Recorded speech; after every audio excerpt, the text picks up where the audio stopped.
I always loved visiting my grandparents' house, especially on holidays. I always looked forward to going there any chance we got, since it was an escape from my often boring life, and my grandparents basically allowed me to do whatever I wanted. Even though it was a sort of vacation spot for me, going to my grandparents also had a way of making me feel isolated and empty. They had a small one-story home in a tiny neighborhood along a country road in northern Michigan. The wide open space felt endless if I found myself staring at the horizon of a field either in her backyard or out of a window for too long. It leaves room in the mind for pondering, particularly during fall or winter. During the summer months there, the trees and vibrant vegetation complements the land in a way I can only describe as magical, inviting a comfort inside of you that would fill the emptiness. But something about the skeletal remains of tall trees on a bleak plain of dried fields sends my thoughts to a place of mystery, sometimes horror. When I turned 8, my parents started fighting a lot. When I turned 9, my mom filed for a divorce. Then next year, I was suddenly going to my grandparents with my dad alone. I had a life split right down the middle and separated into two worlds. My mother's parents were both dead, and I would see my father on the weekends, and on one such weekend right after my 12th birthday, he asked if I wanted to spend Halloween at my grandparents' this year. I agreed immediately. Their separation was definitely something that affected me, but for the age I was, I took it well enough and considered myself a little more mature than a lot of my friends. Halloween was actually very lively in my grandparents' neighborhood. It was one of my favorite holidays, too, and the idea of being out there seemed more fun to me than being alone with my mom doing what she wanted. I love my mother very much, but I was just a kid, and the idea of being with my dad and grandparents seemed more exciting, given that I now had the choice between the two. My dad was also a lot more energetic and always had something for me to do other than watch TV or do my homework when I got home from school. Halloween was on Sunday that year, and we drove out there Friday around 4 p.m. The ride out to my grandparents was an hour and 20 minutes from my dad's new apartment, and it was mostly a pleasant trip through the state, but the cemetery we would pass along the highway always creeped me out. I usually doze off eventually, and would wake up to the sound of tires rolling over my grandparents' gravel driveway. I was thrilled to get out of the car and bounded up to the front door to see my grandparents already opening it to greet me for an embrace. We shared the joy of each other's company for about an hour and then had dinner. Ribeye and vegetables with mashed potatoes and mac and cheese, a meal I particularly enjoyed in my young age and was a family favorite.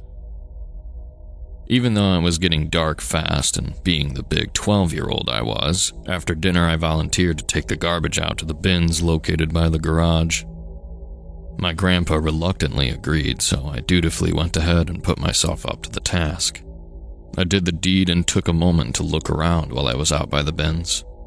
My grandparents had enough acreage in their backyard to build another house and a motocross track if they wanted to, and my eyes eventually met the now blackened forest that surrounded the property. I smiled to myself as I remembered one year for my 9th birthday party, a group of my cousins and friends played flashlight tag out there. There was an opening in the trees that led down a path my grandpa made years ago. My eyes met the open mouth of pitch black. The darkened gray sky only made that empty feeling I'll get out there amplify the longer I stared into that yawning darkness.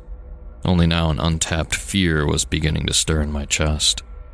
The weight from it made me feel uneasy, and I quickly brought myself back inside to my family.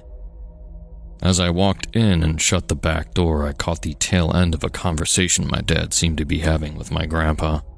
"I'm going outside at night alone after that, okay? Not even in the backyard where it's fenced," was all I managed to hear as I walked through the house into the front room where they were. I asked what they were talking about, but my dad distracted me with one of my favorite games growing up and started setting up Yahtzee for the family to play until it was bedtime. I was one of those kids who liked a TV on to help get restful sleep, so I would usually sleep with my CRT television turned to Channel 25, Cartoon Network. This was in 2001, so I would sometimes wake up at 3 or 4 in the morning to some show on Adult Swim I shouldn't be exposed to. However, at my grandparents' place, there were no televisions in any of the rooms except the front room, and my grandpa always wanted all electronics off after midnight. No exceptions. I didn't particularly mind, but sometimes it was a little difficult to sleep at my grandparents' because of this. On this night, it just so happened that I had a hard time getting to sleep. Something about earlier when I was staring into that darkened opening made my mind wander to places it didn't normally go to, and kept tossing and turning. Eventually, I had to go to the bathroom and I got up with a deep sigh to go take care of my business. The guest room I sleep in is located nearest to the front room, and there was a sliding glass door behind the couch that led to the back patio, where the fenced-in yard was. I have to walk through a small hallway to get to the only bathroom in the house. Before you get to the bathroom door, on your left is the front room with the sliding glass door displaying the backyard and forest beyond. As soon as you get out of the bathroom, the only thing in front of you is the front room with a perfect angle of the glass door, directly showing that opening in the woods. I made my way to the bathroom and did my best to make things quick and to not make too much noise to wake my family. After I finished up, I thought about closing my eyes and just hurtling to my room, but I didn't want to risk bumping into something in my blind attempt at getting back into bed. As I said, once you open that bathroom door, you pretty much have no choice but to face the back patio glass door. And the moment my eyes met that opening, I noticed movement to the far right of it. A shape made itself known, and my brain registered a silhouette illuminated by moonlight. It was a person, a man. His clothes were dark, but the shape of a person is what stood out. When I looked at the digital clock above the kitchen stove and confirmed it was 3:47 in the morning, I was disturbed to realize that some person would just be out there right now. I was frozen. My limbs were weighted in stone, and I felt another stir in my chest similar to that emptiness, but far worse. He disappeared into the forest, and I was left with my thoughts reeling. The most alarming was my 12-year-old brain wondering how someone wouldn't be frightened to walk around out there at a time like this. That thought alone conjured up all manner of nightmares. What if it was a ghost, a zombie? Why would any normal person be out there right now? My parents and teachers have explained that monsters are just made up for the thrill and fascination with the dark and grim. It's fiction. For entertainment purposes only. What I was seeing was a walking, breathing human being doing something my young mind thought only monsters and ghosts were supposed to do. But this wasn't entertaining. It was terrifying. Not only was there a random man walking around in the woods at almost 4 in the morning, but he was wandering around the border of my grandparents' property. There was a feature about the man that really stood out, though. It was his head. With the sudden glimpse I caught of the man in the darkness, I could make out the size and shape of the head. It was disproportionate to the rest of his body. Too large, round, and orange for any normal person to have. I couldn't help but think that it sort of looked like a pumpkin. I didn't want to wake anyone up, but I really wanted to go in the room where my dad slept to tell him what I saw and bunk with him. I decided against it, though, as I didn't want to appear too childish to my dad. I'm sure he would be annoyed and dismiss it as some nightmare I had. I eventually got some sleep after some fearful fits of tossing and turning, and my family let me sleep in until a little after noon that Saturday. I was grateful, because we had a very busy day that day. My grandpa informed us it was going to rain later that night, and the front and backyards needed to be cleaned up. I was tasked with raking the leaves while my dad cleaned the gutters.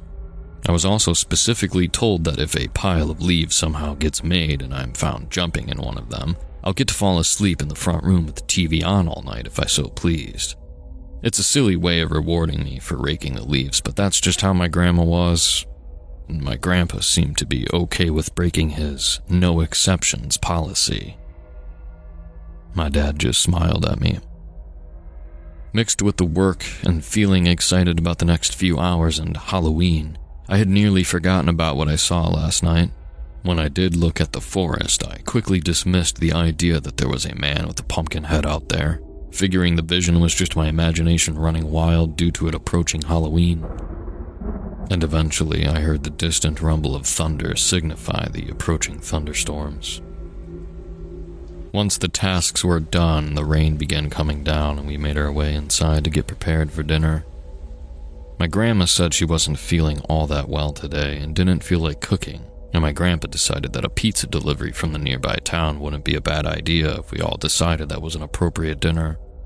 I personally love good pizza, and the rest of my family decided on getting Hungry Howie's delivered. It was nice knowing the establishment would still deliver to my grandparents, even though it was outside of their usual route zone. The town was only a 10-minute drive, and my grandpa has worked doing trucking and logistics all over Michigan before he retired. His work over the course of time has put him in many business owners' good graces, and I picked up on this in my young age listening to my grandpa's stories.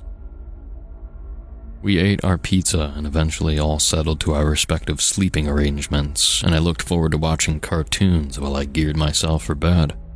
My grandparents' couch was rather comfortable, and I found it easy to get in a good spot to eventually doze off.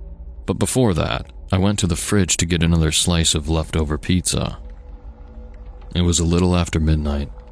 The rain was only a light patter on the windows, and I figured another hour of TV and a slice of pizza wasn't a bad idea. I could hear the occasional hum of distant thunder, and I made sure the volume wasn't too high for my family's sake. I took a deep breath of relief and contentment. I've always liked staying up a little late and enjoyed this little window of solitude at my grandparents'. It really did seem like a sort of vacation, as I had previously mentioned. This made me giddy, and I remembered having a fit of excitement while I waited for the pizza to heat up. I opened the microwave before the countdown hit 0 and got my food out. When I closed the microwave, I heard a noise coming from the front room over the low volume of some infomercial. My excitement was immediately replaced with panic and fear. It was tapping, a set of deliberate taps on a glass surface.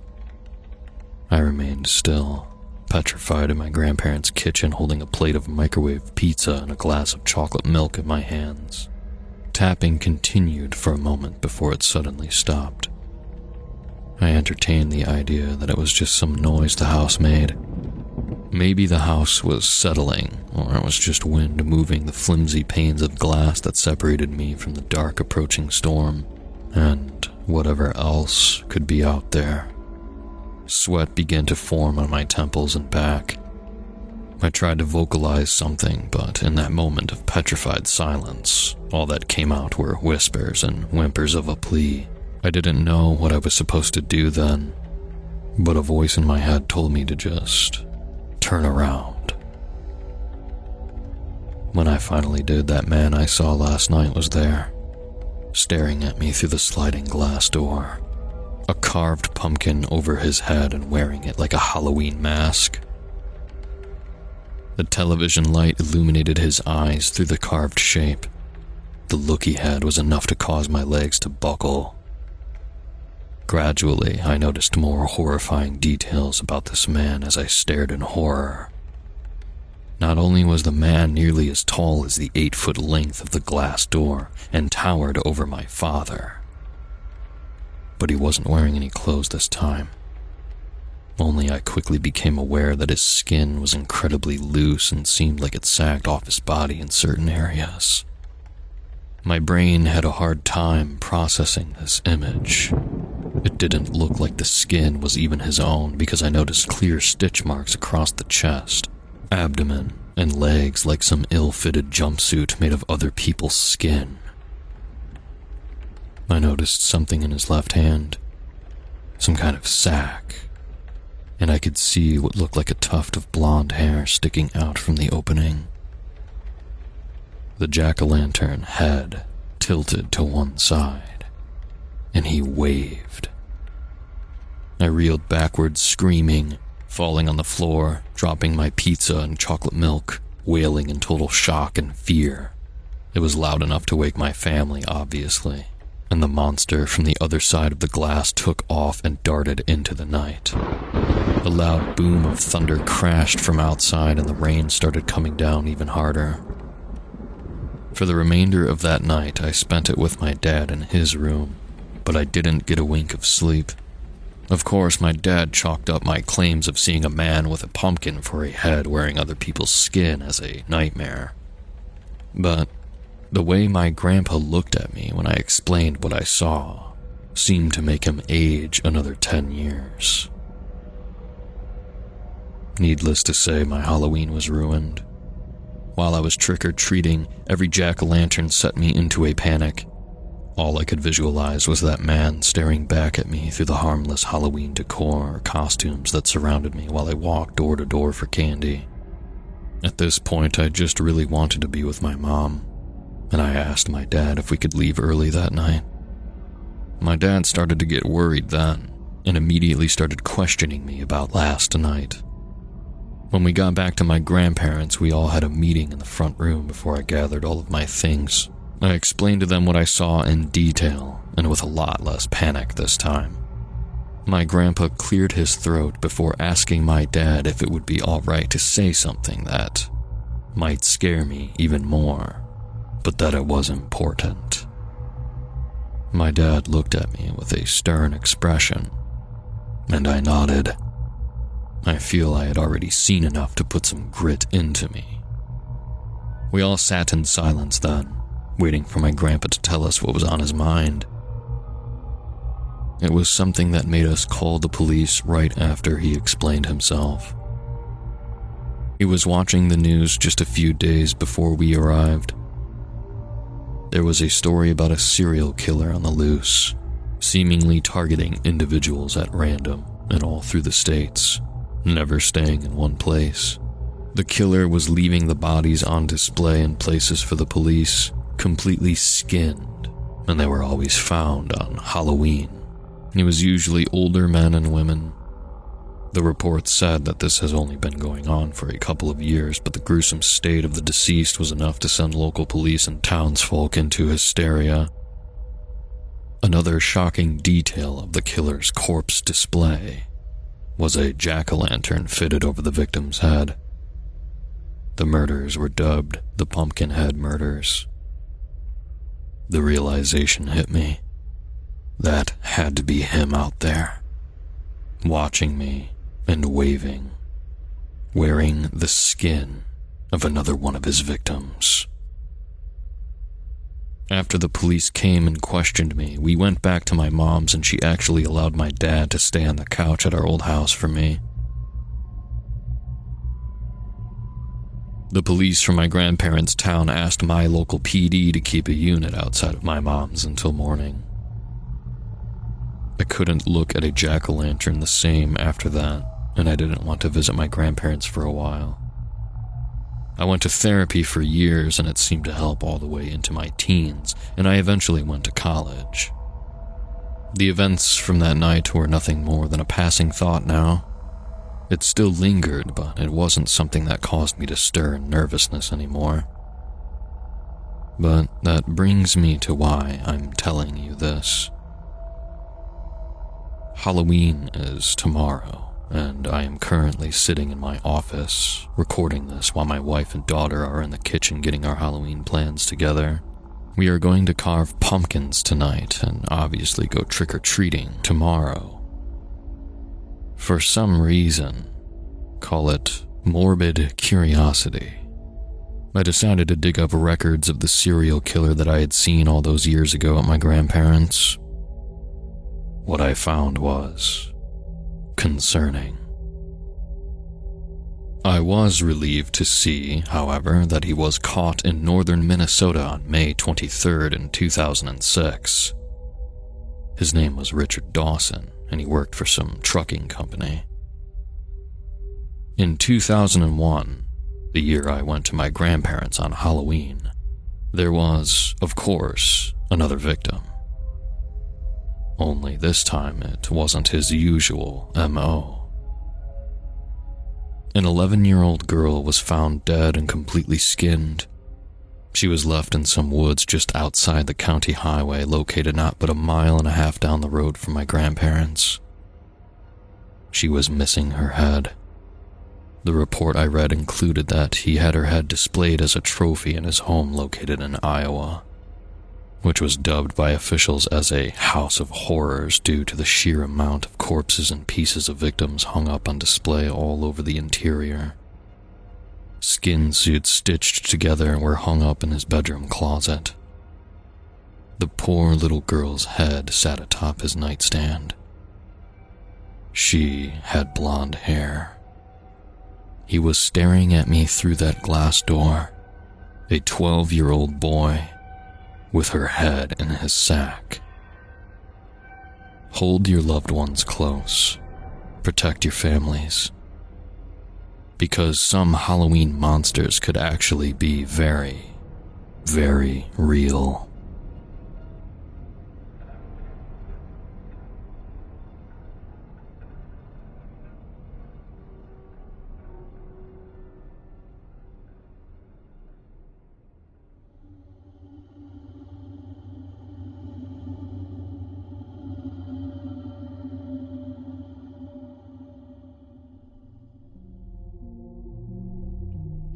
$10,000 for pulling teeth.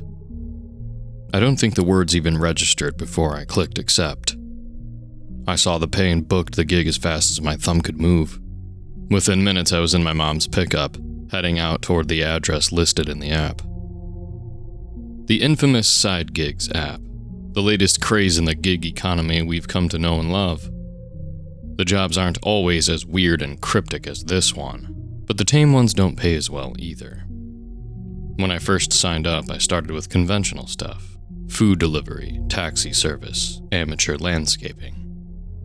Not a lot of effort if you're willing to accept minimal pay. But if you really want to make a living, you gotta scroll all the way to the bottom. That's where the good stuff lives. The odd jobs. The jobs that pay well because nobody is willing to do them. Now, it's not what you think. The app does its best to filter out the sexual stuff. The jobs are just odd. The first one I took had a heading that read, "Big pile of rocks need moving." No other details. $500 offer. $500 to move rocks? I could hardly believe it. The address alone was enough to scare off a casual browser. I showed up to a dusty trailer park with a wheelbarrow and some gloves. I thought I'd be met with some pet project. New driveway, perhaps? Nope. A fidgety man with 2 teeth greeted me in dusty blue overalls. He packed his lip and pointed to the pile of boulders in his front lawn. Said I just needed to move them back. When I asked where, he simply replied, "Wherever," before hobbling back inside. I didn't understand, but I obliged. The job took about an hour. I offered to do more, but the man refused. He tossed me a stack of bills and waved me off. I sat in the truck in silence. The money felt heavy in my hand as I tried to make sense of what I'd just done. Just when I thought it couldn't get any stranger, the man came back out of his house. He must have thought I already left. Probably best he didn't see me lingering. I pulled out slow as he walked in a hurry to the back of his trailer. He approached the new pile of rubble and began carrying one of the boulders back to the same spot I moved it from. I couldn't believe it. What was the point?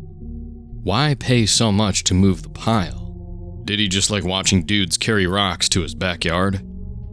I spent the whole drive home turning it over in my head and came up with nothing. Some jobs just don't make sense. I learned to live with that. I didn't fret over this interaction for long. I took another job shortly after that. Made me forget all about it. A woman paid me to come name her kittens. She claimed she made a deal with an entity a long time ago that would lay waste to all that she claimed in exchange for some heroin. Having someone else name her belongings was a way to circumvent that, or so she said. I sat on her shag carpet for an hour with a litter of 6 kittens, trying out names until she felt safe. I left with $600 and the smell of kitty litter on my clothes. That same day, I was picking up a bouquet of flowers for someone's mom. You really never know what you're gonna get. Sure, the gigs can get a little creepy, but it honestly doesn't bother me. I'm making a good living and my days are interesting. That's good enough for me.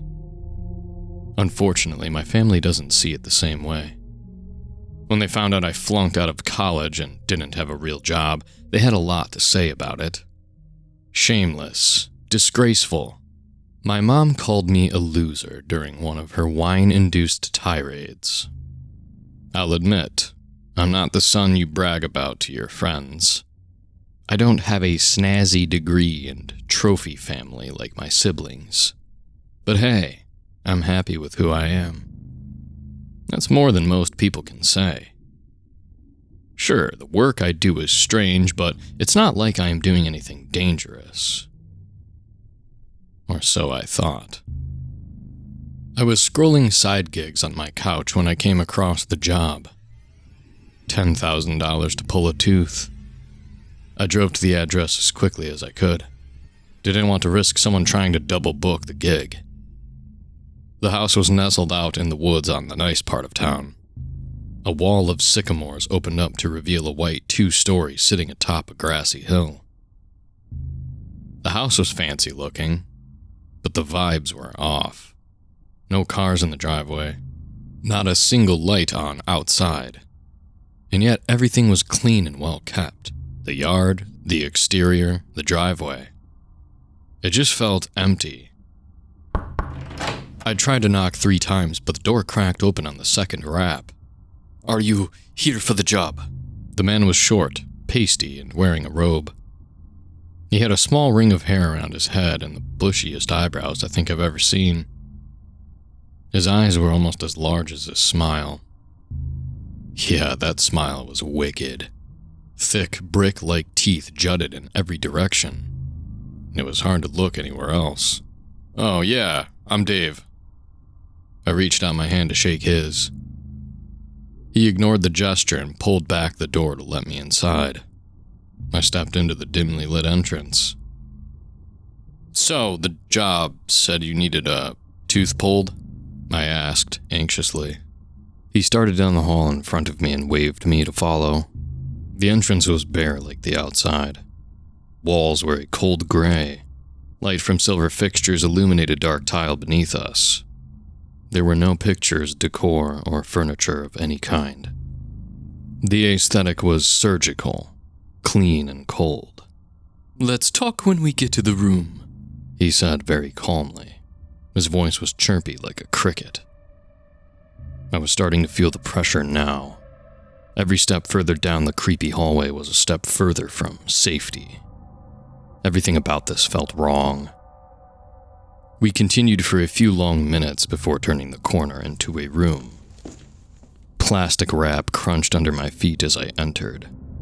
It looked like a scene out of Dexter. The room was gray like the rest of the house, bare except for an old chair sitting at the center with a cracked porcelain bathtub in the corner. Beside the chair sat a tall metal desk. An array of surgical tools glinted under the fluorescent lighting. Oh shit. I started backing out before he interrupted me.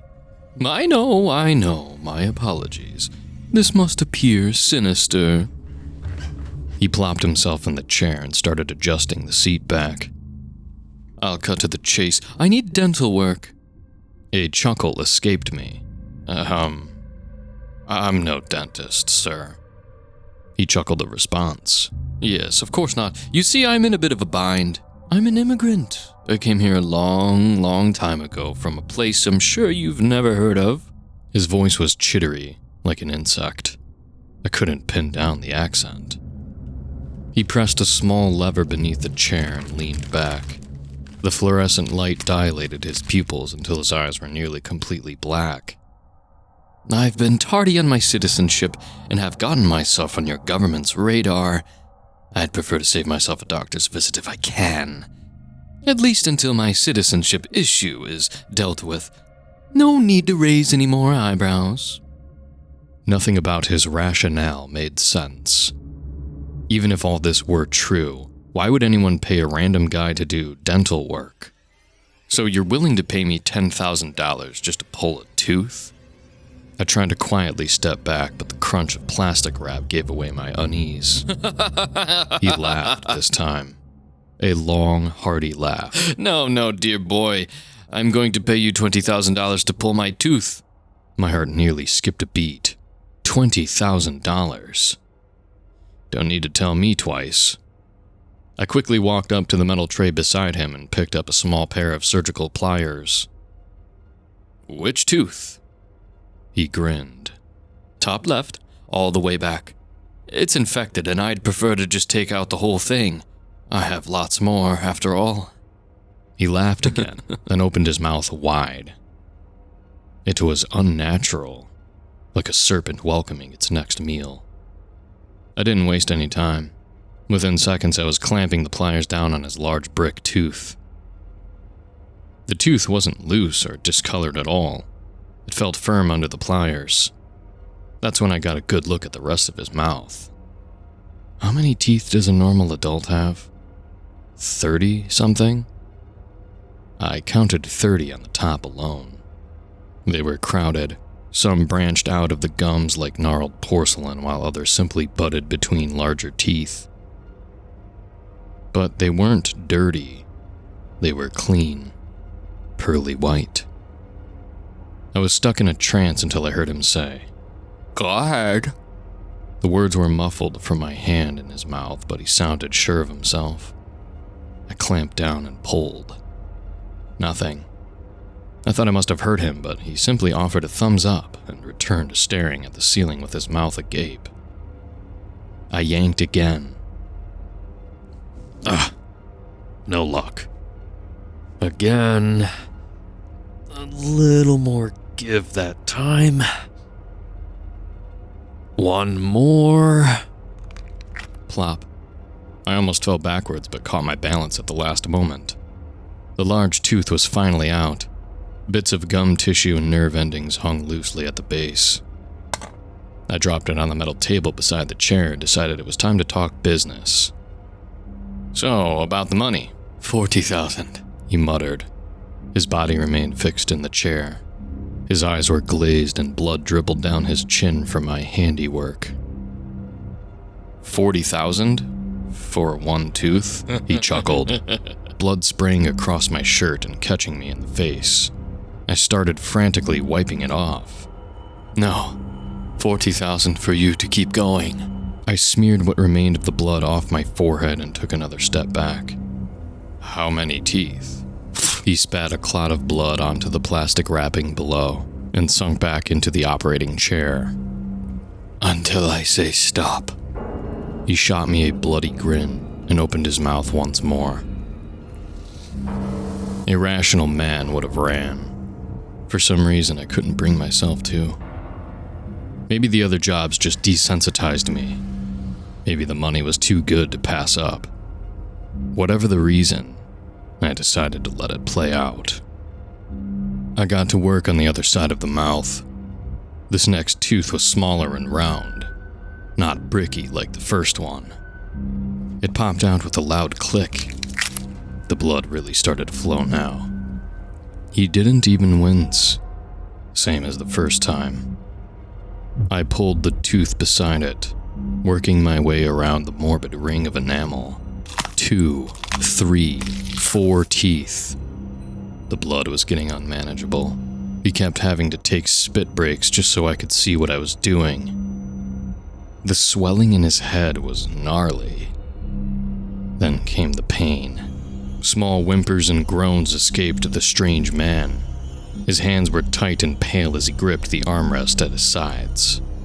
The sight was unbearable. The bloody pliers were heavy in my shaky hand. Bile was building in the back of my throat. I took a shallow breath and started backing away, but he gripped me by the forearm before I could get far. His mouth was so swollen he could barely speak at this point. 60,000. Don't stop. 60,000. There was no way he's telling the truth. 60,000 for this? And yet, I chose to believe. I swallowed hard and got back to work. The next hour is hard to remember. I just kept going. I was on autopilot. Mechanical. Emotionless. His whole head was twice its original size now. He was choking and moaning in pain as I tore through whatever remained. I must have gone through 40 teeth at this point. About halfway through, I stopped collecting them on the metal tray. I let them fall to the waxy, plastic-covered floor. I tried to remain focused, but questions kept bubbling up in my mind. What kind of being chooses this? Who would pay thousands of dollars just to have his own teeth torn out? I reached for the next tooth with my pliers, but nothing remained. I removed them all. Every single one. I turned away from the mess in front of me and vomited onto the floor. I was trying to compose myself when the man began to stir. He stumbled out of the chair and began making his way toward the porcelain tub in the corner of the room. His whole body from the nose down was covered in crimson. The pain crippled him, pressing his broken body to the floor. He got on his knees and felt his way to the rim of the tub. His eyes were swollen shut so he could no longer see. I watched in horror as he dropped the blood-stained robe and practically fell into the tub. Ice water splashed onto the wrapped floor, sending a wave of teeth and gore lapping at my feet. The broken enamel chattered at my blood-stained boots as if they were still anchored to a mouth. He sat himself up and rested his large head against the back of the tub. It was surreal watching this bobble-headed thing try to collect itself. Its eyes were swollen shut, gums spilling out of the middle of its stretched lips like loose intestines. Then I heard a sound. His body jerked and spasmed as chuckles escaped the small gaps in his face. Just then I heard loud raps from upstairs. None of this was making any sense. I had to get out. I sprinted back the way I came. The fluorescent lights above pulsed overhead as I made my way to the exit. I could still hear the laugh, the sound of many things making their way to the bloody mess I helped create. I was a few strides from the front door when something snagged my foot and sent me tumbling into the doorframe. I shook the fall off and frantically ripped the culprit off my foot. It was a bag. A dark bag that blended into the black tile floor so well I could barely see it. Stacks of bills were spilling out the top. This was my payment. Someone or something arranged for me to have it. I grabbed the 2 black duffels and made my way out the door. Before I knew it, I was peeling down the long cement road under the cover of sycamores. I'm not sure what to think about what happened that night. I haven't even bothered to check the bags of cash. They're still in the back of my vehicle. A bloody reminder of the hell I put myself through for money. When I close my eyes, I still see him. I can't get the image out of my head. The toothless, laughing thing convulsing in the bathtub. As I sit here in bed, a sound startles me. It's side gigs. I received a new message. It's the man from yesterday. Just a single line of text. An ominous 4 words. Same time next week?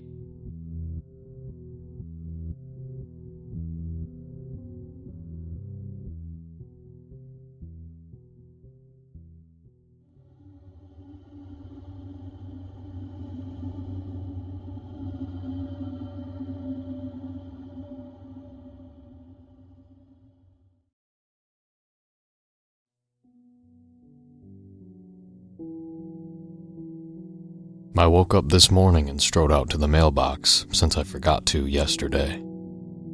I didn't see it till I'd gotten inside and sifted through the junk mail and bills. A letter addressed to me, from my father. I stared at it for several minutes before opening it, and a tiny velvet bag fell out of the envelope along with a thick letter. I know the postal service can be slow, but if this was real, someone had royally fucked up. The rational side of my brain reasoned that someone probably had dropped the letter in some crack or crevice behind a desk, or in one of those mail jeeps and finally found it after more than 40 years. Why 40 years, you ask? Well, he walked out on my mom back in 1981 and disappeared without a trace. Not that it had made me sad. I had already grown up, moved out, and moved on by then. His cold and sometimes downright abusive behavior long since passed in the rear view. So, needless to say, I didn't exactly lose sleep when he ended up on the National Missing Persons Clearinghouse in '84. Though I had long since grown up, knowing he was gone brought me some peace. I'm getting off topic. The only problem with my lost mail theory, the envelope and the paper the letter had been penned on looked brand new, and my father had been missing for 4 decades, and had been presumed dead in '98. I figured at that point it must have been a prank, albeit a very elaborate one, so I decided to read it in its entirety. I was wrong. Now, if you couldn't already tell by the numbers and years I've been throwing around, I'm not young, so after I got through the letter, I damn near had a heart attack. I'm not completely tech illiterate, but I'm no computer whiz either, so I don't really know how to go about understanding it fully. I called the library to ask about some of the things mentioned in the letter, and all they had was a book by Aleister Crowley and a couple military history novels. But they'd all been checked out. So, that's why I'm here. My daughter Olivia told me that people talk about weird stuff that's happened to them on this website for others to try and make sense of. So I thought I'd read the letter here. She got me a laptop computer as a housewarming present for the assisted care apartment I moved into last month, and this is the first time I've fired it up, and my neighbor Jan is letting me borrow her Wi-Fi. So I've spent the day typing down what the letter said, and it's finally ready to share. This is what it says.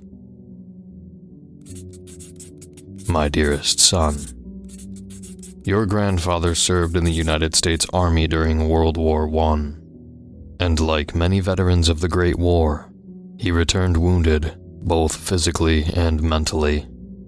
Being born in 1920, I knew not what his face had looked like before the war, and as such, I never asked him about his time overseas, and he never spoke of it, as though those nearly 2 years had never occurred. That was, until he summoned me beside his deathbed, voice hoarse and dry from the respiratory medicines working to keep him breathing. It was the morning of May 19th, 1979. A cardinal perched itself on a large branch directly outside his solitary window in the bedroom on the 2nd floor of my home. He had lived with me for several years by this point, as his health had deteriorated and he began to need round-the-clock care. Dementia had begun to gnaw away at his faculties, and it was difficult for him to verbalize his needs or say anything coherent, also due to his lung cancer from years of smoking. We had visited his doctor the previous Saturday, and he recommended my father's treatment plan transition to hospice care. As his power of attorney and not wanting to pry him from the comfort of his recliner and the familiarity of his room, I hired a home health service in lieu of sending him to a VA facility. As the light shone in on his recliner, illuminating his disfigured face, I approached. "Father, the nurse said you wanted to see me," I said. "Come to me," he said in 2 raspy breaths. slowly turning to face me. I approached in shock. He had essentially gone nonverbal several months prior, typically using only one word and pointing when he needed something. I knew it must have taken everything in him to be able to utter that sentence. Eyes still locked on him, I reached for the folding chair I kept in the corner and opened it, setting it next to his rocker and sitting down, joining him at eye level. He took the glass of water sitting on the TV tray next to him and took several sips. He set the glass down and turned back towards me. I need to tell you about Tourney. Your grandfather, who I will refer to henceforth as my father, began to tell me of his time in the 1st Engineer Regiment, in which he participated in several battles fought during brutal campaigns throughout France in 1917 and 1918, including the Meuse-Argonne offensive, in which he saw several of his friends die. I wondered in which battle he had lost his left eye and most of the left side of his face, and what kind of weapon could have inflicted such an injury. In late October of 1918, less than a month before the cessation of hostilities, he and 3 other American combat engineers were embedded within a small sapper unit of the 63rd Division of the Royal Navy, who were in the city of Tournai supporting French efforts to fortify the city. The German Fourth Army had begun its offensive against Mons, about 30 miles west, and the forces in Tournai had been determined by French High Command to be too few to effectively combat the Germans. As such, the French left their positions, though forgetting to inform the British and Americans, who had begun digging trenches and erecting defensive emplacements. By the time they realized the French had retreated to the larger city of Lille, it was too late to fall back. While major action would take place at Mons, General Friedrich Sicht von Armin's Fourth Army would indeed shell Tournai. As combat engineers and sappers, the men, including my father, would have no trouble making their way underground. But under the threat of artillery, they sought shelter in areas where someone had already done the digging. "These bastards aren't going to cease, men!" shouted British First Lieutenant Oliver Westcott as he directed the men near him into the cellar of an old home in the city center. As Westcott looked back to direct more troops inside, an artillery shell screamed through the air, impacting the street outside, collapsing the roof onto the cellar doors. During the explosion, Westcott was blown off his feet into the cellar where my father, along with Private Lester Daniels and 2 British soldiers, had taken shelter. They were now cut off from the outside, in pure darkness. "Are you men all right?" asked Westcott, winded but physically unharmed. My father grabbed for his lighter to illuminate the damp, musty cellar. His face became illuminated, and as he looked to his left, he saw the nearly decapitated body of one of the British soldiers. His head severed by a piece of shrapnel, dangling from his neck like the last bit of metal you have to peel back after you've used a can opener. "Fucking Christ," said an American-sounding voice to his right. Private Daniels stood up, taking a step back. Daniels inadvertently dumped his haversack as he stumbled to his feet, ration tins and hatchet clanging as they hit the cobblestone floor. "Christ, Baker," said a soft British voice. Another lighter flicked, and the face of a boy no older than 19 came into view.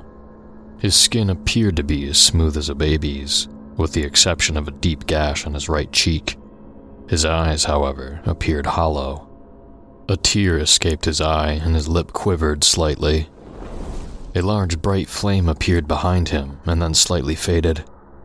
Westcott held a rusty lantern he had found in his right hand, lighter in the other. The room was large, filled with old furniture on one side and large barrels on the other. My father looked around, searching for any possible exit point. The roof above them was constructed with heavy wood, many once strong beams fractured by the explosion. One wrong swing of the hatchet, and the entire structure could crush the men in their escape. As Westcott berated his sole surviving countryman for shedding tears at the loss of his friend, Daniels pointed towards the wall furthest from the staircase. "The mortar," he said, matter-of-factly. "It's new." My father approached the wall alongside Daniels, as Westcott walked behind them towards the wall. My father went to observe closer as Westcott brushed past him. "Yes, it's lighter here," Westcott said. The mortar of an 8x8 section of the stone wall that stood before the three men was indeed lighter than the aged mortar that adorned the cracks and gaps between the other stones comprising the walls. Not necessarily new per se, but definitely not original. Lacking explosives and other tools that would be useful for dismantling a wall, all four men began striking the mortar around one large stone with their hatchets, hopeful they had found a way out. After several minutes, the stone fell backwards, leaving a dark hole in its place. A loud thud echoed through the hole, followed by a slightly muffled thud, and several more after that, decreasing in pitch each time. The men all exchanged looks with each other, unsure of what they had just found. After half an hour, a man-sized hole had been created, and Westcott climbed through, lantern in hand. "What's there?" said the young British soldier, who had introduced himself simply as Arthur during the demolition process. "Stairs," said Westcott in a questioning tone, almost as though he was confused by the concept of a staircase. My father entered the gap to converse with Westcott, with Daniels and Arthur entering behind him. A staircase stood before the four men, though not one leading back to the surface. Past the landing the men found themselves on, a flight of dark, jagged steps led down to a corridor approximately 20 feet below them, the stone from the wall resting at the bottom. "Do we wish to travel down there?" said Arthur, apprehensively. Another artillery shell exploded on the surface, the ground shaking, followed by small chunks falling from the rock ceiling above. With no other option besides waiting to die, the four men returned back to the cellar to retrieve their supplies and rifles, and then journeyed down the stairs. Greeted by a large passageway spanning as far as the lantern light could reach, the men moved forward. A soft thump could be heard above the men, and small bits of rock crumbled to the floor. More artillery. After walking for what he estimated was 10 minutes, my father heard a noise from up ahead. A large shadow appeared around a corner, illuminated by the lantern, small appendages dancing on the wall like a finger puppet. A large oblong head adorning the top of the form. What appeared to be wings fluttered on the back of it. Westcott drew his revolver from its holster, racing forward with the lantern to confront the unknown shadow. He rounded the corner and stopped in his tracks. Lowering the revolver and chuckling, Westcott looked back at the three men. "Was a fucking rat," he said, laughing. The rest of the men entered the small room Westcott had rushed into. A small statue rested in the corner of the room, inscribed Clovis in French. A rat poked its head out from behind the statue before retreating behind it again. The men continued on down the passageway, stopping briefly to drink from their canteens. Shortly after resuming their journey, the narrow hall widened. "Christ almighty," Daniels trailed off, seeing a massive circular room come into view. The ceilings here extended higher than those in the passageway, though not by much. Enveloping the perimeter of the room like wallpaper were skulls. In the center of the room had a large, rectangular stone object, which my father immediately believed to be a coffin. He approached it, the others in tow. While appearing incredibly simplistic from a distance, the dark box was covered in various symbols, none of which my father recognized. He then proceeded to open it. What sounded like a breath emerged from the coffin, and a searing pain coursed through his hand, as though he had been stung. He cried out in pain, clutching his hand, stumbling back. Daniels unshouldered his rifle, hands shaking violently as his fingers slipped and he fired a shot into the coffin, putting a hole through the thin rock. Their ears rang, and something clattered to the ground behind the two men. Standing there, facing away from them, was Arthur. The lantern laid on the ground a few feet ahead of him, flame slowly dying. "Where the fuck is Westcott?" said my father, voice trembling. Arthur turned towards him, face completely pale. He spoke in a deep, unnatural voice. "He..." was all he managed to get out as the wet squelch of a hatchet burying itself in his head reverberated throughout the room. Arthur fell to the floor, blood seeping from his eyes, now red. As he collapsed onto his side, still facing them, he smiled. Westcott emerged from the darkness, holding his rifle, bayonet affixed. My father unshouldered his rifle and pointed it at Westcott. "Wait!" said Westcott, just as my father and Daniels both fired at the murderer. Daniels' shot missed by a mile, his hand still shaking, but my father's shot pierced Westcott's uniform, puncturing his right lung. Coughing on blood, Westcott said two words that would make my father shudder when recounting his tale. "Not him," he said, drawing his Webley and placing it to his temple. He stared straight ahead at the coffin, eyes wide. "Our God, who art in heaven, hallowed be thy name. Accept me into your gracious arms, O Lord," he sobbed before pulling the trigger. Gray matter and gore spraying the solid ground, the shot deafening to my father and Daniels' already ringing ears. Emerging from one of Arthur's ears came a small fly-like creature, which then flew into the darkness. Daniels staggered backwards towards the coffin as the light from the lantern faded. My father followed. Using his boot, Daniels, for some reason, kicked the remainder of the stone lid off,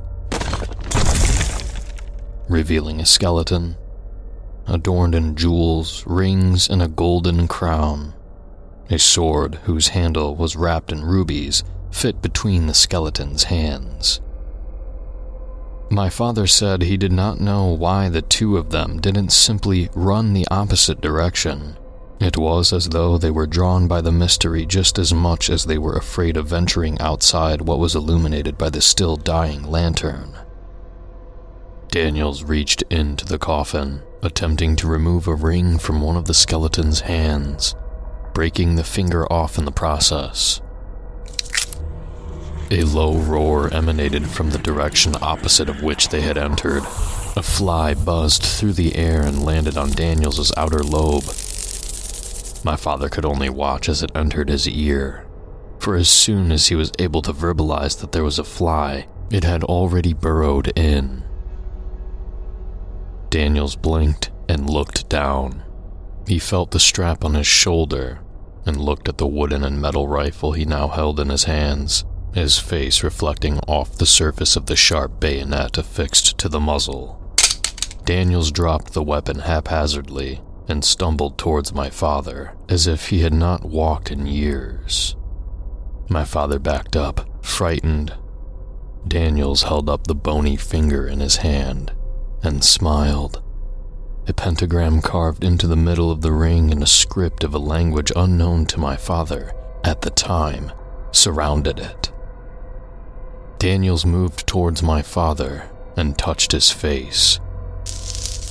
My father screamed in agony and fell to the ground, steam rising from his cheek, his left eye melting from its socket and dripping onto the ground.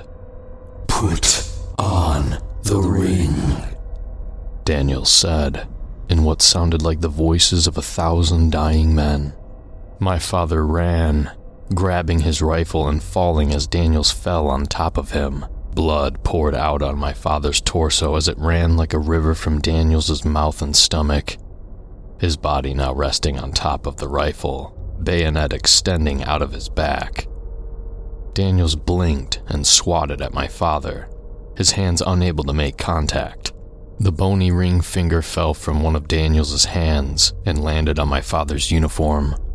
A sizzling sound came from his chest as the ring made contact with skin after eating through the green wool. Another shout of unbearable pain came from my father as he swatted the finger and ring away from him. The buzzing sound could be heard once more as the small fly emerged from Daniels' left ear and approached my father, still pinned under the corpse. He removed his lighter from his pocket and sparked it in front of the creature, causing it to burst into flame. An unholy screech could be heard as it fell to the ground, wings alight like a plane that had been shot down, and it impacted the ground. My father stood up, moving Daniels' body from atop him, and stomped on the downed creature several times before running to the lantern, now barely alight and rejuvenating the flame. That's when he saw them. Hundreds of shadows without owners stood along every side of the room, blocking 2 passageways. They slowly began to approach him, encircling him with intent. He walked back to the center of the room, now his only option. Grabbing Daniels' discarded rifle, he backed up to the coffin, panting. The shadows were now closer, nearly upon him. Removing the bayonet, my father painfully explained to me that he put the barrel of the rifle under his chin and fired. As he lay on the ground, he found himself looking at the body of his friend, rifle still sticking out of his chest, propping him up like a pike. The shadows moved around the corpse as though something in the way, other than the body itself, prevented their travel. My father, in a final act of desperation, crawled towards Daniels, seeking whatever was keeping the shadows away from him. Resting under his rifle-propped body like someone sheltering in a tent was the skeletal finger, ring and all. My father grabbed the ring off the finger, and the shadows immediately stopped. He placed it slowly on his finger, and the pentagram burst into flames. The shadows slowly began to kneel. My father looked around and gasped when he saw Daniels kneeling before him, his dead eyes staring up as blood dripped from his mouth, rifle still buried in his chest. His now purple lips moved, and in a scratchy voice, slowly said, "My king." My father walked towards the other passageway slowly as he moved to escape, the shadows backing away to form a path. Some of the shadows began to take form, but my father refused to describe them. He finally reached the end of the second passageway, and when he turned around, the shadows were gone. After climbing a set of rocky steps, like those he had descended before, a wall appeared before him, and using the hatchet still in his haversack, still slung around him, smashed through the mortar surrounding a large rock and pushed it through.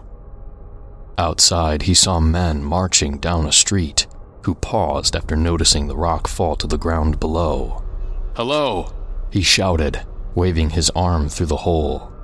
My father then pushed his head through, and was greeted by dozens of German soldiers. As my father pulled his head back, he heard shots ring out as the soldiers opened fire. He dropped to his knees and closed his eyes. Then, the screams began. The sounds of flesh being ripped apart, throats being torn from bodies as their owners' screeches ceased as they separated from one another.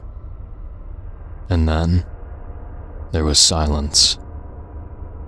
After hacking away at the wall enough to make a hole large enough to pull himself through, my father emerged to a street flowing with blood and bodies twisted and contorted like putty. One of the German soldiers was still alive, smiling. My father had left Daniels' rifle behind the wall and had already dropped the hatchet. In perfect English, the German spoke. "You are going to need this," he said, gesturing towards the man's uniform.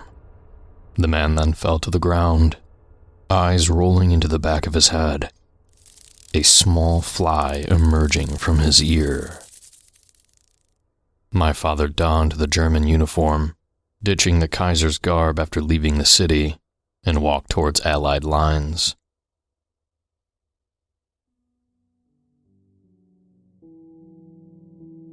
American! American! My father shouted, hands raised, wearing only his undergarments and boots as he approached a trench. Christ! Get a medic! Shouted a British soldier. My father then collapsed. He awoke in a field hospital and was shipped home.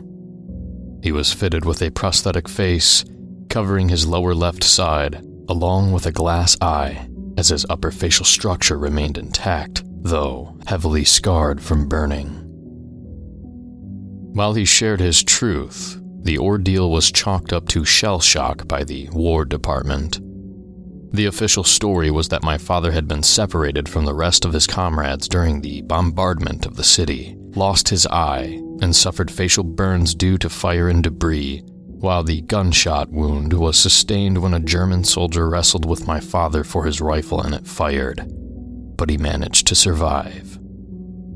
He received several medals and what he called a wound stripe, which was the equivalent of the Purple Heart at the time. He had the option to receive a Purple Heart retroactively later in life after it was introduced, which he declined. After my father finished speaking, he turned away and looked back out the window, the red cardinal still perched on the branch looking at him. He smiled at the bird, and I slowly walked back downstairs. "You were up there for quite a while. Is everything okay?" The nurse, who had been waiting on the couch in the living room, asked me. "Yeah, I was having a conversation with him," I said. She laughed. "Robert? Talking? That's hilarious. I've been here every day for a month now, and he's only spoken to me once." "What did he say?" I asked. "He asked me to put on a ring." My father died 5 months later. He was buried with full military honors, dressed in uniform. As he was lowered into his eternal resting place and the preacher waxed lyrical about his good deeds, I held my hands in my pockets. It was quite chilly that day. In one hand, I gripped the funeral program. In the other, I held the ring that had been on my father's finger just before he was transferred to the hearse.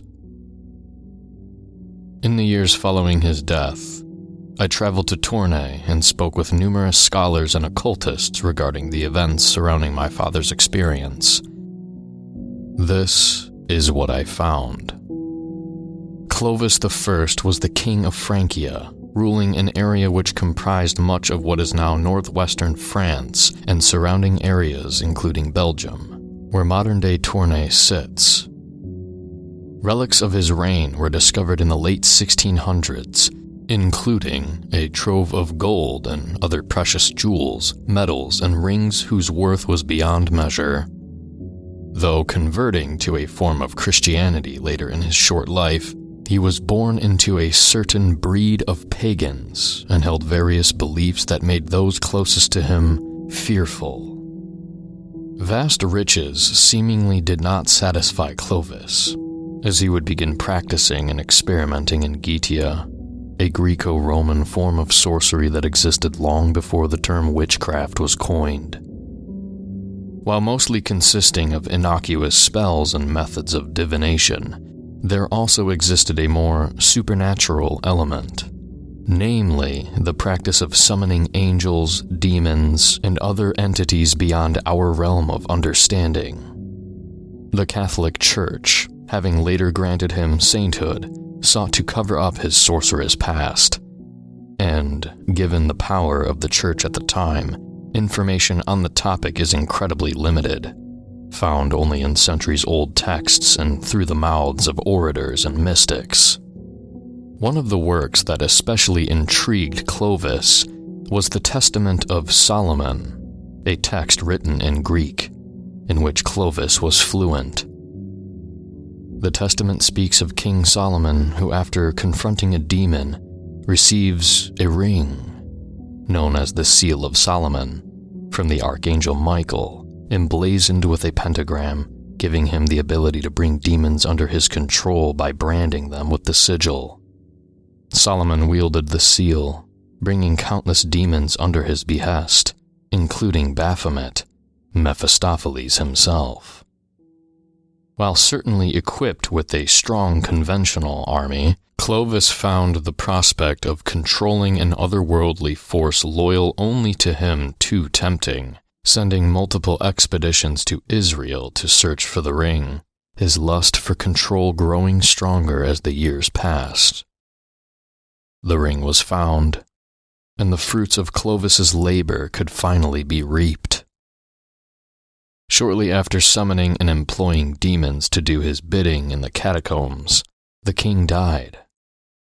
While the Catholic Church claimed his body was moved to an abbey in Paris, I know that he still rests in the depths below the soil of Tournai. I understand that this is much to process, though as the years drag on and I gaze upon you from time to time, know that I am proud of you. Congratulations on your new abode. Now, while I have lived much longer than I could have fathomed, I am not immune to mortality. It is time for me to bestow the greatest honor upon you, my child. When you were diagnosed with cancer, you feared the worst, but I called upon my servant, Svendanale, to heal you. When you and your wife began to fall out of love, I beckoned Boldamesh to mend your marriage. When you have experienced miracles, my child, they have been not of any god. The Testament explains it much better than I can. So Orneus took the finger ring and went off to Beelzebul, who has kingship over the demons. He said to him, "Hither, Solomon calls thee." But Beelzebul, having heard, said to him, "Tell me, who is this Solomon of whom thou speakest to me?" Then Orneus threw the ring at the chest of Beelzebul, saying, "Solomon the king calls thee." But Beelzebul cried aloud with a mighty voice, and shot out a great burning flame of fire. And he arose, and followed Orneus, and came to Solomon. Once he was struck with the ring by the lesser demon Orneus, already behest to Solomon, our Lord became the king's servant, along with his spawn. You see, my son, this is why I named you Solomon. It is now time for you to reign over Beelzebub and his legion and reap the benefits that come with such an honor. I know that you have seen the velvet pouch I sent you alongside my letter. If you have not opened it already, it is time to do so, my son. Put on the ring. And that's the letter. I've been sitting at my kitchen table all day trying to process this. I opened the bag after I finished reading it. It was like an involuntary motion. I didn't want to, but I couldn't help it. I saw my hands move and could do nothing to stop them. It's going on 3 p.m. now, and all I've done today is stare at this fucking ring. It's exactly like he described it. It felt wrong at first, just looking at it, like a kid gazing at a forbidden cookie in a jar.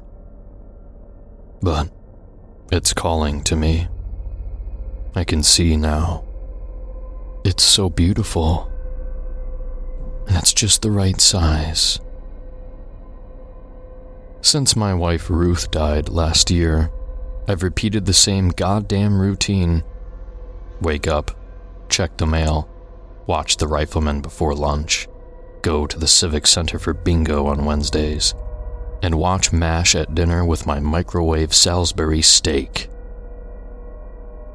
To my only daughter, Olivia, if you are hearing this, I am sorry. I'm miserable.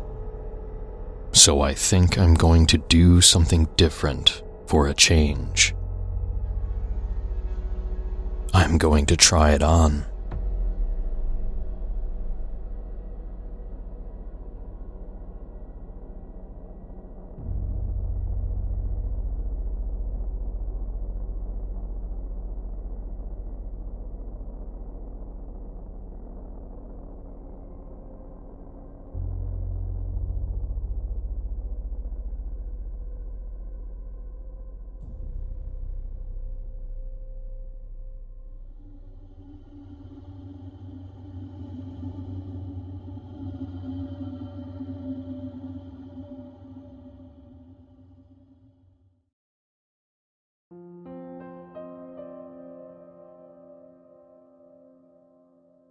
I was aroused from my dozing by an uncomfortable burning sensation in my right eye, only to realize that I was nodding off with my cigarette burning in an ashtray nearby, and the smoke was trailing up into my eye. Rubbing it, I yawned and picked up the cigarette to finish it off. My desk clock glared at me, telling me it was 2:15 in the morning. I decided I should probably try to get a couple of hours worth of shut-eye. Going on like this every night wasn't doing me any good. I was running out of coffee, too. The light from my PC was pretty bright, and I had to squint as I closed out of Google after having no luck finding anything out of the ordinary on the tunnels. They were a couple of miles long, far underground. An abandoned sewage network in Warwick, which hadn't seen use in about 7 years. That was all I found.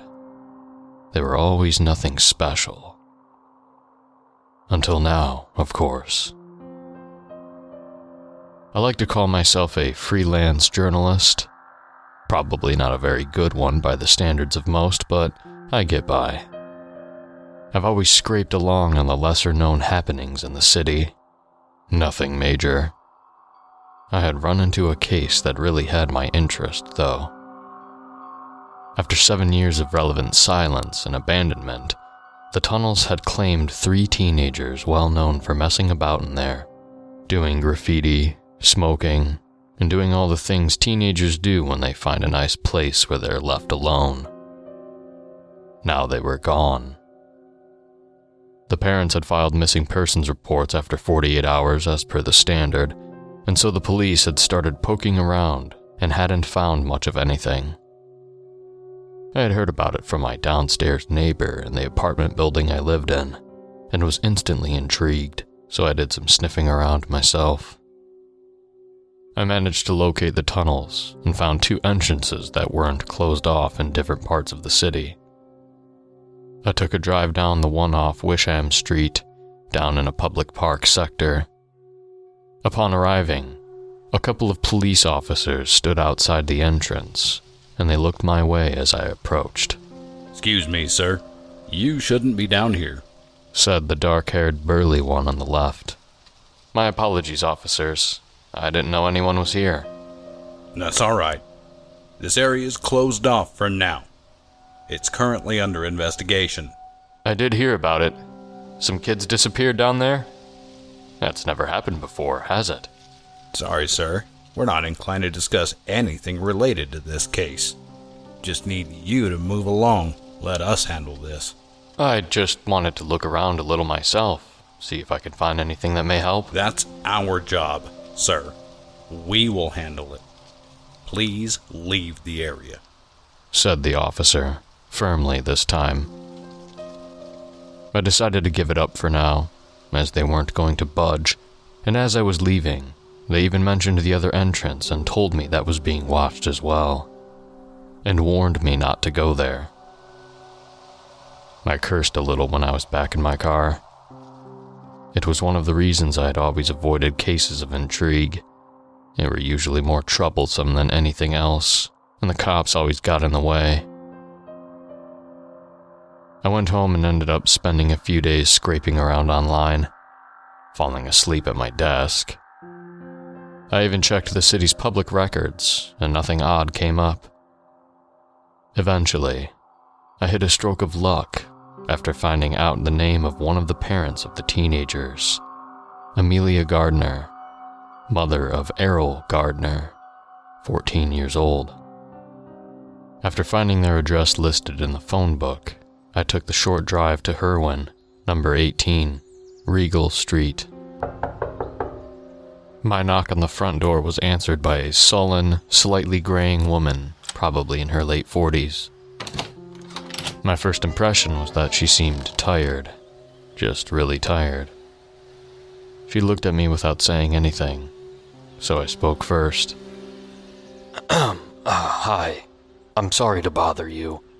Are you Mrs. Gardner? Yes. Who are you? My name is Adam. I'm one of the people interested in the case involving the tunnels. I've already answered all the questions I can. The police are busy with it right now. Yes, ma'am, they are. But they aren't having much luck as of yet, and I'm only trying to help if I can. May I just ask you a few questions? I'll be out of your hair as quick as possible. She stared at me for a while, and I was sure she was going to start shouting and telling me to go away. But she sighed and let me into her home. You can have a seat. Would you like some tea? Yes, please, I said, anxious to start questioning her, but also wanting her to be as comfortable to talk as possible. I took a seat on the sofa and waited. After a few minutes, she came back with the tea and sat down. What do you want to know? She asked. I got my notepad out. Your son, Errol, was one of the 3 teens to go missing down in the tunnels. Were you aware of the fact that he was hanging around there? Yes. He started going there a lot recently with that Jared and that girl Emma. Those 2 were always trouble since he met them. I told him many times that I didn't want him going there. But you know, teenagers do what they want. I understand. Was he close friends with the other 2? He's known Jared since elementary. As for the girl, she's a new one. I don't think either of the boys have known her long. She sure is a strange one. Can you elaborate on what you mean by that? She just behaved really strange sometimes.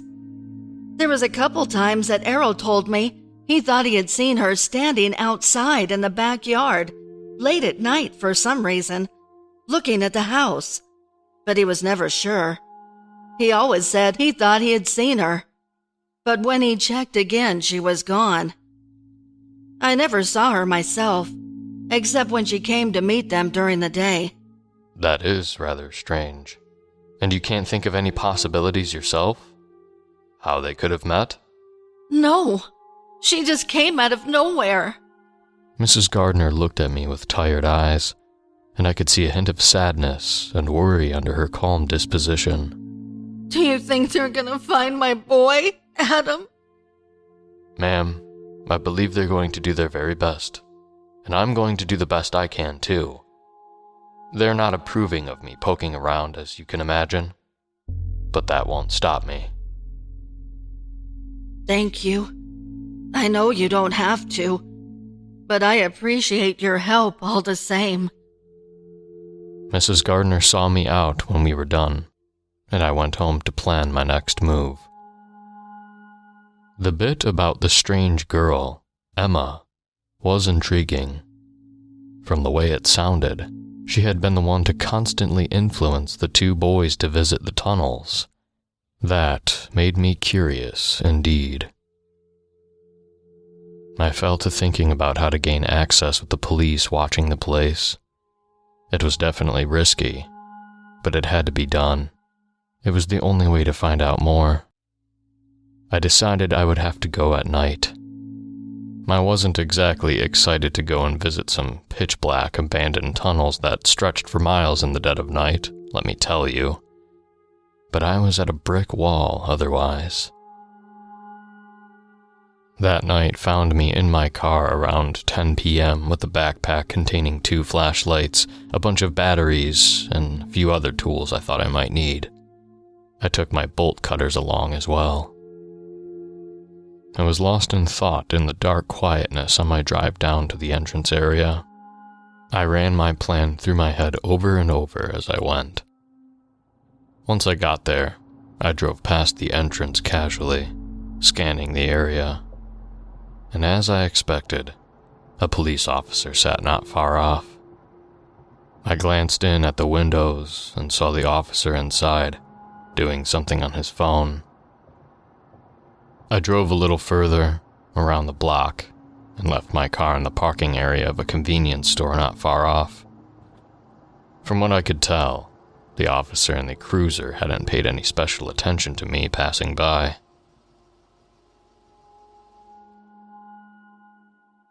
I took my backpack with all my equipment and made my way down the street.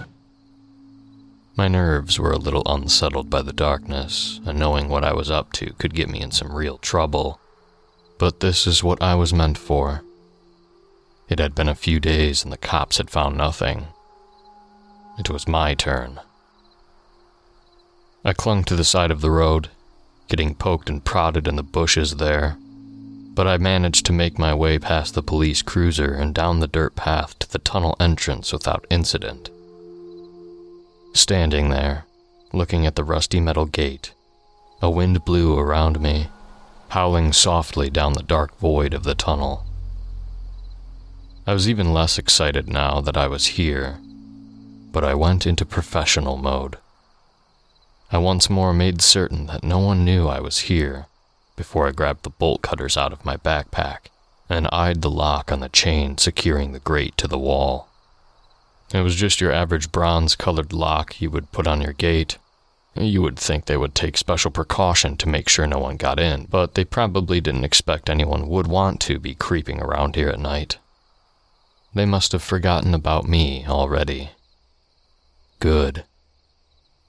I took a deep breath and clamped the cutters down on the bar of the lock. It snapped with a metallic clang that echoed down the tunnel. My eyes were shut tight as the sound drifted away into the darkness, and I stayed perfectly still, my ears on high alert for any sound telling me I'd been discovered. I waited a full 2 minutes, and when everything was still quiet, I breathed easier again.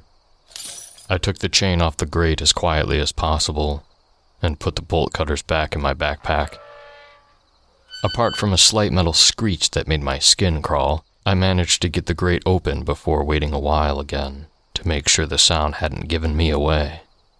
I decided not to pull the grate closed behind me after I went in, as every noise was a risk, and I had made enough already.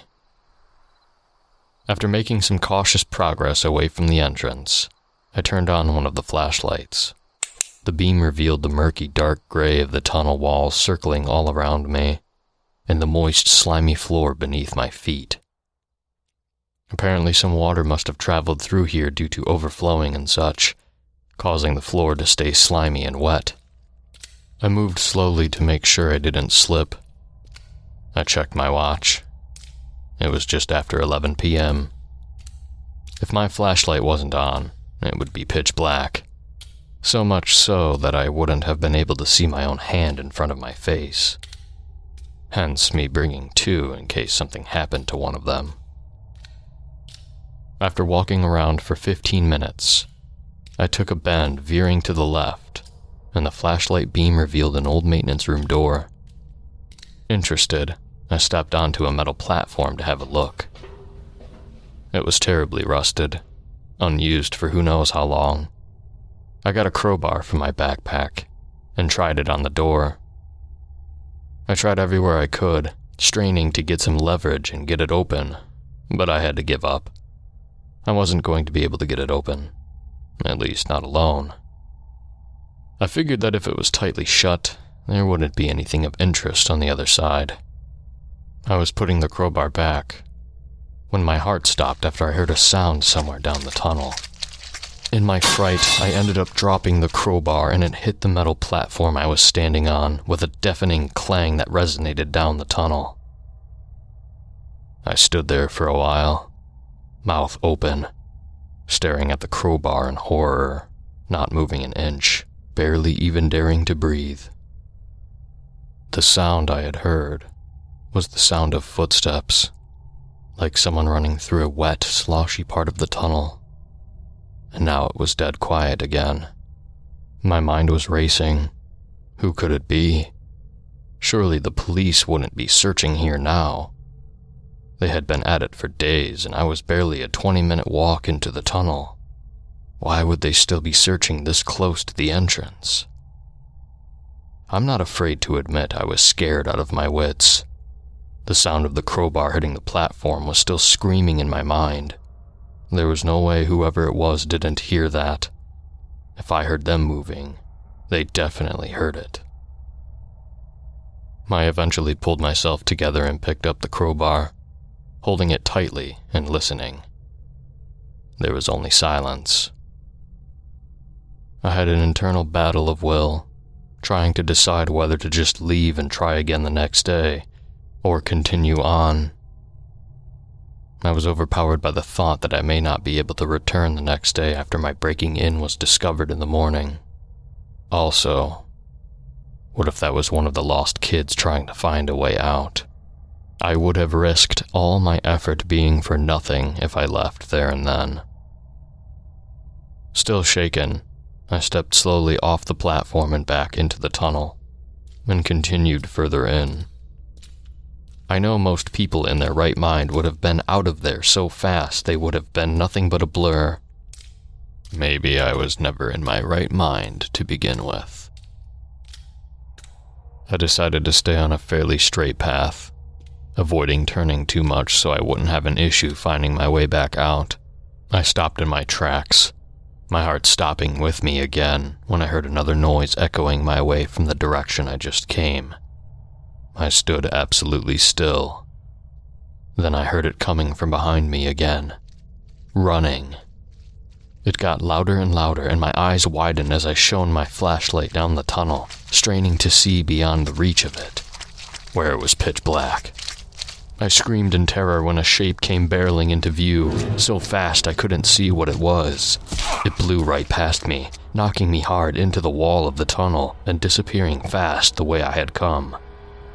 I sat there on the floor for a while after the sound died off, trying not to kill myself through hyperventilation.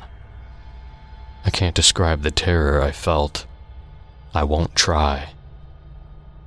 It must have been at least 5 minutes before I got up again and tried to move. My body was limp with fear and wouldn't cooperate. As I was getting up, I almost fainted when I heard more noises coming from the way back.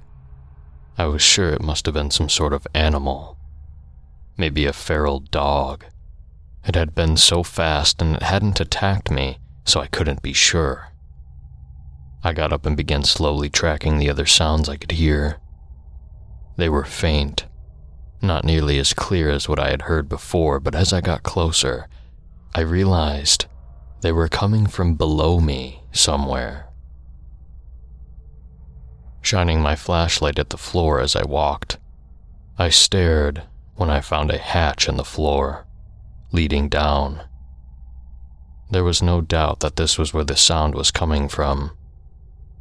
I got the crowbar and decided to open it, my fear ebbing away, and was replaced by adrenaline as I felt that this was it. This was the reason why I had come here. I managed to fight the rusty hatch open and climbed down after seeing another tunnel section below after scanning with my flashlight. I made sure to remember exactly where the hatch was before walking. I rounded a corner and found myself in a suddenly open area, a sort of junction between tunnels with a round open space in between. I'm not about to expect anyone to believe what I saw as I stood there, but it won't ever leave my mind. Such things shouldn't even be possible, but here it was. Lying on the ground towards the center were two bodies. They lay very still, seemingly dead. Just beyond the beam of my flashlight, there was something moving near the bodies.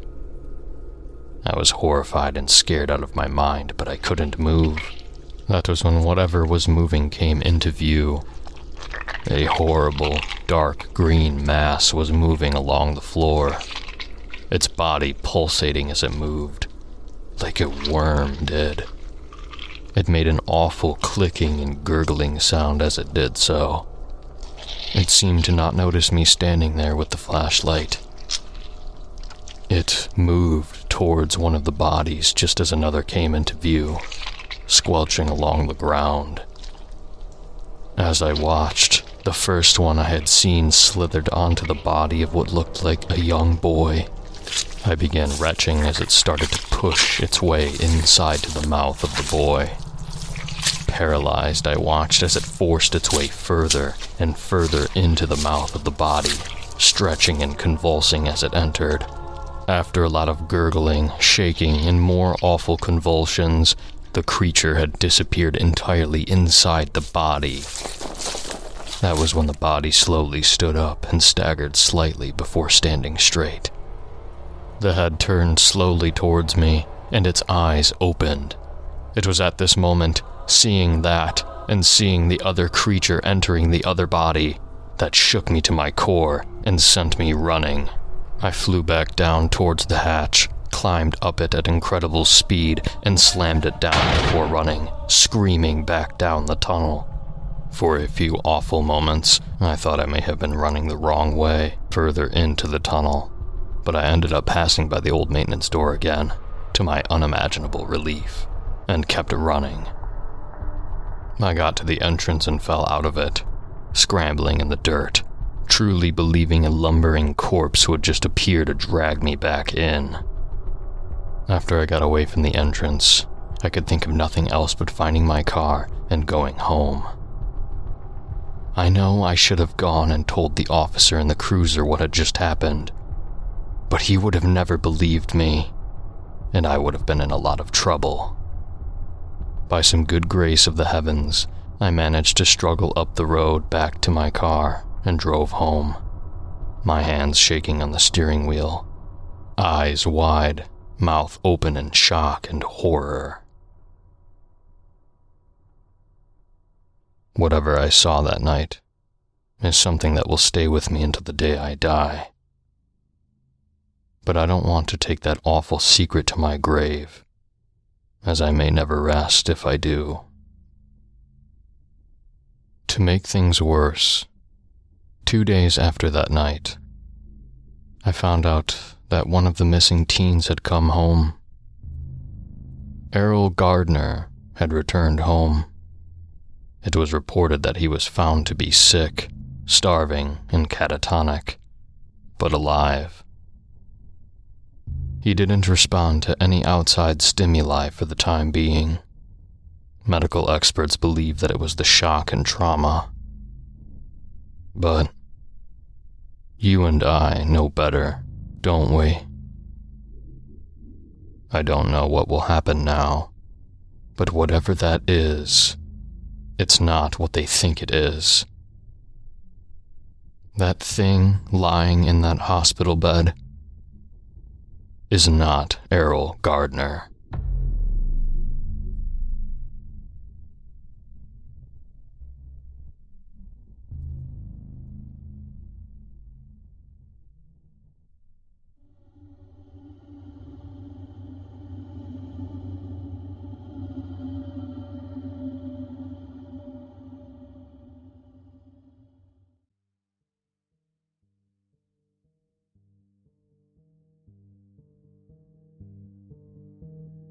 It's the classic thing they all say in documentaries.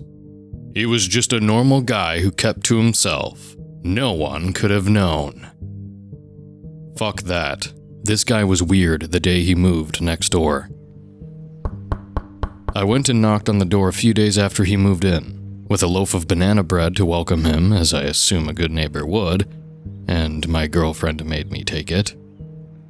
His whole house was shrouded in darkness. Curtains closed over all the visible windows, and the view through the obscured glass of his front door displayed near-pitch darkness. There was no movement, no hint of him approaching the door through the glass. But perhaps that was due to the dim nature of his house.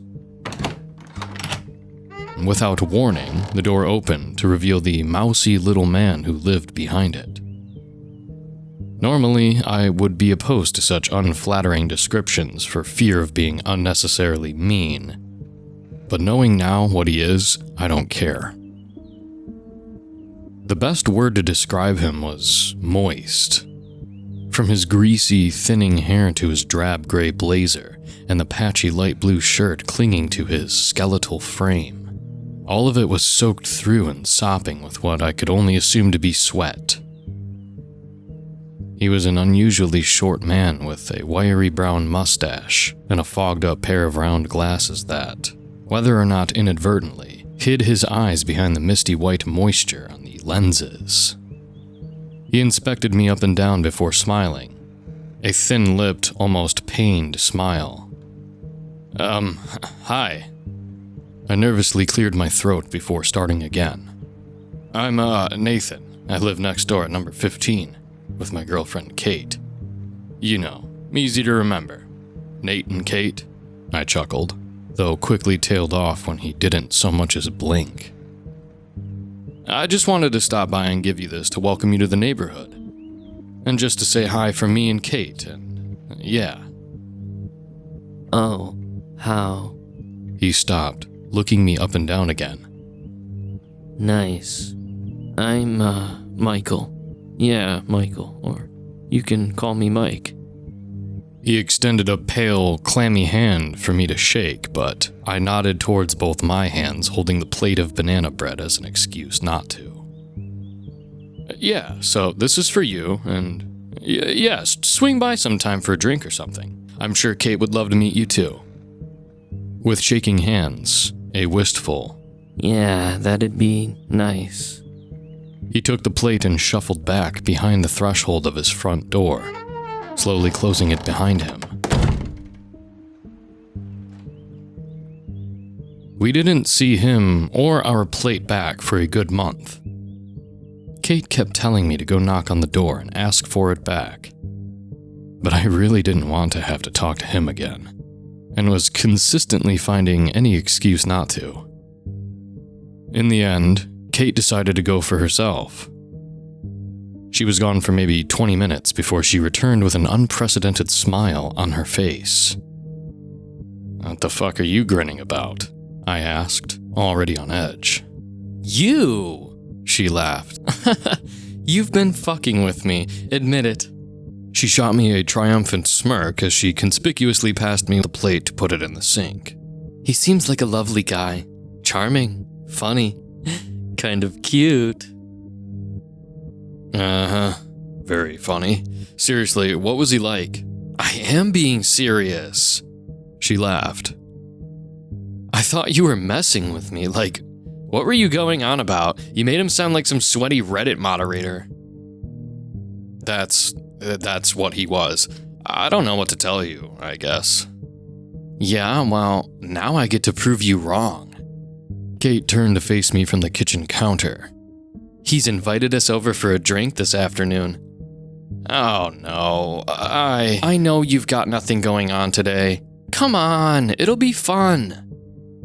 She looked so happy about it. I guess she always was the extrovert between the two of us, but I couldn't help feeling trepidation at the thought of it. But what the heck? I thought first impressions can be deceiving. Maybe I was wrong about him. It seemed like it when he opened the door, a big smile on his face as he ushered us inside. Honestly, You could hardly tell he was the same guy. Black hair flowing down his now unhunched shoulders, and the warmest smile he could muster stretched across his once pallid face. He must have grown at least a foot, if not more, now almost level with my eyeline. I smiled back as I stepped across the threshold, though I'm sure mine was far less convincing. "Nate, how have you been? It's been a while." He laughed and patted me on the back as I stepped past him. Even his voice changed. "Yeah, good. You know, the usual, same old whatever. You look like you're doing well. I mean, I hardly recognized you." "Yeah, well, I got my eyes lasered, so yeah. It's like I got new eyes. No more glasses, I suppose." "That must be it," I lied. He laughed again. "Please, come in. Just leave your shoes by that cabinet. Yeah, just there. Kitchen is that way." I followed Kate into the house, Mike following closely at my heels. I didn't dare look back at him, but from the heat radiating through my clothes and onto my skin, I could have sworn it felt like he was only a fraction of an inch away from being pressed against my back as he pursued us. As we rounded the corner to his kitchen, he slithered past me in order to get ahead of us as he asked, "Can I get either of you a drink? I've got a couple of different wines, soft drinks." "Oh, do you have a rosé?" Kate asked, following him to the fridge. "I've got a few." "Provence?" "Ah, a woman of taste. I most certainly do, my dear." With his sickening laugh, he produced a bottle from behind the fridge door. "Nate, anything for you?" Do you have like a Coke or something?" Looks like I only have diet. Is that all right?" Before I had a chance to answer, Kate turned and glared at me, anticipating my response. With a grimace, I nodded to her before replying, "Yeah, that's great, thanks." With an overemphasized gesture, he directed us around a corner into a new room. I followed behind Kate, and immediately tensed when I heard her gasp as she entered the room, preparing myself for whatever horror may lay ahead. Close behind, I stepped into what appeared to be a living room, though it looked like it had never been lived in. The whole thing was stale and lifeless, like some sort of pamphlet showroom. The curtains and sofas existed without a single crease, and there was a large TV on one of the walls, still with the plastic film over the screen. The carpet sat under the coffee table in the middle of the room, but appeared completely unused as every single fiber was perfectly combed in the same direction as its neighbors. I followed Kate to the sofa and sat beside her, as Mike delicately perched himself on a chair opposite us, staring unblinkingly between the two of us. I sat and nursed my Diet Coke for hours, feigning interest in the conversation as I slowly transitioned into zoning out completely. At some point, the conversation moved on to Mike's career, which would have been interesting if he hadn't made that weird too. Apparently, he worked in practical effects and makeup for TV and movies. Sounds interesting on the surface, right? I thought so too until he disappeared around the corner and came back with a picture frame with hair in it. Different rows of hair. Black, brown, blonde, nicely combed and organized. I don't know about you or people in his line of work, but I think that's pretty fucking weird. Words can't describe how relieved I was when he finally got up to leave. He kept offering Kate more and more wine, and trying to get me to join. And he made a joke, I'm assuming, about having his guest room available if we need it. But he kept saying it like we don't live 10 fucking yards away. Regardless, we managed to escape a few hours later as a sober me guided my now wobbly partner back to our front door after an irritatingly long goodbye. And finally, it was over.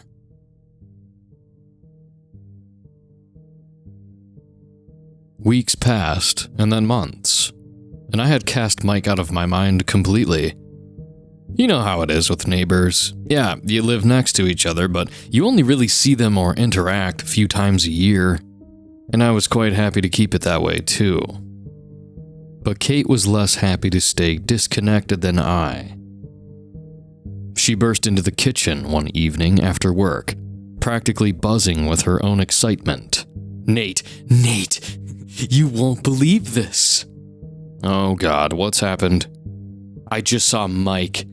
She leaned forward, both hands planted firmly on the table. With a girl. Really? I kinda thought he was gay. I know, right? I'm pretty sure, though. They were just walking down the road, like, holding hands and everything. Damn. Well, good for him, I guess. Yeah, she was cute, too. Blue-haired girl. That kind of vibe, you know? Who'd have thought?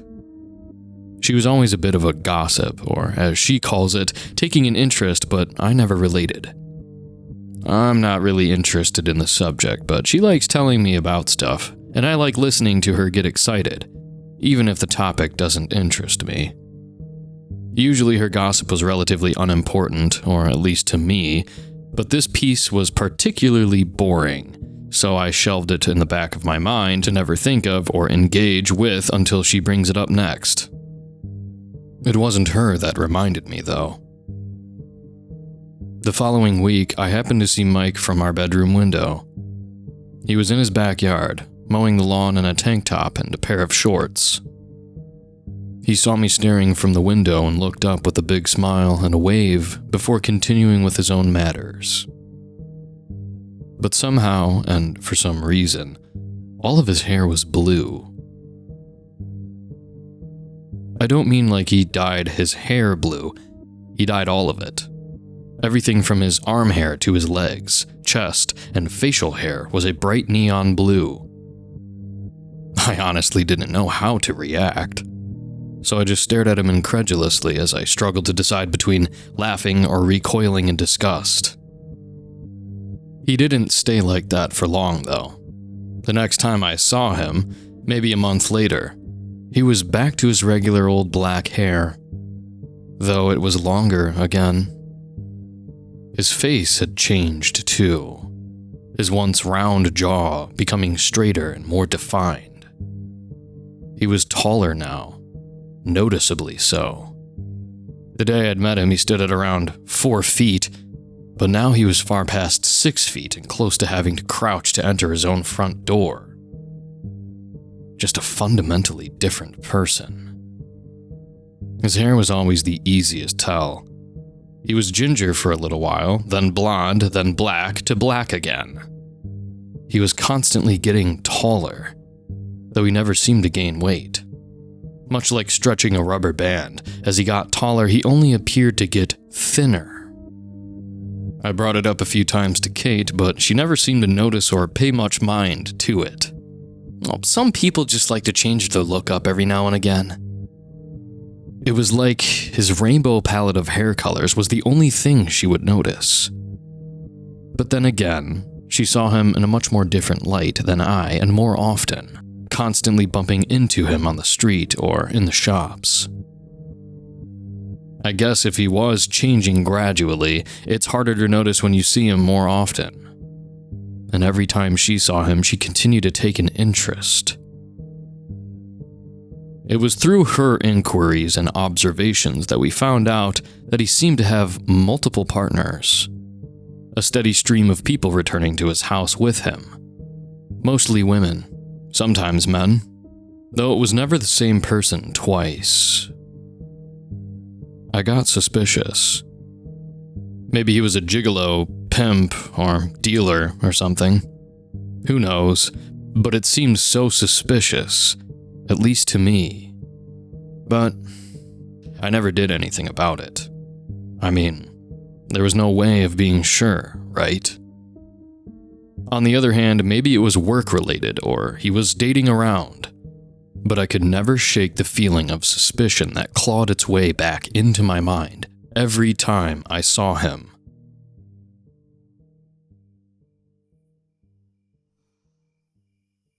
There was one time, I remember, where I woke up in the middle of the night. Our bedroom was silent, save for Kate's faint breathing beside me. Silent enough to hear next door. I could hear a woman screaming. It was muffled behind the wall that separated our houses, but it was unmistakably there. Just the sound turned my blood cold. After 10 minutes of tossing and turning and wondering if I should do something, I gently shook Kate awake. She rolled over to face me with a quiet, as she blinked the sleep from her eyes. "Did you hear that?" I whispered. "Hear what?" "It's like a woman screaming or something." She propped herself up on her hand and stared at me for a second. Even in the near pitch darkness of our bedroom, I could still see the judgment on her face. "Nate, it's like 2 a.m. right now, and Mike has a guest over. I'm sure you can do the math on that one." "No, you don't think..." I stopped, considering her words.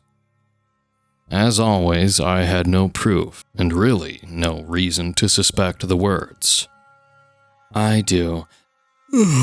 Can we go back to bed?" She yawned, setting her back under the covers and giving my arm a gentle tug. I conceded and laid back down, as she pulled herself in a little closer with a whispered goodnight. Within seconds, she was back asleep. But I couldn't do the same with my mind still racing.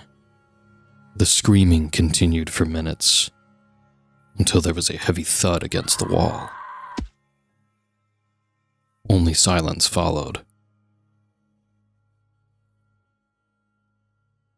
When I brought it up again the next morning, she suggested that if I was really that uncomfortable with it, I should go over and tell him to keep it down or something. As if that wouldn't be uncomfortable enough on a normal occasion, considering it involved interacting with Mike, made it that much less enticing. So of course, I didn't. And I just left it at that.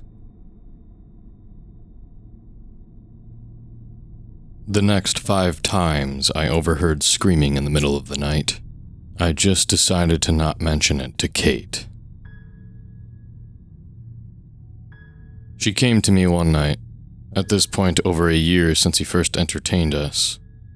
It was December, and she said he wanted us to go over and celebrate the season, or whatever. Of course, I didn't want to go. I think we've established that at this point. "It might be fun," she said. "You sure you can't be tempted?" "I don't know, Kate. I just don't like the guy." "I thought you'd say that." She laughed. "That's fine. Not everyone likes everyone, you know. But I like Mike, so I'm gonna say hi and catch up. I'll be right around the corner, yeah?" "If you're sure, I'll wait up, yeah. Just text me or keep me updated." "Sure thing. I'll be back by like 10 or 11-ish. She stood up, grabbing her bag and keys. "Okay, have fun. I love you." "I know you do." She grinned at me as she shut the door behind her. She texted me around 11 saying she was going to be back soon. Come midnight, she still wasn't home.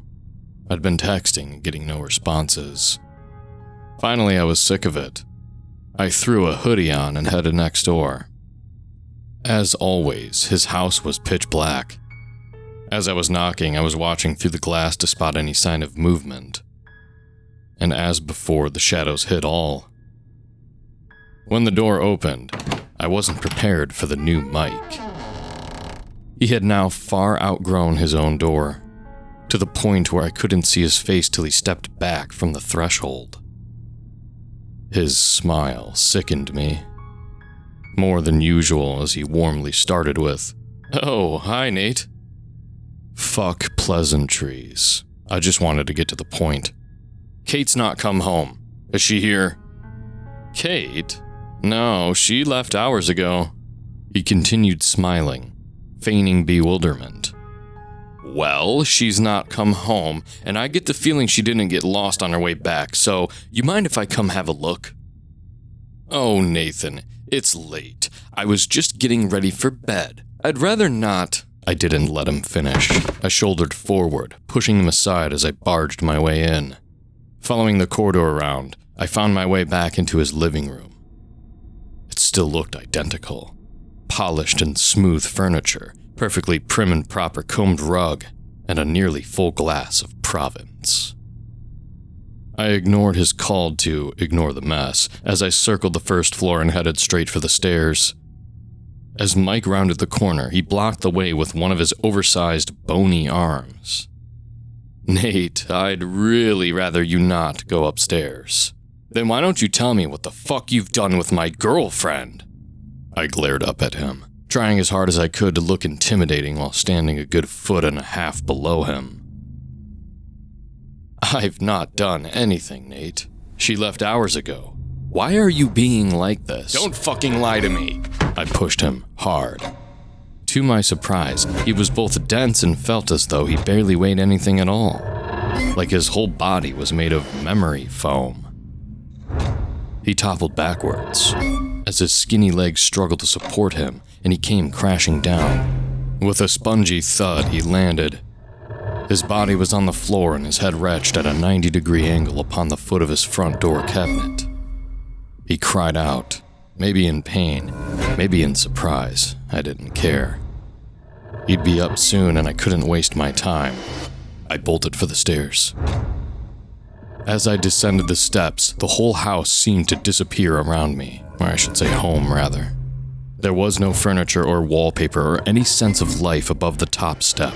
Molding, empty walls with open electrical cables dangling out of open cavities, peeling remnants of where wallpaper used to be, covered in water stains and black splotches. All disappears upon the threshold at the top of the stairs. All of it was gone, just far enough for it to be invisible to anyone who happened to look from downstairs. I knew where his bedroom was. It shared a wall with ours. So I went straight for it and I heard Mike clambering to his feet downstairs. The door looked somehow older than the rest of the house. It looked like the burnt remains of a house fire, cracked and charred, and simultaneously rotted and molded by an abundance of moisture. The doorknob was almost entirely brown with age and corrosion, and refused to turn without excessive force. As the bedroom door finally swung open, I was immediately punched in the face by the pungent smell of stale water and rotting flesh. It was near pitch black in there, the windows covered in multiple layers of black fabric so that not even the forgiveness of the moon could cast any means of visibility. Though I couldn't see the room, I knew I wasn't alone, as the labored sound of breathing greeted me from the far corner. I fished around in my pockets for a second. Keys, change, no phone, shit. But I had my granddad's old Zippo and it'd have to do. I flicked it on. And there, barely conscious and crumpled on the floor, in the corner of the room was Kate. Half-clothed, with large patches of hair and skin missing, and in a pool of presumably her own blood. But alive. I was at her side in an instant, leaving the lighter lit on the floor beside us. I gently but urgently tried to pull her away from the wall, trying all the while not to touch any of her large patches of missing skin. Her whole body was slick and wet with a viscous, sticky fluid that stank of rat piss. And as I went to pull her towards me, it only stuck harder, clinging onto both her and the wall. It steadfastly refused to let her budge, and all the while making a sickening sound like an old man sucking his teeth as I desperately tried to tear her away.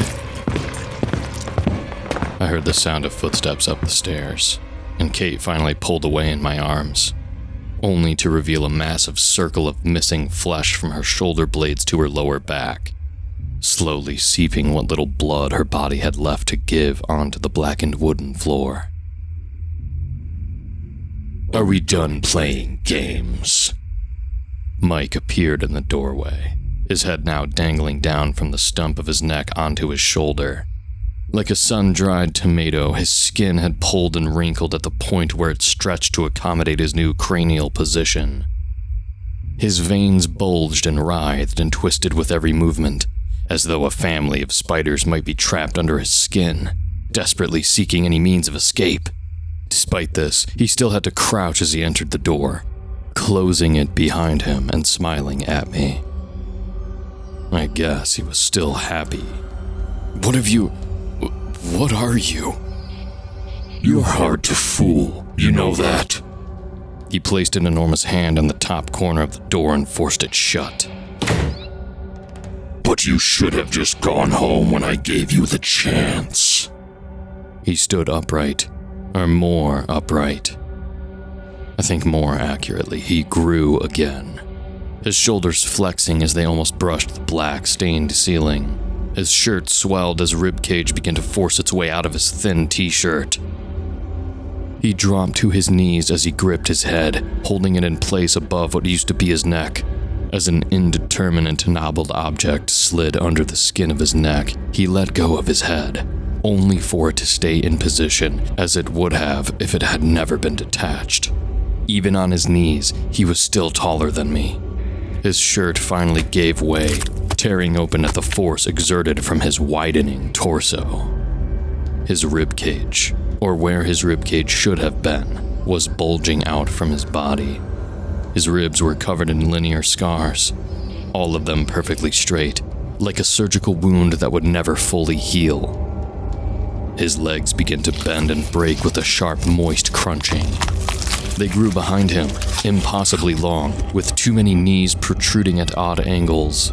His legs, much like his arms, only got thinner and thinner, the skin becoming vacuum sealed to his incorrectly shaped bones. The scarred skin around his exposed chest began to rip as it stretched open on weak fibers. He tore his shirt off as it began to pull against his widening shoulders, only to reveal his entire stomach, chest, neck, and back were all covered in similar surgical scars. All of them joined shortly after, tearing open to reveal the creature underneath. Its limbs were black and uncomfortably sticky looking.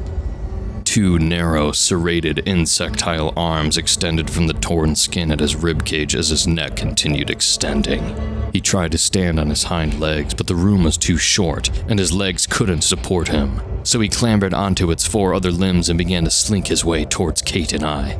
On my own unsteady limbs, I crawled backwards, pinning Kate to the wall behind me while trying to gain some distance. I used to work as a bouncer to a bar for a few years, and thought I might have learned that if push comes to shove, my fight-or-flight response trusts me enough to do the former. But confronted by whatever the fuck this thing was, I couldn't seem to do either. I would have taken flight if my only means of exit wasn't on the other side of the room, behind Mike. And as much as I would have wanted to fight, my body wouldn't move. All I could do was reach behind me and take Kate's hand in mine. It was limp, cold, and she barely had the strength to close her fingers. She was barely clinging onto consciousness at all. He took his time, enjoying his slow approach.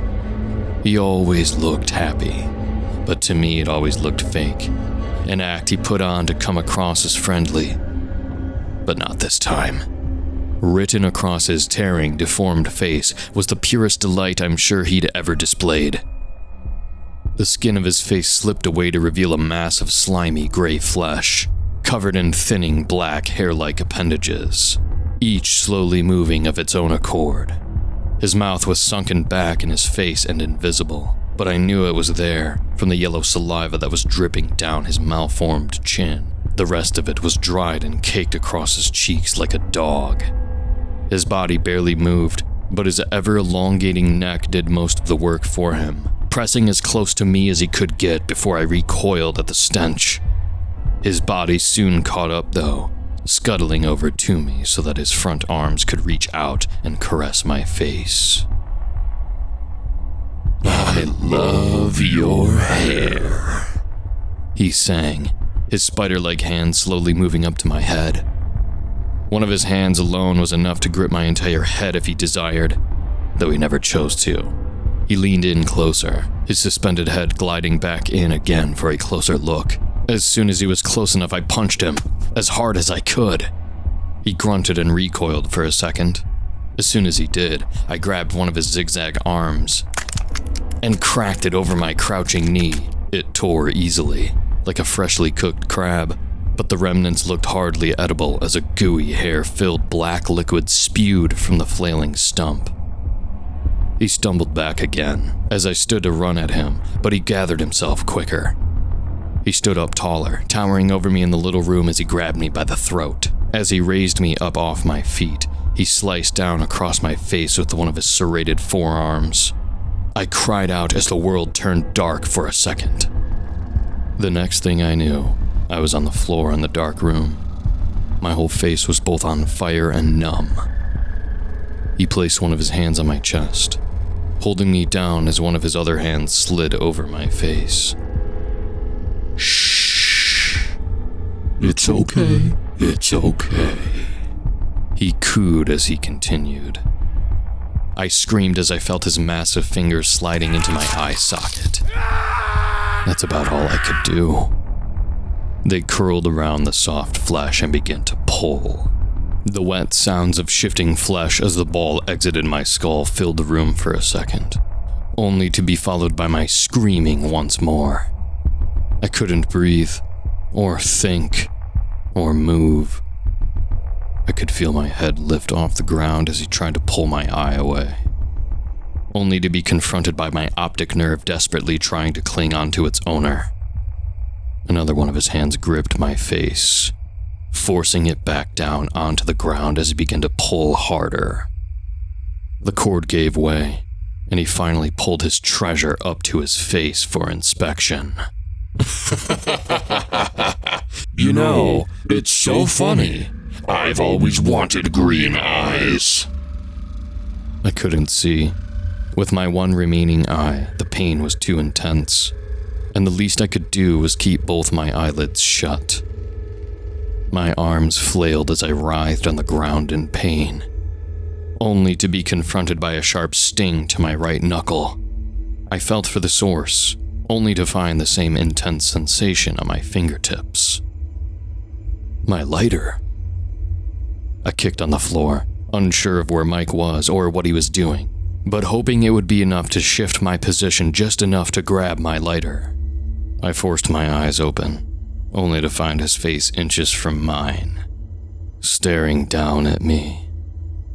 Of course he was smiling. When wasn't he? His long, greasy, blood-stained hair was dangling between us like a curtain around both our faces, blocking everything out of my peripherals. I grabbed the lighter and pushed it up under his hair, and watched as the strands caught fire and shot all the way up to his face. Within seconds, he was in a blaze. Like a dying insect, he writhed on the ground as he screamed every frequency at once, every voice he'd stolen crying out in a haunting harmony. I took my chance and lifted Kate off the ground, throwing the lighter at him. I lugged her over my shoulders and ran for the door, down the stairs, bouncing off both the walls and the banister on the edge of my own consciousness. Out of the front door and finally into our own house, I set Kate down on the stairs and retrieved the home phone, dialing for an ambulance. The rest is a blur. I made a call, but I don't remember any of it. Eyes closed, fading in and out of consciousness, running on the fumes of my own energy. I awoke in a hospital bed. I'm fine. And Kate's fine. Kind of. Thank God. There's not much that can be done about my eye, but I can't complain. I didn't get the worst of it. Somehow Kate's follicles are missing, and her hair isn't going to grow back. Same with her nails. I'm missing most of my left cheek, and Kate is missing a lot of her everywhere. I might need a skin graft. Kate definitely will. Ironic, I know. She woke up a few days ago, but she hasn't said much. I don't blame her. I spoke to the cops on behalf of both of us. They went and checked Mike's house out. It was about a week after it happened, and his front door was still open. There was blood in the bedroom, but having tested it, apparently, there's DNA from at least a dozen people, if not more. Worst of all, Mike, or the thing that he became, has not been seen. The house is empty, and despite checking local security footage from surrounding houses, he was never seen leaving the house or in and around the neighborhood. It's just all a bit fucked, to be honest. I don't know how long till we're officially past this, but Kate's not going to be out of the hospital for a while, at the very least. I was discharged today, and finally got to return home. The house next door was all boarded up and closed down after the investigation. Good, I thought. It's over and done with, and we can all slowly try to forget about it. Our house looked like a crime scene, too. The stairs were covered in dried blood that I had to spend a good hour cleaning. No more reminders. I knew I was going to sleep well. Finally, a chance to be reunited with my own bed. I dragged myself through the house, up the freshly cleaned stairs, and along the hallway. I dragged myself straight to our bedroom, straight to my bed, straight to my granddad's lighter that was awaiting me on my pillow.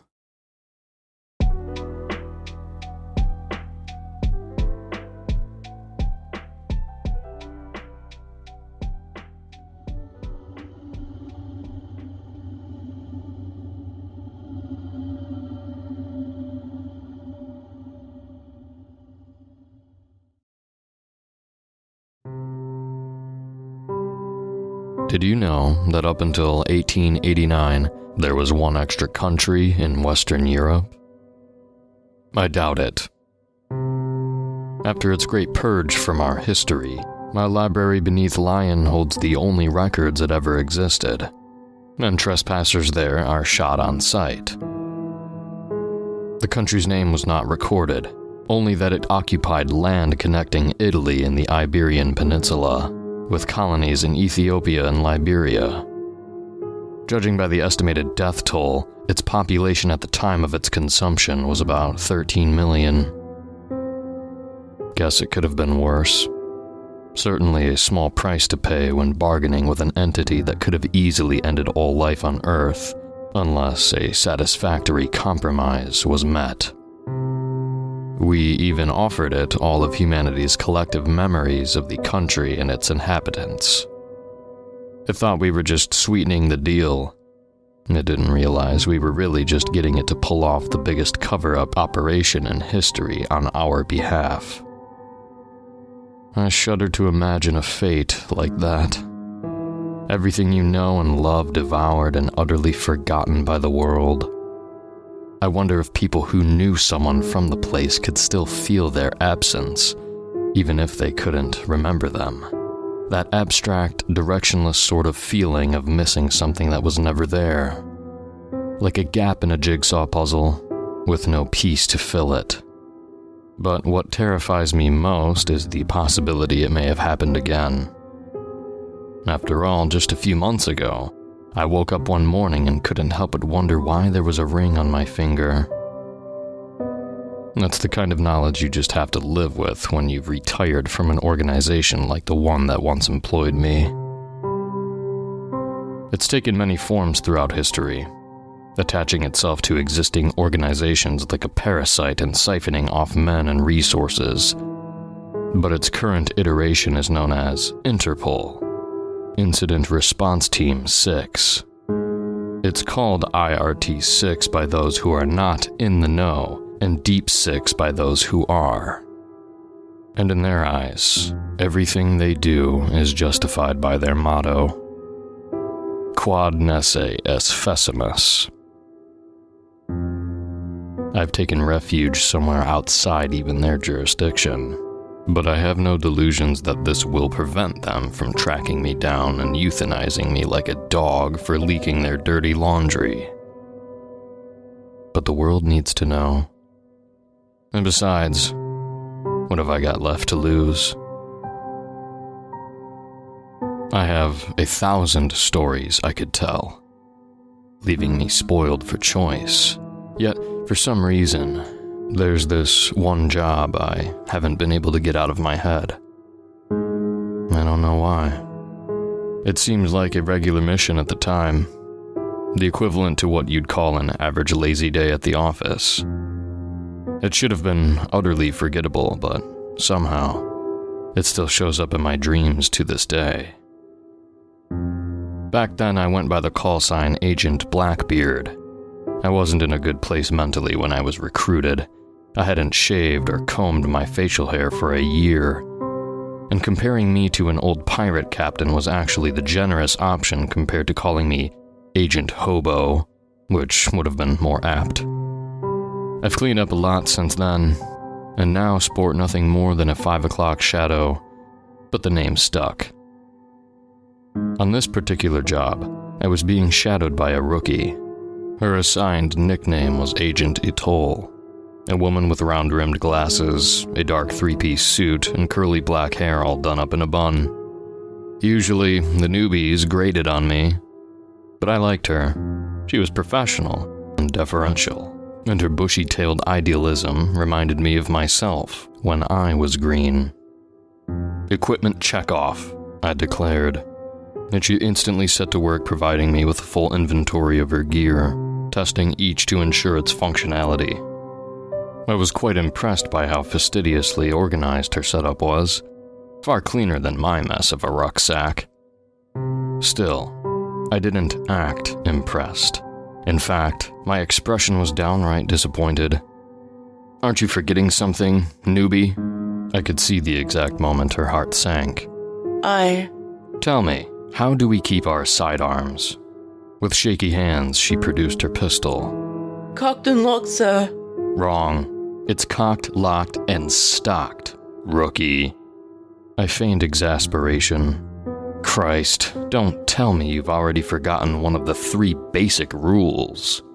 It was an absurd statement, but I said it with enough confidence, and it was just close enough to sensible that it sent her into a panic, digging through her bags in a frantic bid to figure out what the hell she'd missed. I'm sorry, sir." Her panic turned to confusion, though, when I couldn't help but crack up laughing. Head easy, Toll. I'm just yanking your chain." I gave her a clap on the back. "Some hazing is all. Your gear is perfect." She stared for a while. "Oh, ha ha." She gave a half-hearted attempt to fake a laugh. Note to self, not much of a sense of humor on this one, I'd thought.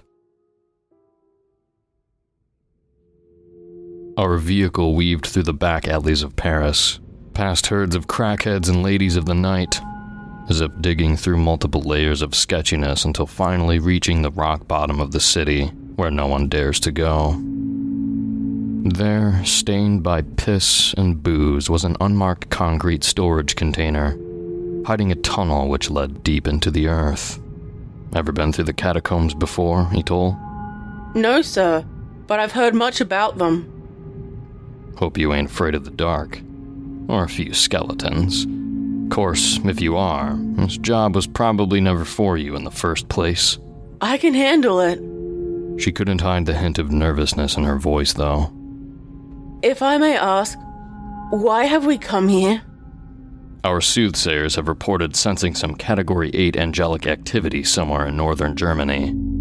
We're here to meet a friend who will help us narrow down exactly where. Stay close, I explained.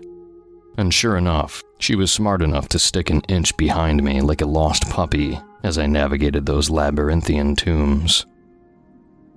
Just another reason I liked the newbie. The Paris catacombs are a world all of their own.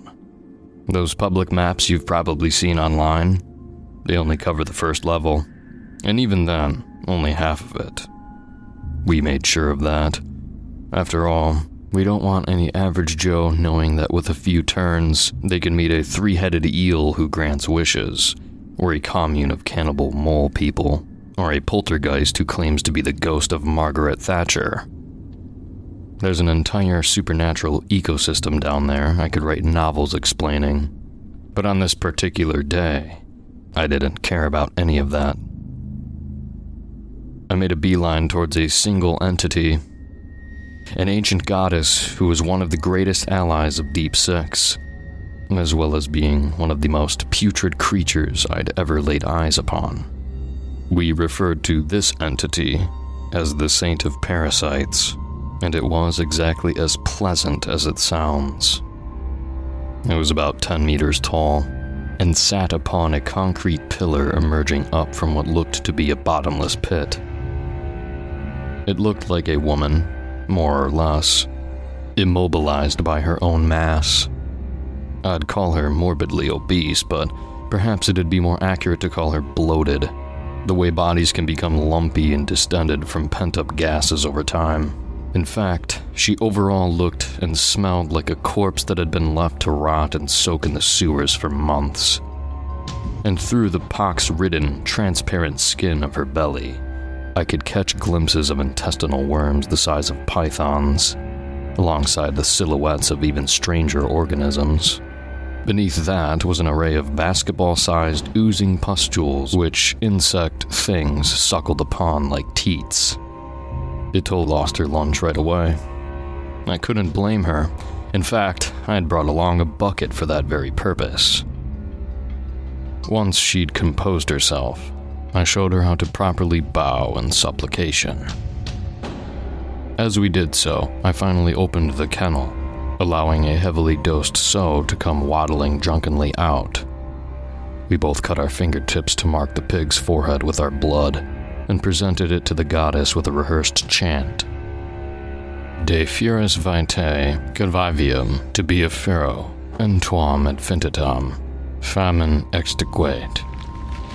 As we continued chanting, a tentacle-like appendage slunk lazily free from between the thing's lips, oozing slime as it searched for its meal. It's similar to a frog's tongue, I think, and the moment it touched the pig, it gripped it with that inescapably sticky goo and began reeling it in like a fisherman would. My ears rung from the pig's terrified squealing as it was pulled towards the foul thing's maw. I couldn't blame it, really. I can't imagine a more terrible fate. But in an instant it was gone, and the squeals went silent, replaced with the gentle humming of the she-beast. The cue our offering had been accepted. I stood and declared loudly, Obsecro versponsum rubrum nobis. There was a long pause, and then something else emerged from between the thing's lips. It was another woman, this one even taller and stick-thin with long black hair, sporting 4 arms and red body paint covering every inch of her skin not stained by foul effluence.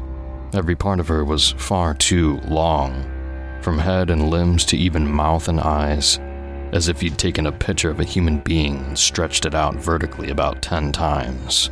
She slowly slid free from the goddess in a way that defied gravity, eventually suspending herself horizontally above the pit below, held by the sewer thing only by her feet. I stared into those eyes, each almost as tall as myself, and asked my question, Ube est spiritus sanctus? And she began to give her answer in an antediluvian form of sign language, transitioning robotically from one sign to the next. And just like that, the grim transaction was over. I thanked them both humbly for the information. The red woman slid back to from whence she came, and the goddess waved us off with an impatient glare. As we weaved back through the catacombs, I could tell Ito was still lost in a nauseous daze, her brain reeling from the sheer amount of what the fuckery she'd just witnessed. But she played it off like she wasn't even bothered. You know, you don't have to act tough, I noted. I mean, seeing what you just did for the first time, It can screw you up something fierce. If you want to talk about it, just say the word. No, I'm fine, really. She coughed, turning away from me. You warned me about it all beforehand. You know what this job would be like. You prepared me. Nothing can prepare you for your first meeting with the Saint of Parasites. I'll be honest, when I was a newbie, first time I met her, I started weeping and puking so hard I screwed up the whole ritual. I gave her a pat on the back. You did pretty good, all things considered. I found that telling an embarrassing story was always a great way to break the tension when talking to newbies. And sure enough, she laughed and seemed to perk up. Thank you, sir. I gave her a wry smile before returning to business, checking the map on my phone. Anyway, our friend pointed us to a small club on the outskirts of Berlin by the name of Untot. That's where we'll find our angel. She whistled. Wow, that's amazing, sir. How'd you even know what she was saying? I laughed. D6 agents like us get to learn a hell of a lot of languages.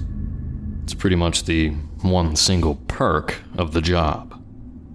And after all that, I made sure she got in a session with her D6 appointed therapist before our flight to Berlin a few weeks later.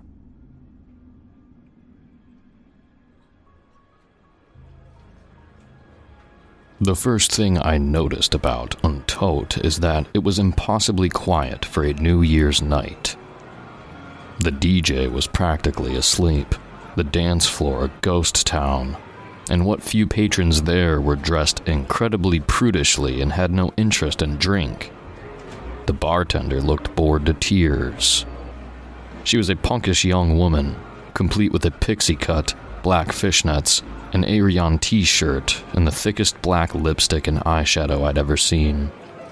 I politely asked her if she spoke English, and she nodded. Evening, she greeted, before her eyes drifted downwards. What with the fanny pack? I tucked my messenger bag behind me. It's not really any of your business, is it? I had a seat. Anyway, evening. The name's Jacob Henley. This here's Ida. I gestured to Etol. Both names had been made up on the spot, of course. Oh, the mysterious type. I see. She giggled. Nice to meet you, Jacob. My name's Juna.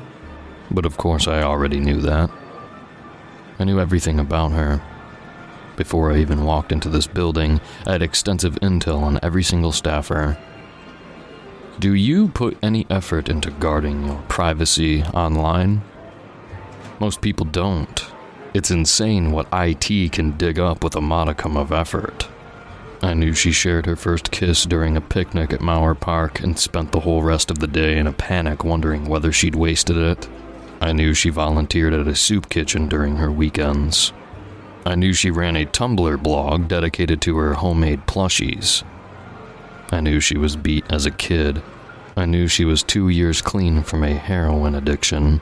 I knew she was in a virtual support group for chronic depression.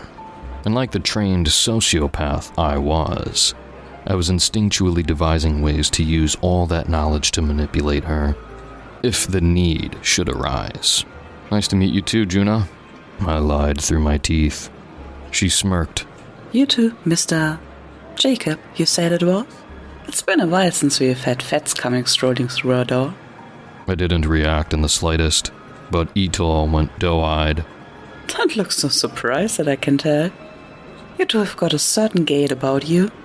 If you're here checking to see whether we have been selling spirits to toddlers and pushing E on the side, I assure you, you're wasting your time. Bossman keeps his place on the straight and narrow. But if you're here for a drink, well, I'm obliged to never turn away a customer.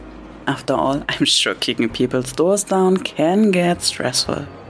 I noticed the slight hint of venom in her tone.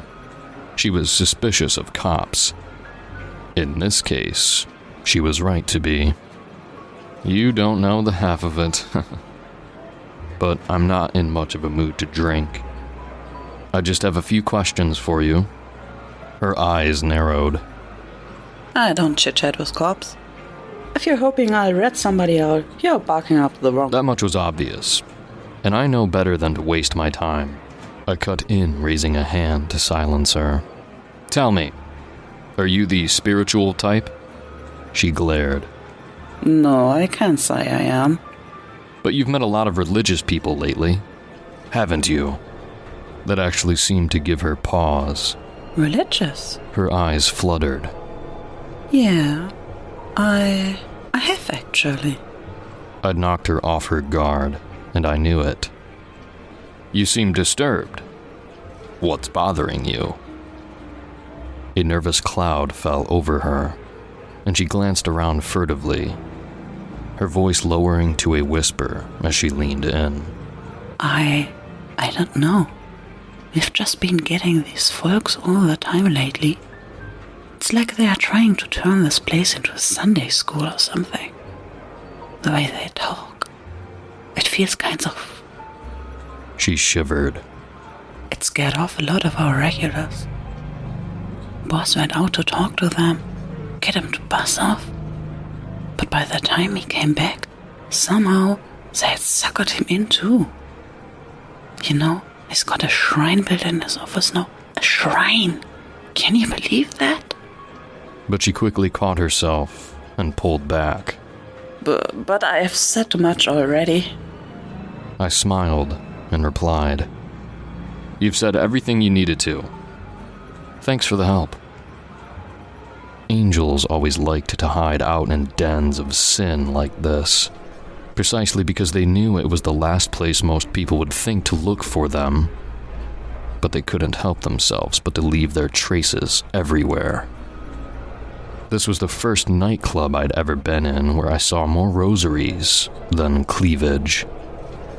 I spoke to the DJ next, although it wasn't much of a conversation. He seemed to have an issue with me barging into his booth. Sir, I'm sorry, but you really can't be up in here. I lifted a flap of my coat, retrieving my suppressed MAC-10 from its shoulder sling on my side. Before he had the time to register it, the barrel was already pressed against his chest. You sure about that? I whispered. He went silent, but not an ounce of actual fear showed on his face. Only a sudden blankness. Still, I nodded to Etol to plug a USB stick into his setup and start messing with his controls.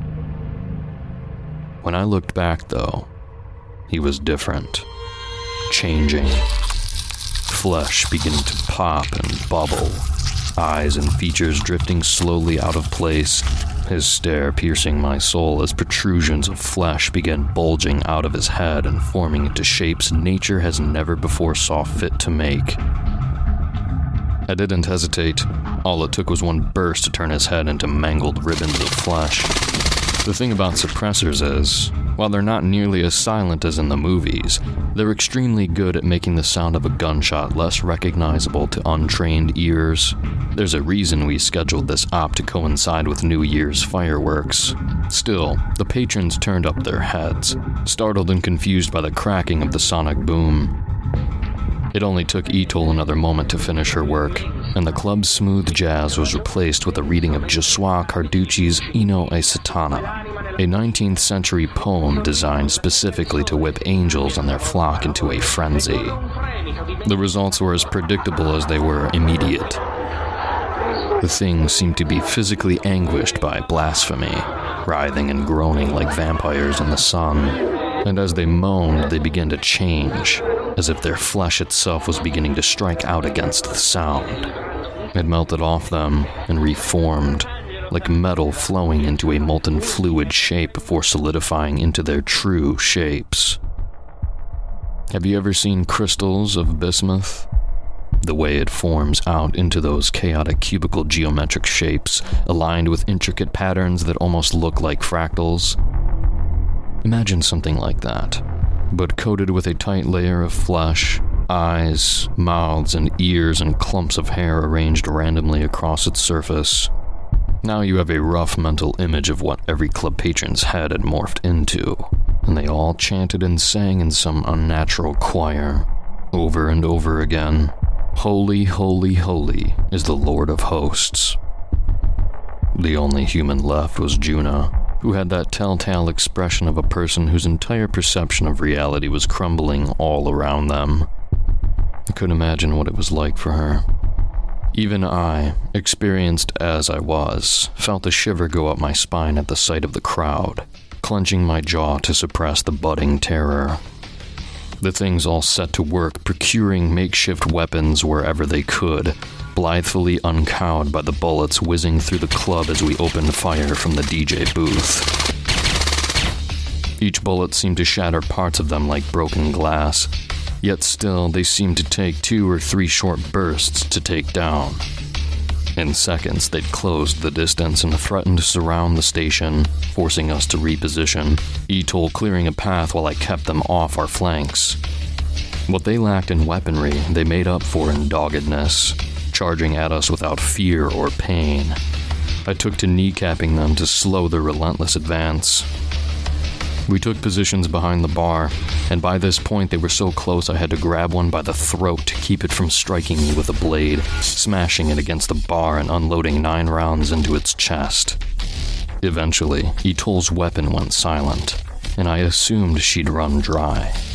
Before realizing that, like the bleeding heart she was, she'd gotten distracted comforting Juna, who was curled up in the fetal position, sobbing beneath the bar.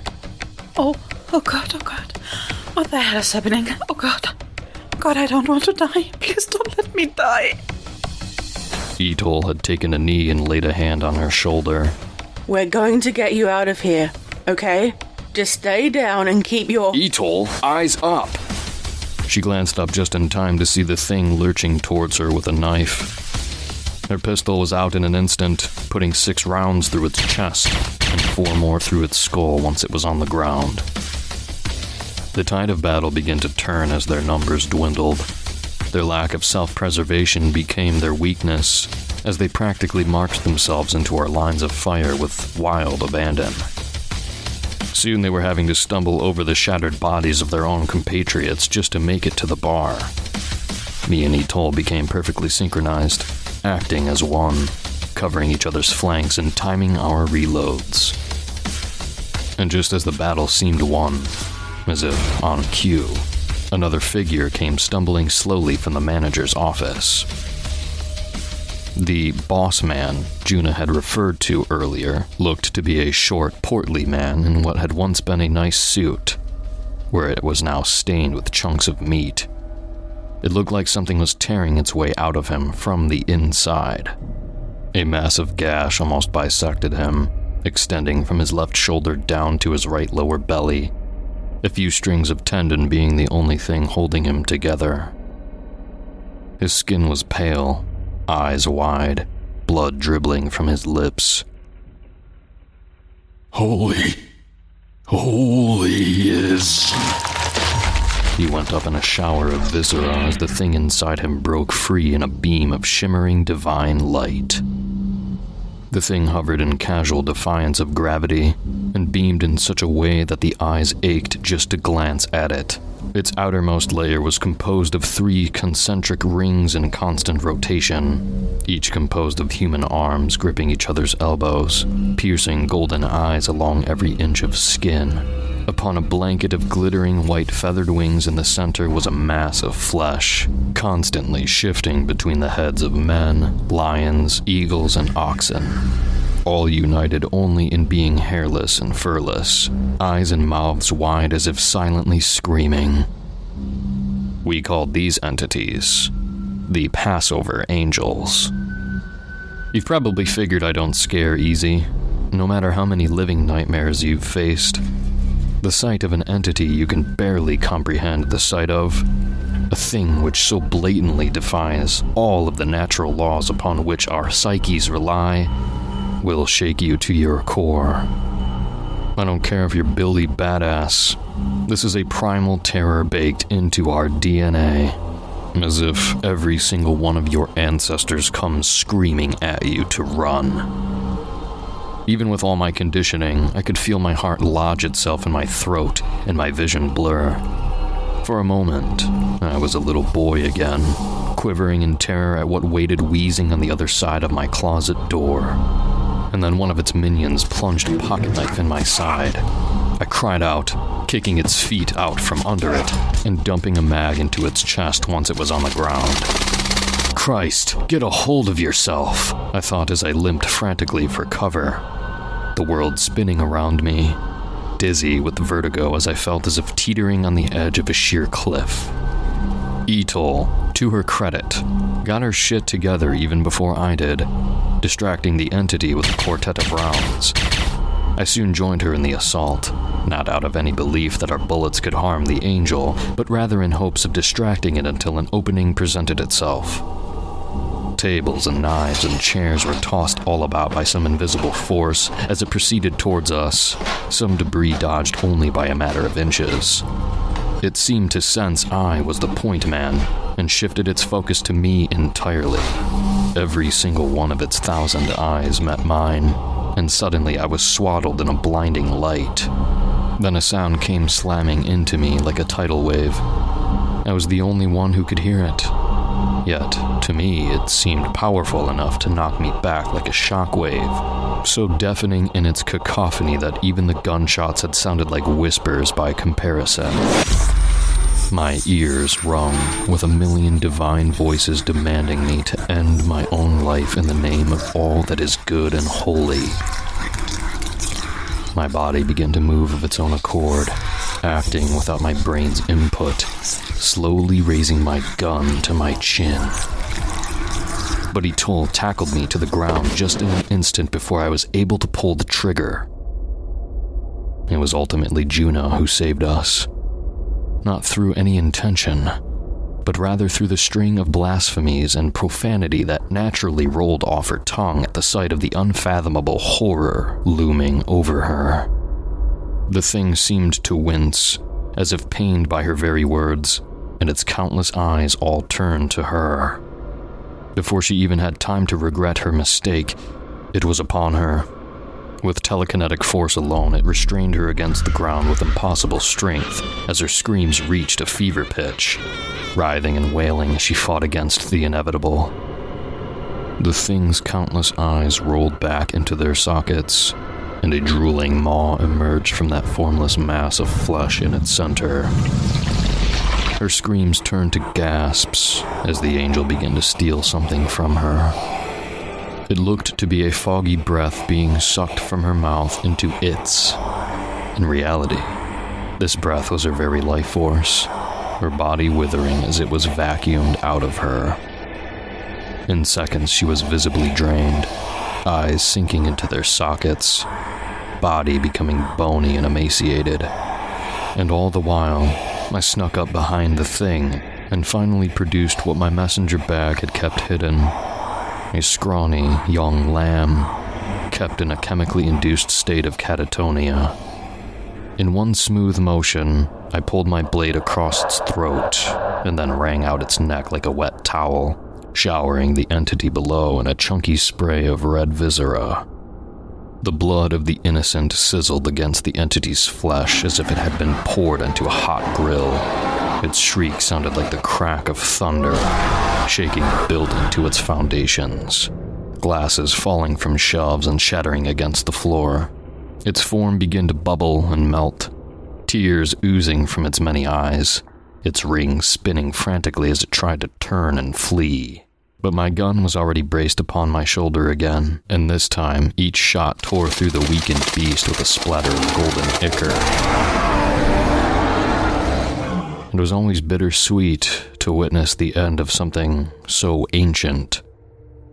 Sometimes I wonder how many millennia the immortal being had wandered this earth, only to finally die at our feet as its form crumpled beneath 2 volleys of 9mm parabellum rounds.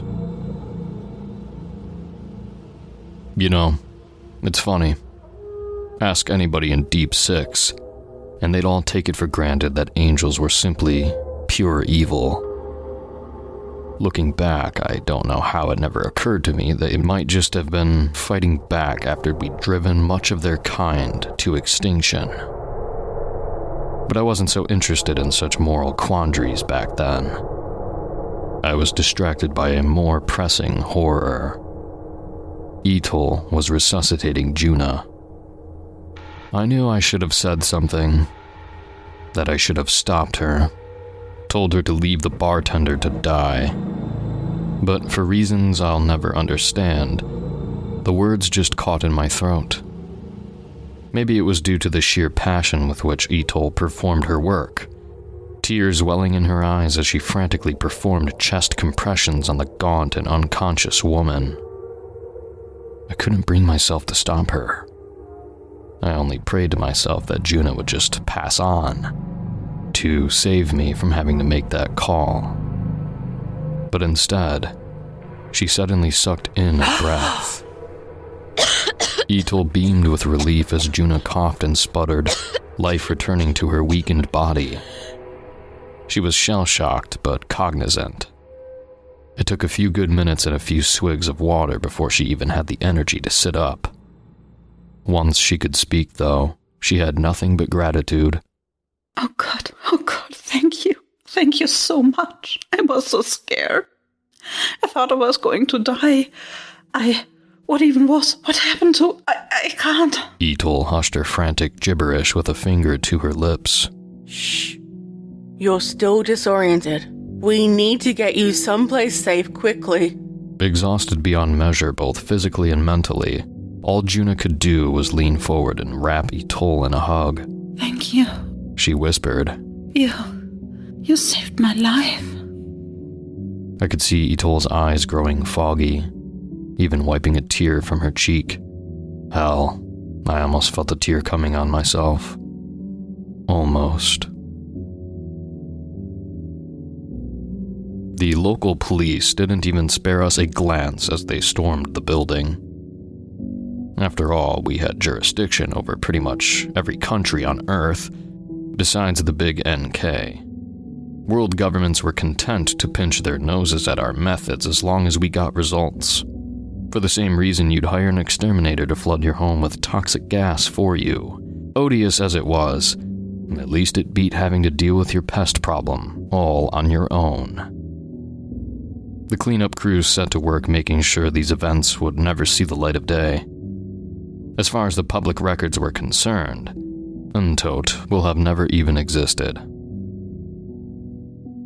We helped Juna weakly wobble her way to the truck, and me and Etol shared a moment.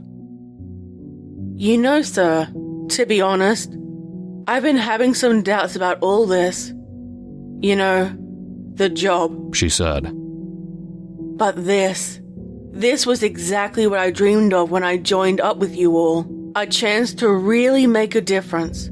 You know, to actually, truly help people. Something I could never really do at that desk job.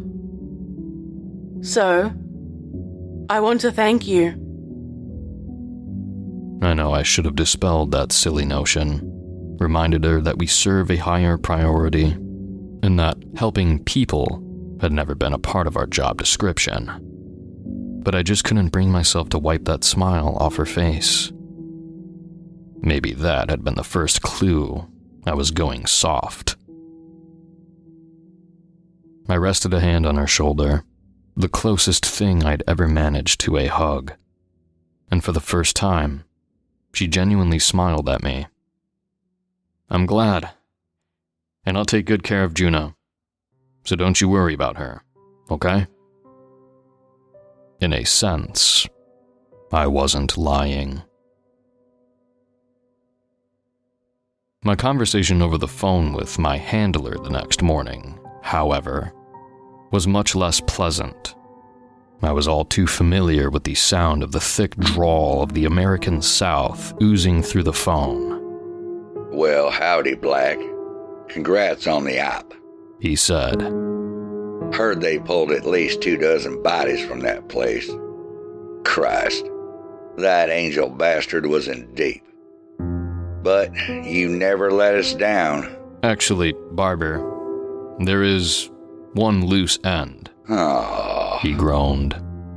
Wonderful. Just what I'd like to hear. His voice dripped with sarcasm. It's nothing, really. One of the Angel's code greens made it out of the building. She only took it for a few seconds, so the transformation won't have any effects on her mentally, but it will be visible. In 48 hours, she'll be like walking a goddamn billboard writing supernatural. He cut in. Would you mind telling me how in the hell she made it out of there alive? Agent Etol rescued her, sir. Hell, but brought her back from the brink of death. There was a long pause, and then a scoff, as if he couldn't believe a word he was hearing. Well, why in the hell would she go and do a thing like that? I sighed, taking a deep breath. I really didn't want to have this conversation right now. Look, I've got the code green right here. I'll just take care of her myself. Forget that. Etol's a big girl. You tell her to go clean up her own goddamn mess. She's not ready, Barber, I asserted. Not yet. Soon. He fell begrudgingly silent at that. He knew what I meant. We always worked rookies in slow, like the old parable of the frog in the boiling pot. We pulled back the curtain gradually, inch by inch, so they didn't realize how deeply they're being lured into the mire. We study them, form a psychological profile, and determine exactly how to gaslight them, manipulate them, exploit their fears and insecurities, how to break them until they're utterly under our control. And by the time they truly realize what they've signed up for, it's already too late. We are going to have a long conversation about this during your debriefing, Black. He concluded bitterly. Get it done. Before I could respond, he hung up the phone.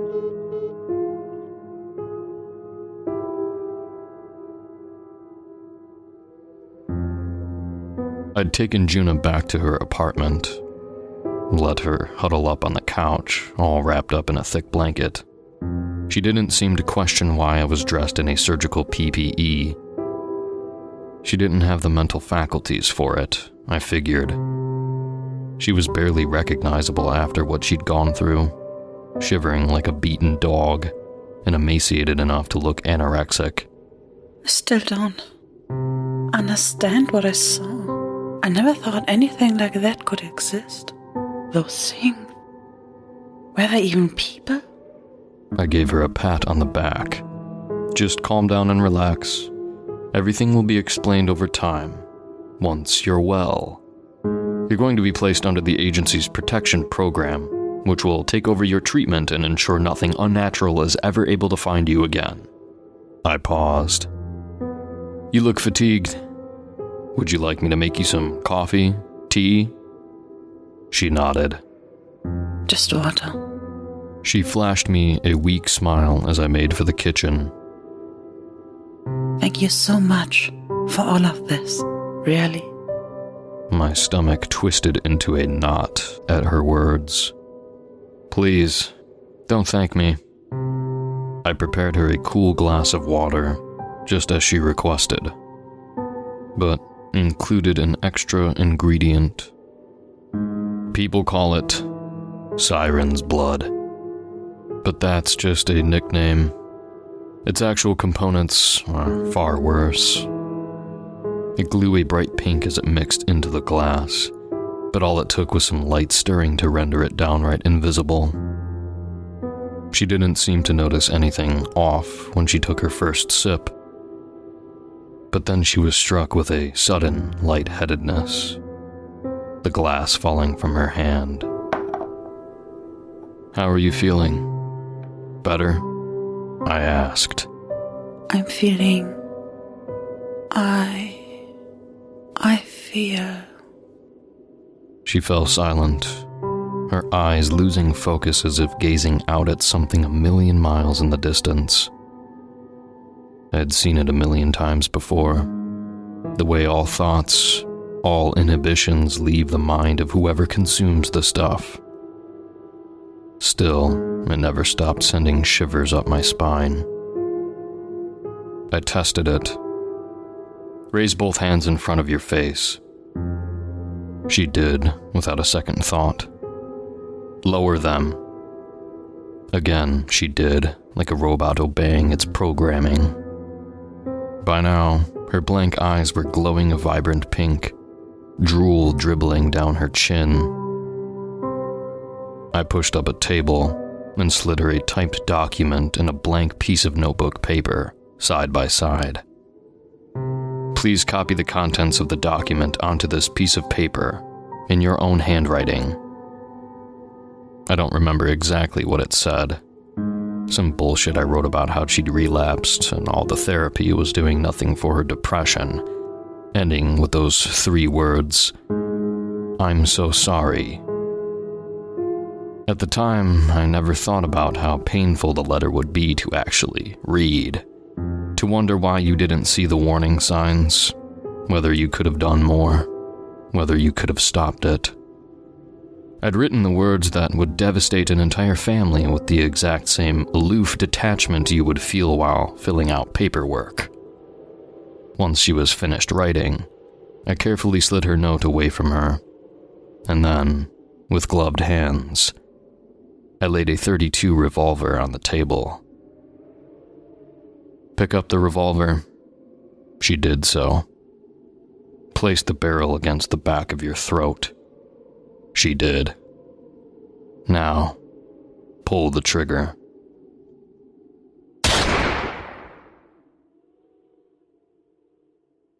I wish I could tell you I was racked by guilt as I watched her splatter her own brains against the wall. But you want to know the truth? I didn't feel a goddamn thing.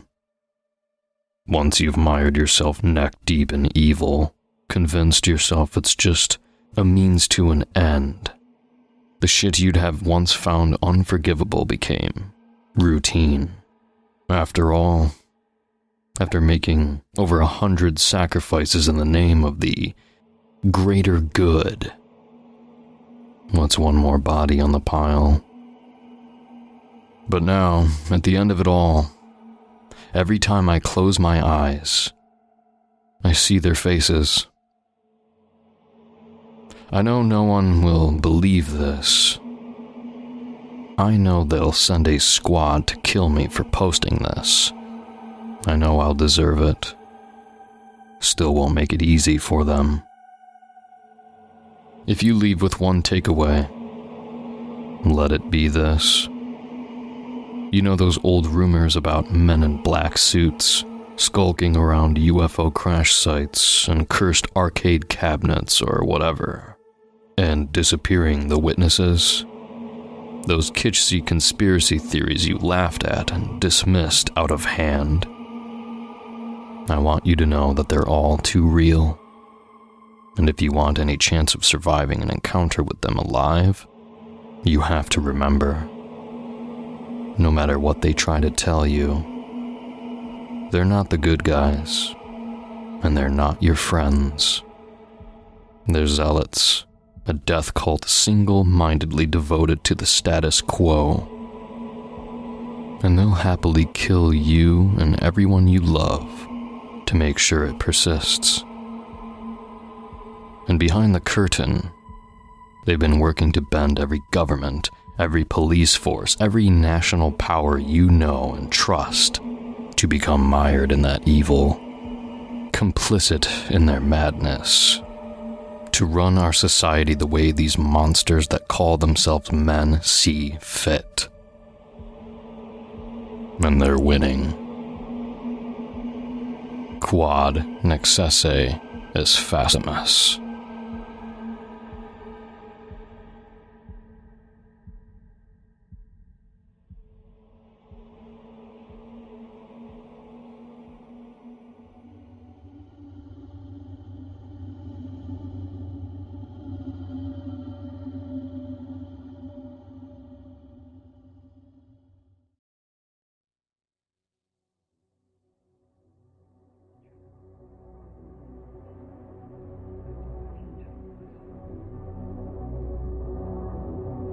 Back in 2022, I went through a drawn-out and ill-tempered breakup with my then-fiancée, Savannah. She'd been getting unusually close to one of her coworkers, and her behavior had suddenly shifted. I accidentally overheard one of her phone calls, revealing that the two of them were, in fact, having an affair. I confronted her about it, and she didn't bother to hide it anymore. This was about a week before we were supposed to go on a couples retreat that we'd planned for months. So instead of a 5-day weekend with my bride-to-be, it was aiming to be a miserable pity party. But hey, the deposit was non-refundable, and I needed space. I decided to go on my own while she packed her things. I couldn't bear to watch our life being put into boxes. I headed for Alaska.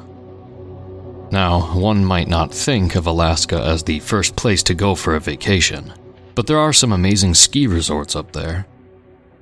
There was this one place that had a little bit of everything. A main lodge with a bar, a restaurant, and a gym. Nothing huge, but more than expected. Savannah and I had rented one of the many 2-man cabins, complete with a built-in sauna. Thing cost an arm and a leg, but it came with a complimentary champagne, so what the hell? I got there an early Thursday morning, checked in, and explained to the receptionist that there wasn't going to be a second person joining me. It earned me my first sympathetic look and an involuntary, "Oh." I was shown to my cabin. It was in a cluster with 6 other cabins, a straight walk from the ski lifts. One of the staffers showed me how to work the sauna, bucket and all, where to find linens, and how to order room service. Then they handed me the keys and sent me on my way. Savannah and I had gotten the place a little cheaper because of how far in advance we booked, so we had no idea that it was going to be such a rough winter. There'd been a constant overcast for about a week, and we'd booked a little earlier in the year than one should, meaning it was oppressively dark outside. Even at the height of noon, all I saw was a gray-washed sun peeking through layers of clouds like a shy schoolboy. There were a couple of others there, though. In the cabin straight across from me were a pair of what can only be described as socialite hipsters. A man and woman in identical haircuts and matching outfits. They had customized prints on their shoulders with their Instagram tags. At first I thought it was some sort of joke, but every single time I saw them together, they seemed to enjoy themselves immensely. Kind of made me feel bad for thinking less of them, to be honest. Then there were 2 men in their 50s. They weren't an obvious couple at first look, but you could kind of fill in the blanks to draw your own conclusions. I think they just wanted to get away. They didn't even bring any skis.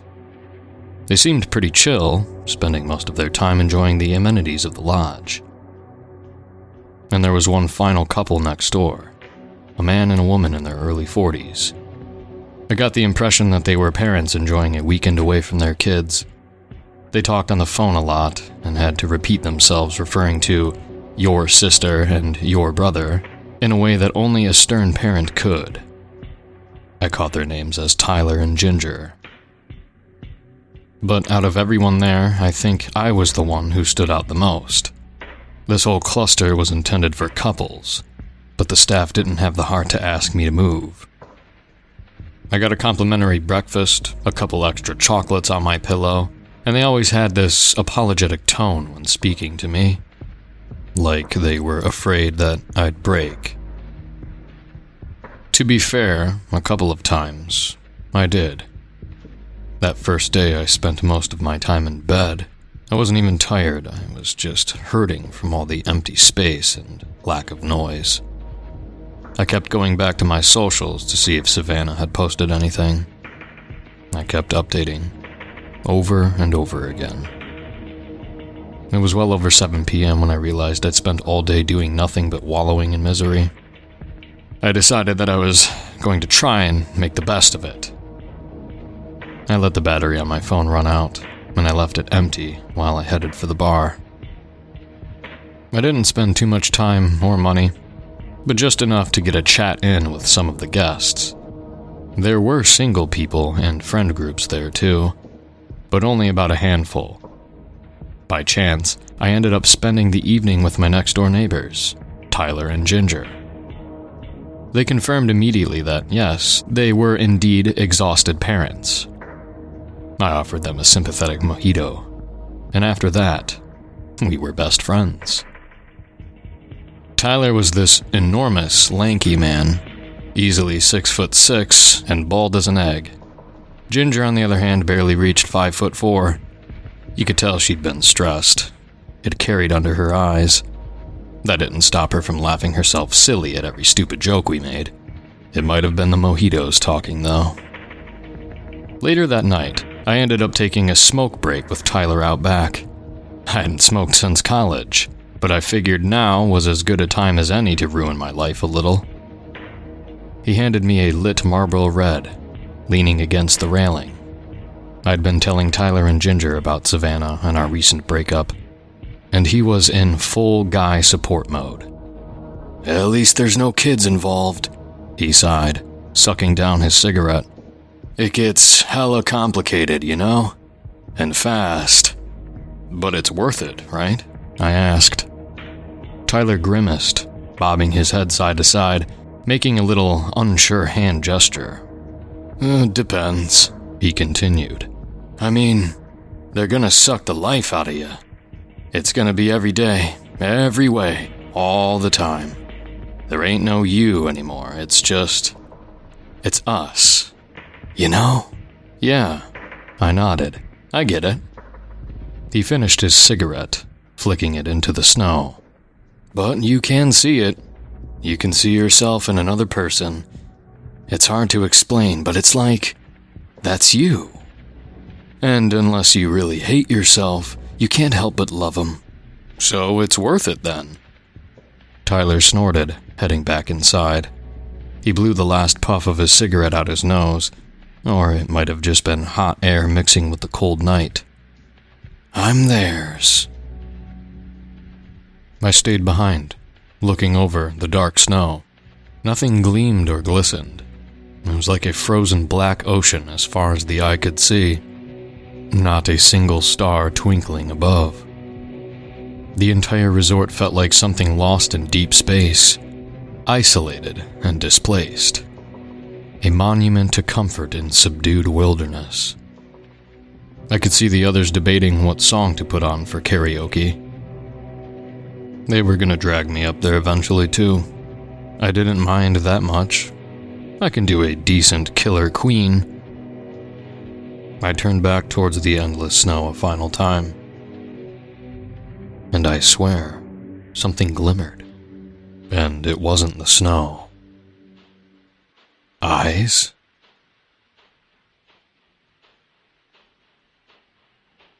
I woke up close to noon the following day. The result of one too many drinks and not a single alarm set for the first time in years.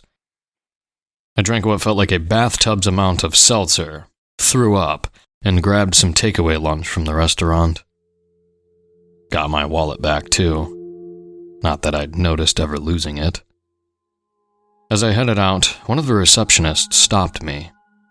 She gently grabbed my arm, excusing herself. "Did you see a woman here last night?" she asked. "About 5'7", dark eyes, blonde hair." No, was she here with anyone? "That's what we're trying to figure out." She smiled. "We think there's an unregistered guest. She's not your missing +1, is she?" I shook my head, causing a temporary motion sickness. I reassured her that I hadn't seen anyone matching that description, and promised to let her know if I did. I took some time to actually go skiing that day. There's something mind-clearing about plummeting down the slopes without a care in the world. No one to break your stride. Free rein as far as the eye could see. I lost track of time and ended up spending a little longer than anticipated. That evening, I got to the restaurant just as they were about to close. I managed to sneak in an order for a plate of chicken carbonara, but I was the only guest left eating something, The others were at the tail end of dessert. That's when I heard some commotion from one of the other tables. Looking up, I could see the 2 men from the other couple's cabin. It was a proposal. The whole lodge erupted into cheers, free drinks from the bar, hugs and kisses all around, and I was stuck sitting there with my plate of pasta. To round out the proposal, there was a short firework display outside. Blue and green rockets against the coal-black sky, lighting up the snow like sand dunes of emerald and sapphire. It was beautiful. As guests funneled back inside, I finished my plate. I was about to congratulate the couple and join the budding party when I heard a knock. The restaurant staff were too busy closing up to notice, but I saw someone outside. She couldn't have been older than maybe 20, 21. She wore a thin black nylon jacket and a trucker cap, resembling some kind of catering crew. She gave me a little hand wave, pointing to the door. You mind letting me in? Sure, yeah. Strange. The glass door was already unlocked. I thought she might have been locked out. Thanks. She smiled. Must have pulled at it the wrong way. Sorry. She pushed past me, but turned with a smile as she did. Her eyes weren't just a dark brown. They were almost black. You should join us. She smiled. It's gonna be fun. She disappeared into the bar crowd. Her smile faded behind a blonde ponytail the second she thought I wasn't watching. It took me a moment to realize that she matched the description of the woman the receptionist had been asking me about. I tried getting a hold of a staffer, but they were running about like headless chickens. After a short but valiant effort, I decided to celebrate with the others. After all, it was Friday night, and I needed a reason to drink. Or a better reason, at least. Things got a bit hazy around midnight. The newly betrothed were off in a corner, sharing a bottle of red. Tyler was trying his best to keep Ginger from a 5th cocktail. The hipster couple had retired early, choosing to spend the remainder of the night in their cabin. Other guests filtered out one by one, leaving a handful of people behind. As I stumbled back to my cabin for the night, intent on spending some time in the sauna, I noticed the strange blonde woman in the distance. She was standing outside the hipster's cabin, knocking on their door. She looked back at me with an expressionless face, her dark eyes looking like holes in the head. I could tell something was off about her. I always could, but I didn't know exactly what. I spent the night in the sauna, not by choice, but happenstance. I didn't even start it. I just put my head down on a towel and blacked out. By morning, I was more hungover than man. It was also the only time the sun decided to peek out, if only to tease my retinas. I spent some time getting ready, munching on a couple of protein bars and chugging a bottle of orange juice I'd nicked from the open bar. Just past lunch, I was the only one on my feet. I didn't spot any other guests from the cluster, and all the cabins were closed. No sign of the strange blonde woman either. Maybe that was for the best. But the more I wandered about, the more I noticed something was off. The ski lift wasn't working, and most of the main lodge was locked. All the lights were off, both inside and out. The restaurant's curtains were drawn, as well as the bar and the reception. The gym was locked with a closed sign out front. I tried knocking, but no one opened. I tried the main lodge and the other cabins. Nothing. I looked all over the resort, but it was all empty. The parking lot, the maintenance shed, changing rooms, everything was either locked up tight or empty. Something must have happened. One of the side entrances leading to the restaurant kitchen was not just locked, but chained up. Going back to my cabin, I checked my phone, only to remember that I'd let the battery drain. There was no power to charge it. The temperature was also going down, fast. It didn't take long before I had to bundle up with a jacket, even indoors. By the time I realized I'd run out of options, the sun was already setting. I sat on my bed with my legs huddled up against my chest, looking out the window. The snow had stopped glistening as the sun had, once again, wrapped itself with a cloud cover. That's when I realized what had bothered me about that strange woman the other night. There was no vapor coming from her breath, no hot mixing with cold. It was as if she hadn't breathed at all. By nightfall, I could see movement in the distance, doors opening, lights turning on. There was laughter coming from the main lodge, a few remaining fireworks from the other night flaring up into the night sky. Someone had cranked up the music in the bar a little too loud. Heat was coming back, and power was restored. I fumbled for my phone, plugging in the charger.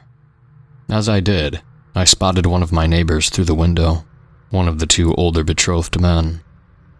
He looked ecstatic, skipping through the snow like a child.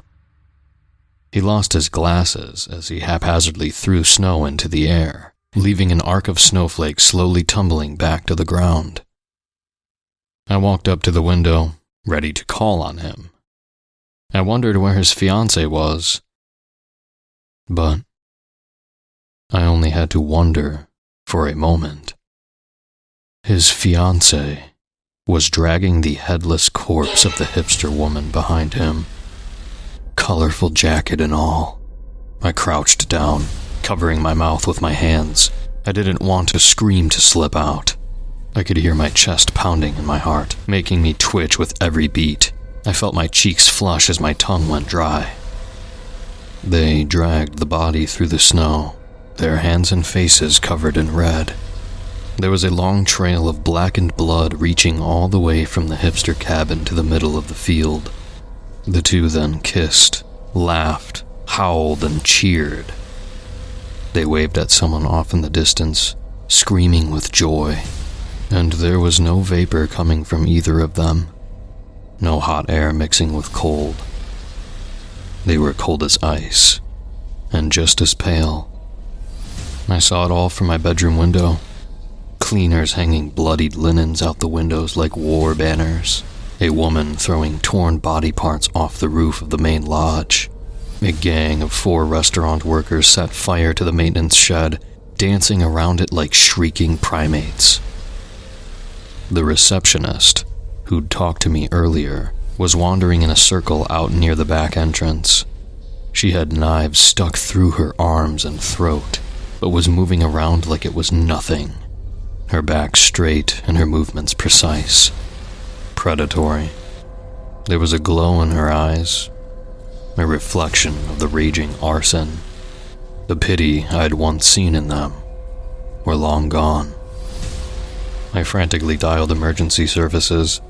As soon as the call connected, my mind went into a lockdown. I couldn't decide whether to scream or whisper, so I ended up doing this strange wheezing. I had to repeat what I said 3 times to even identify myself. I had no idea what I even stuttered after that, but I managed to give them an address. I think I got the point across. People were dead, and things were on fire. There was a knock on the door. My immediate reaction was to toss my phone halfway across the floor. I never hung up, I think. I figured whoever was outside might have heard the noise and came to investigate. Would you mind letting me in? The same voice as the other night, the blonde woman who I'd opened the door for at the restaurant. This time, I didn't move. I didn't answer. I thought I checked this building. She chuckled. Where have you been hiding? There was a whisper. Someone was with her. Then, a giggle. You slept in the sauna? No wonder we didn't see you. I looked for something to defend myself with. There was a fireplace, but it was only decorative. There wasn't even a fire poker. I grabbed my empty bottle of complimentary champagne. It was heavy enough to cause some damage, but as I looked at that closed door, all the fight ran out of me. There were so many of them out there.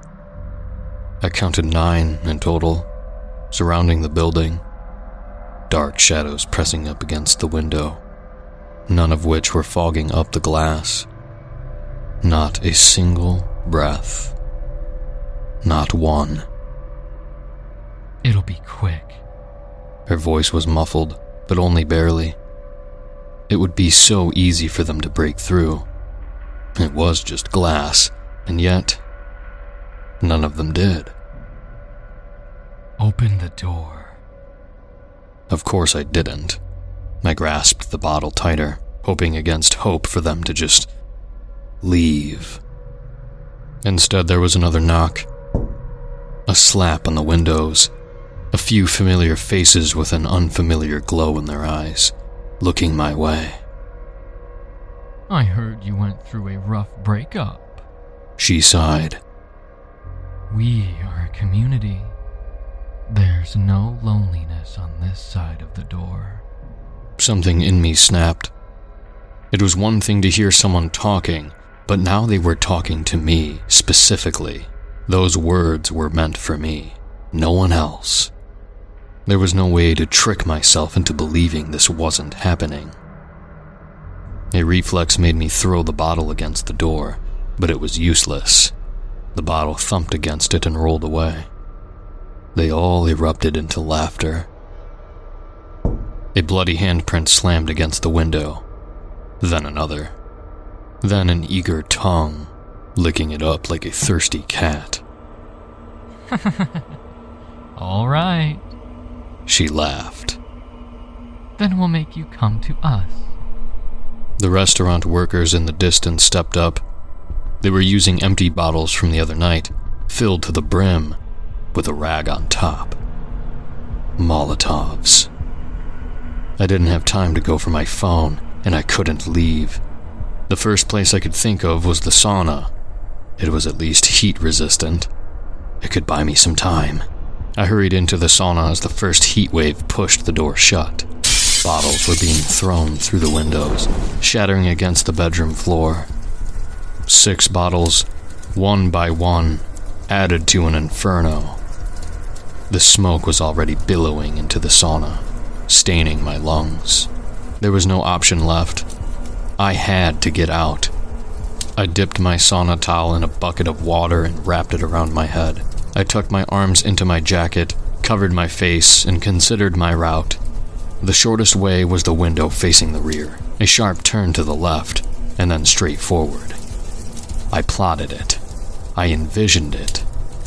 And as laughter drowned in the crackling flames, I felt my tears grow warm. And I ran. One step outside, and there was already something on me sizzling. Pain on my shoulders, like a searing sunburn. I could feel my skin flaking. I stepped down with my right foot, turned, and leaned into a sprint. It wasn't a conscious decision. I wasn't as much running as falling with purpose. And as I crashed through the window and air surged out around me, I threw myself into the snow by force of body weight alone. I didn't stop. Stopping meant death. Instead, I kept sprinting forward in a pace that knocked the breath in and out of my lungs like a piston. I threw the towel off my face, feeling the chill night air burn against my exposed shoulders. I was burned, but I couldn't stop to check how badly. Most of them were too busy howling and cheering to even care. Some of them were occupied with suckling on something raw and bloody. Others were too busy enjoying each other's company. Some of them were pointing in my direction. One of them fired a gun, but the shot went wild. There was only one that remained focused and calculated. This wasn't a game to her. This was survival. I made my way around the side of the main lodge, following a blood-splattered trail in the snow. The ground was cluttered with miscellaneous furniture thrown from the second-floor window. I could see breathless faces peering out at me, but they didn't seem to care. Maybe they thought I was one of them. Maybe they thought they'd already won. Maybe they had. As I rounded the corner to the parking lot, I saw a familiar face. Ginger. She was perched on the hood of a car in nothing but her underwear, barefoot, with the bloodied remains of Tyler splayed out in front of her. There were no tears in her eyes, just a blank-faced 1,000-yard stare. She was holding up his left leg, licking an open wound clean as she pressed and prodded the dead veins for blood to squirt. A crazy idea went through my head as I grabbed a handful of snow and stuck it into my mouth. I tried to calm my breathing as I stepped into her vision. Hiding my breath might trick her long enough to gain some distance. There was visible confusion on her face, maybe a hint of recognition. The snow kept my breath from turning to mist, making me look just as breathless as the rest of them. Ginger looked me dead in the eye as her face contorted into a snarl. "He's mine!" she shrieked. "He's all mine!" She observed every step I took. She sucked air into her lungs, as if to make herself look larger, making an uncanny reverse hissing noise. There was no vapor coming from her breath as she exhaled. There was no chase. She already had her meal, like a house cat eating a St. Bernard. I had to get out of there. There had to be something I could do other than to run blind into the wilderness. By the south corner of the main lodge, there was a pile of clothes. They smelled of turpentine, but no one had lit them on fire just yet. Maybe they wanted to add more to it before they did. I stuck my hands in there, letting the chemicals sting my open wounds, rustling through the discarded shirts and pants, some of which still had limbs attached. I managed to find a set of car keys. I held onto it for dear life, thanking whatever gods may be for the little blue sunflower keychain I'd felt at the top of my fingertips. The keys led me to a camper van. There was a small picture of the two betrothed men above the glove box. Since I'd seen them out in the field, I figured I had some time before they came looking for it. I put the keys in the ignition. My heart froze. There was a knock on the driver's side door. This is hardly a fitting domicile. Her. I fumbled the keys, trying to get the thing to start. The camper van was probably older than me, and I'm not good with driving stick, but I didn't have much choice. Invite me. That's just it, isn't it? I cried. You can't do it. You can't come in. You want to bet? Yeah, I nodded. Yeah, let's bet. Let's do it. I was just buying time. The moment the engine roared to life, I stepped on the gas. A bloodied hand squeaked against the window as I took a hard right turn, making the tires slip on the graveled road. I saw it all in the rearview mirror. The fires and a gathering crowd. Some of them waved goodbye. Some of them cheered. All of them rejoiced, together, breathless.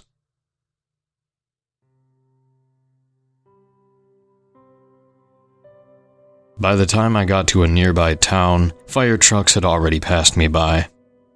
Once I talked to the police, they seemed to already know the story. To them, there'd been reports of arson, several casualties, about 8 in total. They had people on site investigating. But the people I'd seen out there celebrating a massacre, they were never reported as victims or suspects. In fact, they were seemingly just innocent bystanders. I have kept my eye on this for years. Most of those who have survived that night have mysteriously vanished from social media, but they still pop up in posts, very much alive and kicking. I've seen people who look suspiciously similar to Ginger and the two betrothed men. They didn't fake their deaths or disappear. They just made themselves socially invisible, slipped into the background. All deaths were easily explained. Arson. All they found were burned bodies, and the fire marshal in charge seemed less than eager to delve deeper into the causes. Most of the eyewitness accounts were taken on face value. Strange how the fire marshal first changed to a night shift, then fell off the radar completely. It was arson, end of story. No need to look closer. And my 911 call? No one ever heard about it. No wonder they didn't bother to hide it all from me. I was never a threat. They'd already done what they came for. That one woman, the one who didn't breathe, was the source of it all. And to the best of my knowledge, she is still out there. And she is not alone anymore.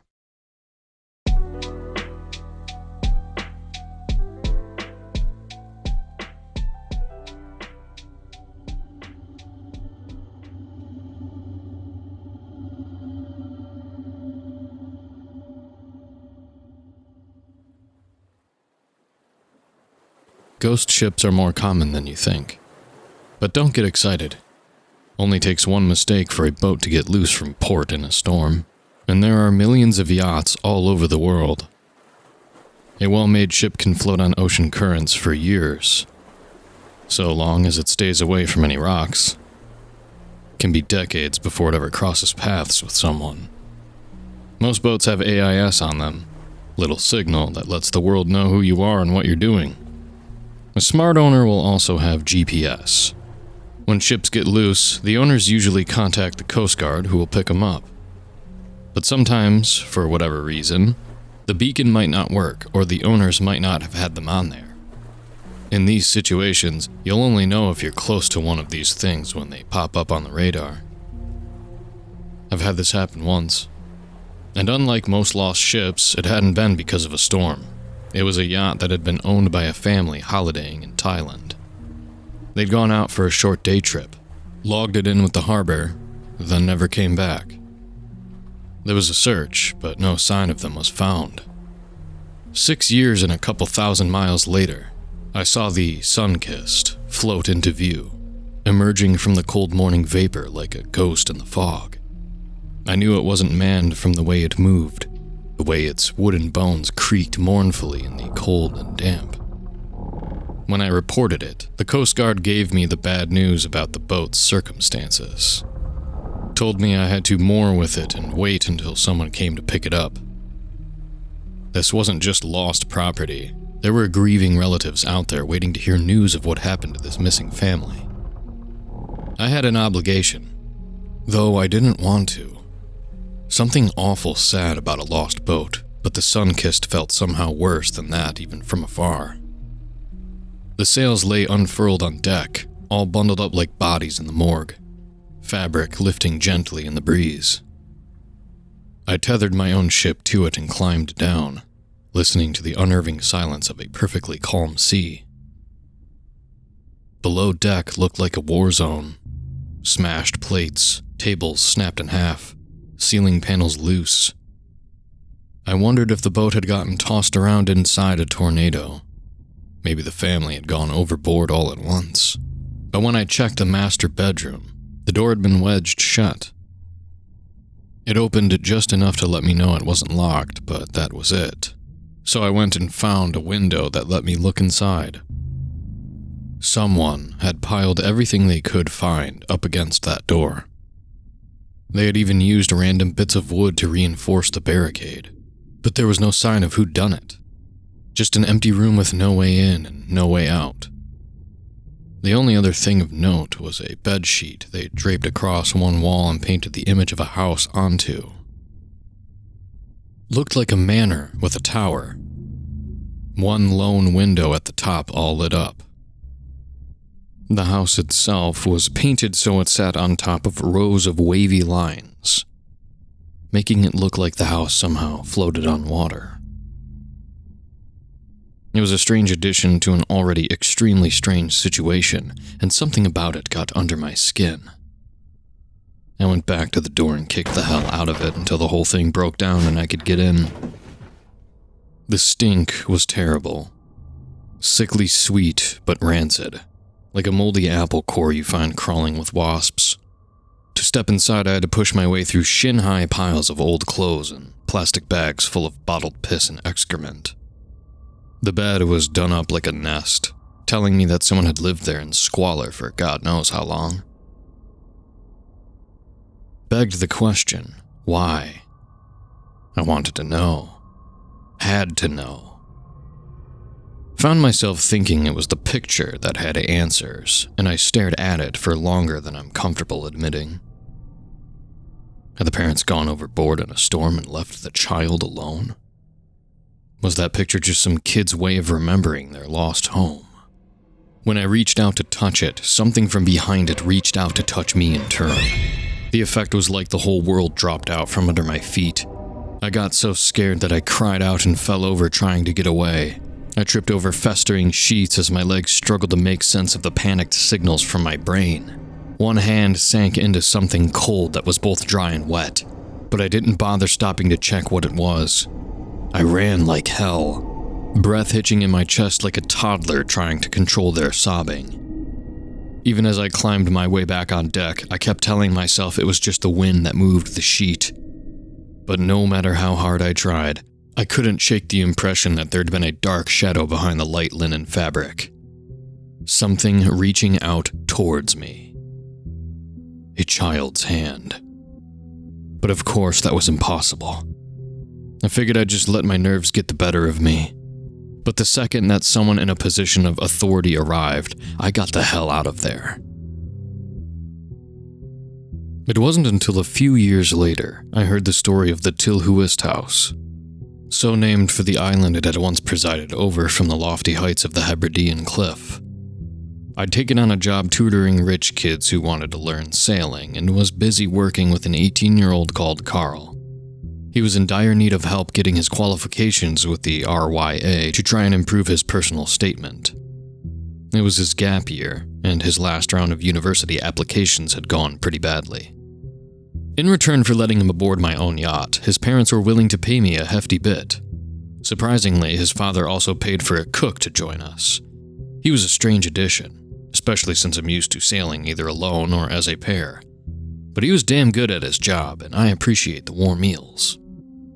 They'd fallen out of favor with the crown, he told me casually while frying an omelet one morning. Happens a lot with the noble families, so the island was seized and given to the military, but that old goat who ruled the roost refused to give up the family home.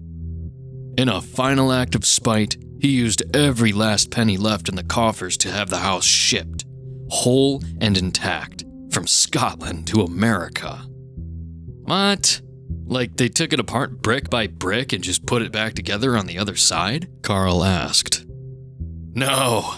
The cook grinned at us like he was telling a joke. They dug out its foundations and slid the house onto a barge waiting by the coast. Hundreds of men worked day and night for months to do it. What happened? I asked. It sank. The cook burst into laughter. The family was ruined, he added. The father moved alone and penniless to America and faded into obscurity. He laughed again and served us our food. But later that night, I did my own research and found a photo of the house as it left shore. It looked like most stately homes, only it had been dragged down a hill and placed, as if by magic, onto an enormous barge. That alone was weird enough, but what really kept me staring was the tower. Even in the grainy black and white sepia photo, I could tell it was lit up from within. A house floating on water, with a single tower and a lit-up window. It was 12 months ago when Carl reached out to me. He didn't want more lessons, but he did want some help sailing to America. He knew I spent most of my time over there, and I was experienced at making the crossing.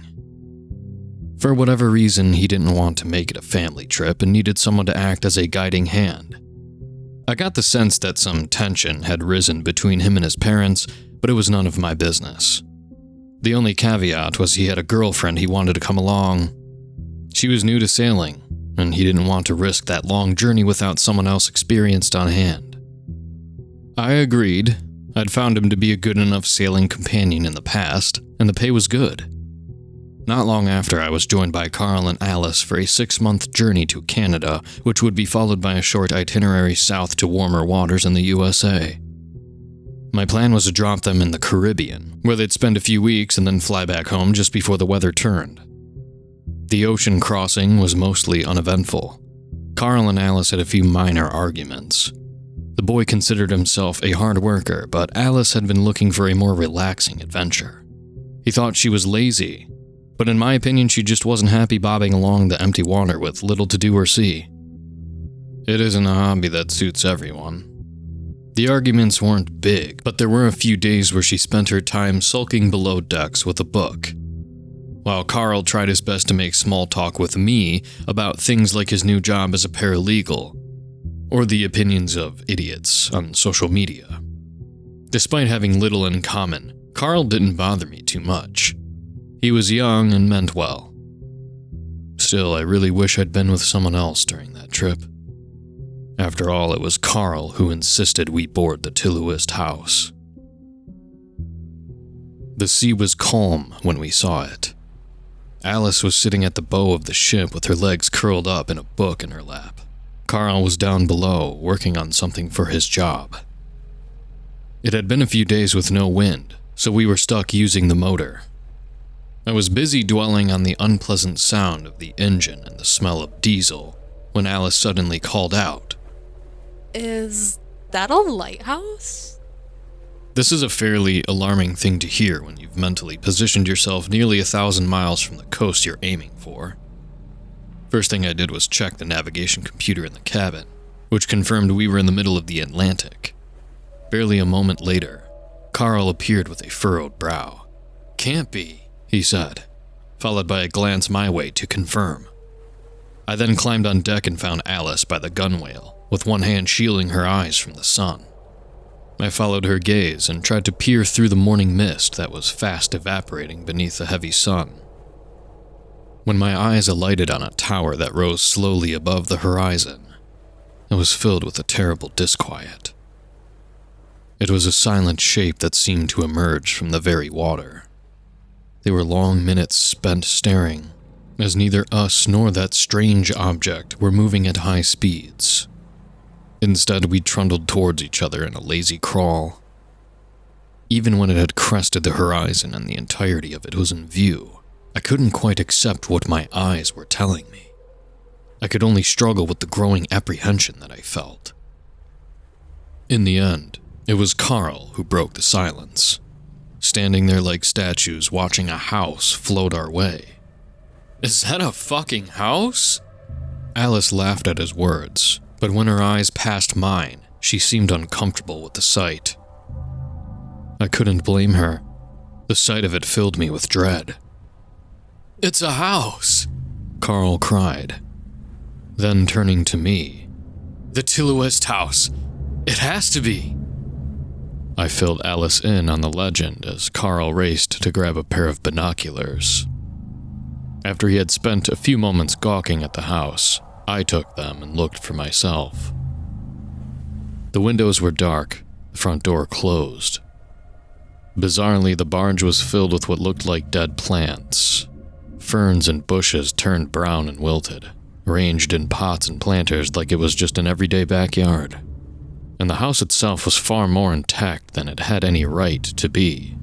The windows were filthy, and the roof tiles were missing in places, but the damn thing shouldn't have been standing at all.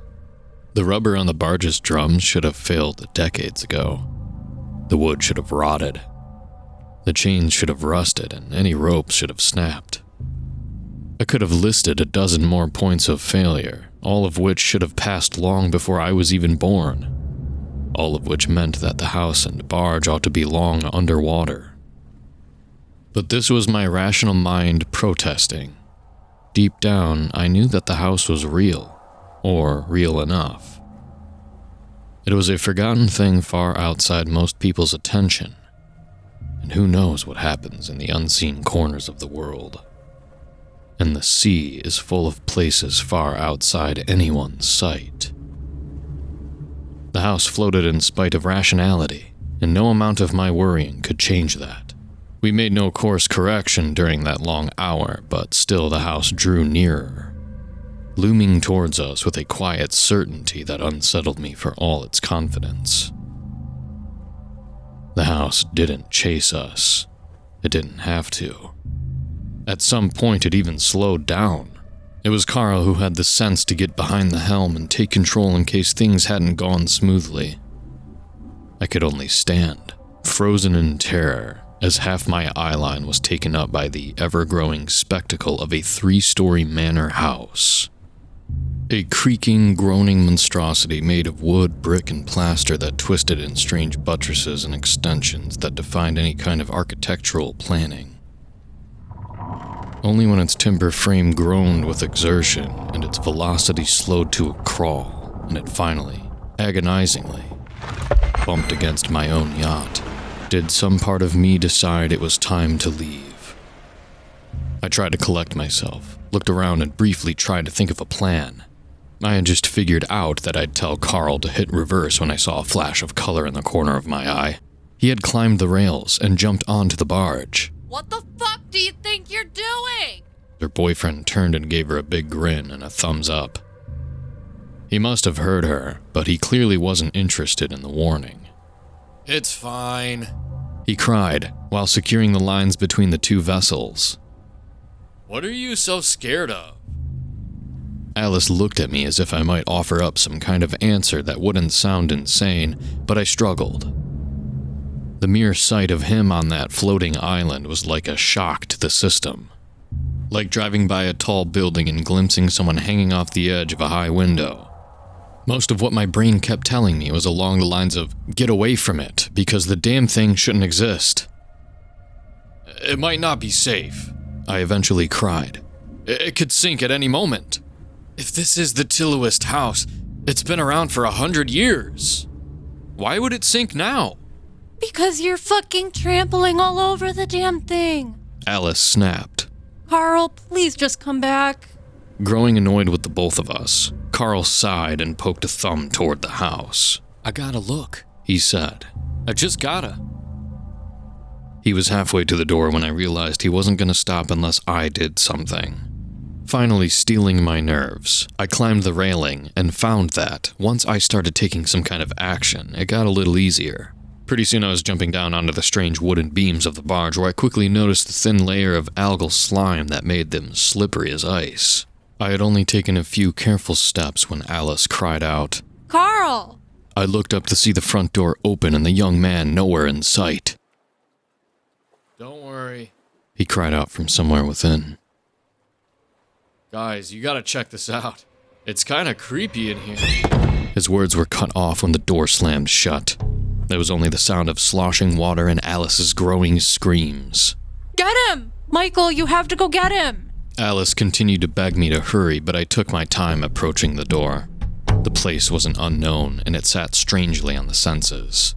An old wooden deck covered in ancient potted plants and even a goddamned bench, like I was just walking on my grandmother's patio. Before I reached the door, I glanced quickly through the nearest window and saw a dust-covered living room. In that busy pre-war style you might sometimes still find in the houses of centenarians. Every surface caked with dust so thick that nothing of the furniture's original colors could be seen. The air was alive with the stuff, eddies of it whirling in the sunlit rays interrupted by my own shadow. But there was no sign of Carl, only a single hallway with an open doorway, the shadows beyond as black as printed ink. Taking a deep breath, I pressed onto the door and had just reached for the handle when it was snatched from my hands, and Carl stumbled towards me. Not just as the suddenness of his appearance, but the way he came out of the dark with wide eyes and pale skin. He looked more like a corpse than the lively young man I'd been looking at just moments ago.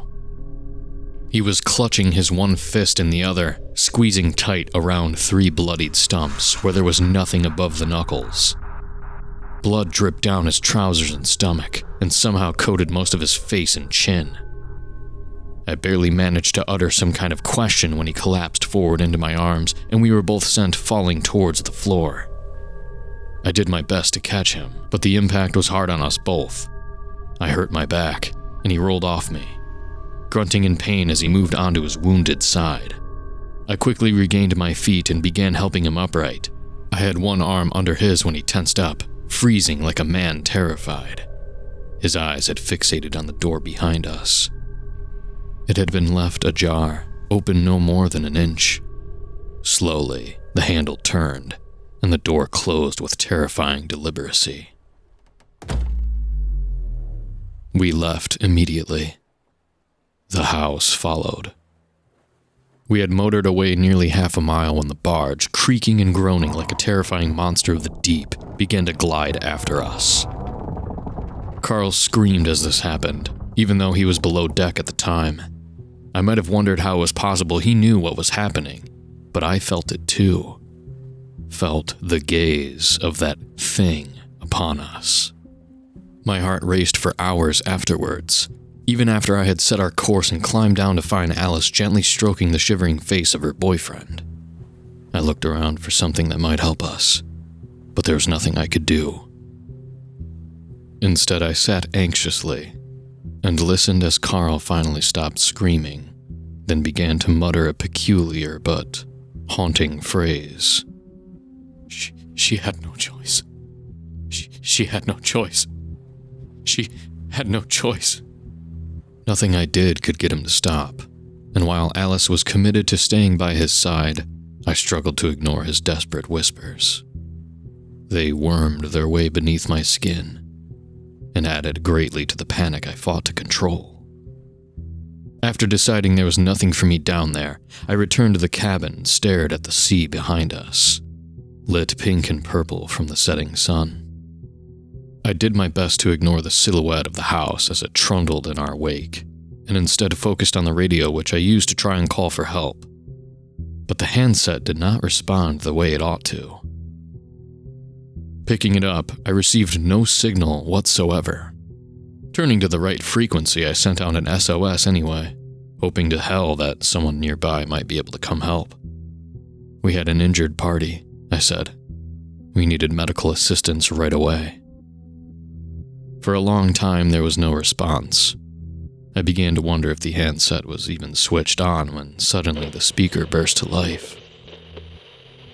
The voice was small and breathy, like a child who'd spent a long time running, or possibly even hiding for their life. The words themselves, however, were very familiar. She had no choice. She had no choice. She had no choice.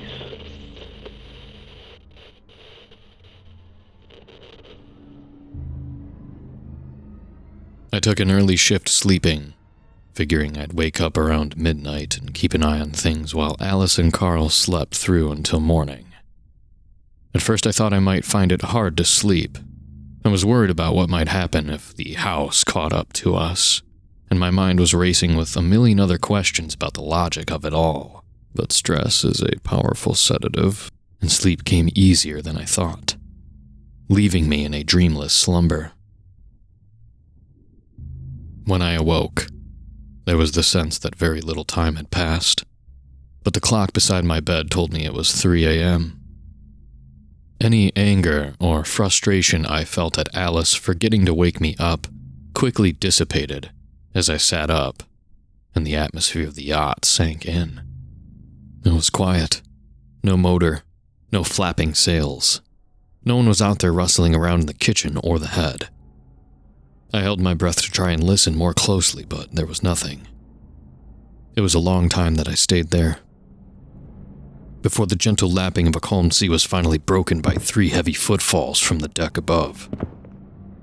They were slow and deliberate, and I couldn't work out where they had started or led, but there was something unsettling about their rhythm as they told me nothing about who made them or why. I grabbed a knife from the kitchen before raising my head above the hatch. It was pitch black out there. No moon, only stars and the filmy reflection of a seemingly infinite ocean.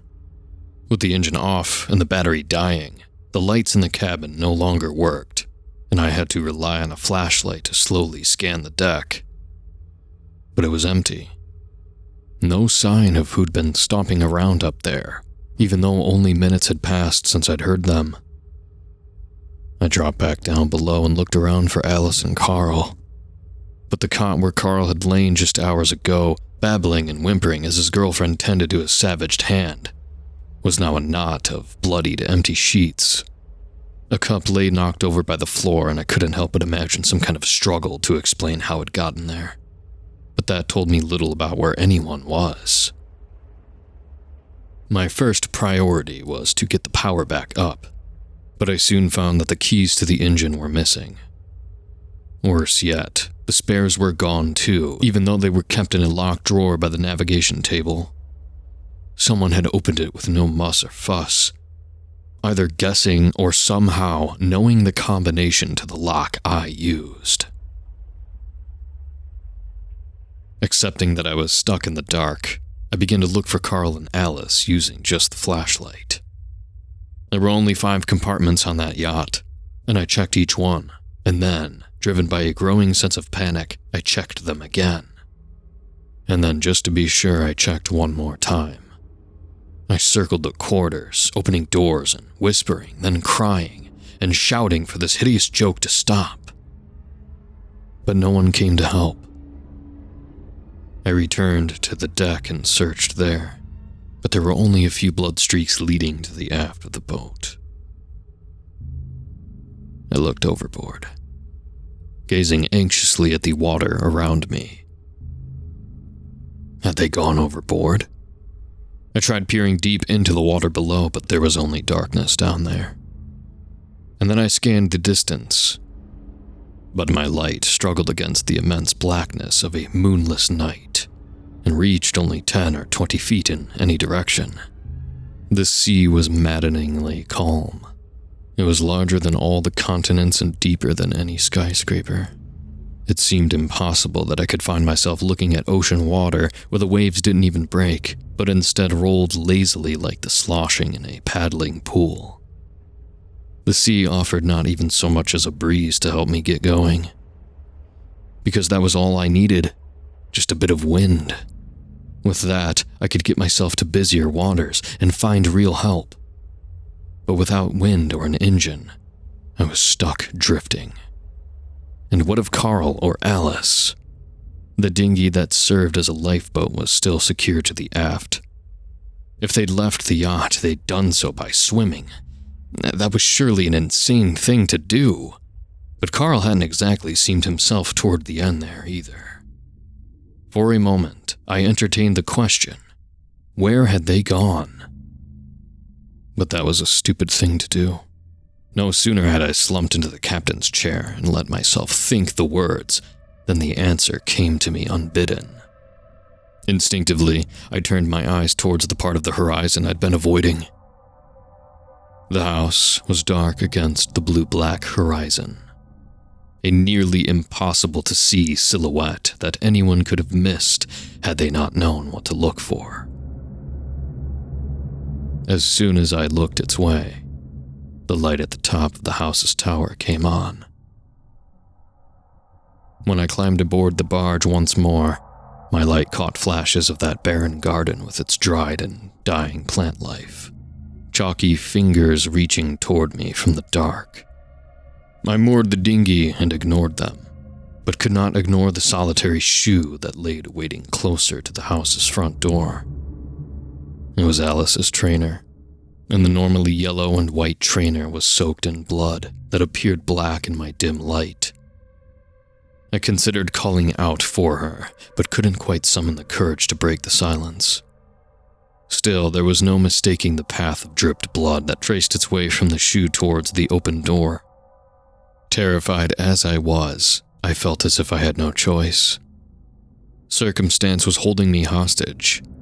I could return to the yacht, but I doubted that any wind would come whisk me away.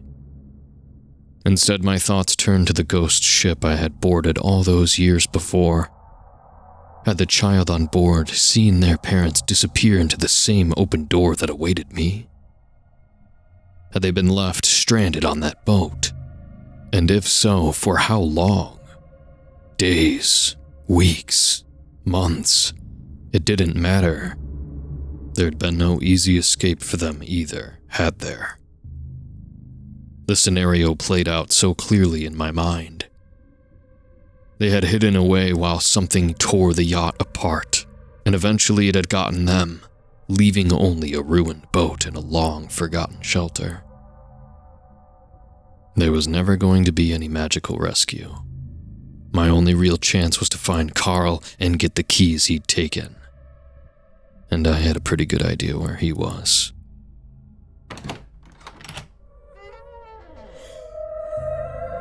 Opening the door felt like poking a web, knowing the spider that made it is hiding deeper in the funnel. As it swung open, it revealed a small vestibule filled with what must have been nearly 50 or 60 shoes, all piled up on one side. I couldn't help but notice Alice's other trainer was there, along with 2 deck shoes that I recognized from Carl's feet. The strangest thing about that pile was the way most of the shoes had been placed in an orderly fashion, like they belonged to visitors, not victims. Beyond, I found a near pitch-black corridor, the walls covered in so many hanging pictures that they almost obscured the floral wallpaper beneath. They were so old that I couldn't see much of their subjects, except for one of the larger ones that had somehow avoided the worst of decay. It showed the Tilluist house atop a Scottish hill, where its presence seemed a hell of a lot more appropriate. But it wasn't exactly benign either. The house was not as big as it was now, but something didn't look quite right, and the family posing out in front looked like a strange group. 3 girls, a mother, and a father. The old man was smiling with a mustache that reached past his chin. But everyone else in the picture could have been attending a funeral based on the expressions they held. It wasn't just your run-of-the-mill historical sadness. They looked deathly miserable. Grief-stricken women facing down a death sentence. There were a few doors along that corridor. One of them opened into the room I spied the day before, the sitting room covered in heavy dust. It was no more inviting from the other side of the glass. What I hadn't been able to see before were the words scrawled across the same wall with the window. They had been carved into the plaster and wood, then daubed over with something dark and brown. The effect was nightmarish, and the words themselves offered even less comfort. She cut it loose. Whatever implement had been used, the wielder had driven it so far into the wall it made my skin crawl to think of the strength involved. Moving onwards, I found more places in a similar state. There was a dining room, the plates smashed and thrown across the floor, and across the great oak table the words, "No world would be new if he was in it too." I found a library where the books had been ripped apart, page by page. Someone had even draped a blanket across 2 chairs to make a kind of tent, and it was obvious from the burned books that they'd tried to light a fire. But based on the dust that caked everything, it must have been from a long time ago. Still, I could not shake the eerie feeling I had gazing at that bundled pile of blankets beneath the little tent, and tried hard not to think of a similar nest I had found on the ghost ship so long ago. It wasn't long before I decided there was nothing more for me on the ground floor, even if I'd only explored half of it. It wasn't just that I didn't want to continue meandering around that labyrinth until I got lost. But when I finally encountered the stairwell, it was obvious from the scrapes and scuff marks and the dust that this was the only place that got any foot traffic. The stairs themselves were a tight spiral, the walls marked halfway up by scratch marks in the paint that made me think of hands scrabbling desperately for purchase. I climbed them carefully and found the next floor to be mostly bedrooms. They often appeared unremarkable at first glance, although there were often few details that unsettled me if I lingered on them too long. One had a wardrobe filled with tally marks and urine stains. Another had long scratch marks beneath the bed, as if something or someone had been dragged out of there with great effort. In another, there was a mound of broken porcelain dolls that covered the bed, reaching all the way to head height. But always, each time I pushed open a door, there was a great disturbance of dust that told me no one alive had been in there for a long time. Instead, I was often left with the impression that I was exploring some kind of mausoleum, keenly aware that whoever owned the wigs or the old luggage stacked up against one wall, or the crumbling dress that had been laid out neatly on one bed, must be long dead. Much like the ground floor, I found wall after wall covered in short phrases, etched into the very wood or the stone of the house. She would rather sink it all. They were better off drowned than with him. The house did not sink. She tried to feed them, but they starved first. Each one was a painful verse that tugged at a guilty conscience that was not mine, but which seemed to permeate every inch of that house. Many rooms had the same phrase repeated, and I've tried my best to remember the individual ones, but I must have explored 20 rooms on the first story alone. Each one quiet and empty, but haunted by a distant loss that I could not ignore.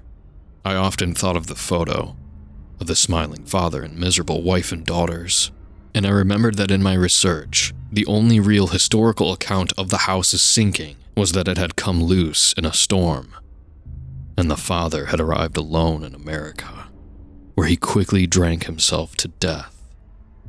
I tried to imagine what kind of man he must have been. He'd ruin his family financially just to move his house from one end of the world to another. And that photo? I figured him stubborn, maybe even spiteful and vindictive. He stood in that photo smiling, while his own wife and daughters scowled in the corner. I didn't get the sense he'd been unaware of them either. In a strange way, his expression seemed as if it wasn't just the house he was showing off in the photo. He was almost proud of his family's misery. Had his wife cut the barge loose from its tow partway through the crossing rather than spend the rest of her life with him? It made a twisted sort of sense. But that was only part of the picture. She tried to feed them, but they starved first. I had just found the next stairwell, and those words were pacing furiously around my mind, when I was caught off guard by a door along one corridor swinging open just as I passed it.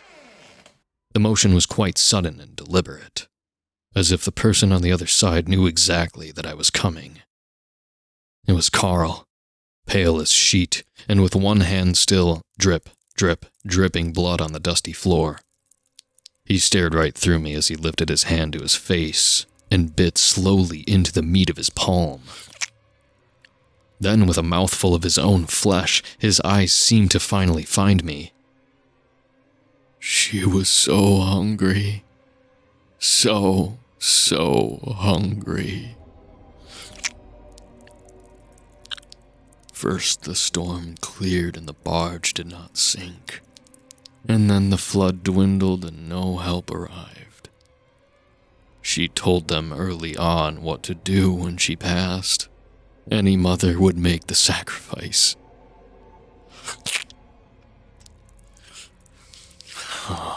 But God's cruel jokes were not over. It was them that grew weak first and not her. Them that passed slowly and painfully until it was only her alone in this house. Carl's eyes watered as he swallowed his own flesh and took another bite out of his forearm. I could not help but wince at the cookie-cutter imprint he left in his flesh, and the way the blood began to course upwards with the rhythm of his beating heart. She tried not to, but hunger hurts, and in the end, she had no choice. With no real warning, he lunged towards me and drove his teeth into my neck. We slipped and his bite tore strips out of my skin before skipping off my collarbone.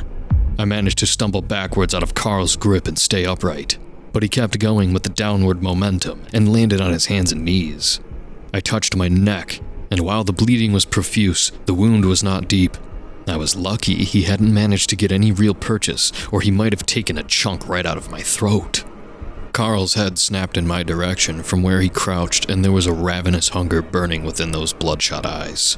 In a flash, I saw my future self lying there being eaten alive, and the terror drove me to flee just as he sprang forward and grabbed my ankle. I kicked backwards and my heel caught his chin. There was a loud crack, but Carl seemed unfazed by the loss of 3 teeth and a dislocated jaw. Instead, his grip tightened, and he hissed a malformed but familiar phrase. "She had no choice!" I kicked him again, and then again, striking out over and over until he finally loosened his grip and I was able to flee up the stairs. Carl did not follow me as I emerged into an enormous and open attic space. Instead, he remained below, alternating between hungry growls and the upsetting sound of wet chewing. I might have given more thought to what he was eating, but my attention was grabbed by the only 2 things in that empty place. The first was a wrought iron staircase that led into the tower above.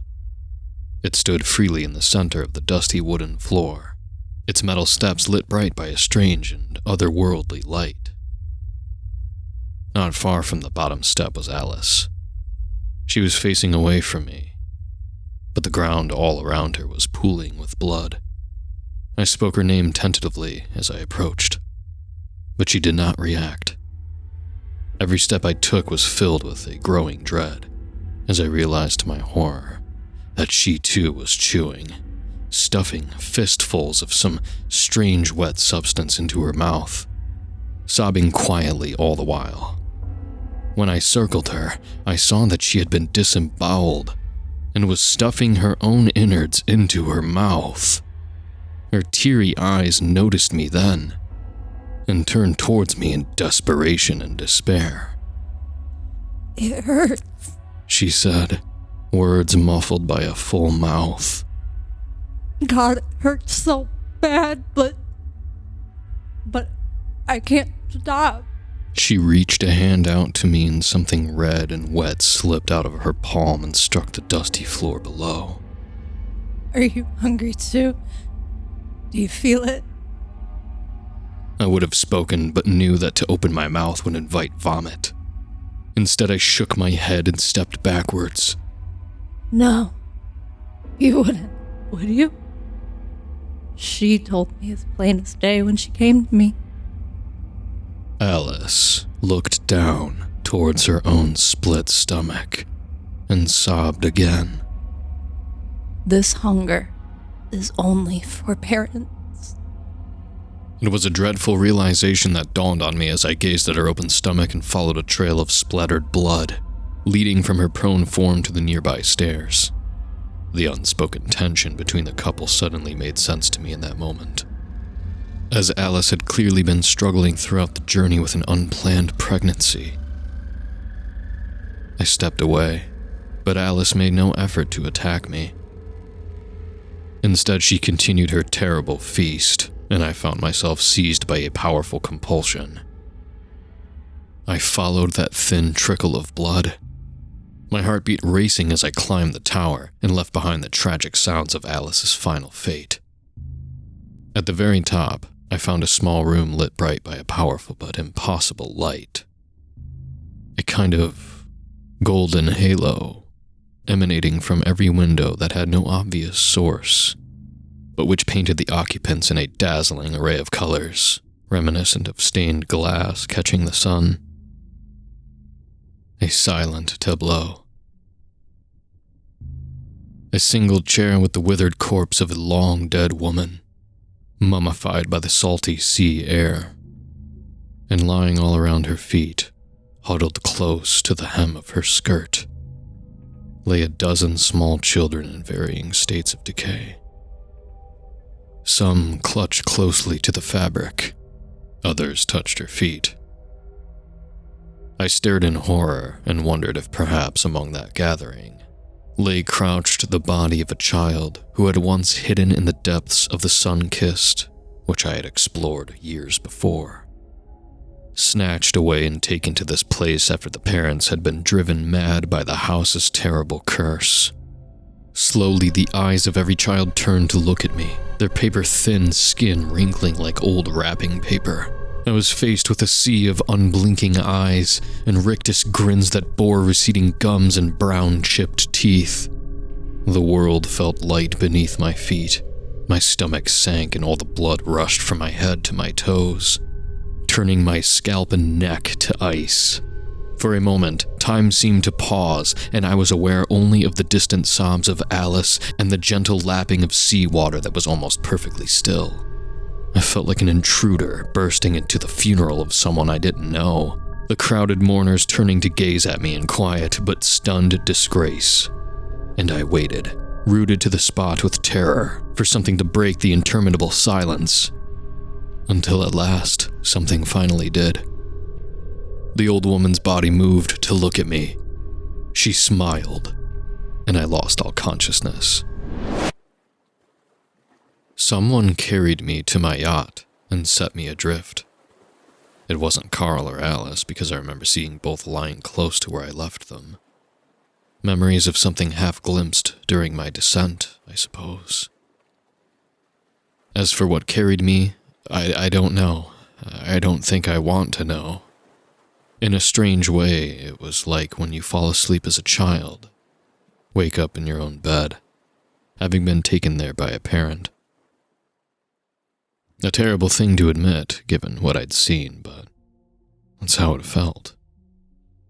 Warm. I spent a few more weeks floating on that calm sea before the wind finally returned and I was back on the familiar choppy waters of the Atlantic. My radio began working not long after, and I was able to call for help. Unfortunately, I had little to say to anyone that would have sounded sane. With Carl and Alice both missing, I instead opted to clean the yacht of any signs of struggle and simply say that I went to sleep one night and awoke to find them both missing, having likely fallen overboard. Calmed and without a working radio, I was unable to make a distress call, and they were both lost and likely drowned. In a strange coincidence, my GPS beacon had gone on the fritz for a good 72 hours, and when they checked my location, it had me pinging around the globe, popping up in the Sahara for 15 minutes, then the Pacific for another 15, and so on. This helped corroborate my story of radio problems, and while I wasn't completely free of suspicion, there was enough water to my story that I avoided any actual charges. Not that anyone would trust me with tutoring novices in the future. Then again, it isn't something I'd like to return to. In fact, I haven't been able to go near the sea since I got back, let alone step foot on a yacht. Each time I do, I remember what I saw clutched close to the bosom of the old long-dead woman. It was a small, half-formed thing that she held in such tender arms. Alice's unborn child was no bigger than a kitten, and its fresh bloodied skin glistened in the dazzling technicolor lights of that dreamlike tower. I remember the look of it so clearly, just like I remember its first breath, the opening of its eyes, and that impossible wail that followed.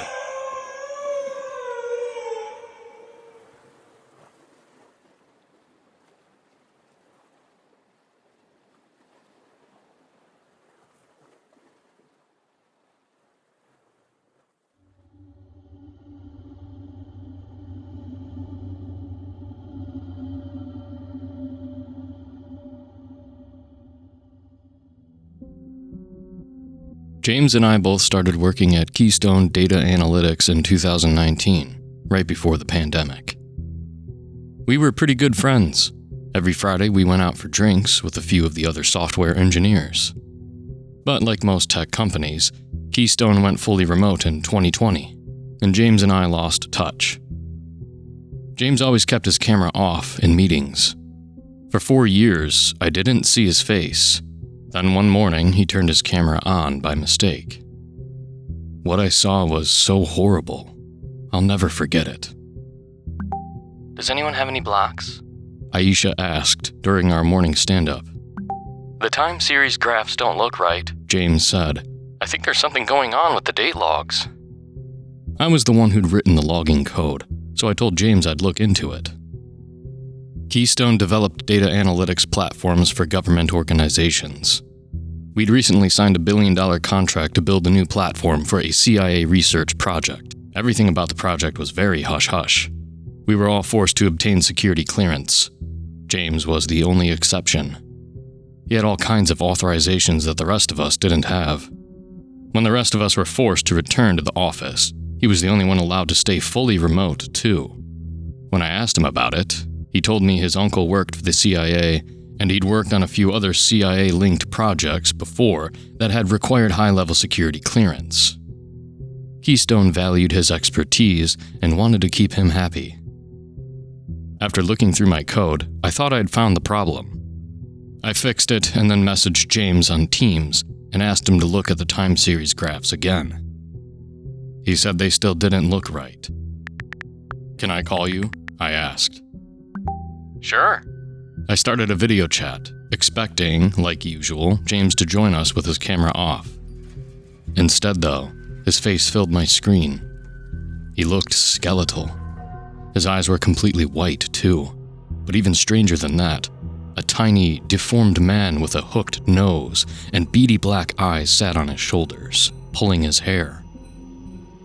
James's screen went black. Thanks for looking into this, Cameron, he said, as if nothing had happened.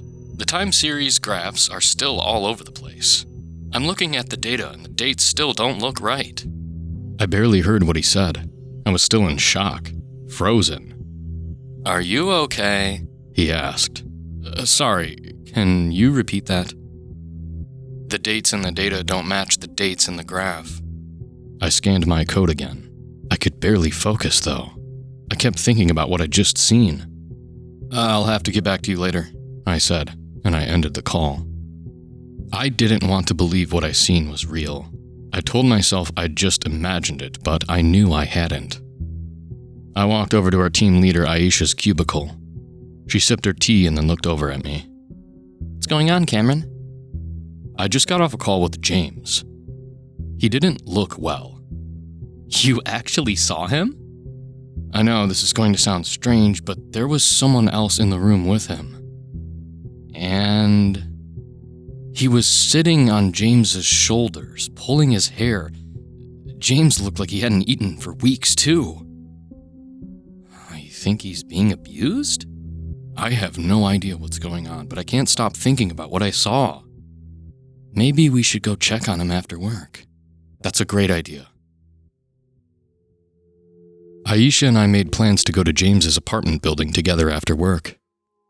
We got there around 6. I buzzed his apartment. Who is it? He asked.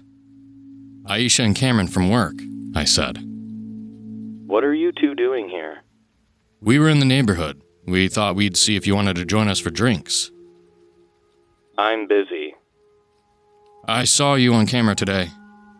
I saw that other person too. Aisha and I just want to make sure you're okay. Sorry. That was my nephew. He was just playing around. I'm watching him while my sister is out of town. If you could just come downstairs and talk to us for a minute, Aisha said. It would make us both feel a whole lot better. He hesitated, but then agreed. He looked even worse in person than he had on camera, pale and thin, his neck covered with bruises. What happened to your neck? Aisha asked him. My nephew loves to jump on my shoulders. He thinks it's hilarious. The person I saw on Teams really didn't look like a kid, though, I said. Could I use your phone for a second? He asked. Sure. I unlocked my phone and gave it to him. He repeated, "Don't think," while he quickly typed a short message and then gave the phone back to me. "I need to get back upstairs," he said. He walked back to the elevator. When I turned to him, I noticed the back of his neck was bleeding. "What did he write?" Aisha asked me. "Call my uncle. Chimera 3 is loose."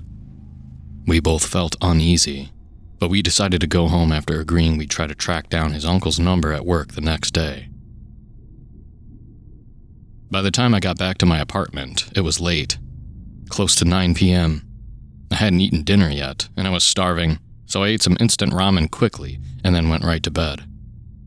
I couldn't sleep, though. I just lay there, staring at the ceiling, thinking about James, wondering what was going on. At midnight, my laptop blew up with hundreds of Teams and Slack message notifications. Our platform must have crashed, I thought. The CIA is complaining, and Keystone wants all hands on deck. I ran to my laptop and logged in, only to see that all the messages were from James.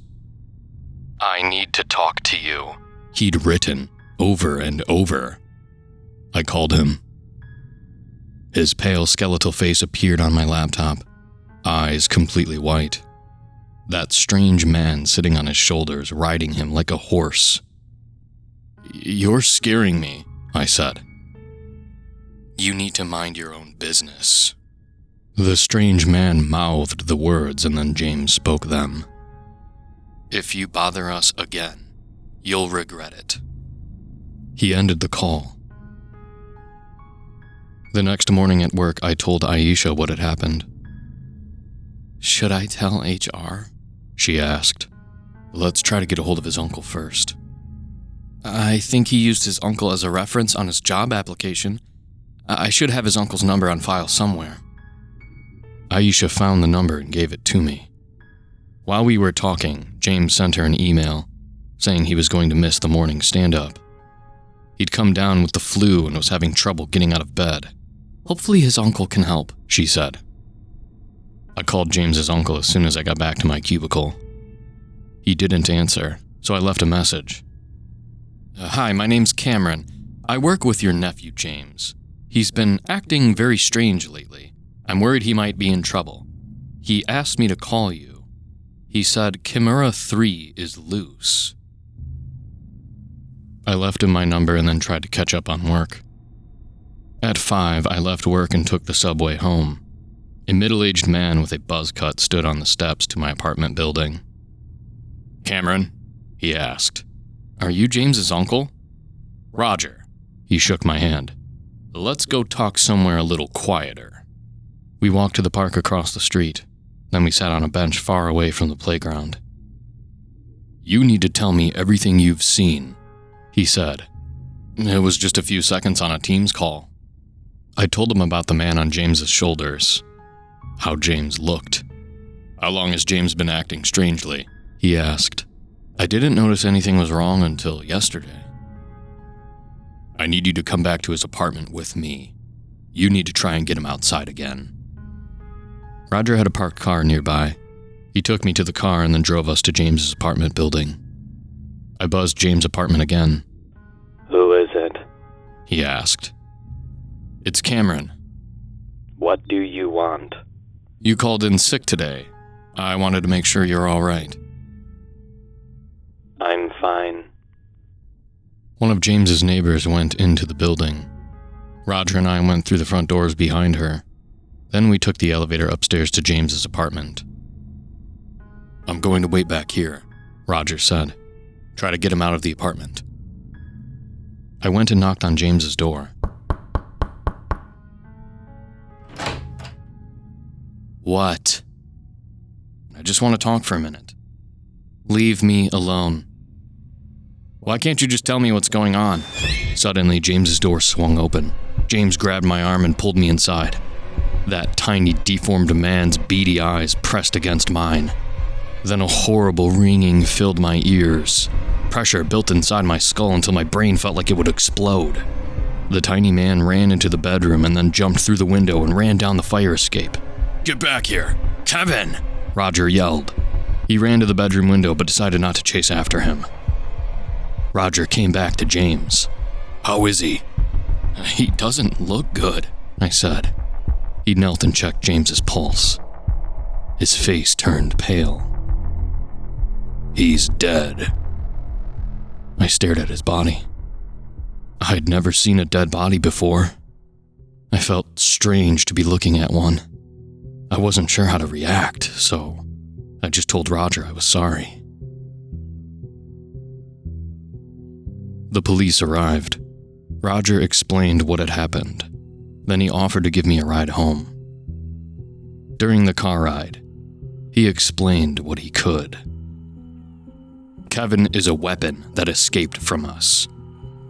He's a parasitic empath. He has the ability to latch onto people, read through their minds, and influence their behaviors. Who knows how long he was attached to James? To drain his mind like that, he must have been attached to him for years. He shook his head.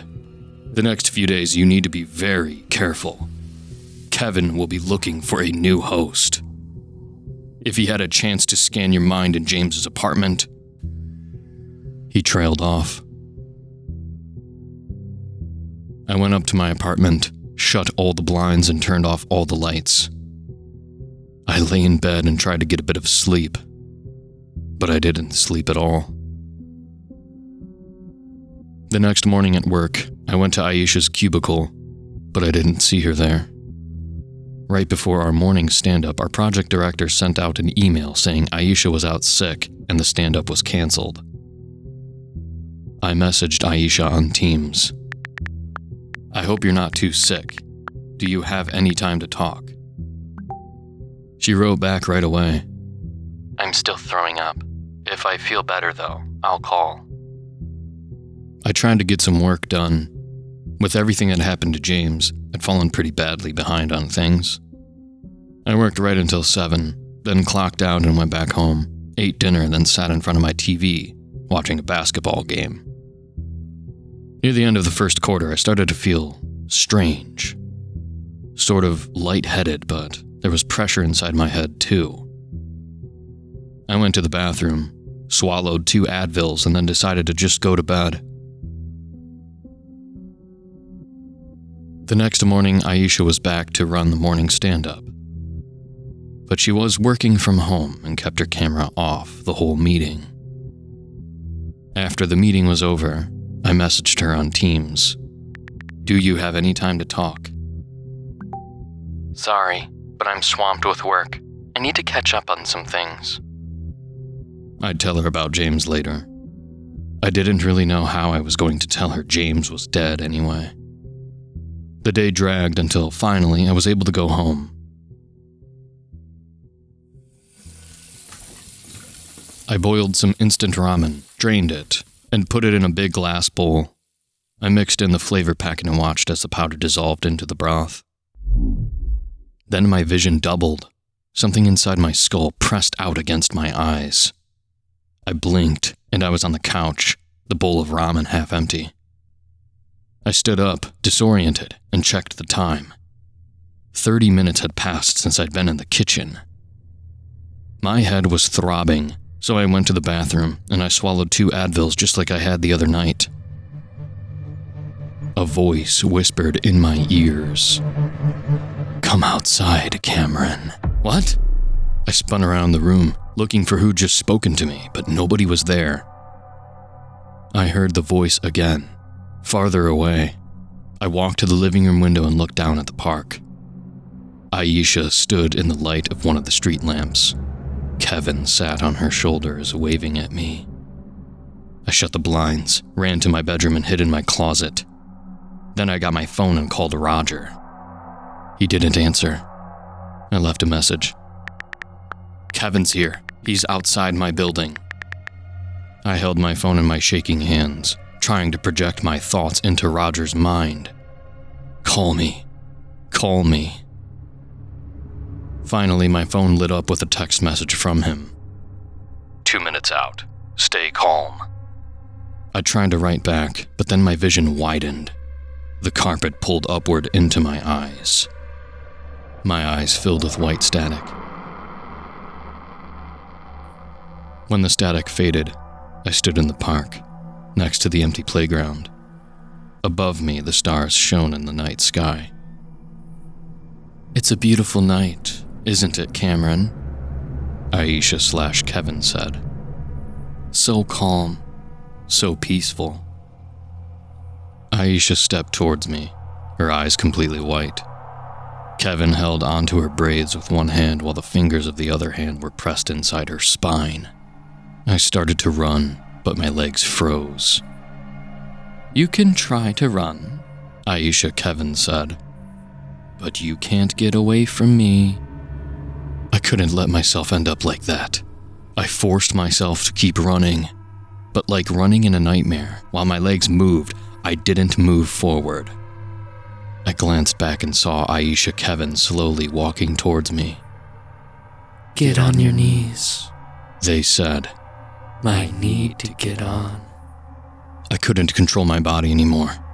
I knelt on the ground.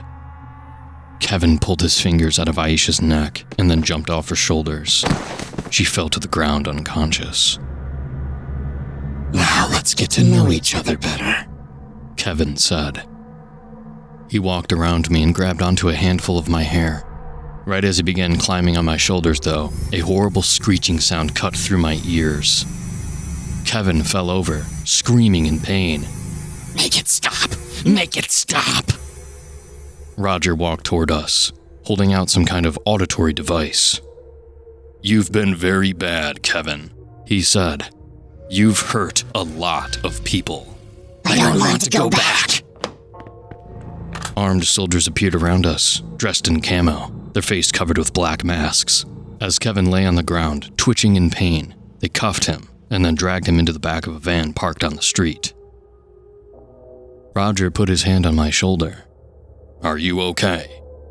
You got here right in time. I've been staying close to you. You're a lot like James. I had the feeling Chimera 3 would like you." He pointed at Aisha. "How long was your friend connected?" 2 days, I think. "She should be fine, but we better get you both to the hospital." Aisha and I were brought to a military base where the doctors there ran a series of tests on our brains. The doctor said I seemed fine, though they weren't quite sure about it. They assured me Aisha should be back to normal soon, too. They just wanted to keep her at the hospital a bit longer. But again, they didn't seem certain. "I'm very sorry this happened to you," Roger told me. James had been helping develop some containment software which put him in contact with the Chimeras. Chimera 3 in particular took a liking to him, but we thought our security protocols were secure. He hung his head. They weren't. Back at work, my coworkers had lots of questions about James and Aisha. The CIA managed the cover-up. The story they had given Keystone was that James had left for another job in Florida and Aisha was away on sick leave. I went along with the story. I said I didn't know anything that Keystone didn't. After leaving the hospital, for the next few days, I had a pretty bad headache. But then my head started to feel better. The only problem was that, every now and then, time skips ahead again. I lose 30 minutes to an hour. During the gaps, I've done things I don't remember doing. It's terrifying, but I hope the time gaps go away soon too. If they don't, I don't know what I'll do. But at least I'm not alone. At least I have Aisha to talk to about all of this. We're in this together. She called me today to tell me that she's finally out of the hospital. She's taking a bit of time off before going back to work, but she's feeling a lot better too. We're supposed to meet up for coffee tomorrow. I just hope it was really her I talked to, and not just a voice in my head.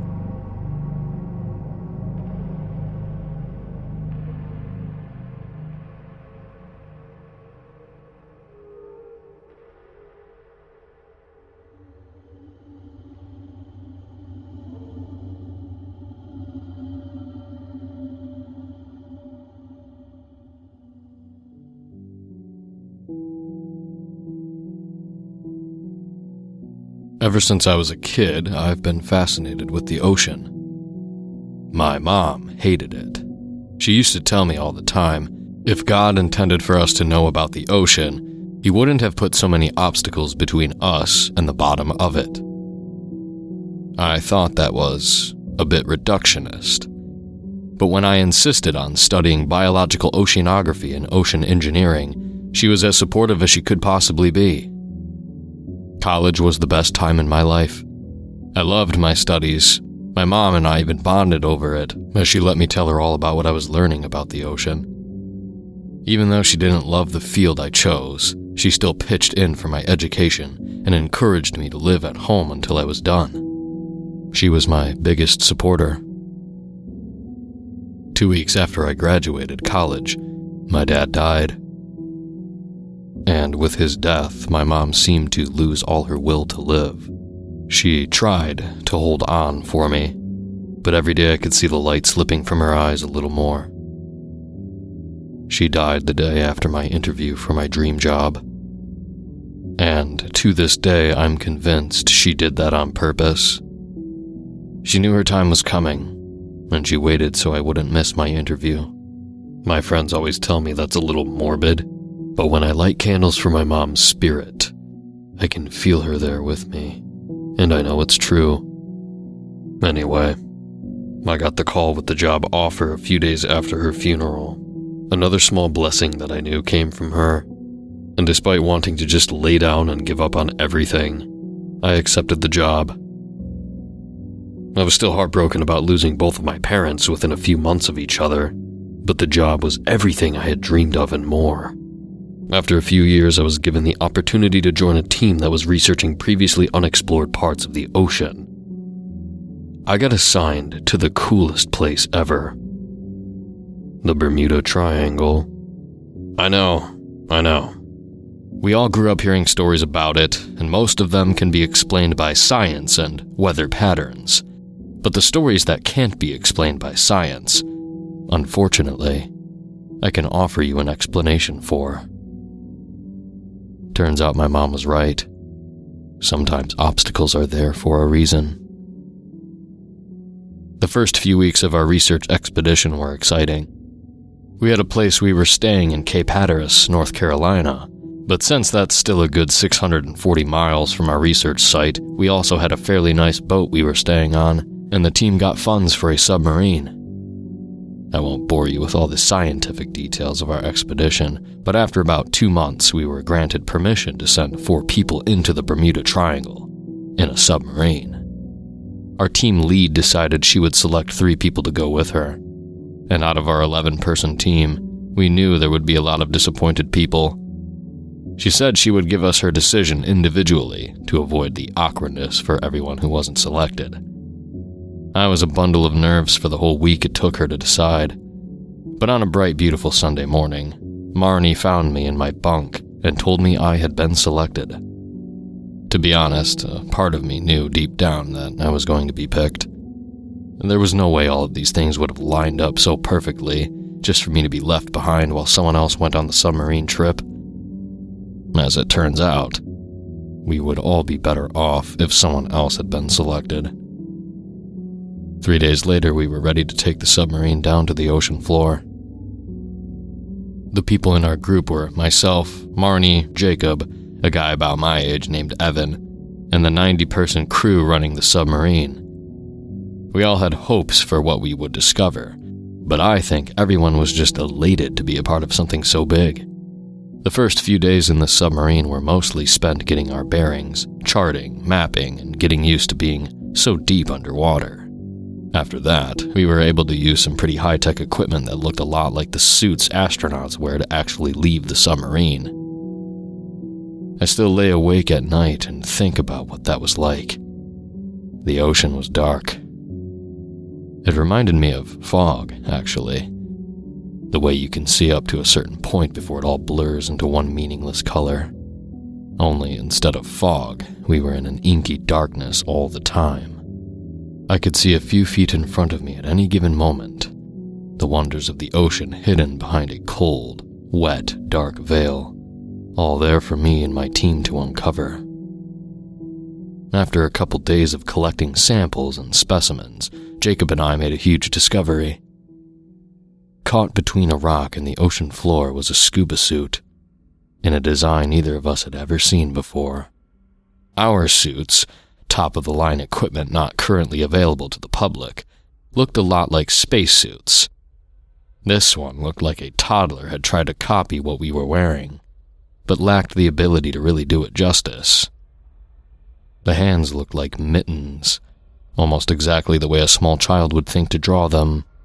The helmet was oddly oblong and looked like a large bucket with holes cut out for the eyes and mouth.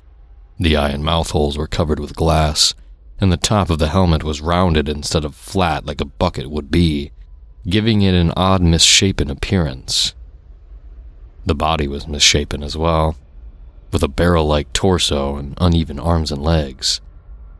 While I couldn't tell what the helmet was made from, it was clear that the body seemed to be made out of leather. The helmet and body almost seemed suctioned together. There was no zipper, no buttons, no way I could seem to dismantle it in order to put it on. More importantly, it was clear the suit was very old, but it showed none of the signs of damage that something like that should have after sitting at the bottom of the ocean for so long. Jacob and I glanced at each other, then rushed towards the strange sight as if we were both thinking the same thing. We worked together to move the rock off it, then cleared the debris that had gathered around the suit, mostly fish bones and small carcasses. We did so in complete silence, but despite the lack of words, I knew we were both beyond excited. Whatever this was, we were on the cusp of an incredible discovery. We freed the strange-looking diver's suit and carried it back to the submarine. An hour later, Jacob and I stood with the rest of the crew. Everyone hovered around the table we had placed it on. We had debated for a while if we thought it would hold up, bringing it out of the water and into a strange atmosphere, and Marnie logically decided we needed to resurface as quickly as possible, so we could get the suit to a temperature and moisture-controlled storage facility. She told the submarine captain, and he said he would prepare us to resurface first thing the following day. In the meantime, Marnie told us to work our asses off to get as much done as possible before departure. She told us that if the submarine went back down, she would probably give other people on the team the opportunity to be on the crew. That was disappointing, but I agreed it was only fair. We put the suit in the storage room we had reserved for samples, locked the door, and went back to work. That night was when the first unusual thing occurred. Around 1 a.m, I woke up to piercing shrieks and raced out of my bunk into the hallway. One of the crew members, Rodriguez, was kneeling on the floor, clutching his head and screaming.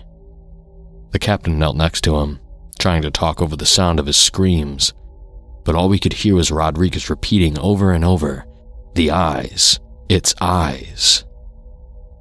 Nobody knew what that meant, but his fear was both palpable and contagious. The captain assured us that sometimes people struggle with being underwater for very long, and Rodriguez would get the best medical and psychiatric care possible once we got back to the surface. He insisted we all go back to our bed, and everyone complied, slinking off to our bunks like a bunch of chastised children. The first thing I did in the morning was go back to the captain and ask if Rodriguez was okay. The captain smiled in greeting and assured me that Rodriguez was a bit sick, but they were sure he would be just fine. I thanked him, and as I was leaving, I heard him call out, "If God wanted us to explore the ocean, we would have gills." It was my mom's favorite joke. Every time I talked about new advances in oceanic technology, she would say that to me with a smile and pat me on the arm. I turned around and stared at the captain. "What was that?"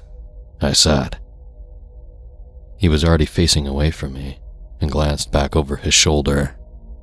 "Sorry, what?" I knew my face was tight, my voice reflecting my nerves. "What did you say? As I was walking away, you said something about exploring the ocean." He gave me a concerned look. Are you okay, Dr. Williams? I didn't say anything. I nodded, every muscle in my body feeling like a tense rubber band. Yes, I'm fine. Thank you. I guess I was just lost in my thoughts. As I walked out, he muttered, Can't have another crazy on my ship. I made my way back to the sample room, which was once again unlocked, and joined Marnie where she stood next to the area we had reserved just for the diving suit.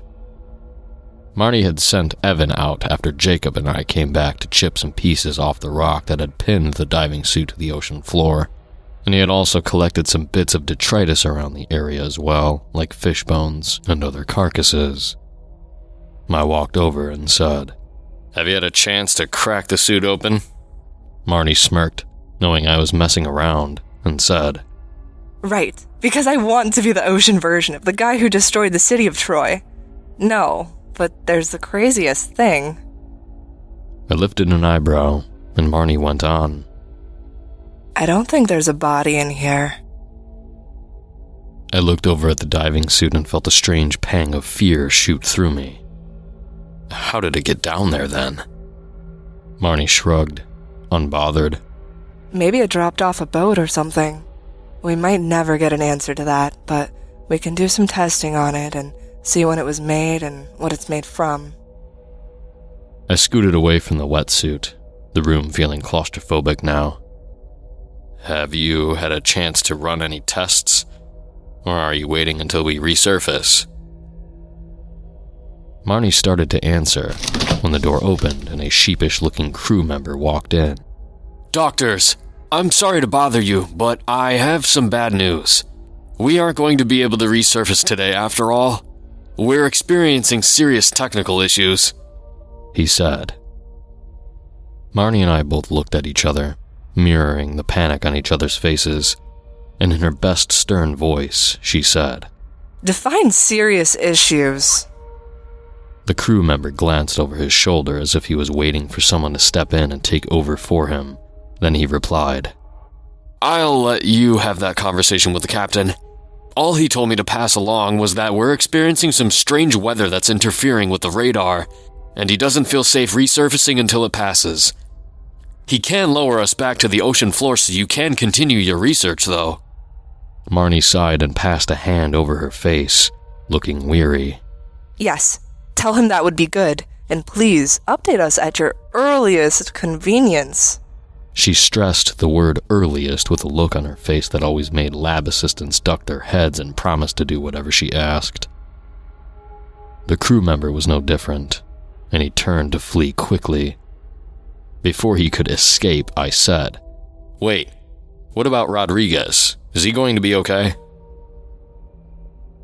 The crew member went pale and said, We don't know. Captain Cameron says... He stopped and squared his shoulders back. He'll be fine. We'll get back to the surface as soon as we're able. And in the meantime, he's fine in medbay. I let him run out then, and turned to Marnie, who had already turned her own attention back to the samples. Before I could ask her thoughts on what was happening, she started giving me instructions, and I ran over to help her with the tests. If we had to be stuck underwater, we might as well be productive.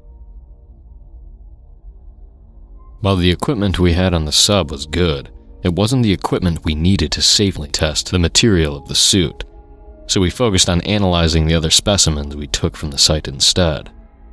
As we worked, I felt like the suit was a third person in the room, watching and judging silently as we worked. Jacob and Evan joined us at some point, and the four of us made plans for how we would use our time until the sub could resurface. Marnie was mostly frustrated that we didn't have a timeline. She wanted to map out as much time as possible, but hesitated to do that if she didn't know how much time we had. Jacob and I encouraged her to schedule our days as if we were going to be staying for the full 5 days we would have had left, and promised to do all our top priority items first. With that settled, we went to the mess hall for dinner. When we got there, I noticed that there seemed to be fewer people than usual. Rodriguez was missing, obviously, But I also noticed one of the female crew members I had started bonding with was gone too. I grabbed my food and sat down across from someone I had seen talking with her before. I smiled and said, "Hi, I'm Matt Williams, one of the researchers. Do you know where Claire Mason is?" The crew member, I thought his name was Reynolds, gave me a weird look, then shook his head, stood, and left his half-eaten tray of food where it was. I watched Reynolds walk away, feeling equal parts confused and irritated. A few minutes later, Marnie walked over and grabbed my arm. In a harsh whisper, she said, "You need to come with me." I stepped out into the hallway, feeling anxiety wringing my stomach like a dish rag. Marnie didn't say anything, but we walked down the hall until we reached sickbay. Once we got there, Captain Cameron stepped out with a concerned look on his face. I had last spoken with him that morning, and in that time it was as if he had aged 20 years. He waited for us to step inside. "Thank you both for coming.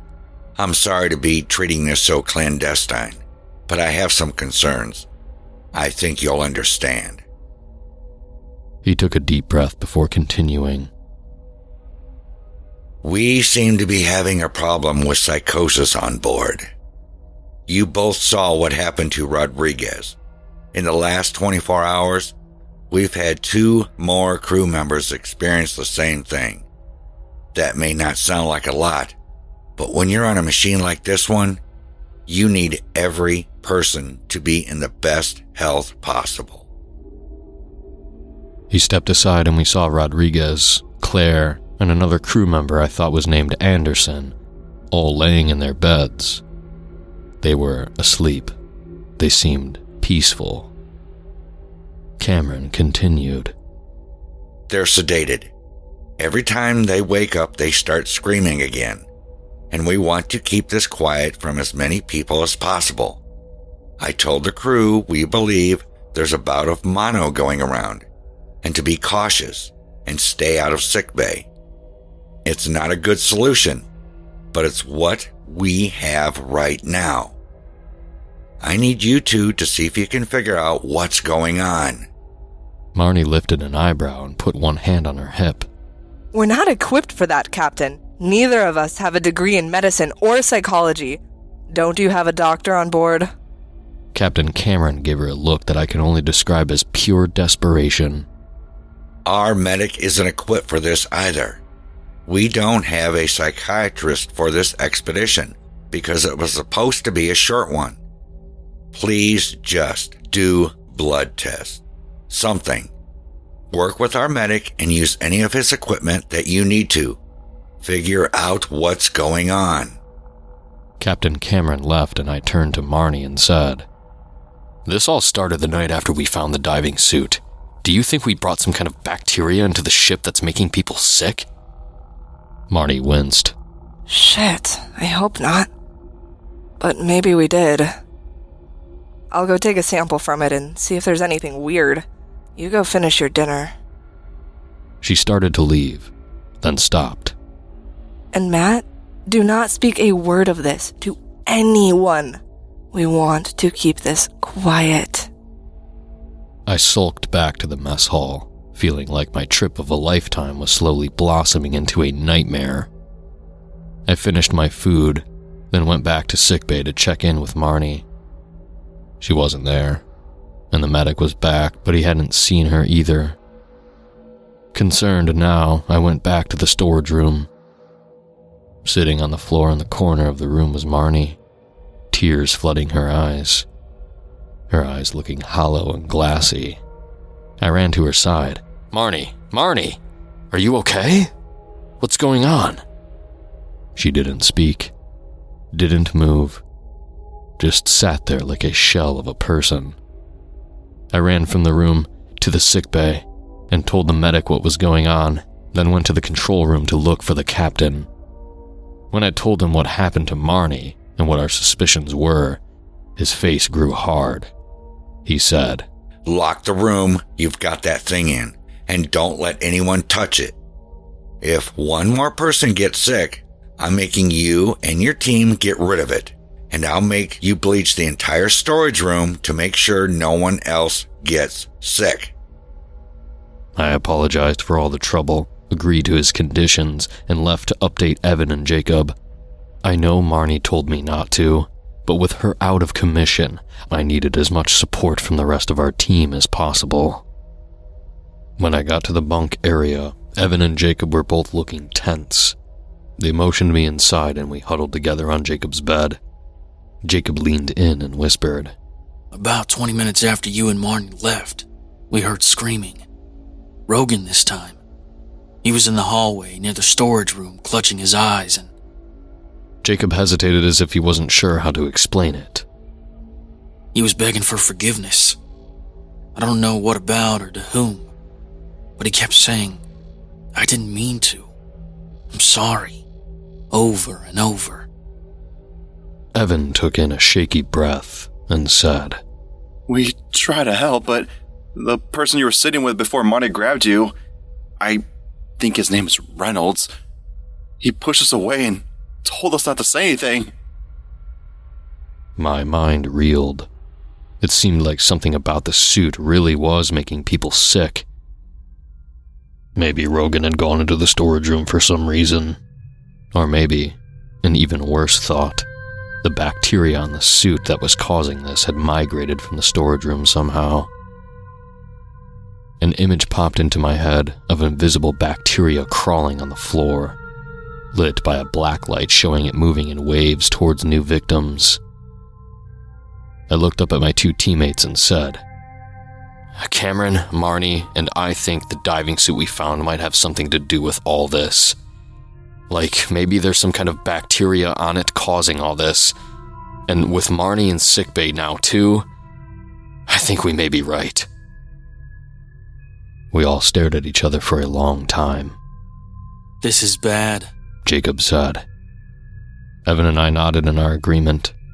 Then Evan asked, "Well, now what do? We can't get rid of the suit. Who knows what kind of discoveries we can make with it? And..." He cast his face down. "And this discovery could put our names on the map, you know? We could be something." "Safety is far more important, Evan. Don't sacrifice lives to have your name on a plaque in some museum."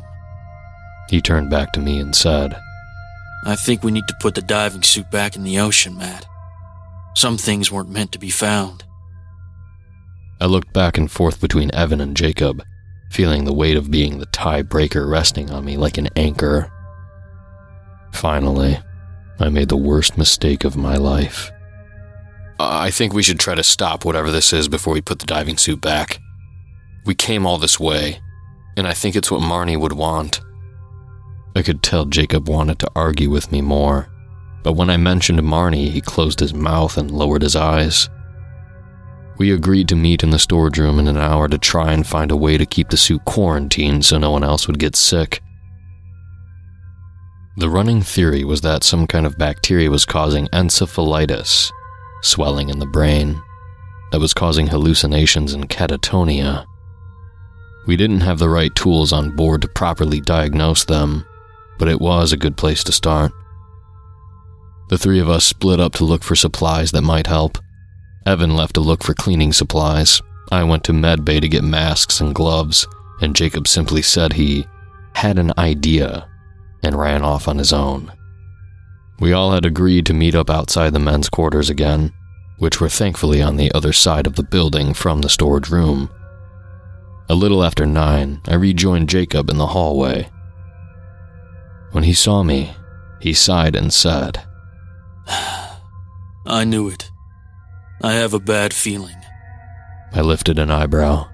"What do you mean?" He gestured around us vaguely. "Evan isn't here. I haven't seen him since we parted ways. And finding cleaning supplies shouldn't have taken very long." I shook my head and handed in the gloves and mask. "Throw these on and let's go check." Jacob sighed again. "I'd hoped to stay away from that area until we could deal with this. But all right. Let's go."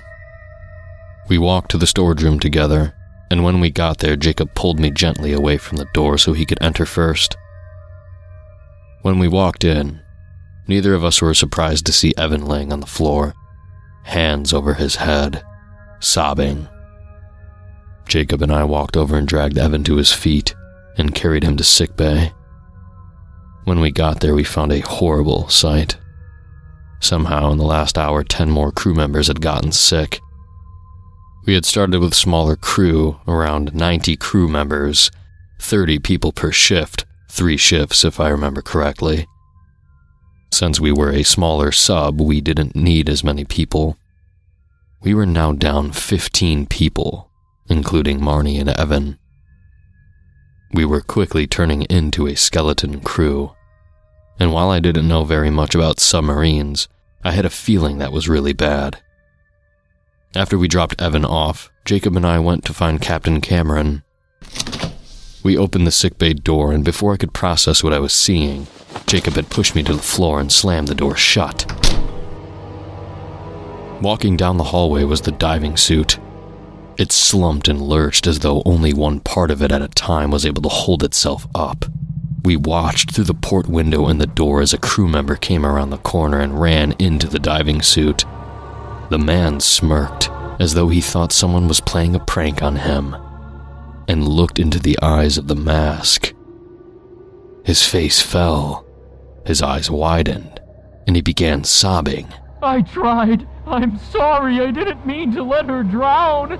I was only a kid. He continued to sob, curling up into a ball on the floor as the diving suit continued to move. Jacob pulled me away from the window and placed his back to the door, blocking the port. We stared at each other in silence for a long time before he said, "Okay, this is fucking bad." I nodded, feeling panic wrapping its cold, clammy hands around my throat. What's happening? Is someone in the suit? Jacob took slow, steady breaths, and I did my best to copy him. After a few minutes, he said, I don't think so. I don't know. I don't think we can explain this. He turned and looked out the window again, and took a deep breath. We need to get back to the men's bunk. I grabbed our wetsuits, and I think we'll need them. I was able to manage a small smile. Jacob was a good person to have on my team. We made our way out of the med bay, both of us shielding our eyes with our hands to avoid looking directly at the eyes of the suit. As much as I wanted to believe there was some logical answer, it seemed like people were having breakdowns only after looking in its eyes. We moved slowly, taking small, careful steps as we walked down the hallway. We could hear more screams echoing around the ship. They seemed to be coming from the other side of the ship, which was good. But it wouldn't be hard for the creature to catch up with us, or whatever that thing is. We finally got to the bunk room, and Jacob threw the door open, both of us barreling inside quickly, and we collapsed to the floor in a relieved heap. Jacob was breathing heavily, his face red, and I was worried he might have a heart attack. I found a bottle of water and passed it to him, then waited for him to recover. Finally, his breathing steadied, and he nodded to me gratefully, then pointed across the room to where 3 diving suits sat on his bunk. I rushed forward and carried his over first, then grabbed my own and put it on. Once we were both fully suited up, I turned to Jacob and asked, "What now?" He gave me a stern look and said, We have to get that thing off of this ship. It's too risky to try to contain it. I felt the words like a deep blow and hung my head with shame. You're right. I'm sorry. Jacob put his hand on my shoulder and gave me a tight smile. We'll make this right. Don't worry about it too much. We both put our helmets on and stepped into the hallway. Jacob carried the body of the 3rd diving suit. I carried the helmet, and we made our way towards the control room, hoping Captain Cameron would be in there. The plan was to find Captain Cameron and get the word out around the ship that the thing could only hurt you if you looked into its eyes. We still weren't entirely sure what happened if you looked at it, but what we had seen so far was disturbing enough that neither of us wanted to try. I followed Jacob through the ship as he led us away from the screams, taking a more circuitous route to the control room as we avoided the shambling creature. When we arrived at the control room, Captain Cameron beckoned us with a relieved look on his face. There were 11 crew members crammed into the small control room, and once we joined them, we were officially at capacity. We handed Captain Cameron the diving suit and explained the plan. He nodded, looking grim, and said, "That's better than risking anyone else's safety. How about I lead the creature towards the exit hatch as a distraction? You two just get over there safely and wait. Novak will watch the cameras in there and release the hatch once you three and the creature are safely inside." He gave us a pitying look. "I wish I didn't have to put you two in so much danger, but I don't see another option." Jacob and I both nodded resolutely. It was my decision to bring this thing on board. I want to do what I can to make it right, I said. Jacob put his hand on my shoulder and said, "I was involved in that decision too, and I second this one. Let's fix our mistake." Captain Cameron nodded, slipped into his diving suit, and the three of us stepped into the hallway.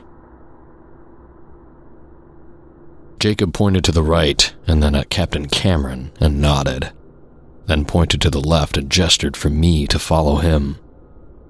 We made our way down the hall, towards the exit hatch.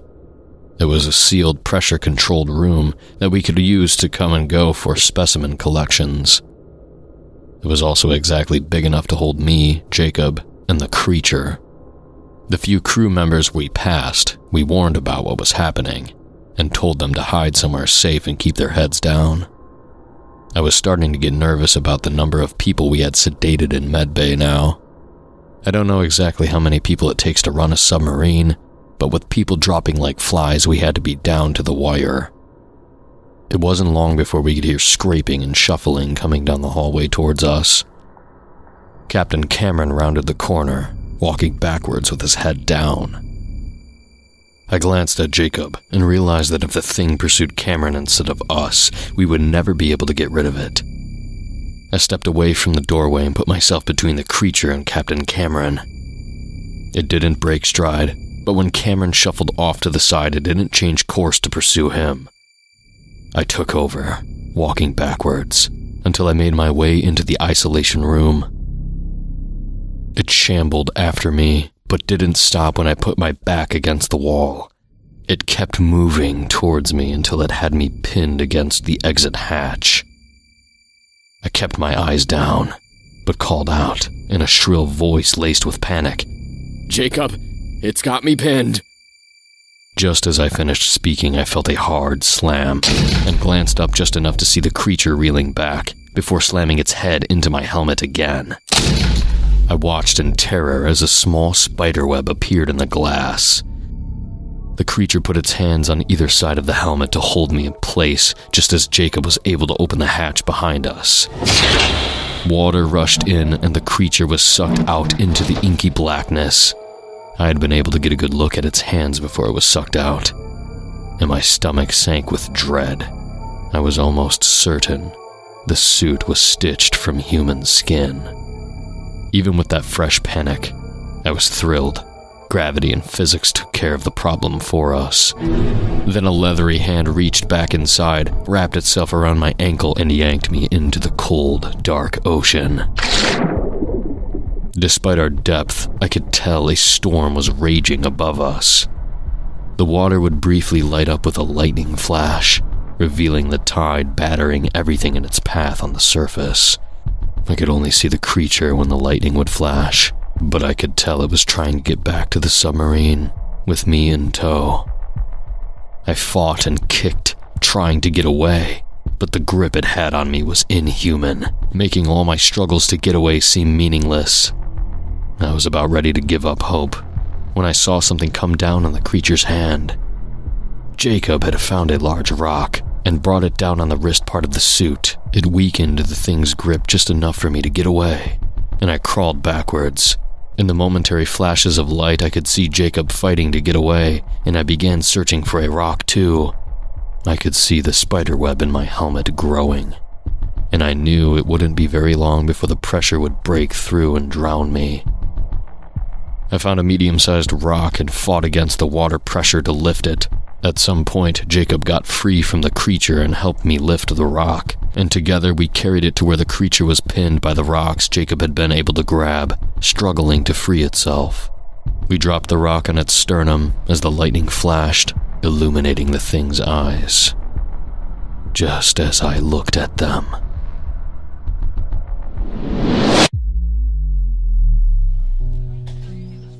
Instantly, I was transported somewhere else.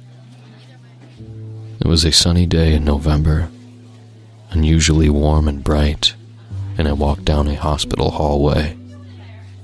I was moving slowly, even though the nurses had called me to hurry. I had been scared. I knew my mom was close, and I wasn't ready to say goodbye. I think part of me had hoped that if I never got to the room, I would never have to see her die. In a sense, I was right. I didn't watch her die, because she had already passed when I got to the room. The nurse said if I had only been 1 minute earlier, I might have been able to say goodbye. In the memory, I sank to my knees in the doorway of my mom's room and began weeping. I felt a hand on my shoulder and turned around, expecting to see a doctor, but instead I found myself looking right in the face of the diving suit. When we made eye contact, I was plunged again into a memory. This time I found myself kneeling at my dad's grave, as my mom sobbed beside me. It was the moment I had known I would lose my mom as well. One of the most painful days of my life. Again, I felt a hand on my shoulder, but this time I looked down, saw the human leather glove, and closed my eyes tight. I felt the creature turn me around, could feel its face inches from mine, but I refused to open my eyes. I could feel its rage radiating out from it as the hands moved from my shoulders to my sternum and began tearing my chest cavity open. The fingers sank into the soft skin and tissue in my chest, biting through the meat of my flesh and wrapping around my bones. I could feel my ribcage bending and instinctively opened my eyes as I screamed. I was instantly plunged into another memory, this one from the time I had dealt with a bully in college. But this time I was ready, and as soon as I felt the creature's hand on my shoulder, I bolted. I ran through the hallways of my old college until it faded into the green and gray of the cemetery my parents were buried in. I forced myself not to falter as I ran past my crying mother, the creature still shambling after me. The cemetery faded until it was replaced by the hospital, and I continued to run despite the burn in my chest and arms. I reminded myself it was a dream, a hallucination, but the terror remained. After what felt like years, the hallway faded into black, and I woke up.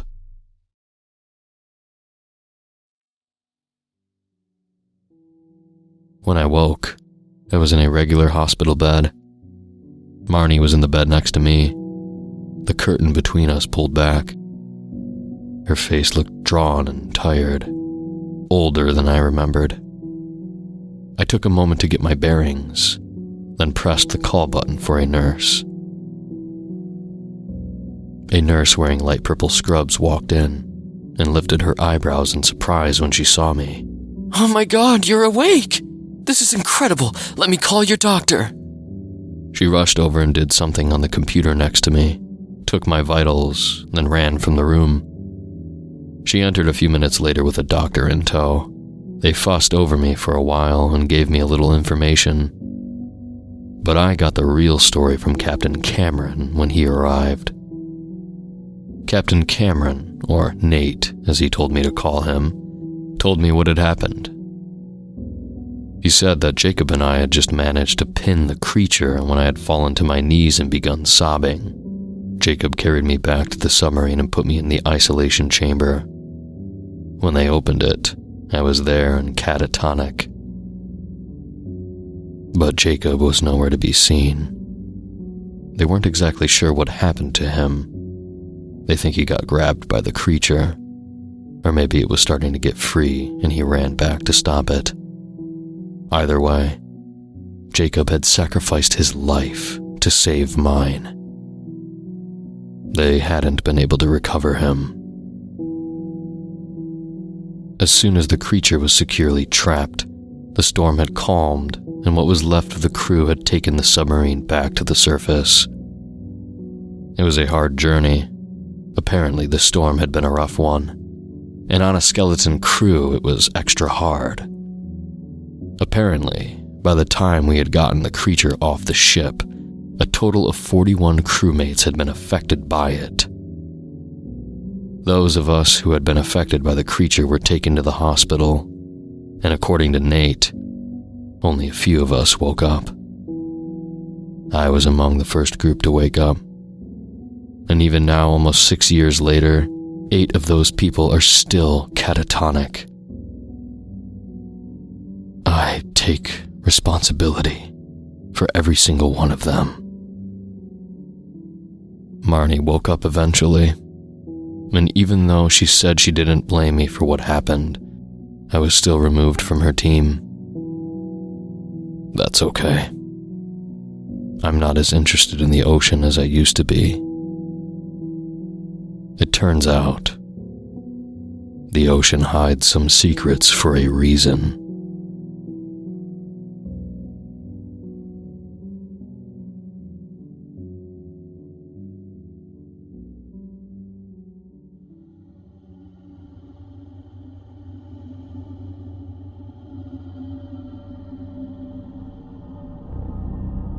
There is evil in the beauty that surrounds us.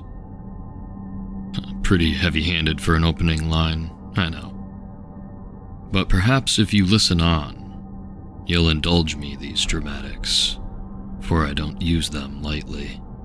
You see, as an avid hiker, I've sought beauty my entire life, and I've scaled some of the world's highest peaks in this pursuit. Denali, Cho-Yu, Kilimanjaro. And with each step on each trail, I've grown more amazed at all this planet has to offer. They used to quench a thirst, these treks. They used to make me somebody. Atop the world's greatest summits, I was more than myself. Up there, I was the aggregate of human achievement, of mankind's drive to explore, exalt, and conquer. And what's more, I was better than those who didn't dare. Better than those who didn't have time. Better than those who were inexplicably content to live the whole of their lives without having stood above all. But now, I'm wary of beauty. Now I'm afraid of the heights. Because even though I'm worthless without them, I still have to find a way to get to sleep at night. And it's hard when I know that up there is so different from down here. More beautiful, yes, but also more terrible. More trying. More unforgiving. I know I can't change what happened to me, what happened to all of us, but I can tell my story, and maybe that will save someone else. So please, though it's beautiful and though the views are breathtaking and the horizons captivating, heed this warning. Do not hike the Iceman Trek. That's everything, shouted Kellen, flinging the last pack to the ground and slamming the van's back door closed. His breath glimmered in the first rays of sunlight. We were the only people for dozens of miles. It hadn't been easy to get to Bataan, but we'd done it. And it had been even more difficult making the drive up to the trailhead in the dark on the icy, unkept roads. And yet, the hardest part lay still before us. The Iceman Trek. A 200-plus mile, 3-week journey through some of the highest Himalayas, widely regarded as one of the most harrowing trails in the world. The trailhead was clearly visible a few hundred meters away. The day was growing brighter, but the air was chilled as ever, 15 degrees Fahrenheit, if we were lucky, and we weren't even that high yet. Mount Caban, our first destination, towered menacingly in the distance. If all went well, we would reach it in 2 days. "Get used to the cold, boys," I said with an air of authority. I'd never hiked any of these peaks, but I was by far the most experienced mountaineer of the group. I'd been to the Himalayas before, and I'd be back again, I felt sure. "Get used to my tits," was the reply I heard from behind me. I wheeled around, and there stood Manny, tugging his 4 shirt layers up past his navel frantically in an unsuccessful attempt to display his nipples. Manny, whose full name was Emmanuel, had been adopted from Ethiopia when he was 14, and he found tremendous fascination in American vulgarity. His new siblings had showed him Borat his first week in the States, and perhaps, as a consequence, every word he spoke carried the diction of the film's title character. Laughing despite myself, I looked around at the group with which I would spend the next 3 weeks: Manny, Dalton, Mitch, and Kellen. The 5 of us had collected a few state championships running cross-country together in high school, and kept a close bond even though our 5-year reunion had just passed, with none of us in attendance, of course. We all lived active lifestyles, but only Kellen and I had significant hiking experience. He'd done Kilimanjaro with me the previous year. "So, when do we start?" Dalton asked, slinging a pack around his shoulders. I took a deep breath and threw one last look at the van, our last sign of Western civilization for weeks. "Right now."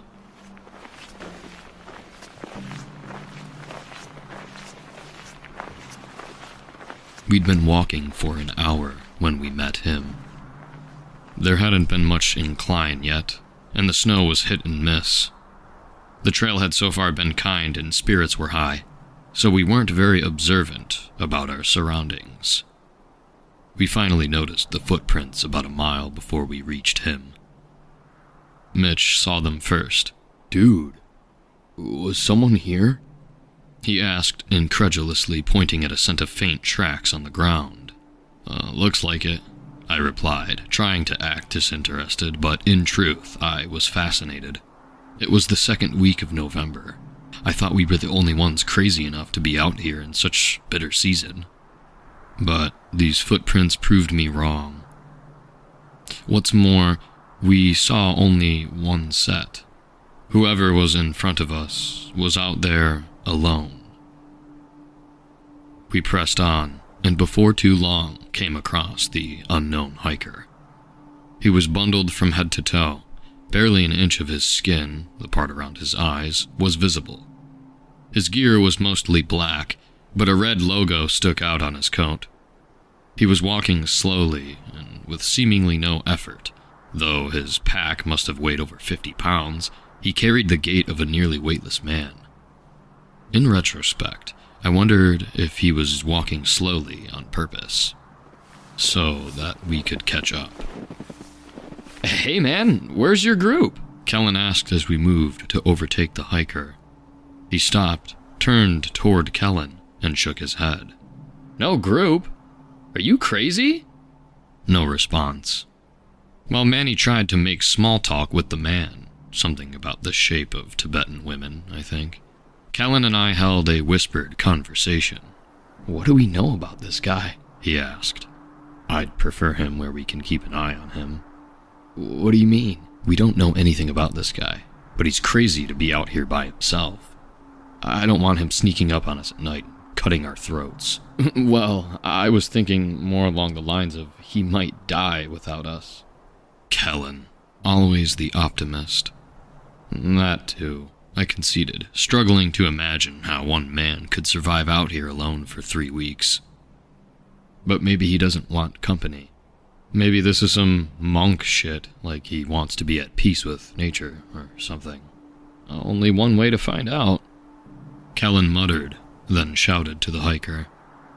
"Hey, it's too dangerous to be here by yourself, man. You want to hang with us?" The man pondered this for a moment, then nodded, slowly, deliberately, and a little eerily. Mitch stuck out his hand. "What's your name, man?"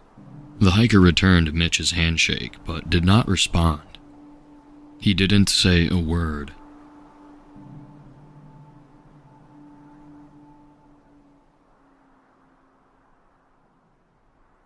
Our first campfire was a little subdued. None of us were quite sure how to act with the new guy around. We didn't know anything about him. We didn't even know his name. All our attempts at conversation were met with nods or shakes of the head. "Maybe he's mute or something," Dalton said when we were in our tent. The stranger had set up his tent about 50 yards from ours, so we spoke in hushed voices. He had feelings too, probably. "Or maybe he's just shy," Kellen whispered. "I mean, 5 guys you've never met. Don't people get social anxiety and shit?" We were quiet for a long time. None of us knew how to deal with this situation. Even as experienced a hiker as I was, I'd never seen anything like it. I wouldn't have dared to hike even one of these peaks myself, but the stranger nodded when we asked if he'd planned to complete the entire Iceman trek. I think even then, everyone knew he was a threat, but nobody quite knew how to say it. Finally, I broke the silence. "Someone should always be keeping watch. You know, until we get a better feel for." I motioned my head toward the stranger's tent. 90-minute shifts? Asked Kellen. I nodded. "I can go first," he said.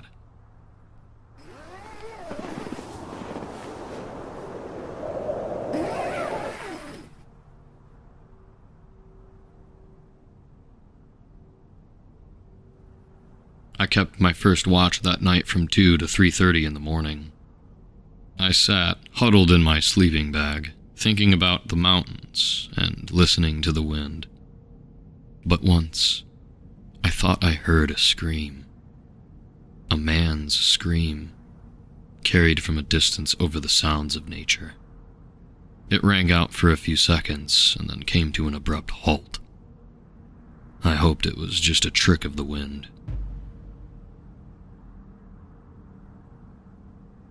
All our attempts at conversation with the stranger proved unsuccessful the next morning. But it didn't matter much. We hurried through breakfast and got on the trail.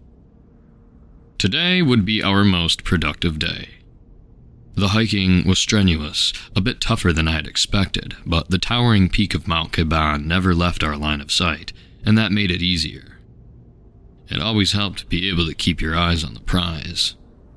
We walked having forgotten the subdued nature of our first campfire, joking and talking and laughing like the stranger wasn't even there.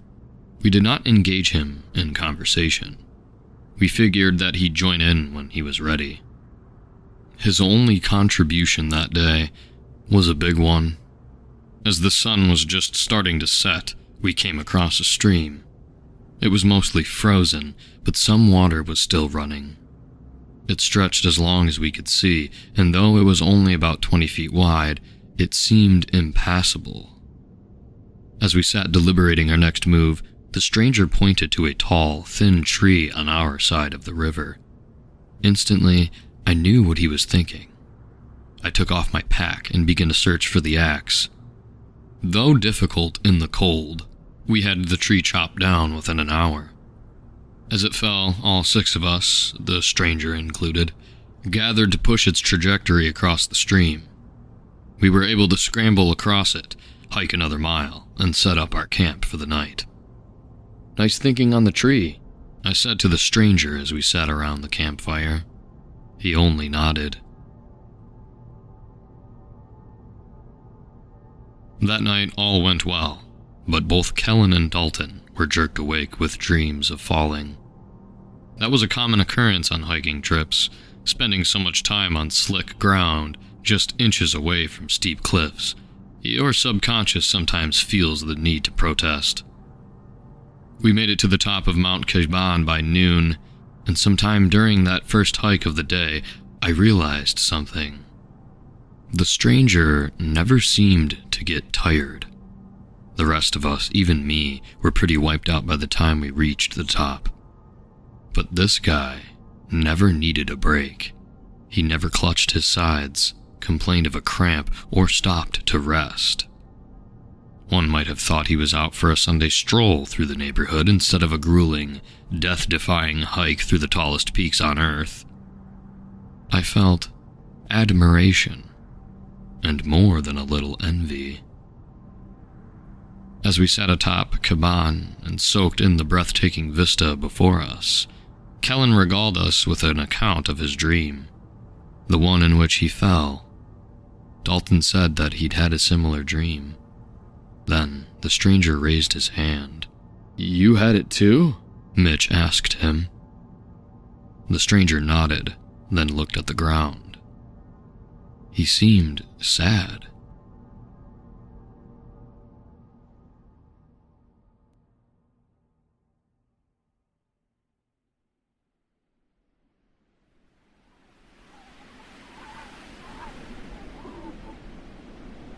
It was that night, over a dozen miles past the peak of Caban, that the trail turned against us. A bitter snowstorm raged for the better part of the evening, and the snow drove with such force that we couldn't even get a fire going. We ate our dinner cold that night, and took shelter in our tent. All of us. It was, except the stranger. The stranger remained outside in his camping chair until midnight came and went. The temperatures must have dropped well below zero, without even accounting for the wind chill. Even in our tent, equipped with all the best heating gear a hiker could afford, conditions were nothing short of miserable. Our watch shift seemed useless that night. Nobody slept longer than a half hour at a time. While we fleeted in and out of sleep, some muffled whispers were shared concerning the stranger. Should we tell him to go inside? Should we bring him some extra gear? We opted to do nothing, given his antisocial nature. But Manny did poke his head out into the bitter air and peek in the stranger's direction briefly. "He's just sitting there," Manny reported in disbelief. "He's not shivering or hugging himself or nothing. It's like a guy watching football."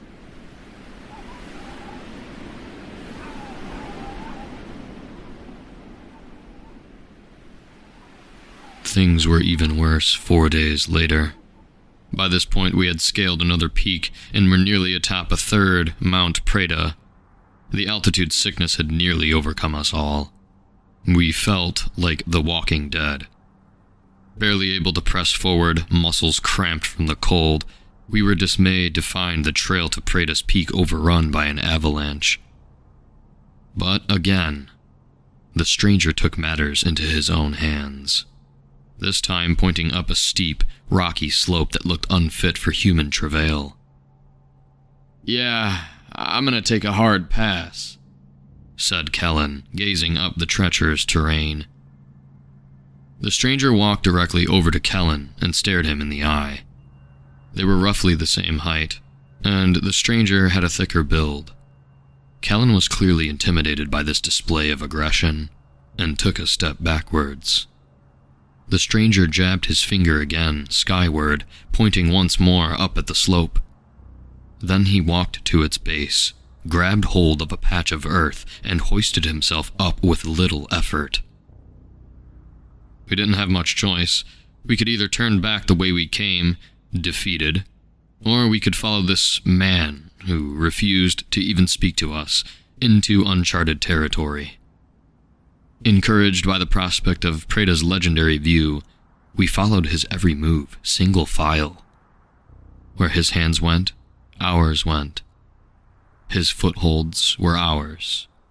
One by one, we defied death with each step, not daring to look backwards at a fall that would kill us instantly. It did not take long. We climbed on the slope for perhaps 15 minutes, but the seconds dragged like drowning. The clouds of breath expelled from behind our masks seemed more precious than ever, for each could truly have been our last. There was little comfort waiting for us at the top. We had truly passed the point of no return. We could not have made it back the way we came. We would either finish the Iceman trek or die trying. And as we looked at the path before us, the latter seemed more likely. The top of Mount Prado was clearly visible beyond a mile's length of trail, more frightening than any I have ever encountered. The traversable section was perhaps 24 inches wide, flanked on both sides by 500-foot drops at a near 90-degree angle. Add to this the harsh wind beating upon us, a wind which seemed to shift direction at a whim. And I dare say the man who walked the tight rope between the twin towers would not have envied us. Oh, great fucking idea. Dalton shot at the stranger who had led us to this precipice. The stranger, of course, did not respond. "It's now or never, guys," I said. "Let's do this." Trying to appear confident, I wasn't. I took my first trembling step out onto the ledge. The others followed me, Manny, Dalton, Mitch, Kellen, and the stranger bringing up the rear. Before long, we were all crouched low to avoid the wind as much as possible, gripping the ledge with our hands as we slid our feet cautiously along. We had taken our masks off for better visibility, and snow battered our faces. A fall would not only have meant death, but a sentence to rot in the Himalayan snow for eternity. Retrieving a fallen body would not have been an option.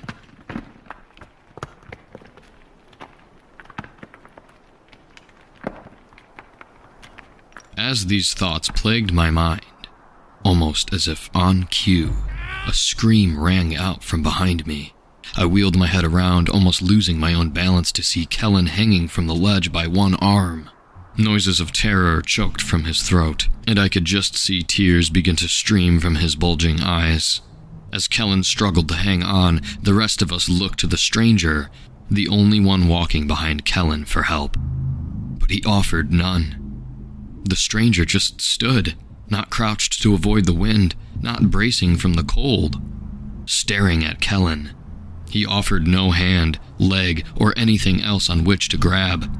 He seemed more like an interested spectator than a fellow brother of the trail. "Fucking help him!" Manny, Dalton, and Mitch all shouted at the stranger to help, to save our friend. Desperation in our voices, and our cries were nearly drowned out by the wind. And still, the stranger stood. Finally, Kellen was able to get his other arm over the ledge. Mitch backtracked at great risk to his own life and pulled him to safety. Both threw looks of deep reproach at the stranger before we pressed onward. But in his own defense, he spoke not a word.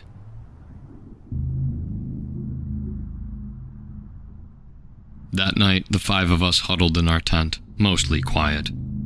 We felt no moral qualms about what we had done when we finally reached relative safety at the top of Mount Prada.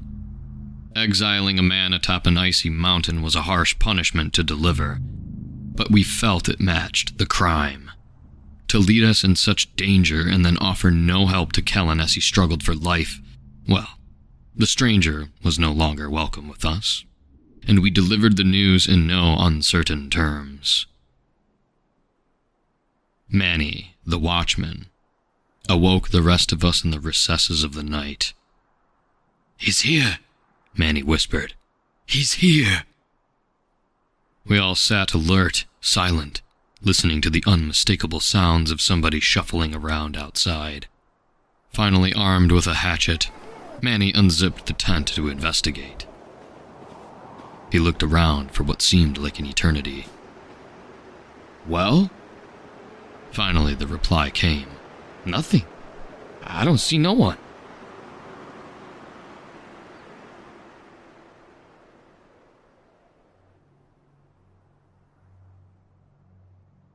Fresh snow had fallen, but when we awoke, the ground surrounding our tent was covered in footprints. The stranger had been here. From the looks of it, he had paced all night.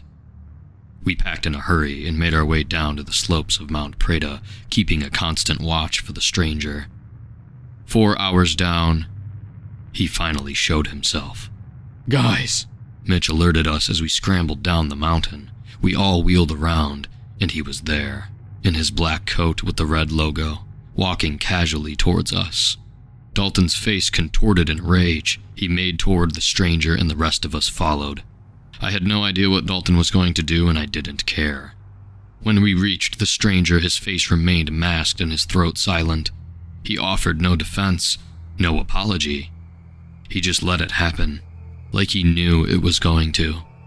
Dalton grabbed the stranger roughly by the coat and held him, tilted over the edge of the trail. The path was narrow, and the drop was several hundred feet at least. Give me one good reason why I shouldn't drop you over this fucking ledge, Dalton snarled, their eyes bared into each other's. For a moment, I actually thought he was going to do it. But then, as quickly as it came, Dalton's eyes lost their anger. They glazed over. He pulled the stranger away from the edge and stood, as though pondering for a brief moment. Then, before any of us could do anything, Dalton flung himself from the cliff. We all screamed, but only Kellen reached for him. Only Kellen, who just the day before had been saved by an arm extended to him, tried to save his friend. And only Kellen lost his balance and slipped himself, feet first from the ledge. Kellen's screams only lasted a second or two. Dalton didn't make a sound. Manny, Mitch, and I could do nothing but watch in horror as our two old friends became two dark specks in a wasteland of purest white, tumbling end over end to their deaths. We saw two small clouds of snow puff around their bodies at impact. But the time to grieve was not yet. A threat still loomed near. It was only when we turned around that we discovered the stranger was gone.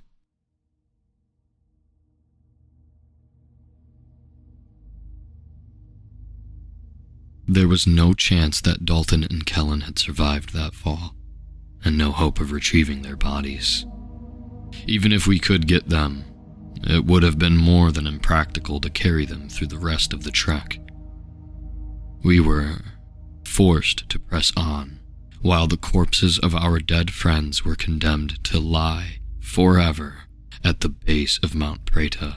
The only thing to do was to get back to civilization.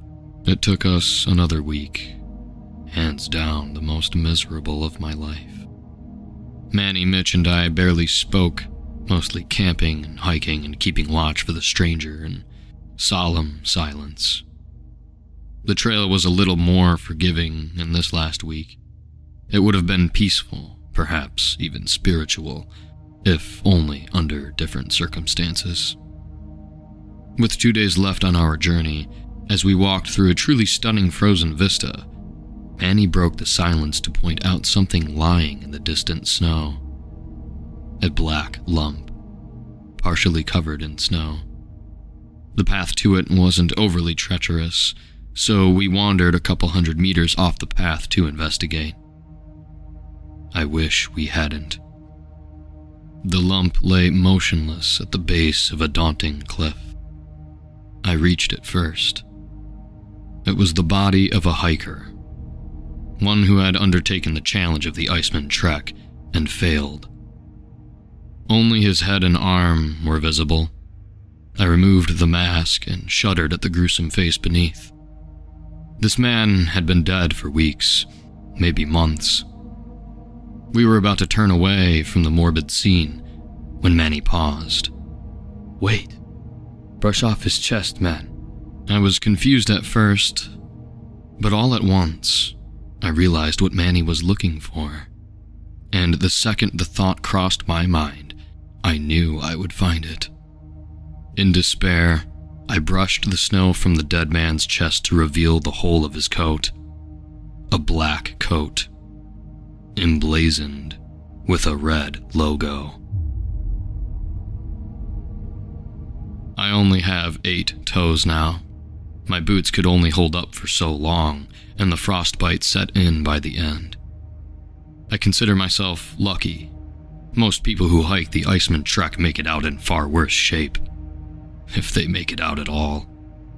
Still, I broke down crying when I saw my 2 frozen toes lying in a little plastic bin in that Tibetan hospital, because they reminded me of my friends.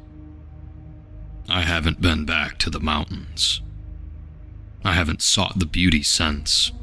You see, I've risked my life in pursuit of stunning sights, and I've experienced perhaps no scene more peaceful, more serene, than the field in which the stranger's body lay. But as I said in the opening lines to this story, even the most beautiful surroundings can be marred by evil. That evil is alive and well, even in the places humans barely dare to tread. The thought of it keeps me up at nights. When I lie awake, I think of the final resting place of my friends, thousands of miles away from home, and hope that it too is beautiful. But I fear that no beauty can stop the evil in those hills from running its course. It took the stranger. It took Dalton. It took Kellen. And it might take you. That's why I'm telling you this. To warn you. My friends were great guys. But if you ever hike the Iceman Trek, you may find you disagree.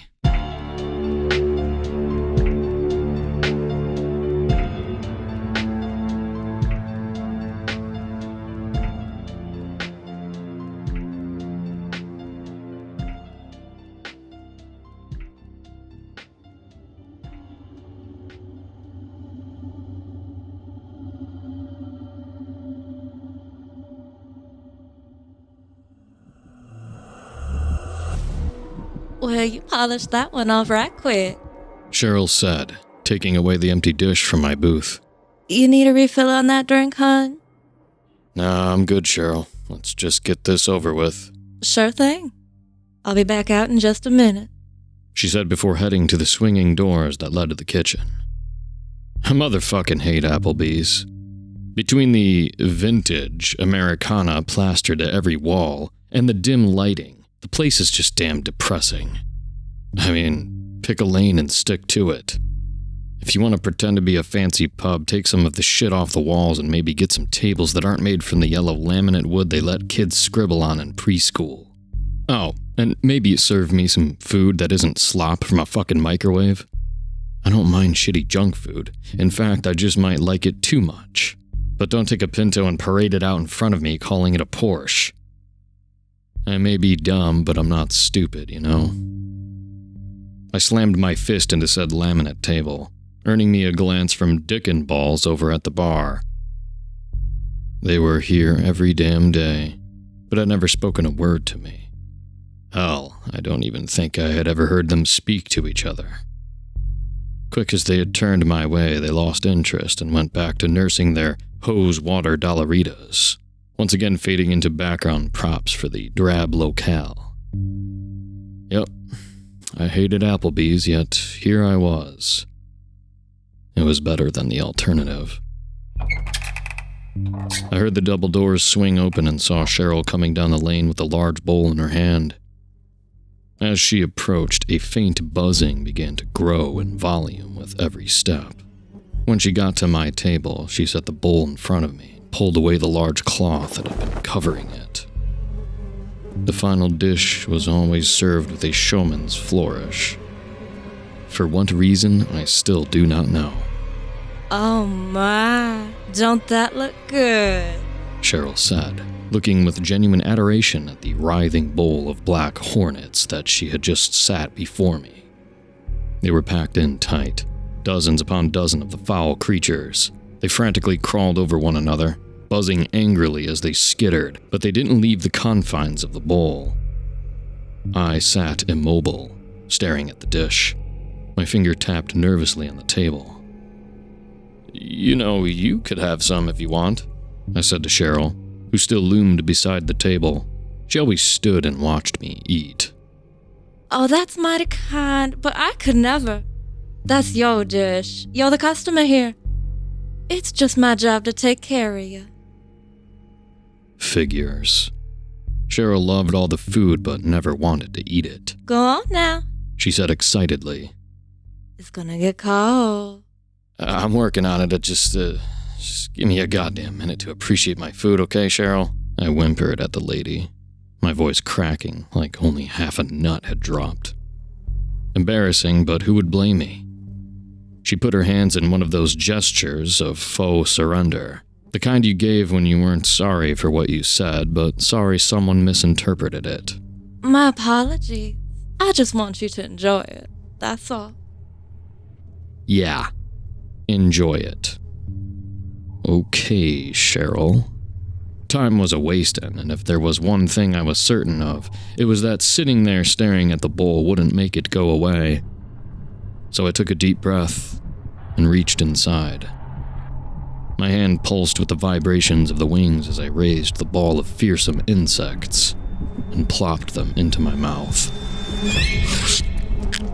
I started to chew, and the wasps began to sting. White-hot pain filled my throat. While I chewed, the wasps, not instantly ground up between teeth, angrily drove their stingers into my tongue. Some took flight in the small cavern of my mouth and flew down the back of my throat, choking me and piercing the soft walls of my esophagus with their stingers, before sinking acid death awaiting them in my stomach. My eyes watered. I reached into the bowl for another bite, some dropping out of the sides of my mouth when I couldn't fit the whole handful over my now swollen tongue. Cheryl dutifully scooped these escapees away like the discarded peanut shells I had spent my childhood happily throwing on the floor, all the while watching my agony unfold in solemn silence. An unsavory grunting was emanating from my throat now. It hurt to chew. Hell, it hurt to even flex the muscles of my throat, but my gag reflex was on autopilot, trying to free itself from the chitinous bits that clung to the back of my tongue like broken husks of popcorn. I tried to swallow my third mouthful of tiny demons and came up short. The wad of chewed bugs hung stuck in the back of my windpipe, refusing to go down. My throat was swelling shut. I retched. I coughed. I wheezed. I even balled a fist up and punched myself in the gut, trying anything to reclaim my open airway. But the multitude of stings were taking hold. With every second, I felt the breaths I took grow more shallow. One hand clawed at my throat while the other frantically waved at Cheryl, but I knew that wasn't going to do any good. She just stood by, watching. Panic washed over me, followed by an intense wave of dizziness. I looked at her pleading one last time before smacking face first into my table and spilling the remaining wasps to the floor. Cheryl took her rag and wiped the bugs clean, then picked up the dish and headed back to the kitchen. I awoke with a start and found myself sitting in my booth, the menu already placed in front of me. Every time it always felt the same, like you just came to from one of those dreams where you're falling and your whole body jolts to life, still carrying that imagined momentum. Cheryl has always made her way to me. That woman is not a time waster. What'll it be, hun? She asks, pouring me a glass of water. Just start me off at the top of the appetizer, Cheryl. We'll work our way down, I tell her, in the tired monotone voice that has become my norm. I'll go ahead and bring out the ultimate trio, she says before starting to the back again. Let's go ahead and bring the nachos, too, I call before she's out of earshot. Anyway, we can just get all of them out in one big pile. Cheryl gives it some thought for a moment, then shrugs. Sure thing, baby. I don't see why not. Did you know that there are 4 fucking nacho platters on the app menu? God forbid a motherfucker with a penchant for corn and decision paralysis ever darkens the door of the establishment. They say variety is the spice of life, but they're wrong. It's a pain in my ass. Now, of course, by this point, I'm sure you all realize that this ain't exactly your run-of-the-mill Applebee's. And for that matter, I'm not your run-of-the-mill patron. I'm fucking dead. Remember all that junk food? Turns out they gave you a big hint right there in the name. That shit just ain't that good for you. And I ate a lot of it. The new generation has a word for it. Stunt food, I think they call it. Burgers stacked so high you can't fit your jaw around them. Or maybe a plate of fries coated in so many layers of meat and cheese that you can't even see the damn spuds. That was my thing. If a restaurant had some type of gimmick entree, I wanted to try it. And try I did. Often. Too often. Overall, I stayed pretty active. I wasn't even that big of a guy. But all that fat and cholesterol slowly built up on my insides. It sat hidden away, a silent killer choking out my arteries until one day, my heart just couldn't keep up. Funnily enough, I had been out at the local park walking my dog when it happened. We got to the uphill portion, and each footstep I took started to feel heavier than the last. I figured I was just really beat. But when my breath began getting shallow, I knew something wasn't right. Another couple of steps, and it felt like someone had tied a rope around my chest and yanked it taut. I was on the ground in seconds. My dog, Tater, ran around me in frantic dashes, barking, while I curled up, beaten to submission by the waves of squeezing and stabbing pain shooting through my heart. I heard some footsteps rushing up to me before I faded away. But they were too late. I closed my eyes on the world and woke up here, at Applebee's. Threw a goddamn fit the first day I was in. Where am I? Where's Tater? What's going on? Got the attention of Dick and Balls, who threw a pair of cursory glances my way from over at the bar. They paused, the slow sipping on their cheap margaritas that always seem to be fucking full, even though there's not a goddamn bartender in sight, and stared holes into me. Wouldn't speak a word, though, when I hit them with my spattering of questions. The silence exasperated me further, and my voice got louder and louder till I was full-blown shouting in the empty restaurant. Eventually, my hollering mustered Cheryl from the kitchen. But by that point, I was already heading for the door. She tried to call out to me, but I wasn't listening. I heard a faint, "I wouldn't do that," before I slammed into that wooden door like a linebacker with a 2.0 GPA that knew a scout was in the crowd. The wave of heat that hit me in the face was a shotgun blast. Point blank, straight to the skull. Beads of sweat pooled and evaporated before they could even run down my brow. As I flailed out the door and stumbled over my own feet, I could feel my lips dry and crack on my trip to the ground. I hit a patch of sidewalk and my skin sizzled, the first in a vast collection of injuries sustained at this godforsaken Applebee's. I leapt to my feet, and my eyes grew so wide I expected them to bulge out of their socket. I was standing on a 4x4 block of sidewalk, but a couple good steps away from me. The ground just flat out ended. The Applebee's hung suspended over a gaping pit that burned with a fire the likes of which I had never seen. It made the horizon glow with a deep, hateful shade of orange and roared with such intensity that it sounded like I was trapped in a wind tunnel. Yet, over the roaring blaze there was something more. It wasn't the roar of the flame I was hearing. It was screaming. As I looked on in fearful awe, I could see them. Thousands upon thousands of bodies, rolling, writhing, burning. Dripping flesh of magma sloshed off of them as they crawled upon one another, desperately pulling themselves forward, seeking any respite from the blaze. but with every forward motion of one, another slid further down. The process repeated ad infinitum, an ever-ascending ladder of the damned, reaching for an impossible destination. I was standing at the precipice of hell. You might want to come back inside. A voice behind me broke me from the stupor, and I felt a hand on my shoulder.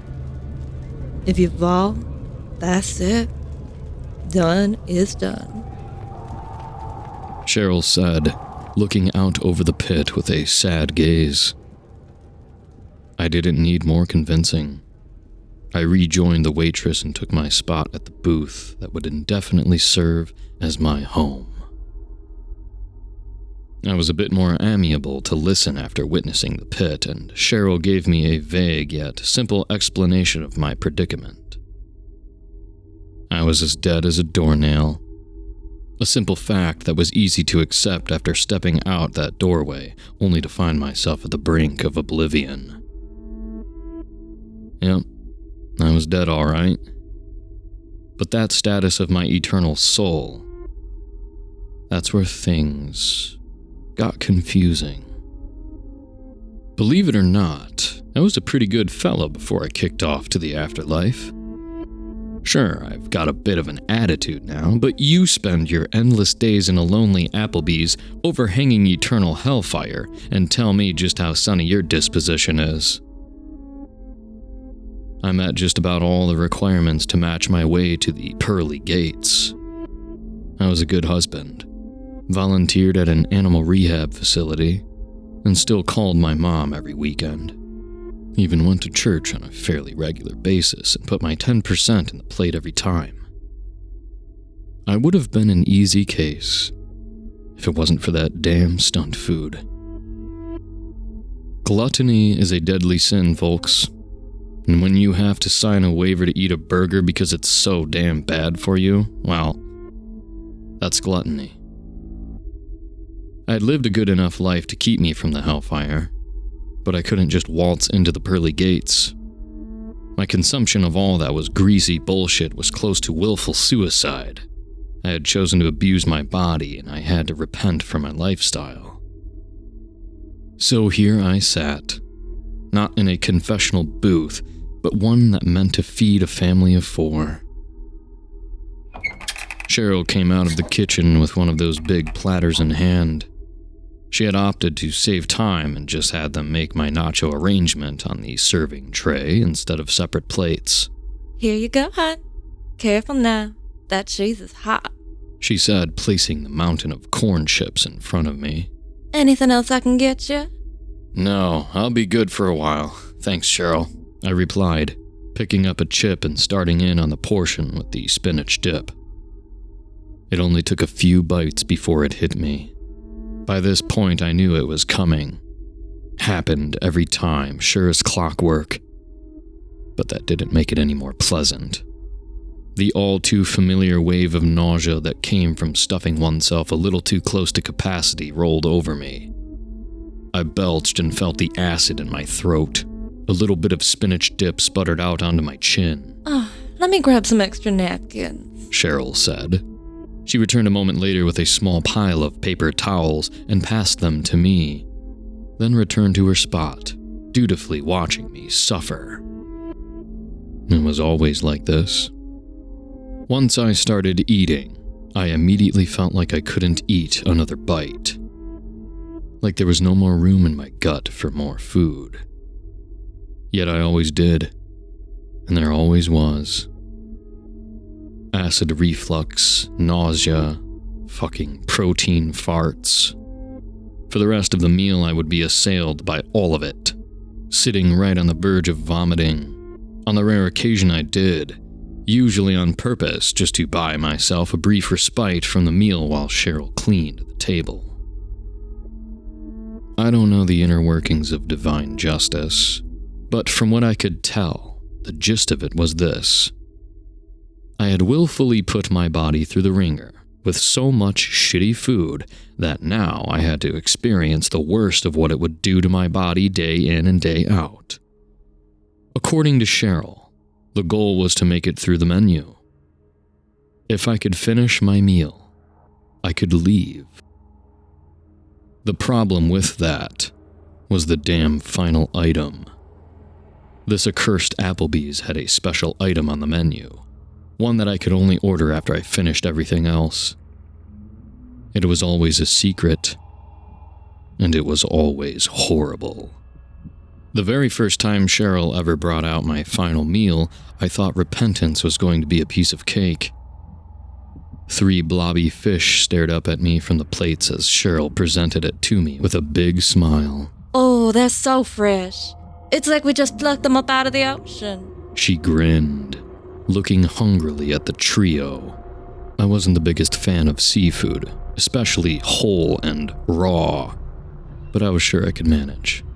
I started chowing down and thought it was going well, all things considered. Then, halfway through fish number 2, my fork clattered to the table. It had slipped out of my grasp as my arm went numb. I tried to pick it back up but found that I couldn't move. A couple more minutes, and I couldn't breathe. Turns out pufferfish are pretty damn poisonous. Tetrodotoxin, it's called. Even the fucking name sounds heinous. Next thing I knew, I was back in the booth, heart racing with that falling sensation, ready to start round 2. The next, final meal wasn't so subtle. I did a double take when Cheryl plopped down a shimmering plate of broken glass. I was in utter agony as the micro shards embedded themselves into my gums and scraped at the sensitive roots of my teeth.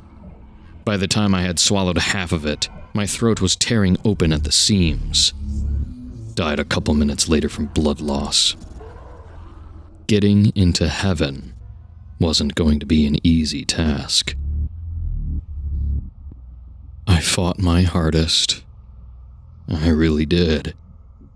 But there's only so much a man can take before he starts to lose hope. I could make it through the regular menu like clockwork, nausea be damned. But that final meal, that last hurdle to make it home free, was always too much. I had resigned myself to spending eternity in that booth, yet I kept eating. I had to. Nothing that happened to me in here could possibly be as bad as the pit awaiting outside.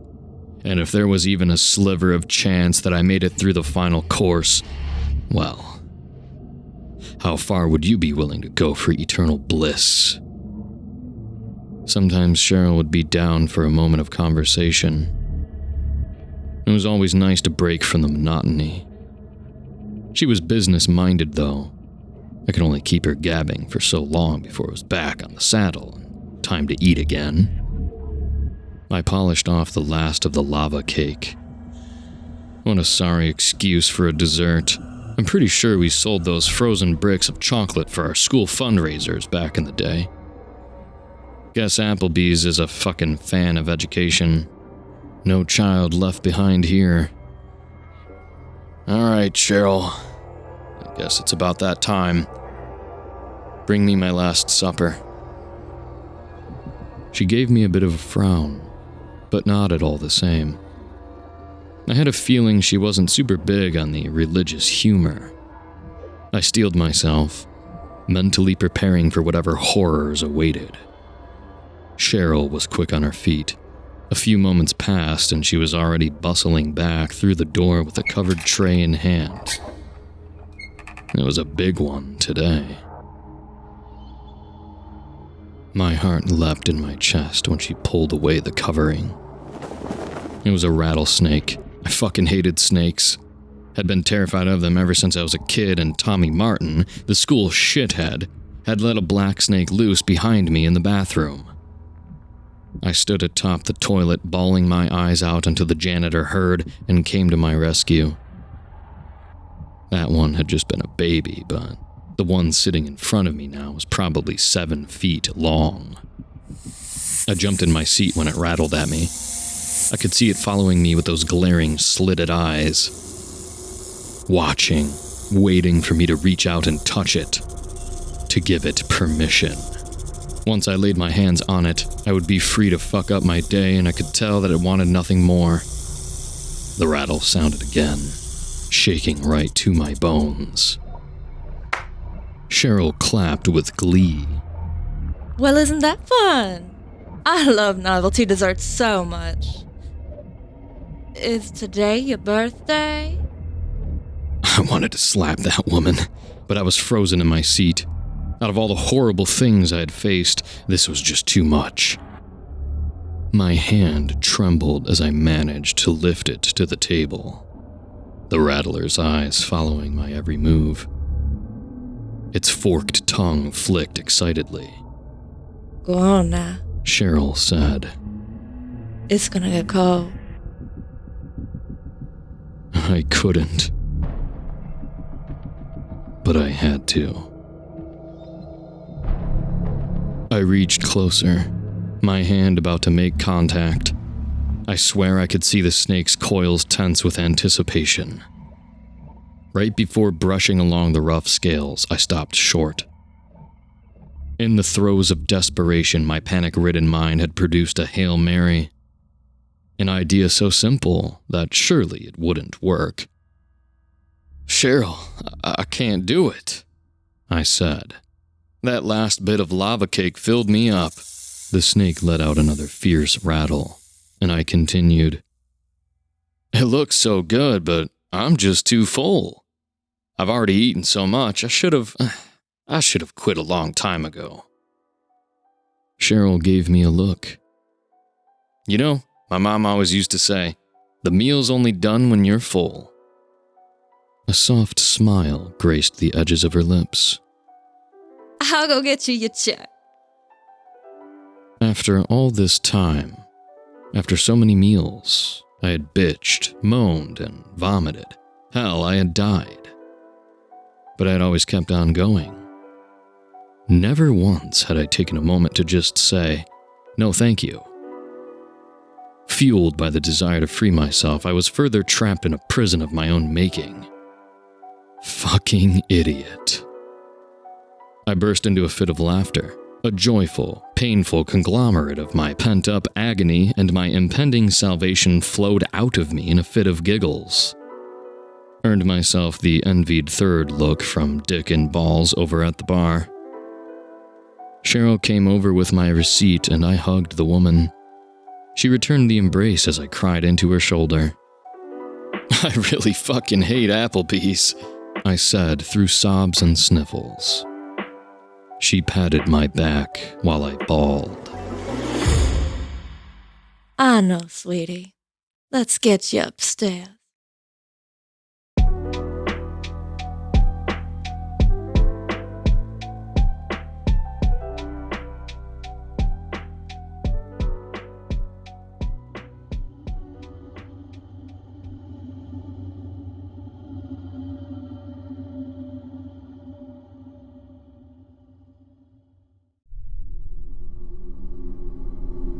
I know this will all sound crazy, but I can assure you that what I'm about to share is not some grief-fueled delusion. My cousin Sam died mysteriously in his home, and after no one heard from him for 3 days, the call was made, and the police conducted a welfare check.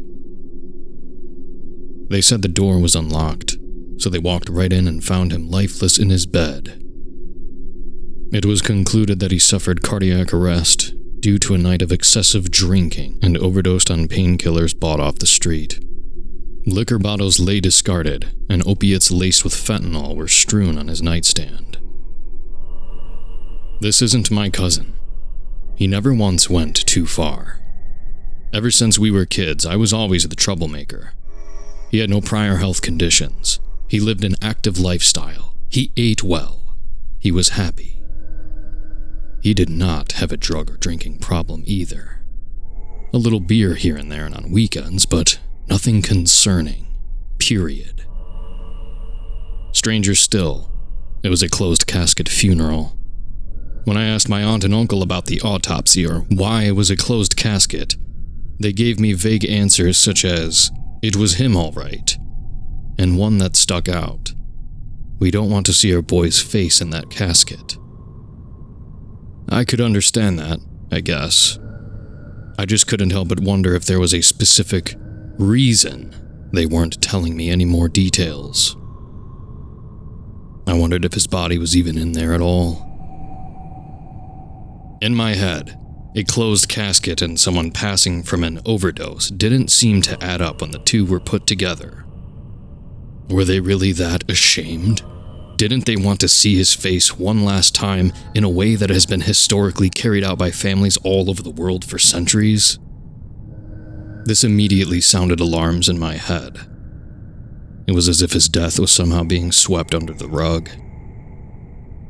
Even my parents admitted that they felt it was a bit odd for them to do, but that we should respect their grieving. We don't have any children of our own either, and he was an only child, so I would immediately assume my aunt and uncle would be taking this more seriously.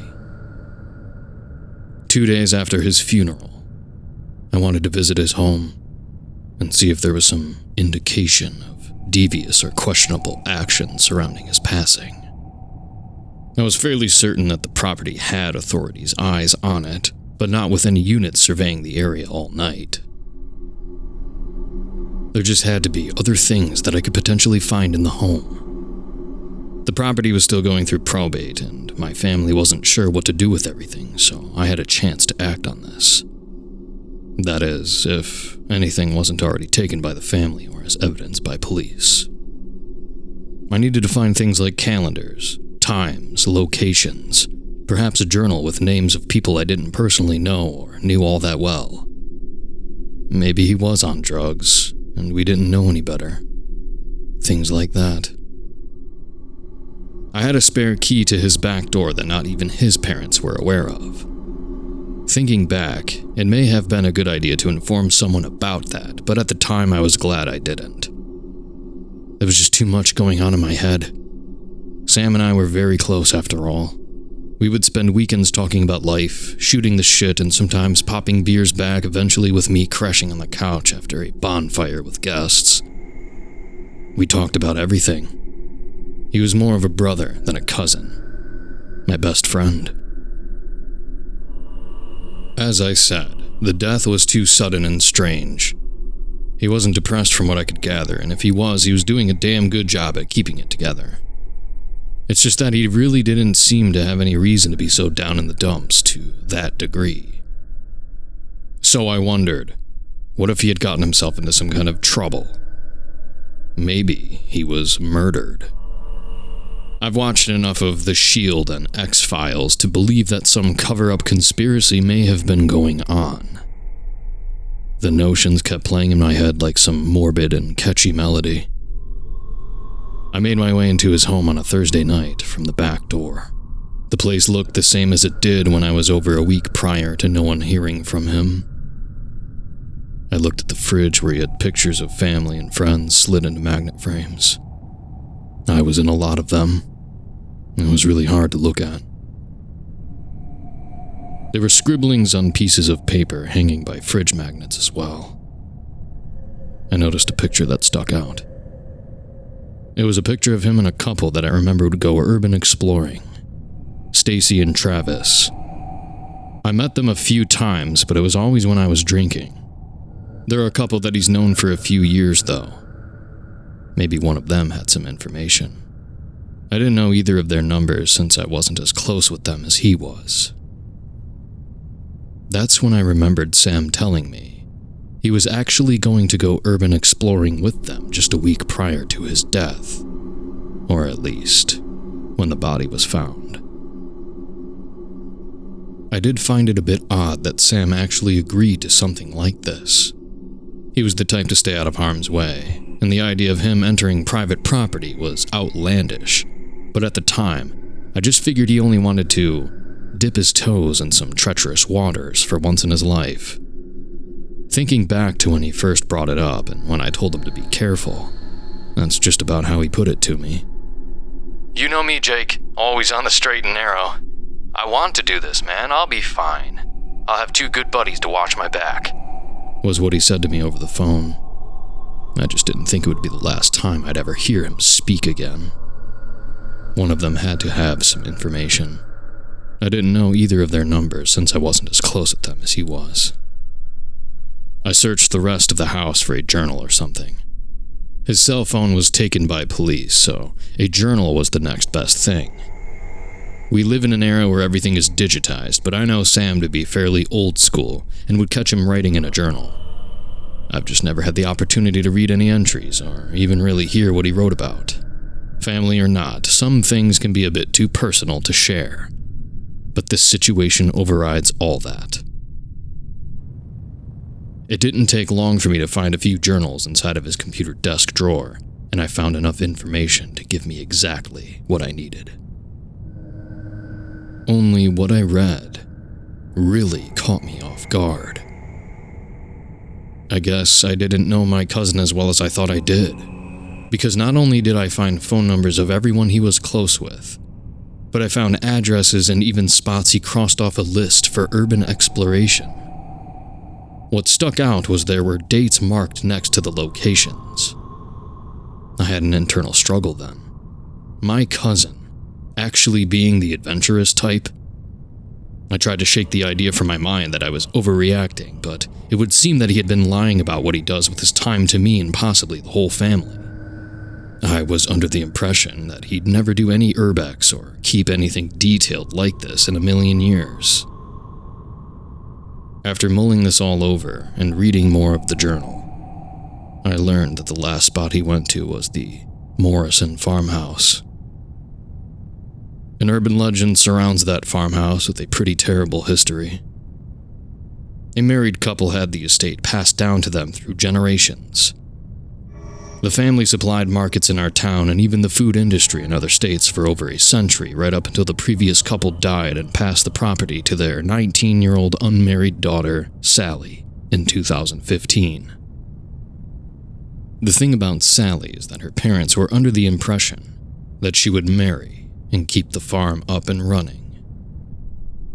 They couldn't have been more wrong. Sally had no interest in carrying out the Morrison legacy, and had apparently sold off some of the animals and farming equipment.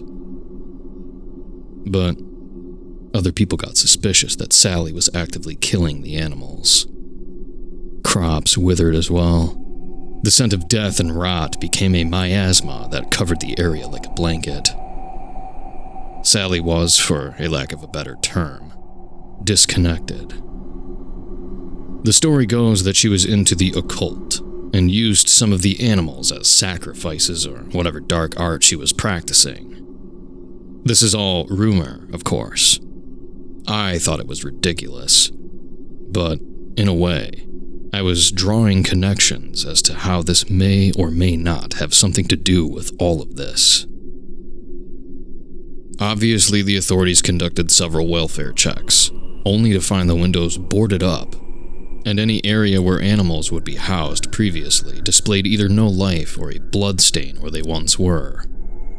It gave the police the creeps more than anything like worry, and most would report hearing strange sounds from within the house, or even as far as saying an apparition would appear before they could even gain entry. Whether it was from paranoia or some superstitious fear, nobody really knew what to believe those officers said. But it made townsfolk during that time not trust any word the reports would include. Then, after so many years of no crime being reported or really anything illegal occurring, the people just kind of let the girl be and figured this was Sally's weird way of dealing with grief. Because the inheritance taxes were still being reported, and someone was paying the bills. Anything I could dig up about this gave me surface information, nothing about actual accounts mentioned. I could only guess it's Sally, but it was almost as if a ghost was paying the fees. The entire property was lifeless, save for Sally apparently remaining inside the property. People all over would never see her come out of that house. After about a decade, the place was eventually vandalized and then the windows got boarded up even more. From then on, it became somewhat of a landmark, and another rumor sprung up that Sally had died there, in turn haunting the property. Certain realtors even claim the property as some kind of off-record haunted tourist attraction to raise the value of the area surrounding the Morrison estate. This kind of thing was exactly what Travis and Stacy were into. I would hear all about the places they would go when I would stay at Sam's on those beer by the bonfire nights. They would frequently bring up the paranormal, like little campfire stories at parties, and almost every one would have some variation of a ghost or spirit included, even with a strange town conspiracy that involved whatever location they explored. I always thought it was bullshit to make the subject more alluring, so I would usually tune out, but now I'm a little more skeptical on the matter. Just a little. No matter what went on, I was certain something bad must have happened at the Morrison farmhouse when they all went there. Do I think a ghost killed him? Not particularly, but those two were with him, and no one seemed to make this connection. Not even the police. This was enough for me. Now I knew I was right. Maybe I should have pried on the matter more, because he didn't give me too much to go on. I was also pulling up to work, about to endure a 16-hour shift that day while I was on the phone with him, trying to lock in. He randomly called me to let me know what he was doing, and it was such a quick conversation. Maybe he felt guilty, but I didn't even ask to have him pin me a location. I just trusted him when he said it was all good, and I figured they were just going to some crumbling building where he might scrape his knee or something. Not a supposed haunted house that the whole town and neighboring cities feared. And that makes me wonder. I had enough information to do what I needed and decided on calling both Travis and Stacy tomorrow. Putting the journals back and my phone in my pocket, I headed for the door, then stopped before I locked the place back up. I thought for a second about what I was doing. Was Sam really lying about something that could have expedited his death? I felt as if I was lingering there for too long, but a huge part of me was screaming to take those journals home. I just couldn't believe that Sam had hidden this part of him. Because now it seems like it got him into some deep shit. A wave of panic washed over me, and I shuddered at the scenarios my mind conjured up. A car's headlights shone through the nearest window, and the paranoia set in, so I quickly got out of there, pretending I was leaving my own home. Once I made it inside my car and I started it, I noticed something in the reflection of my rearview mirror. Off some distance away and on the same street was a single parked car. Ford Taurus, recent model, I'm sure of it. Sitting on the edge where pavement and someone's front yard meet, facing me. It was parked just before you would turn onto the main road and the lights were off. A stark contrast to the vehicles parked in their respective driveways. Even in the dark of night, I could clearly see two people were inside, and the shape of their heads were unmistakable, faces shrouded in blackened mystery. I brushed it off for the first 5 or so minutes of my drive, but I couldn't shake the feeling of eyes on me. With everything else on my mind and how it was making me feel, this just added to the list of hypotheticals that began to grow. A pair of individuals that could potentially have a hand in my cousin's death slowly creeping in my mind. Behind me like a predator stalking more prey. I didn't notice any cars following me when I made it closer to my neighborhood, but the implications caused a paranoia I have never experienced before. I couldn't close my eyes until I made sure all of my doors and windows were locked, and took doxylamine to fall asleep.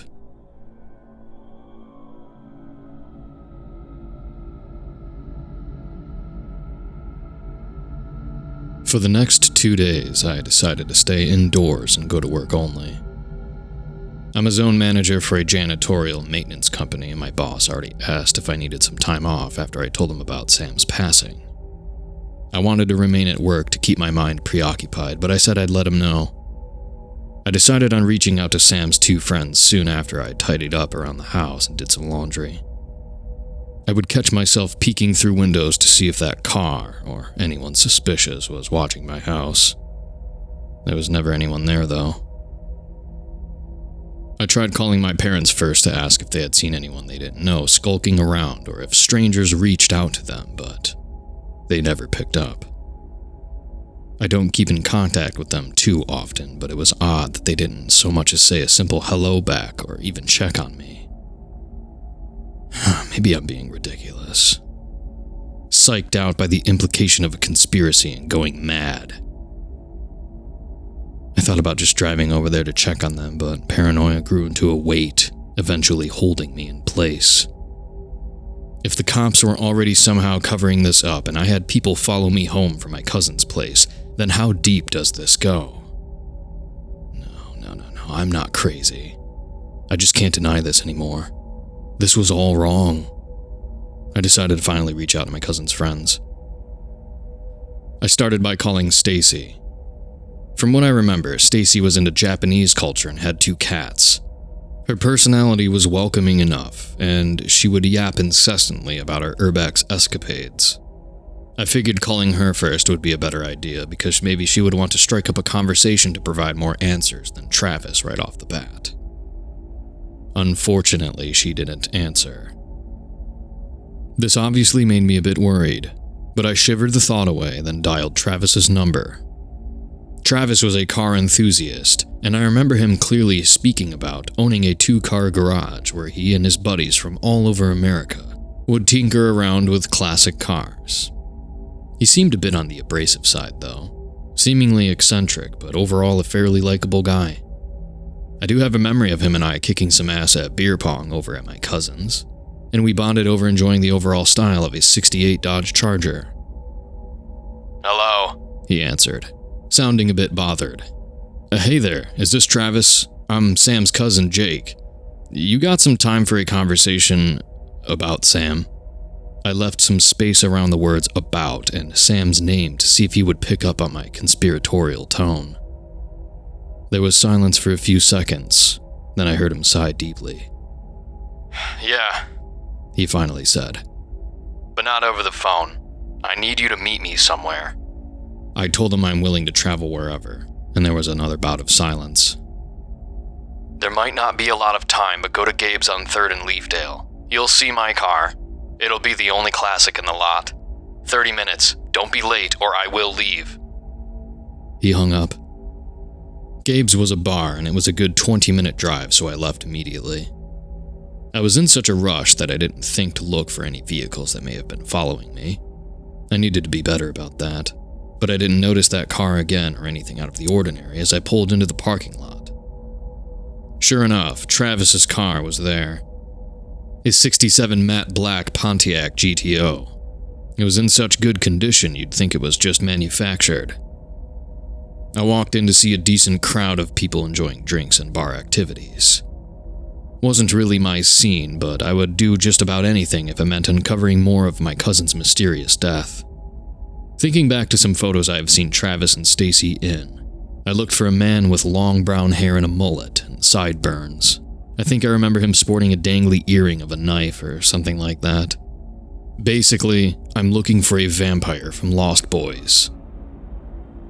I went to the bar and ordered a shot of bourbon and looked around. In the far corner by a pool table, I spotted him. He was sitting in a small booth and nursing some bottles of beer. It was the earring that stuck out. After downing my shot, I walked over. "Travis?" I asked once I was in earshot. He faced me and motioned for me to sit down. "Haven't seen you in a while. What, a couple months?" he said. "Yeah, something like that," I replied, even though I just saw him and Stacy a couple weeks ago. As I've stated before, I think we've seen each other maybe 2 or 3 times in our lives total, so I knew next to nothing about him other than knowing he was into urban exploring and cars. For all I know, this guy could have killed my cousin. I think everyone goes through this when you meet someone one-on-one for the first time. A flood of intrusive thoughts pour into your mind like a waterfall crashing into your soul. Anxiety bubbled up in my chest. Forcing these thoughts away, I spoke again. "So I think there's something weird going on about Sam's death." Yeah, he replied. This is why I wanted to meet here. Crowded, away from suspicion. Where's Stacy? I asked. Stacy's fucking dead, man. He shuddered out an intense whisper, and my jaw dropped. A lot of fucked up shit went down. The three of us, He put his hands to his hairline and pulled back. Veins bulged around his temples, and he sat forward suddenly, letting his hair fall over his face. He was obviously distressed. Look, what I'm about to tell you isn't going to make any fucking sense. He got a little loud, but quickly piped down, slumping forward. His hands returned to his face. I could tell he was on the brink of a full-blown panic attack. I motioned for him to speak. I did everything I could. I'm sorry. Whimpers and quick breaths came from the man in an instant. A tough exterior now crumbled with the memory of something that must have traumatized him. What happened? I asked. He quickly straightened up and wiped his face. His hazel eyes darted around the bar and then focused on me with intensity. We should have never gone to that fucking farmhouse, he said. I haven't gotten any sleep ever since. I keep having terrible fucking nightmares. Fucking bugs and death. Stacy and Sam are there too, but they're all wrong. He stopped to drink his beer deeply. Sorry. Anyway, Stacy always got me riled up, man. To be honest, I only tagged along with any crazy idea of hers because she's the finest piece of ass I've ever been with. I just wanted to impress her. I always knew I would lose her eventually, but I never imagined I'd lose her like this. He took a long drink from his Budweiser and grimaced. About a month ago, we watched some fucking YouTube video about paranormal investigator groups talking about the Morrison farmhouse. Stacy loves that shit. She always listened to horror stories and watched those trail cam footage videos. Anyway, she wanted to go so bad because the crew picked up some pretty convincing shit. Whispers, crying, you know. They thought some girl was stuck in a room asking for help, though. But why, you know? The place has been abandoned for almost 10 years or some shit. Who the fuck would even be in there, and why some girl? He visibly shuddered as he said that. I don't think I've seen this one. Is it a smaller channel? I asked. I would watch some content like that from time to time, so I was curious if he would pull the video up and we could watch it. I also may have been subscribed to the channel by chance. Yeah, but listen, after what happened, the video was taken down, he explained. I went to go watch it again, but it's fucking gone now. Christ. What's in that place? I asked, shocked by what he just told me. What did you see? He stared at me with an expression of a man whose life just flashed before his eyes. The fucking devil, he said. I don't know. Something evil, a fucking killer, man. Not from this world. Whatever that Morrison girl was doing in there was fucked up. Pure evil. While what he said made the hairs on the back of my neck stand at attention, I was struggling to believe that something supernatural had happened. Sure, all of that talk with Sally and her family's misfortune sets a great tone for the topic, but I just couldn't grasp how it was even possible. All I knew is these three did something they really shouldn't have done, and now this guy is making me wonder whether or not he wants to provide cover for something. What do you mean, man? What the fuck happened to my cousin? I'm the only one that made it out. It was distracted. He started doing that rapid breathing, but quickly stopped himself. I barricaded it back in there. I put so much shit in the way of that fucking door. I was fucking frantic, but He paused, catching his breath and taking another drink. It? I asked. I watched them die. Oh my fucking god, man, I'm sorry. I was so fucking scared. I slammed my fist on the table, and other patrons looked over. There was just no way this could be covered up by a demon or whatever the hell he was talking about. My cousin is dead. I'm not buying this crock of shit. You got about 30 seconds before I call the police and smash your fucking head in. I was ready to accuse him of murdering the both of them because of what he just told me. I was absolutely infuriated right now. To such a degree that I didn't notice him doing his best to stop himself from turning into a heap of tears. He was looking like something comparable to an old car motor suspended by chains and trying to desperately turn over. He was on the verge of hyperventilating.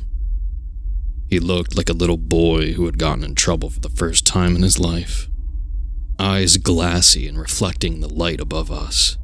Tears finally made their way down his cheeks. A waitress and the manager came to our table and asked if everything was okay, but we both reassured them that we were fine. Just going over some family shit. I stopped and thought about the words he had just spoken to me. It had painted such a vivid picture to at least consider it. I thought about it more.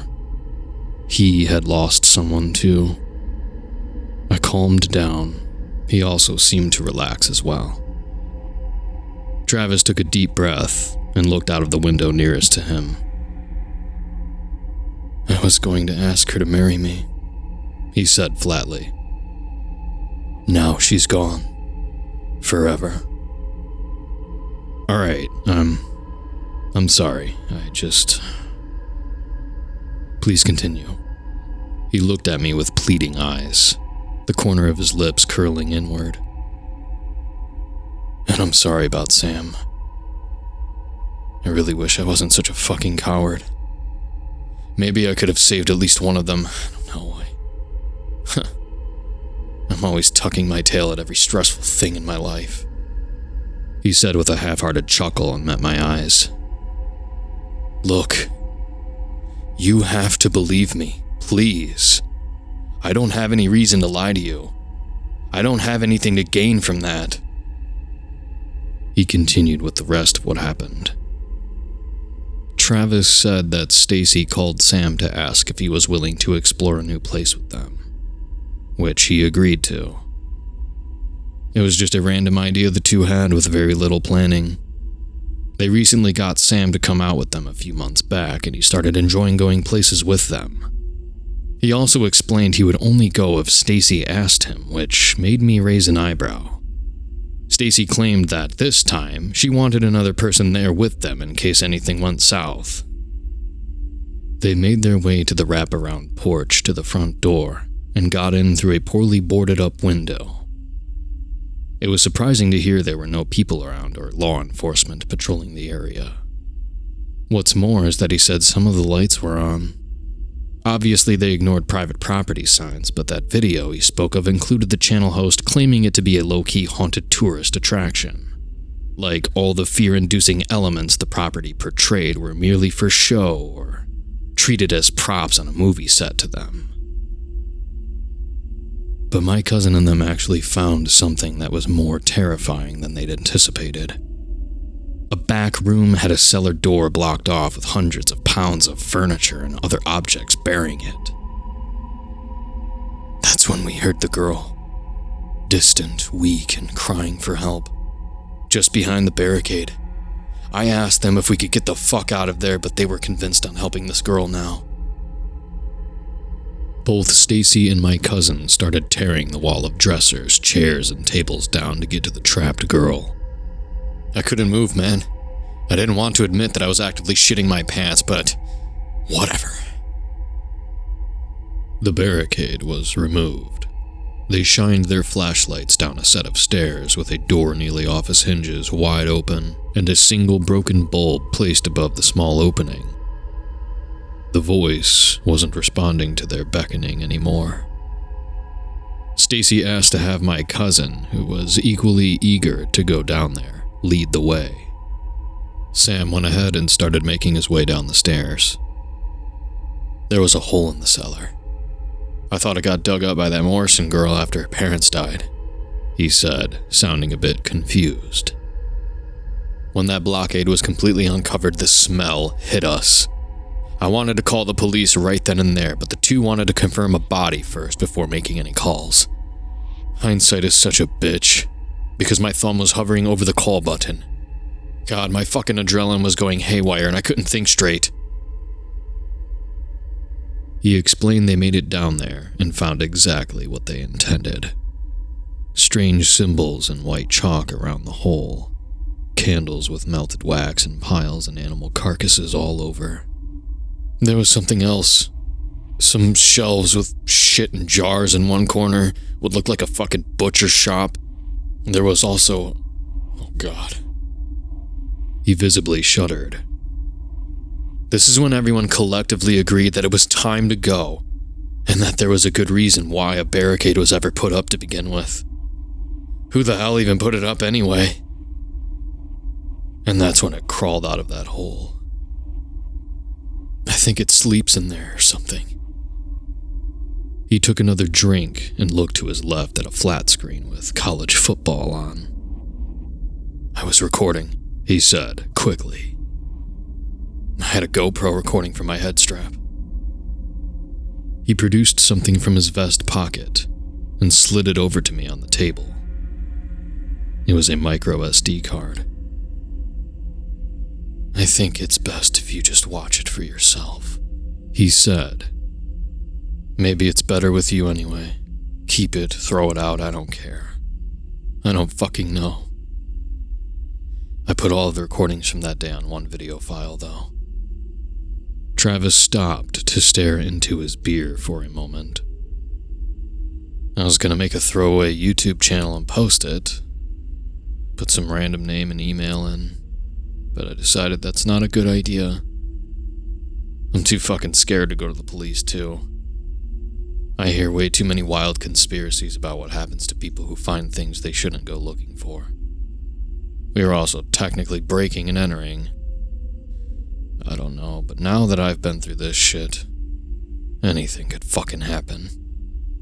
He looked up from his beer and met my eyes. I know how psychotic this sounds, dude.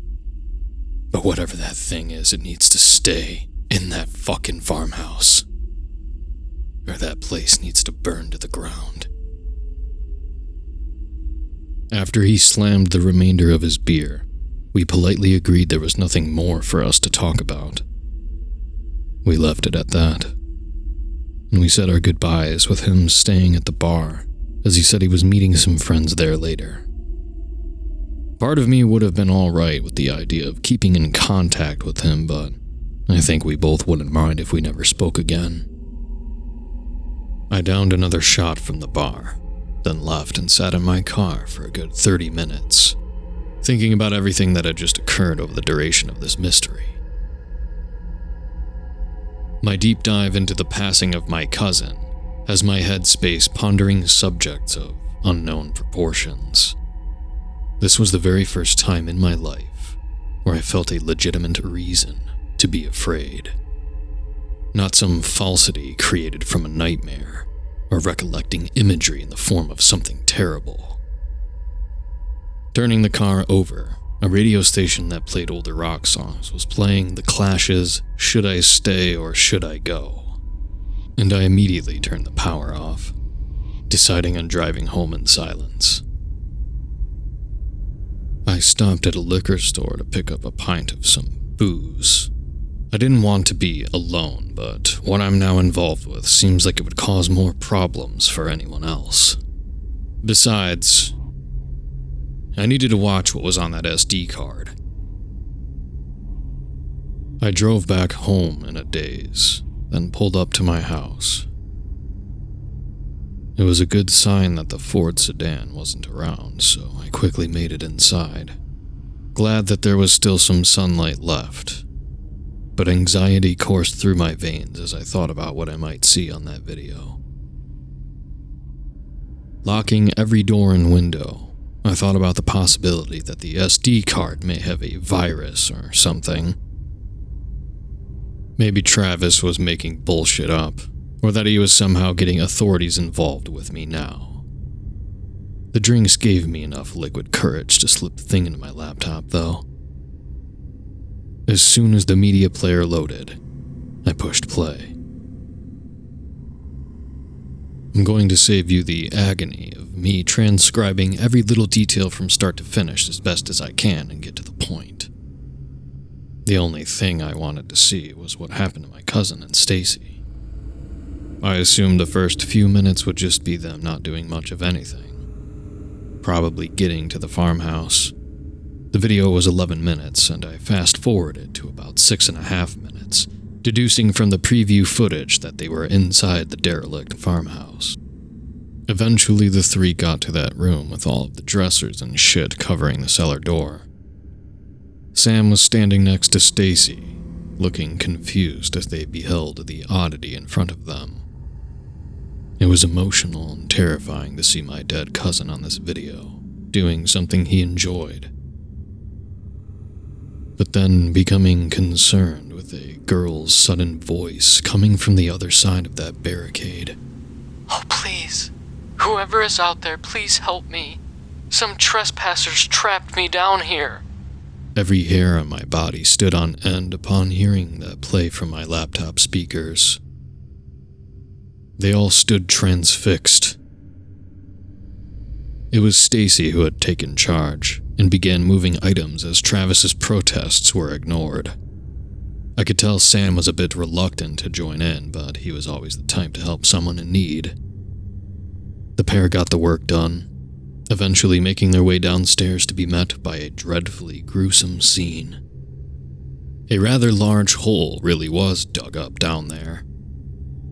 Somehow through concrete, a seemingly disheveled and young woman, not even 30, dug some kind of massive hole in the middle of the cellar. When Travis focused his attention to the right, something straight out of Texas Chainsaw Massacre came into view. I made out this haphazard meat processing chemistry lab mashup packed in the corner of the cellar. A bookshelf with what looked like old tomes and textbooks lined the wall behind the space. Mounds of rotten flesh, human or animal, I couldn't really tell, were laid out and smeared all over the walls and surfaces. Flies and huge insects buzzed around the area. As Stacy called out for the girl, Travis was only a few feet away from her, but walked towards that area and focused on some strange glass jars filled with dirty liquid. Interconnected tubes with chemical barrels were placed by a work desk that had clipboards and textbooks on it. I saw intricate diagrams of human, pig, and cow anatomy taped to the wall next to a gurney with straps and dark stains splashed all over it. "What the fuck?" A terrified Travis muttered under his breath. Then Stacy screamed. Travis immediately focused his attention on her, and Sam was blocking the view slightly. Sam frantically stepped back, obviously frightened, and tripped on something that caused him to fall backward. The thud was loud enough to cause me to turn the audio down out of fright. Travis looked down at Sam, and he wasn't moving. He must have hit his head from the impact. I could hear choking sounds then. Travis looked up to where Stacy was, and she wasn't alone. The GoPro camera quality was a lot better than I anticipated, so the image was crystal clear. A girl was standing next to her and facing Stacy. In my mind, I knew it was the Morrison girl, Sally. I've seen her pictures on the internet and newspapers. She wasn't wearing any clothes. It was disturbing to look at. If the nude image of Sally, a girl who was previously labeled as a ghost by an entire town in her house basement, wasn't concerning enough, her right hand and entire forearm were down Stacy's throat. She was reaching around for something with Stacy spasming while she dug into her. Travis's frantic breathing was silenced by a sickening wet crack. He stood there, obviously frozen from fear. Stacy's body slumped, and Sally's arm was the only thing holding her up. She pulled her arm away with terrible speed, and Stacy instantly fell in a lifeless heap. There was something in Sally's hand. I know what a human heart looks like. The display of violence left an aftermath of gore and crimson in the space. Some cracked bones from Stacy's ribcage were in the Morrison girl's palm under the heart. Sally, and with this dull expression, took a greedy bite out of the removed organ like it was something she did every day. Trails of viscera trickled down Sally's mouth as the organ was consumed. As she took a second bite, her eyes met the camera. The way her eyes glinted in the darkness sent a chill through my entire body. It was as if her energy was transferred through the screen, because I swear I could genuinely feel her perceiving me. I was instantly terrified. I almost slammed my laptop shut, but I kept watching. Travis ran. He took off screaming. He left Sam in there, but I really couldn't blame the guy. Even though it sent a pang of anger and resentment through me, I understood. What he had just witnessed was horrific. The last thing the video showed before its abrupt end was Travis desperately putting everything he could back over that cellar opening.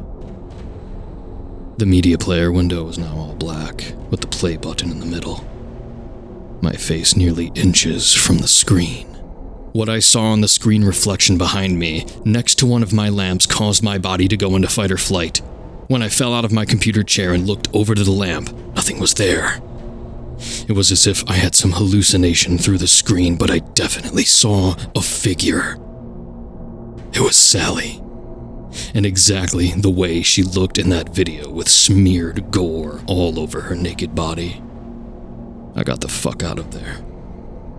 Now I'm in a motel room with my laptop and posting this here. I don't know what I'm supposed to do. But I do know one thing. Travis was right. Whatever that thing is, it needs to stay down there.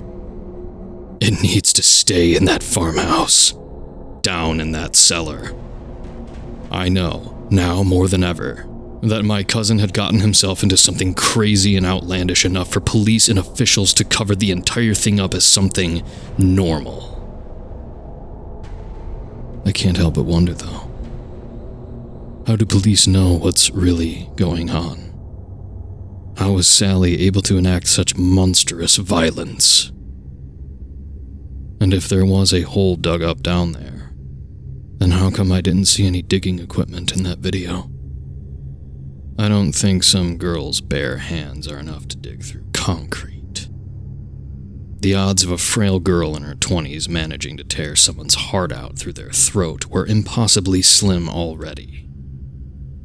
And if that barrier Travis put up was just made of old dressers and other worn furniture, then what's stopping that thing from doing the same to me?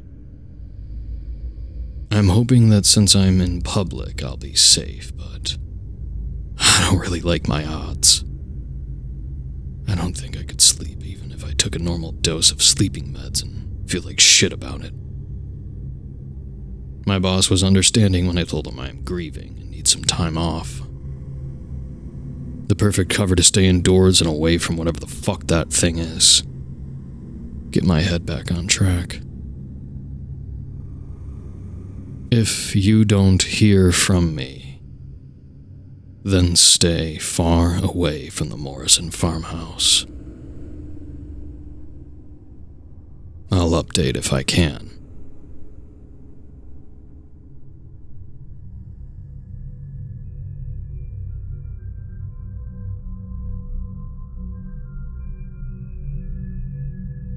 I have to go to the Morrison farmhouse. One would think that anyone with problems of this caliber would call it quits at this point, but even more so than before, this has become personal. I had a night terror that I can't stop thinking about. It changed something within me. My boss cleared 3 days off from work, and I almost wished it didn't get approved. At least I would be preoccupied with my job rather than be alone at home and experiencing terrible thoughts that inexplicably manifest into hallucinations for hours on end.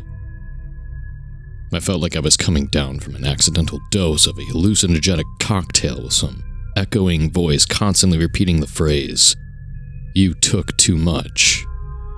Only the voice was some garbled distortion of a horrifying truth I never asked for. But I did, didn't I? I can always back out. I don't want to, though. An evil was somehow born into existence, and a family member seems to be directly involved. Or at least that's how it seems. So that's precisely why I need to end this, myself. I'm already knee-deep in shit and apparently have people following me. I tried texting Travis, but he never got back to me. Back to the dream. See, I'm not one to have a lot of dreams to begin with. Of course, I still experience them, but even when I'm under a lot of stress or some kind of life-altering event occurs, I barely ponder the subject or have any dreams about it. I just sort of go through the motions. I know saying that seems a bit odd as my cousin has just passed, but I'm fairly certain that the fear of this mystery only amplifies my desire to make practical sense of it. Adhere to logic and not go on a bender or something. The night I watched the GoPro footage is when I had that nightmare. Usually any dreams I can recollect are so short and boring that I'm only able to offer vague details. But in this case, everything was running in high definition. It begins with me somewhere that I can't quite make out at first. It was very dark, but I remember how I could smell the unmistakable musty aroma of an unkempt and damp cellar or basement. I've never heard of or have ever been able to experience using my senses in dreams before, but thinking about it now only proves my theory to be even more correct. That video I saw was real, and looking into that thing's eyes must have caused some kind of resonance to occur, I just know it. I've heard of astral projection and lucid dreaming before, but this was almost too immersive for my brain. Put the two together and add a supernatural element, and, well, I legitimately felt as if I was living through this experience. Like my soul could see through eyes outside of my body. Anyways, the layout was a little jarring to perceive, but I'm standing in front of a wooden door with some kind of farming equipment stacked in a corner next to it. I could hear a group of insects or moths behind me. An endless chittering of countless tiny wings all vibrating together. In the dream, I didn't want to turn around, or maybe my sleeping self didn't. I'm not really sure. But I turned around anyway. She was there. The vile woman, the one from the video, but also resembling Sally. Pointed teeth exposed in a sadistic grin. Her hands and feet were caked in blackened blood, nude like she was in the video. The insects chitter and buzz around her body like flies on shit. She raised her arm, a finger tipped with a dagger nail aimed at me. Terrible worms with mouths extended from her palm. I see you, a terrible voice in my head told me. Samuel is with me now. Come, I know you want to be with him. I remember experiencing emotions in this hellscape. Fear, anger, and desperation flowing within me like a heavy current. She then moved her arm to the bottom row of her teeth, the other prying the top open. She pulled. Her jaw unhinged, ligaments snapped, and teeth shifted to reveal my cousin's screaming head from within her. The sound he made was like nails on a chalkboard in hell. It was like watching the birth of the Antichrist. When his entire shaking and spasming body disgustingly made its way out of her mouth is when I woke up in a cold sweat. It was at that moment where I knew my cousin was suffering a fate worse than death. It took me about 6 hours to stop shaking. I couldn't eat. I couldn't think. I just paced my house, jumping at every sound I heard until I could feel somewhat normal. After the shakes stopped, I got around to microwaving some leftovers. It was a little past 5 in the evening now, and I decided to do some research. I wanted to try and get my story out there as well. That's when I started writing this. I also wanted to see if I wasn't alone in this terror. Let's get the obvious out of the way. There is some shit going on here that belongs on the show Supernatural, and I have video evidence to prove it. So I used that to my advantage. I wasn't about to sit around and let this destroy me. Any sane person should want to pour every ounce of effort into a change that will benefit their lives. Well, that's exactly what I'm doing. However, and in hindsight, I know why stupid people always die in horror movies. Because they always stick their noses in shit they should ignore. But whatever the hell that thing is, it used my dreams to attack me as some kind of sick psychological warfare. As I said, this is personal. Sure, the thing scares the fuck out of me, but the human spirit is indomitable. I went online.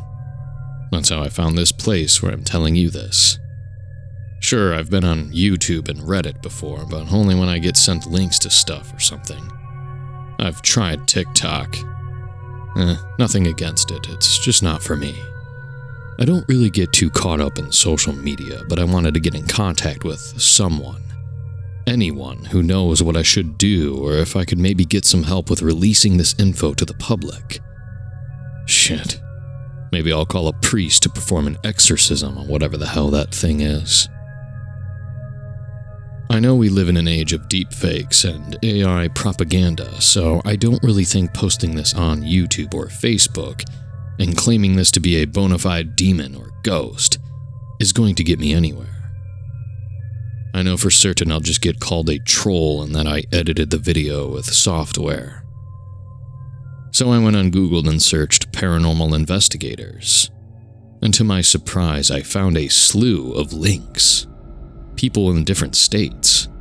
I found websites, contact info, and addresses. Narrowing my search list and doubts that the paranormal is something to truly fear after all, someone eventually reached out. They said they wanted to help and asked to see the video. They even offered me money. I remember feeling some relief then, right up until I heard 4 heavy knocks on my door. I stopped typing. I was just about to send the video to someone that seemed extremely interested in this, claiming he was the best of the best in this line of work. More knocking, followed by a man's voice. "We know you're in there. We just want to talk." I shot up from my chair in an instant. It was as if whoever they were, they knew I was about to send that email. I looked out of my window blinds, which were open just enough for me to see a police SUV, and that same Ford that I saw at my cousin's house. I looked back down to my laptop screen. The email with the MP4 file hasn't been sent yet.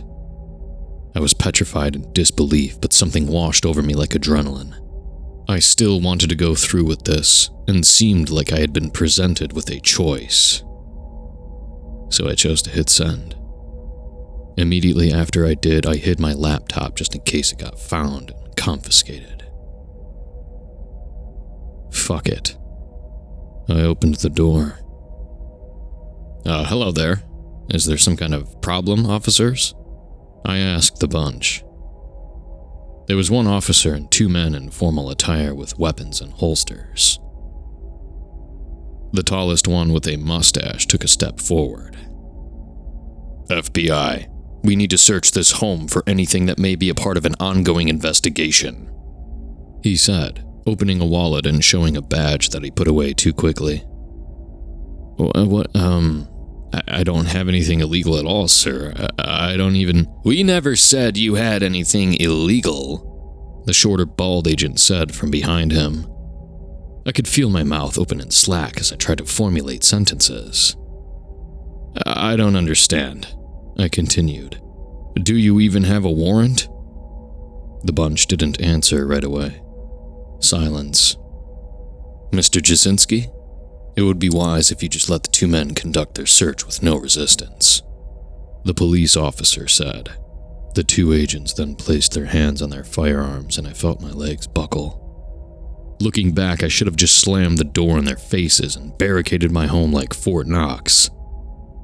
But that would have ultimately meant I would let the media spin whatever story they wanted and actually cause more harm than good to myself.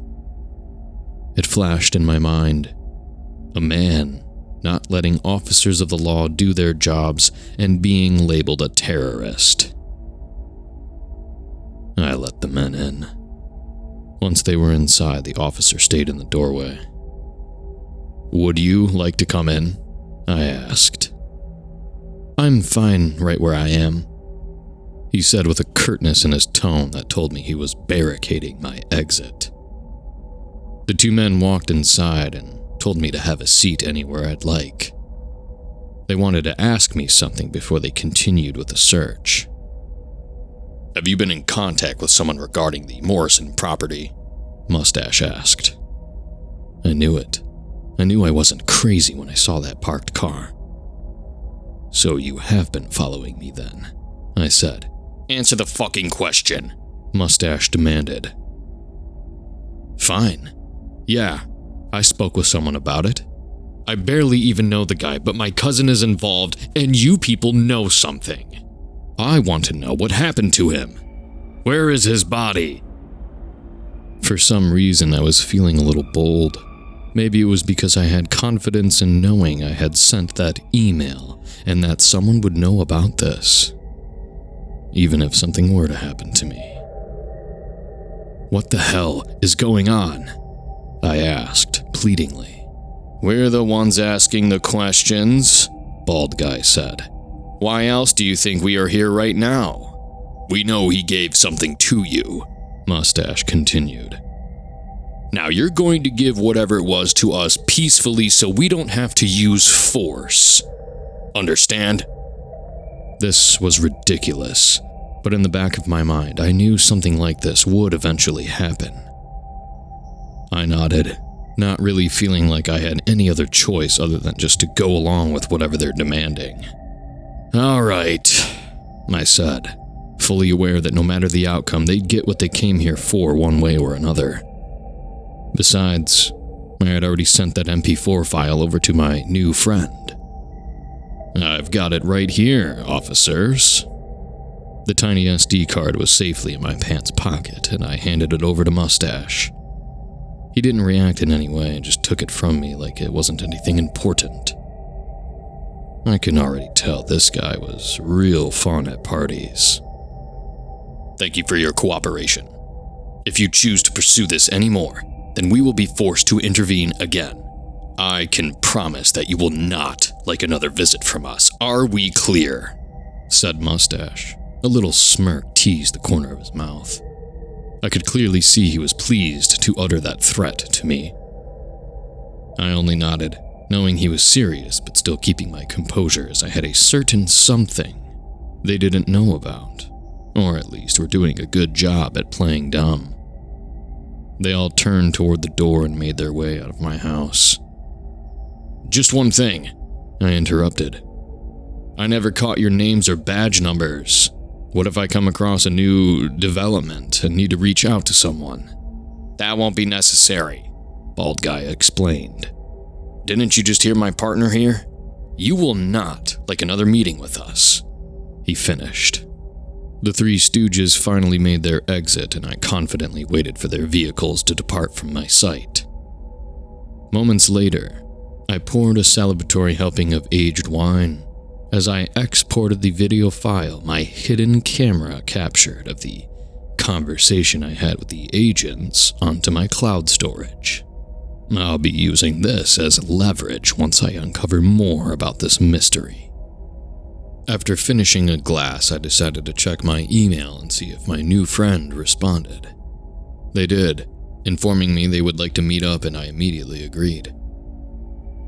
They said that if I were to receive any more info from them, then I would have to make an entirely new email with false information, destroy whatever device I was viewing it on. I agreed to do so. I cautiously went to Walmart and bought some cheap Android, then created a dummy email account under fake information. For obvious reasons, let's just call him Andy Johnson, or AJ, henceforth instead of his real name. He told me that communication with him now is untraceable anyway, but to open an incognito tab and read the next email as well as reply on it. AJ's reaction after I had informed him about the agent's visit to my home was not at all what I expected. I'll copy and paste the abridged reply here.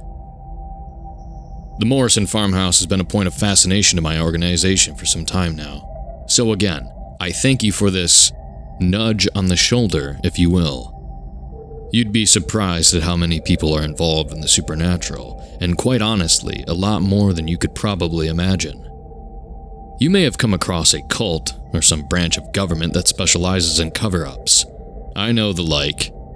I'm actually a little shocked they didn't kill you and then made it seem like a suicide because of your cousin's death. Ring any bells?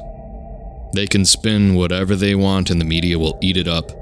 People in power can do a great number of things in this world. With that in mind, I urge you to buy another burner phone if you want to communicate moving forward. Better safe than sorry. However, you don't need to involve yourself any further if you don't want to. Like I said, I will pay you for your troubles if it means you walk away from this and leave it in mine and my team's hands. I'm terribly sorry for your loss, but if it means helping you get more closure, then I'll do what I can.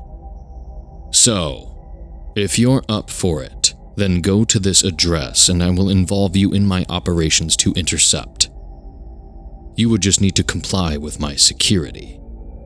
We have access to a building for our operations near you. You have 12 hours to arrive starting at 4 p.m. EST. Information removed. Go to the facility door with the no smoking sign right above the broken intercom and call me at information removed. When you arrive, I will answer and a representative will allow entry. I want to warn you before you make a decision. The facility I will be allowing you to enter will contain some things you may not be prepared to witness. It will all certainly cause more psychological distress than you have already endured. Please keep this in mind as you make your decision. We are a unique organization after all. Another thing to keep in mind is that my security team will have free rein to assess whether or not you may be a threat to security. Meaning that if you were to seem privy on sharing the location of this facility, then you will be heavily monitored by them until they deem you fit for trust. If there's any more concern, you will be removed from the premise. We do not intend to cause you harm or any more stress in your life. But you have to understand the importance of secrecy that my organization must adhere to. I am already taking a big risk by inviting you here. The FBI or whoever you met will likely have their eyes on you, but they don't have eyes on or access to everything. I trust that you will be careful with your method of travel anyway. For your safety, please delete this email and destroy this device. All the best. Andy Johnson, owner and founder of Global Investigation Services. So, yeah, holy shit, right? Needless to say, the email was deleted as soon as I was done reading it. I had no idea the underground world would be this vast, and after the past few days, while acknowledging the hell my day-to-day existence has become, this was the most reassuring thing in my world right now. I decided that I wanted to take this more seriously. I got that other burner phone and left my actual cell phone at home. I informed AJ what I was doing. He was thrilled about my enthusiasm, and I made the 1.5-hour trip through a series of Lyft drivers to throw off my pursuers. It seemed to work because I made it to the address with no issues. I felt confident enough to call the number provided as soon as I was within arm's reach of the industrial door he had described in the email. The rusted "no smoking" sign next to the door looked ancient, and it conjured a memory I had seeing one similar in the early 90s. Maybe I was here before. While that thought creeped in, so did doubt. This guy seems professional or whatever, but what if I'm walking right into a trap? What does he even have to gain from fucking with me anyway? I looked up towards the "no smoking" sign again and noticed the surveillance camera pointed at me. It was too late to chicken out now, because the voice on the other end of the line spoke. Knock on the door 3 times. With slight hesitation, I went ahead and did as the voice said. The woman hung up and the door seemed to open on its own, displaying a darkened path before me. I stepped into the building and immediately felt hands on my shoulders with the sensation of cloth being forced over my head. Protocol? Sorry. Please keep moving. We will guide you to AJ. A woman's voice pierced the darkness. I muttered a breathless okay through the sudden panic, and quickly relaxed as someone's hand on my shoulder gently guided me through the series of twists and turns. We eventually made our way to an elevator as the obvious sounds and the sensation of being in one filled my blackened world. My body then began sending signals of descent.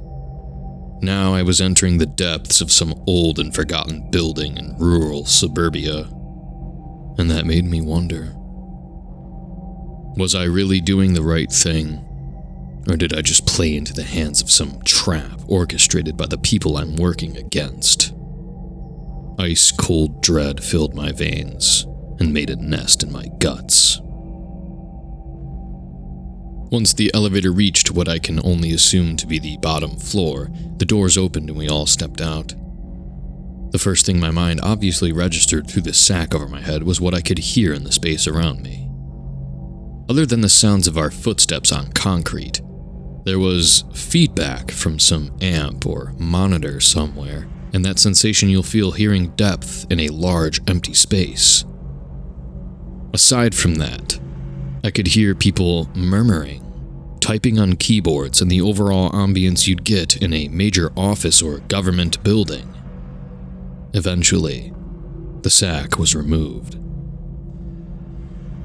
I'll keep this as brief as I can because I was perplexed and there was already more words being said about all of this as my experiences lengthen. But there was a lot happening in this room. Have you ever seen the film The Cabin in the Woods? If not, there's spoilers ahead. Underneath the cabin lies a facility managed by some organization. They monitor the people that stay at the cabin, using it to control environmental factors, also containing a variety of monsters and holding cells.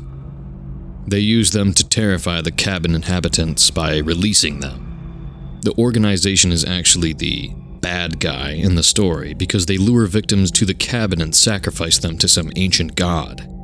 They do so by using all of the terrible things at their disposal. Great movie. This place was no different. It had huge screens, people glued to smaller screens with headsets and everything I mentioned about the movie, including the monsters. There was a row of glass chambers mounted and built to a large metal wall. The construction had to have taken centuries or something because the enclosures looked as if they could survive 100 nuclear holocausts. There were only 2 of them held captive in the space, with scientists holding clipboards nearby, but were certainly hideous and terrifying. One was this muscular bipedal hybrid of a wolf bred with some winged creature strapped down and lying on an oversized medical procedure table. Its jaw was unhinged in a way that exposed its chasm of a throat, lined with rows of needle-like teeth. It was docile at the moment, likely due to whatever was being pumped into its veins, but I had no doubt in my mind that this thing could tear me to shreds with ease. The other was more depressing to look at. A large baby of some kind. I'm glad I couldn't hear the cries because the river of blood that flowed down its purple, bulged and gelatinous-looking cheeks made me think the sound alone would cause me to collapse in anguish or fear. I do not wish to describe it any further. The others who led me here walked ahead of me while I looked in stunned horror. Now I understood what AJ meant in his last email, but even if I were to tell anyone, nobody on Earth would believe me. Well, maybe. The point is, if I were to bring this information to the authorities, I would no doubt be looking at a nice grippy sock vacation for a month or two. Sir, if you would follow me, please, I can lead you to AJ. The woman called out while I was in a trance. I shuffled over to her in the group, then we eventually made our way to an office. Inside was a man seated at a large desk, with 2 men in lab coats on either side and another for security. The 2 were busy with devices of some kind, while the other was just staring at me. The man that was in the chair was turned toward a window that displayed what looked like a darkened aquarium, though the tank seemed to be empty. "I'm glad you could make it, Mr. Jasinski," said the man from behind his large black office chair. He turned to face me then. I was greeted by a rather handsome individual wearing a beaming smile. I nervously walked toward his desk as he extended his hand for a greeting. "It's a pleasure to make your acquaintance. Welcome to OKG-091, one of my most favored facilities." I shook his hand as respectfully as possible while introducing myself. He retracted his hand and spoke. "I do hope my home away from home isn't too frightening for you. At GIS, we have to often become intimate with some rather interesting areas of study," he said. I did not like the wording he chose as well as the tone which supported my disgust for his enthusiasm. As he said this, and as if on cue, movement caught my eye from within the aquarium. I couldn't believe my eyes, but what passed by was what I could only guess to be a siren. My skin crawled as I involuntarily flinched when the skull attached to the naked torso of a woman swam by. A tail complete with shimmering scales, flashing like dying stars in the abysmal aquarium. It was then I noticed the contents of his office. The best way to describe it would be Dr. Frankenstein's personal suite. While I do understand the fascination of the occult, professionalism takes higher precedence when handling things of this nature, he continued. "Yeah, I get it, I think," I stuttered out. "Forgive my yapping. I am AJ. Welcome. We have some things to discuss, don't we?" We got right to business as I tried not to be entirely unsettled by his pearly white grin and the horrors around me. We had a brief discussion about how I was feeling. I was honest and informed him of mine and my cousin's childhood and how I viewed him more as a brother than anything. He sympathized, and I could tell he was sincere because he shared a story with me. One that made the hairs on my neck stand on end but left me feeling a cold emptiness. He told me that he came from a small village but didn't know the exact location. He was eventually smuggled out of there when he was a child, and then escaped from an island he was apparently going to stay at indefinitely. He said he and his family were the victims of a sinister cult, one that experimented on the deceased and captured children from neighboring villages, even mentioning operatives under a certain company's payroll that would travel farther and did work for bodies of government involved with human trafficking. His little brother suffered a terrible fate. The village cult leader decided it was his little brother's turn to become part of a horrific experiment where the soul of a body is transferred to an object. The lifeless husk would then be used for science like drug or product testing, and other more cruel topics of study I can't bring myself to type out. He said there was a night where his little brother had somehow escaped from whatever cell they had him in. AJ explained that he compared his brother's behavior to a sense of familiarity like an animal instinct to return to the herd. He managed to enter the shacks the inhabitants were kept in. It was well after the sun had set, and the brother silently made his way to where his family had been sleeping. AJ said he awoke suddenly by a series of gasps. And there stood the armless, empty shell that was his beloved sibling. Head shaved and eyes as white as snow. Stitch marks lining the ridge of where his skull was obviously opened. The cultists then made their entrance and quickly stole the boy away again to hide whatever they had done to the child. However, there seemed to be something going on from within the cult's compound. Some sort of struggle was occurring. He told me wails of agony and terror became a cacophony of despair within the compound, as people were seen fleeing in all directions. A short time later, the insurrection of slaves ensued. It was a bloodbath, and the victims decided that enough was enough. All AJ remembered, after realizing something was wrong, was the sound of gunfire and blood-curdling screams from a throat that didn't sound human, coming from the direction of the main building, as he hid in a large garbage can. AJ didn't go into any more detail on what else happened after that or how he made it to the United States. When I asked to explain more, he just remained calm with an expression that told me he would tear my tongue out. So I didn't pry any further. That beaming smile returned, and I shuddered slightly. It was here I then noticed more grizzled features AJ had. His arms also looked a bit more defined from under his well-tailored casual suit.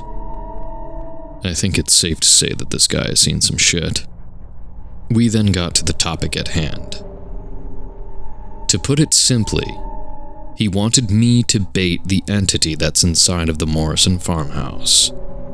In return, his team would intercept it by capturing it somehow to see if there was anything they could do for my cousin's passing. His soul is undoubtedly trapped in some hellish realm within this being's domain, he claimed. He was a good man, yes? We can give him a push in the right direction, so to speak. At first I protested with fear and confusion in my voice, bewildered at the prospect that Sam's soul was somehow able to be sent somewhere like heaven. But he did his best to reassure me that all would go smoothly if I listened to his team's instructions during the process. It has something you want, and you are something it wants, he concluded. I had to agree with his assessment. It was essentially the only thing that made sense to me at the time. Did it sound like a bad idea? Fuck yeah. But I couldn't possibly figure out another solution to get what we both wanted. Call it revenge or whatever, but I wanted to see this thing suffer for what it did to my cousin. To Stacy as well. Even Travis. Obviously, all this guy wanted was the thing itself. With his aquarium and underground facility in mind, I was certain he viewed it as an opportunity to collect another trophy. The smile he wore as he finished explaining was telling enough. What about those people that claim they were FBI? Aren't they going to, make things difficult? I asked. The smile never faded as the siren behind him made another appearance. Don't you worry about them, he said. Another thing you don't need to worry about is telling this story to people. Let the internet have a ball, because as far as I'm concerned, you and many others will never fully understand the way universal laws can be ignored. The same could be said about your government's laws as well. For all you know, you could have been drugged by my security team, and you've been speaking to a revolutionary AI hologram. The smile disappeared, replaced by a stern expression. History can be rewritten and replaced by just a few people at the signing on a dotted line. The worst part is you'll be so manipulated by then, you won't even notice. You'll be too preoccupied with tiring work hours and the lack of sleep. Maybe that's why you've gotten colds more frequently and your back has been hurting more. Better make that doctor's appointment after all, huh? He finished. How did he know all of that? The implications my mind was forced to contemplate caused a feeling of dread like no other. Whether he was trying to scare me or manipulate me wasn't the only thing that bothered me. It was the confidence in his tone. It displayed his comfort and pride in what he does for a living. At the time, I didn't know what kind of power he had over me. But I did know one thing. I was deeply uncomfortable with just being in his presence. I felt that I was rendered useless. Like this man had my life in the palm of his hand and could make me disappear without a trace. After all, I was hundreds of feet below the surface of the everyday grind that my mind has already been acclimated to. This was his world, and I was the equivalent to a speck of dust he would walk on and make someone else clean it up. As I said before, I've watched enough TV shows to understand that fact isn't too far from fiction. With that in mind, I agreed to his idea of using me as bait to draw out the entity. We made the plan for me and his team to enter the Morrison farmhouse tomorrow morning at 8 a.m. I was then escorted to a hotel where a room was already booked for me. I was able to get my cell phone from home first.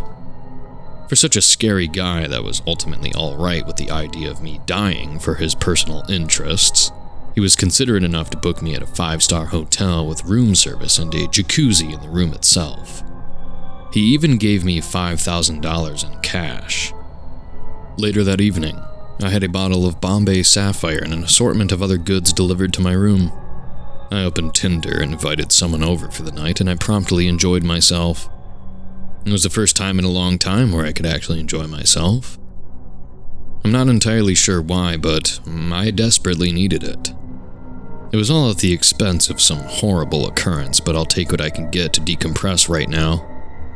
I can handle being up before 8 with a little hangover. I didn't even want to get fucked up, I just wanted to forget. I get up for work at 4:30 a.m. every day no matter what happens the night prior, so ghost hunting should be a breeze. My Tinder date and I finally threw in the towel a little after 1 in the morning and we passed out with the TV on. I eventually woke up to pee in the middle of the night, and after I finished up, I hovered back to bed, then noticed my cell phone lying on the bed directly under her exposed breasts. I gently shifted their weight to slide my phone out from under her and checked to see what time it was. 6:36 a.m. Normally, I would just go back to bed, but there was a problem. Travis texted me at 2:36 in the morning, then called me shortly after. I was asleep and had my phone on vibrate. I tried calling him back, but he didn't answer. I informed AJ via text that I was on my way to the Morrison farmhouse without them, and that the situation calls for a last-minute and immediate Plan B option. This was the text I had received from Travis. Turns out Stacy was a liar. I expected better from your cousin, though. No more tucking tail. I'm ending this tonight. He also sent me a picture of a gas can. Through the panic, I got my clothes on and gathered my belongings as quickly as I could. What the hell did he mean by that first part? The gas can was obvious enough, but something must have happened between Stacy and my cousin to drive him to arson. I guess my cousin really had a lot of us fooled after all. I drove well past the speed limit to get to the Morrison farmhouse. AJ called me and I picked up while driving on the freeway. What the hell do you think you're doing heading there without me? He commanded. At least I'm letting you know what the fuck's going on. Look, this is a personal matter to me and not some trophy hunt. I won't do anything stupid. You already are doing something stupid. Think about how much time has passed. Fuck. For all we know, first responders have been there and there is no farmhouse left to speak of. Sweat formed on my temples after hearing that. I wanted to get a better game plan before any action. Damn it all! He was pissed, but the situation called for immediate action. I wasn't going to just sit around and wait for something worse to happen. He growled into the phone. Just go. I'll meet you there. But whatever you do, don't go in that cellar before we arrive. I had to take the chance. Logic and reason were already discarded the moment I started the vehicle. Shit. My whole life was already flipped upside down by my own volition, so this all just came natural to me. I also wanted to know what Travis meant in his text. As I got off on the exit that led me to the farmhouse, I started to calm down and decided on driving a little more responsibly. I guess Travis didn't go through with it. There weren't any fire trucks or any rising smoke at all. Or maybe he had gotten caught. It's a good thing the driveway to the place is one of those long and winding dirt paths, because I was able to see the vehicles before I even got to the front lawn. The dynamic duo were not at the farmhouse before I got there. I didn't see their Ford, but I saw Travis's matte black antique right away. It was parked off the side of the driveway and dominating the mailbox. Seems Travis was hell-bent on burning the place down, but something must have happened. There was, however, a convoy of officers at the farmhouse, because the entire road leading up was littered with cop cars. I had to be extremely careful. The property's driveway is located on one of those old roads directly on the side of an interstate highway built past the embankment.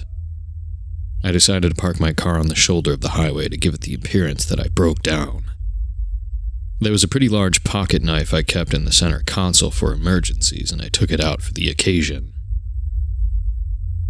I took a deep breath and crossed the embankment towards the no trespassing signs. Not the safest thing in the world and extremely illegal, but I needed to get to that driveway quickly before any passerby got suspicious.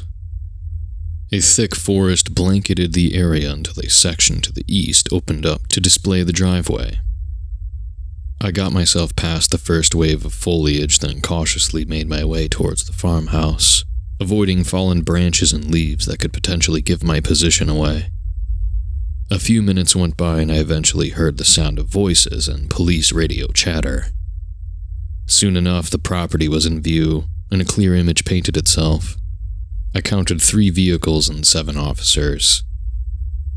Obviously, they hadn't made their way inside yet. My adrenaline was keeping me on my toes and alert, so much so that the idea of getting in trouble with law enforcement did nothing to deter my plan of entering that house. I don't exactly know what I'm going to do once I'm in there, but I've always been an act now, think later type of guy, and it's never steered me wrong before. I don't exactly know how anyone wasn't able to spot me. I was probably on one of their dash cams, but I slipped and fell before I got to one of the back doors to see if it was open. When I found out it was locked, I had to sneak past 2 officers that were near another entry point.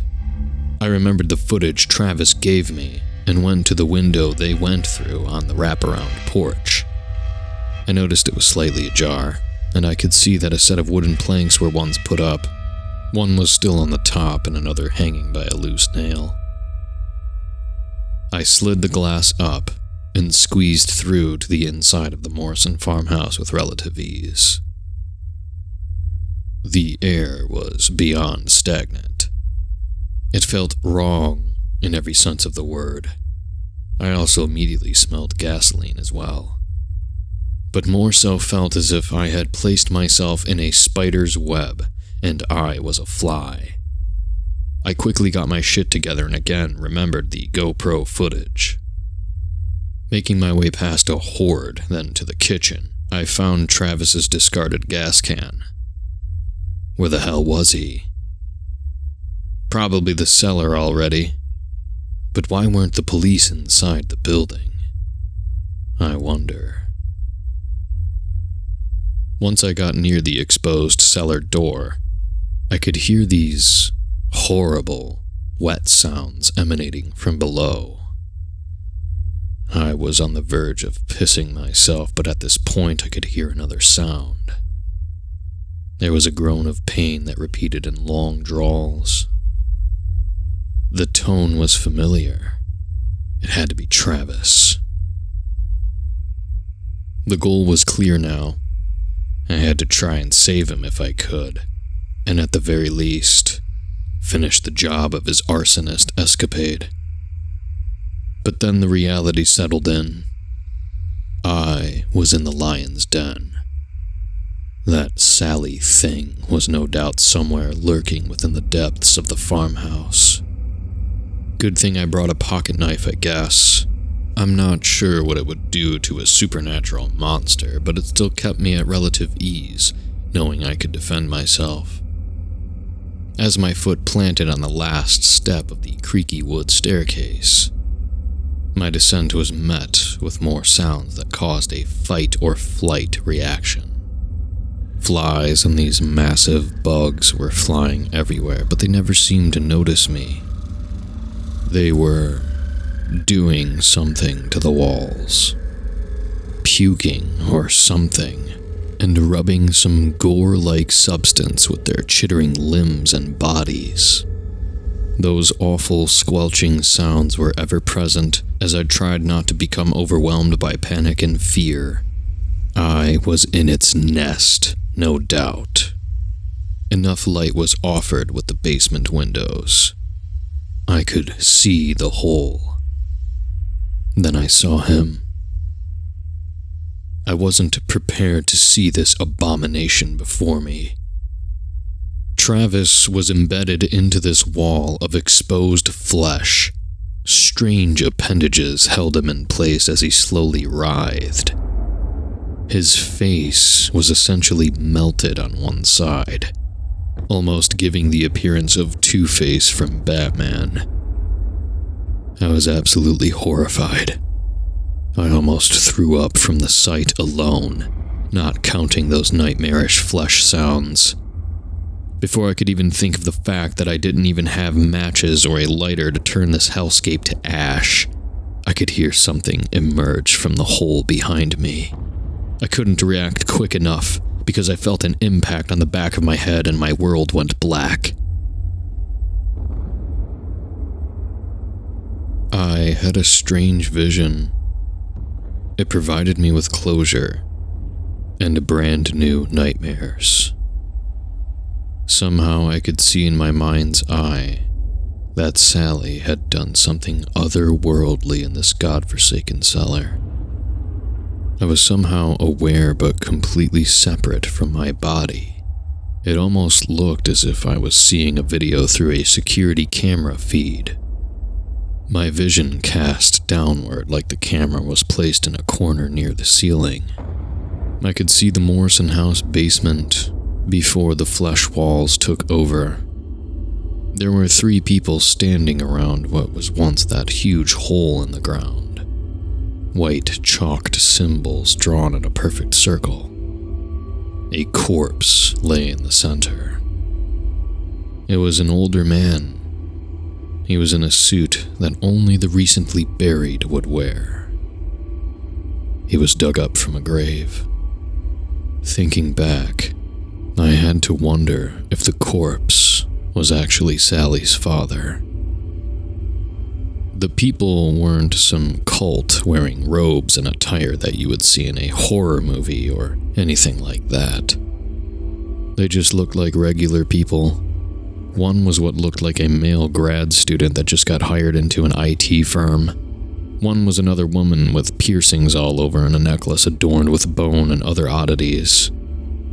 Another man that looked to be their security was there as well because he was wearing a vest and holstered a pistol. Something about him was familiar, but he was mainly cast in shadow. Then, Sally was there, holding a cup filled with a mysterious liquid. Another was on some altar near her, and located by that butcher area standing nearest to the corpse.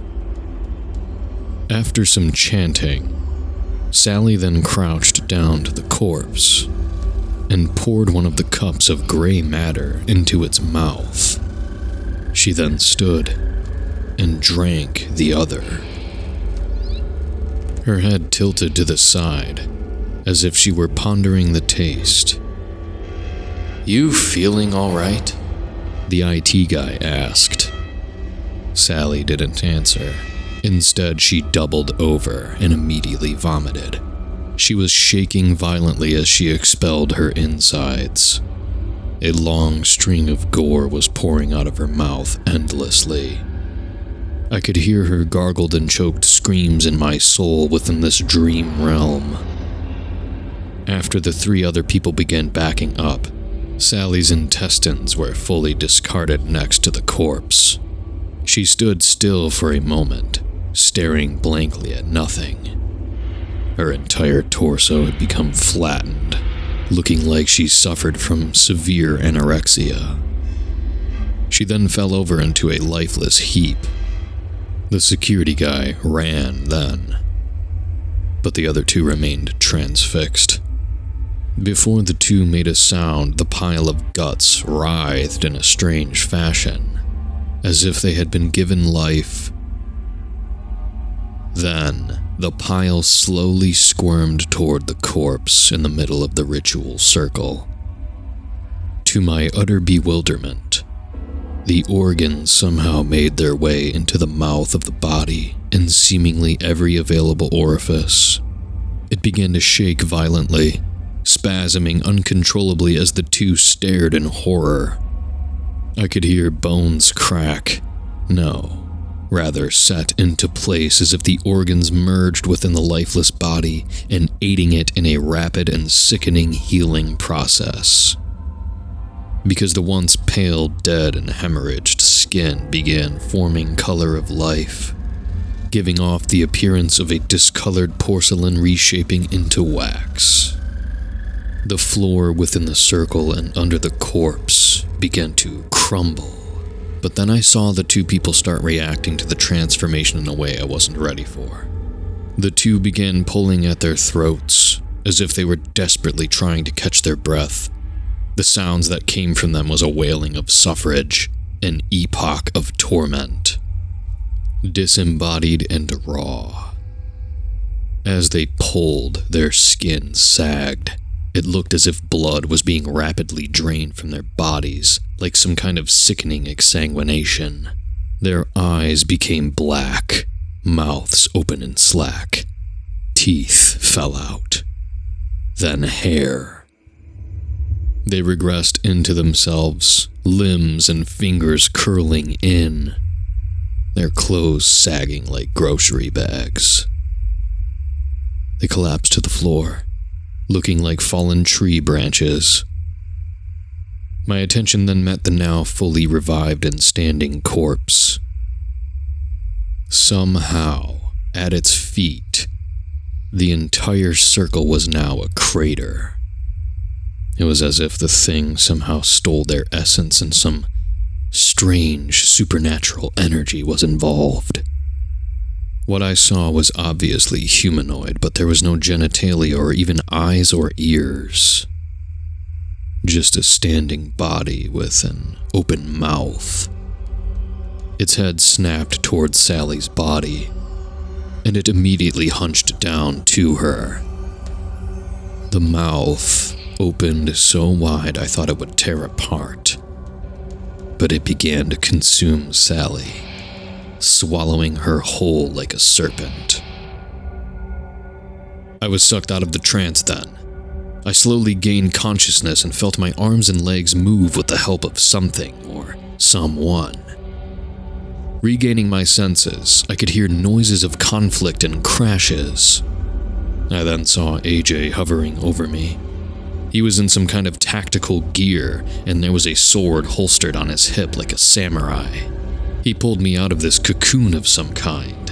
I could feel tiny hairs or sticky matter removed from my skin like peeling a band-aid as I was pulled free from the primordial glue. I made contact with the ground and stared up at AJ's stern face. "You fucking moron." He then took out a syringe and plunged it into my neck. I felt a sudden surge of adrenaline and immediately wanted to stand up. It was an autonomous reaction. I needed to move. As soon as I was on my feet, I saw these pale figures fighting with the Sally monster. They were also in tactical gear and moved gracefully as they slowly tried to chip away at the she-beast. They looked like puppets being controlled like a haunting marionette. "They will tire her for me," said AJ. "Once those two are dead, I'll be taking over, but I'll need your help, Mr. Jasinski." He then removed a pistol from his holster and gave it to me. "I trust you are familiar with firearms?" he asked. "Yeah." I heard flesh tearing to my right. The battle in the cellar was over between AJ's undead soldiers and Sally. The two lay discarded at her feet. AJ then laughed. "My turn." He then took out a vial filled with red liquid. "Demon's blood," he said in a ravenous tone. He drank the shot down and took a deep breath as Sally contorted her body at attention, in a predatorial stance, aimed at us. "I hate the after effects, but my wife and the others will be here soon," he explained before getting into a battle stance and unsheathed his sword. It was a blackened katana, and his exposed skin pulsed with veins that matched his weapon. "Cover me," he commanded. I aimed the pistol at Sally. The two then battled in such a brutal manner. I could barely get any shots in, but I provided enough defense for AJ because I could see him getting the upper hand quickly. Before I knew it, he had her on the ground and stuck her with the blade in her chest, then pinned her to the ground in a grotesque manner, twisting the blade as he dominated her. One combat boot on her neck. Sally's limbs slumped. AJ then did something I would never expect. He got down on the ground and bit into her neck, then tore a chunk of flesh out of her. "You taste like shit," he sneered in a tone that I don't remember him having. The blackened blood sprayed onto the nearby wall, painting an image of violence and chaos. And then, it was over.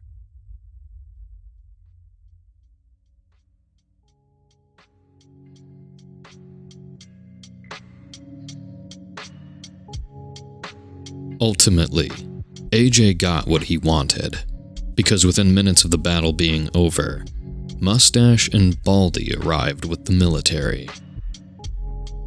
They hauled Sally away in this massive container that was airlifted to somewhere I would never know about, but AJ was very vocal about.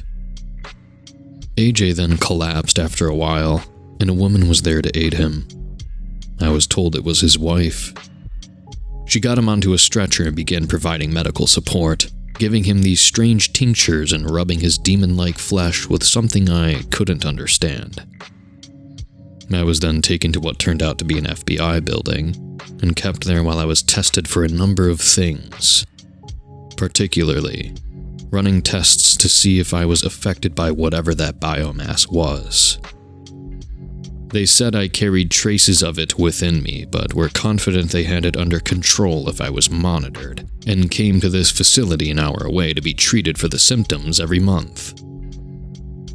When I asked about the symptoms, they were vague about the details. The woman said I would experience discomfort, and left it at that. I then got another interview while being stared down by several intimidating-looking men wearing shiny badges.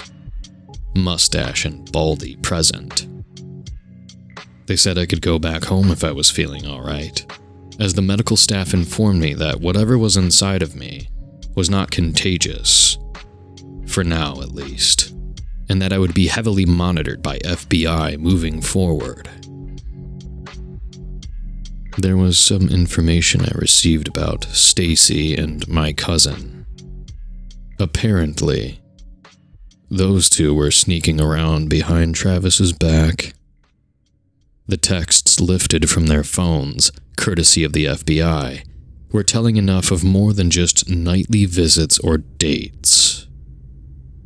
Now I understood why Travis did what he did. How he found out personally is beyond me, but maybe he heard it from a friend. I was just so shocked that my cousin, who I had previously thought to be of timid nature, would do something like this behind a friend's back. This caused a sort of emptiness to occur within me, like my whole life was a lie sort of feeling, almost like betrayal. While we're on the subject, Travis didn't make it. He was seemingly consumed by the flesh wall, and there was nothing they could do for him. That poor bastard. So finally, after everything I have endured, I looked at the agents and asked the million-dollar question. You guys were the ones behind covering up his death, weren't you? They were all silent and slid a packet of papers toward me. Before I was released, I was forced to sign the NDA, which I am happily breaking right now, because I don't think I will be among the living soon. I can feel whatever that flesh was slowly destroying my insides, like a parasite that won't get out, consuming endlessly. I started noticing that it was getting worse when I was coughing up blood and teeth. I was given these pills to take, but they aren't working at all. My limbs are sagging. My breaths are shallow and hoarse. I can barely write anymore. But I want my story out there for the public to read. Thinking about what's inside of me is such a strange feeling. It's like a separate consciousness within me. And I don't know why I had the dream I had the other night of the thing talking to me. Maybe it has something to do with that. Maybe it was my cousin somehow trying to reach out through those strange fiber-like growths or something like that. Maybe it was that Sally thing. Maybe it was something my mind conjured up. Whatever the explanation may be, I hope you never have to experience something like this in your lifetime. If your town has some urban legend involving something you feel should be left alone, then listen to your gut. Because what could be lying in wait there may be why you end up on the news. Or worse.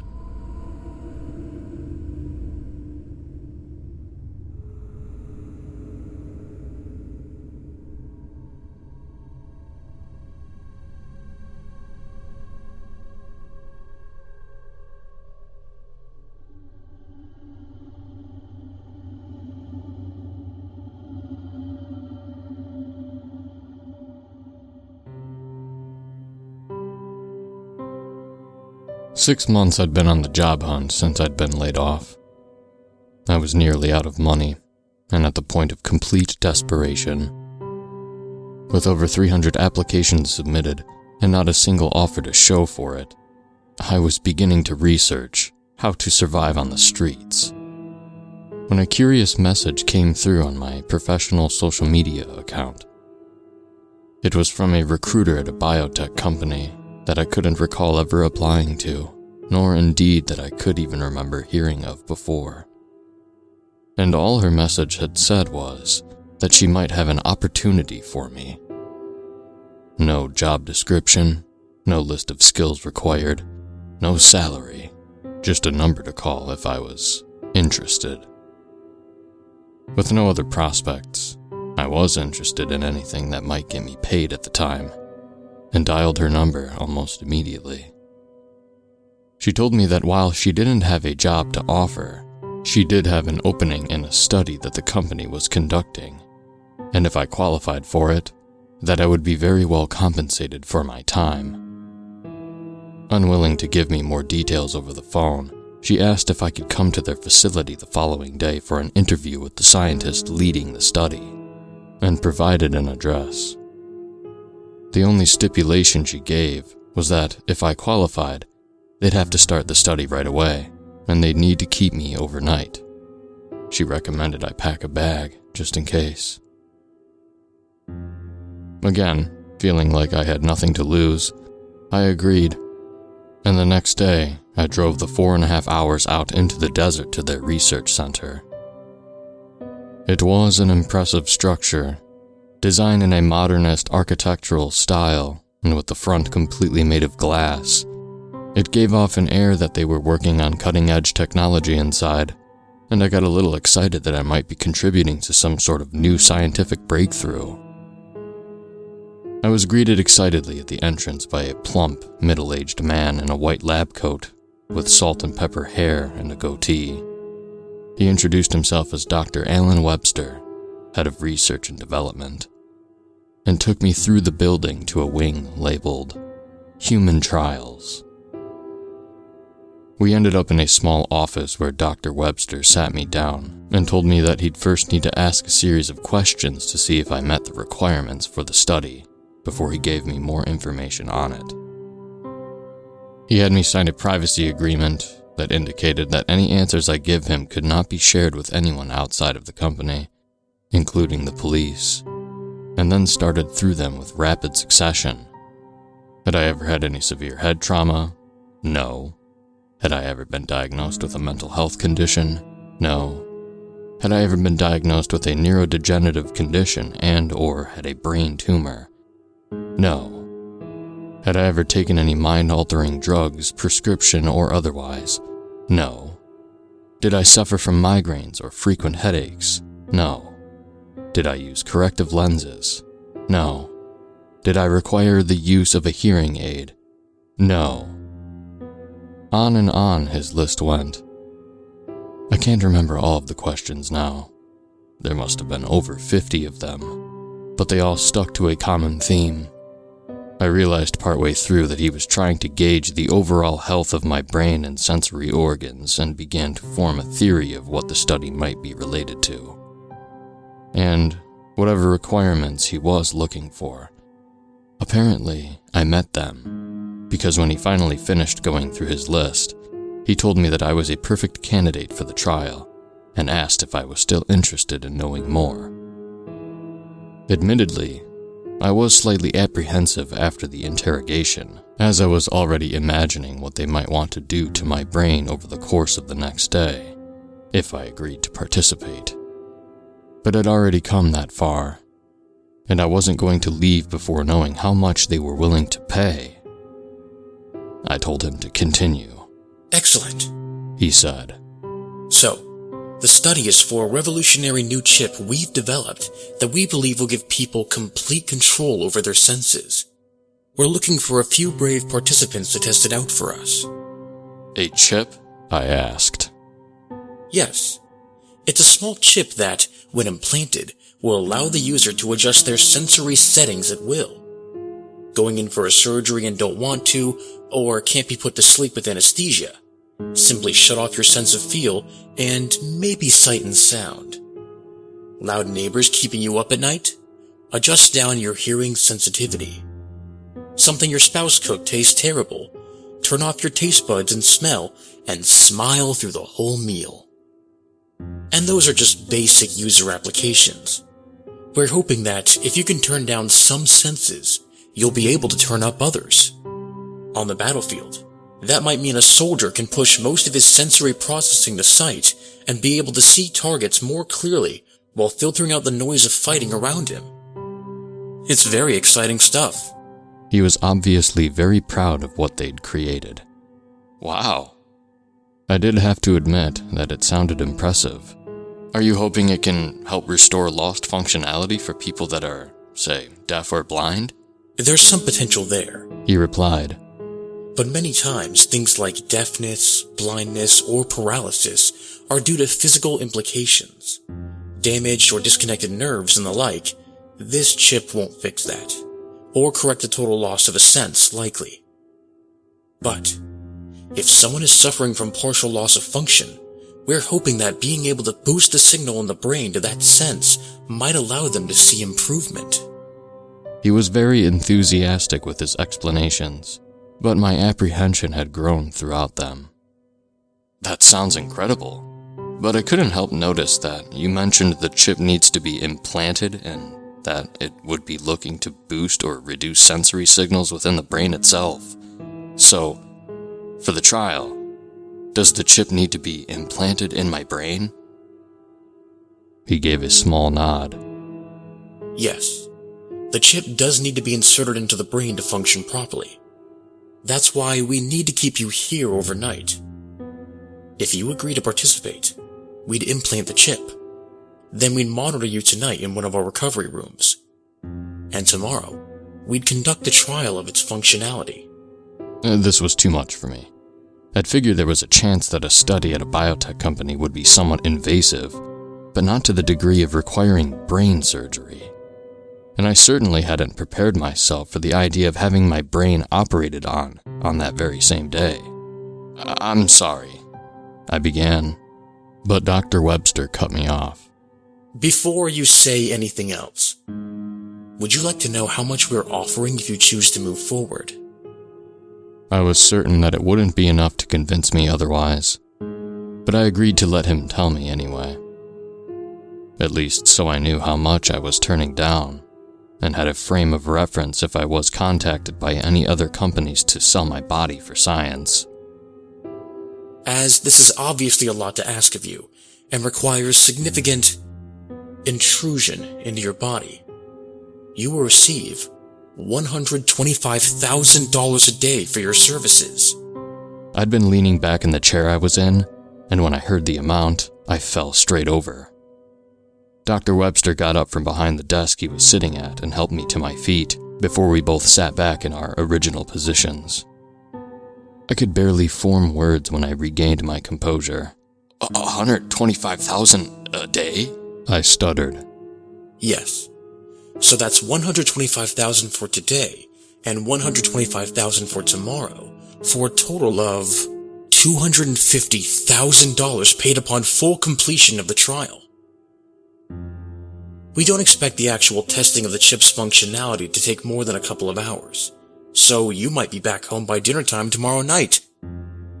And you'd be $250,000 richer. The look on his face told me that he knew it would be nearly impossible for me to turn down that amount of money. I don't know. My mind wasn't processing information properly. Holy shit. That would change my whole life. We know. To be perfectly frank with you, you weren't chosen at random. We're aware that you've been unemployed for some time and that you could use a break. Candidates for this trial are all in need of an opportunity, and we're willing to provide one. All you need to do is sign here.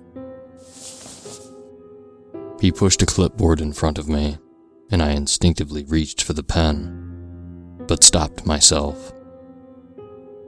I got the feeling he was trying to rush me before I could think about it all too hard. Hold on. Let's just slow down for a second. With a moment to pause, his words sunk in, and something was bothering me. First, how did you know about my unemployment status? You just out combing the internet for the most desperate? Why not grab homeless people off the streets instead? He looked annoyed at my question. Unfortunately, I can't disclose our recruiting process to you as it's confidential. But I wouldn't frame it so harshly. Like I said, we look for people that are really in need of an opportunity, as we understand that participating in a trial like this may not be a very attractive option for those with other means of income. And as for your question on experimenting on the homeless, to be honest, I find it insulting. This is a legitimate business enterprise with lucrative contracts all over the world. We would never consider doing something so unethical. We'd be out of business in a week if the press got wind of a biotech company taking people off the streets and sticking implants in them. That being said, if you don't like our practices or you don't feel our offer is fair, you are very welcome to turn it down and leave now. It had undoubtedly been upsetting to hear that I'd been picked as a potential candidate for no reason other than I was broke. But Dr. Webster's response had humbled me. I didn't like that they seemed to know my current financial situation, but it's not like they hadn't presented me with a more than fair offer. Okay, yeah, I'm sorry about that. It's just a lot to take in. Could you at least explain the implantation process to me a little more? I've been terrified of surgery my whole life, and I just want to understand what that's going to entail before I agree to anything. It was the last thing stopping me from signing the paper outright. Certainly. Totally understandable that you would want to know more about that. However, I'd say that we don't like to call it a surgery around here, as that term has a certain connotation. We've developed a very minimally invasive implantation process that requires that we only make one small hole in your skull, and then we feed the chip to the final implantation site through a pathway in the brain that will have no impact on your physical or mental function. The whole thing only takes about an hour, and the recovery time is basically non-existent. You'll feel perfectly normal by tomorrow morning. We don't even need to put you to sleep for the process. We'll give you some medication to help you relax, and then numb out the area in the skull. But that will be the only part you'll feel. While we're working, you can just watch TV. And if you're going to ask, I can't tell you exactly where the chip is going to reside, as that's part of the IP of the device. But I guarantee, the procedure is 100% safe. His words had been intended to be comforting, I'm sure. But the thought of having a hole drilled in my brain and a chip snaked through my brain to be installed somewhere within was still a daunting one. But all the same, $250,000. It was a monumental sum, and one that I was willing to accept some risk for. Dr. Webster pushed the clipboard closer and handed me a pen. I signed. The next hour was spent going through a mountain of paperwork. I had to provide bank account information, beneficiary information, sign an NDA, an indemnification agreement, and so many consent forms that my hand was cramping by the end of it all. Once I'd worked through the entire stack, Dr. Webster escorted me to what looked like a large hospital room. It had a twin bed in the corner and a TV on a stand in front of it. Medical equipment lined the walls, and it had a small restroom on one side. He told me that it would be my suite for the night, and I'd be brought back to it after the implantation to rest. He had me drop my overnight bag in there, and change into a surgical gown before they took me down to the implantation room. The not surgery went exactly as Dr. Webster described it would. I don't know what they gave me to help me relax, but it got me so high that I didn't care in the slightest what they were doing inside my brain. I just giggled away at the cartoons they put on for me to watch. Everything had moved so quickly after I'd signed the paperwork that I hardly had a second to think about any of it. Before I knew it, I was laying in the bed in my suite, drowsy from all the medication they gave me. Implantation complete. Dr. Webster came in to check in on me a few times throughout the evening, and provided some pain medication when I complained of a minor headache. This only made me sleepier, and I recall shutting my eyes seeing that it was 8 p.m., then opening them next to find it was already 7 a.m. the following day. I slowly rose from the bed, groggy, but otherwise feeling totally fine. It actually took a moment before I even remembered the events of the previous day. Dr. Webster came through the door as I was taking my first steps towards the restroom to ask how I was doing. He was ecstatic to hear that I felt normal and just really needed to pee. He'd brought with him a small tray for breakfast and asked that I eat before we headed down to the lab for the test. Again, things felt like they were moving too rapidly. but I was also eager to get it all over with. I just wanted to get back home and start paying off my debts. Maybe even begin house hunting. When I'd finished eating, he walked me down to a room labeled Observation Chamber and showed me inside. It was at least 20 feet by 20 feet square and another 20 feet tall. On one wall, there was a set of windows, behind which I could see people looking down into the space. The entire room was painted white, as was the chair with the restraints on the arms and legs that was bolted to the floor in the center of it. Dr. Webster directed me to sit down. While he explained that the restraints were for my safety, he said that the test would likely be very disorienting as they played with the settings of my senses, and he didn't want me to accidentally hurt myself. With the implantation process behind me, I figured that the hardest part was over, and didn't put up a struggle as he strapped me down. Then he explained how the test would go. So, for the accuracy of our results, I can't tell you in which order we're going to be manipulating your senses. We may shut some of them or all of them off entirely. We may adjust some down and try to boost others.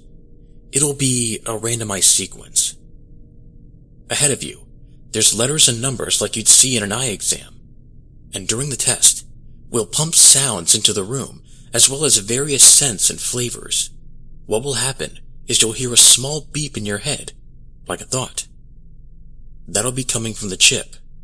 So even if we turn your actual sense of hearing completely off, you'll still hear the beep from the chip. Make sense? I nodded. Okay. When you hear that beep, that means we're going to make a change. We'll cycle through a few different configurations. Try to remember what you experienced during each configuration. And then, when you hear 2 beeps, we'll return you to your baseline settings, meaning where you're at right now. When you're at baseline, just walk us through everything you experienced, and we'll verify that it was what we intended on the other side. Okay? Okay. Seems straightforward enough, I said. Great. Alright. I'm going to head upstairs with the other observers. I'll come over the loudspeakers in here and ask if you're ready. And once you give me a nod, we'll get moving. Oh, and one more thing. We won't be changing anything you sense on our end. Meaning, if those letters in front of you get sharper or fuzzier, that's your own sense of sight doing it. If you hear sounds get louder or softer, it's your brain's interpretation of the signal, not us adjusting the volume. Just something to keep in mind. He walked out the door, and a minute or so later, I saw him standing up in the window above me. Addison, are you ready to proceed? His voice echoed into the room. I nodded. Just like Dr. Webster had said, I heard a small beep inside of my brain, just like I would if I was thinking of the noise. And suddenly, I was in a void, realizing quickly that I had no sense of anything. I understood that they started by turning everything off at once. No sight, no sound, no smell, no taste, no feel. The beating of my own heart was gone. The chair I was strapped to, missing. Encased in blackness and silence. I panicked as I wondered if this was what it was like to be dead. My hearing returned. The sounds of the rainforest. They must have been playing them into the room. As I listened, I noticed the intensity went up and down. At one point so quiet I thought they'd shut my hearing completely back off, and another so loud that I heard a yelp of pain emanate from what I had to assume was my own mouth, though I couldn't feel my vocal cords make the noise. I smelled the rainforest now too. Earthy, damp. With only being able to hear and smell it, it was easy to picture myself deep in the jungle. My sight returned, but sound and smell vanished. The mirage of the rainforest evaporated, and I was left staring intently at the letters and numbers in front of me. As I tried to read them, they came in and out of focus, and I looked down for a moment at the body I couldn't feel. Now I understood why Dr. Webster had said the test would be disorienting. For all my brain could process, I was a pair of eyes just floating in the air. Everything returned to normal. Could you describe the 4 stages for us? Dr. Webster's voice piped back in. Yes. The first was just like a void. I had no sense of anything at all, and it kind of freaked me out. I'm assuming you shut everything off at once to start. After that, my hearing came back, and I heard the sounds of the rainforest. It got louder and softer over time. Then I could smell the rainforest as well as hear it. And lastly, I just had my sight, and it was going in and out of focus on the charts over on the wall. Perfect.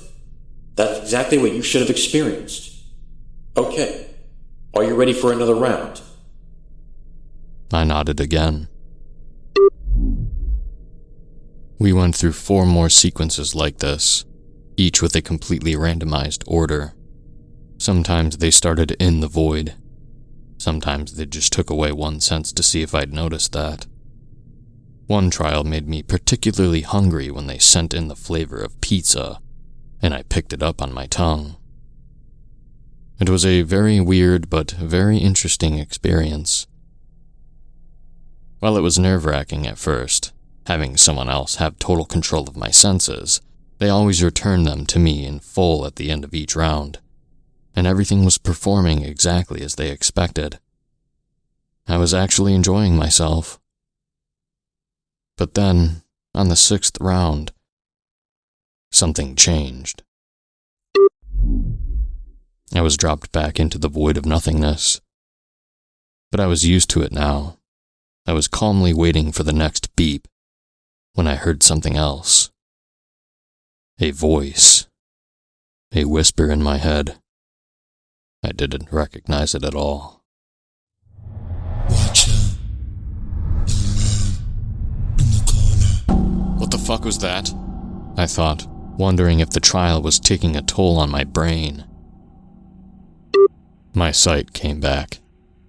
At first, everything appeared normal, but then I saw a shift of movement in the corner of the room. I looked over and recognized the outline of a man in the shadows. I couldn't make out his features. It was almost like he was part of the shadow that surrounded him. But 2 bright white slits sat in his face. He stared back at me. My sight was taken, but I got my hearing back. However, this time, it wasn't the rainforest, or the circus, or the ocean. It was footsteps. The man was walking closer to me. He's coming for you. Whoa, hey, stop! There's someone in here with me. Stop! I heard myself yell the words, but no one replied to me over the speakers. My hearing was gone, and I found I could feel the chair I was sitting in. He wants to hurt you. Then a hand with fingers that were far too long rested on my right shoulder.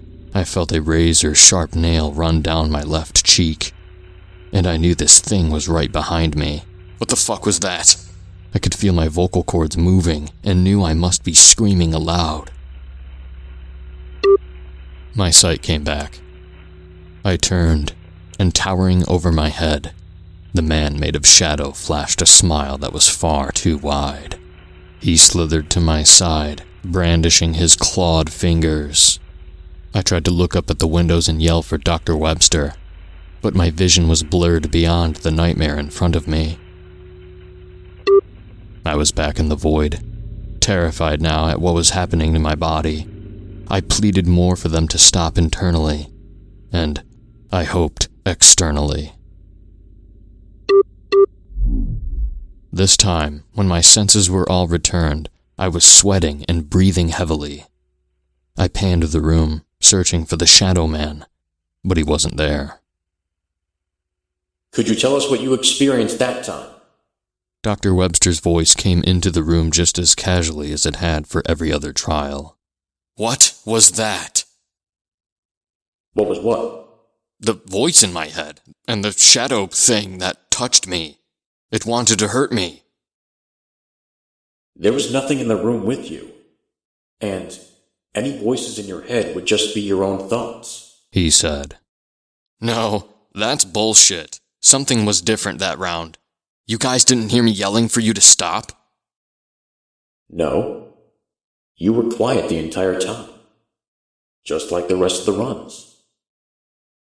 He sounded completely calm, but I knew he had to be lying.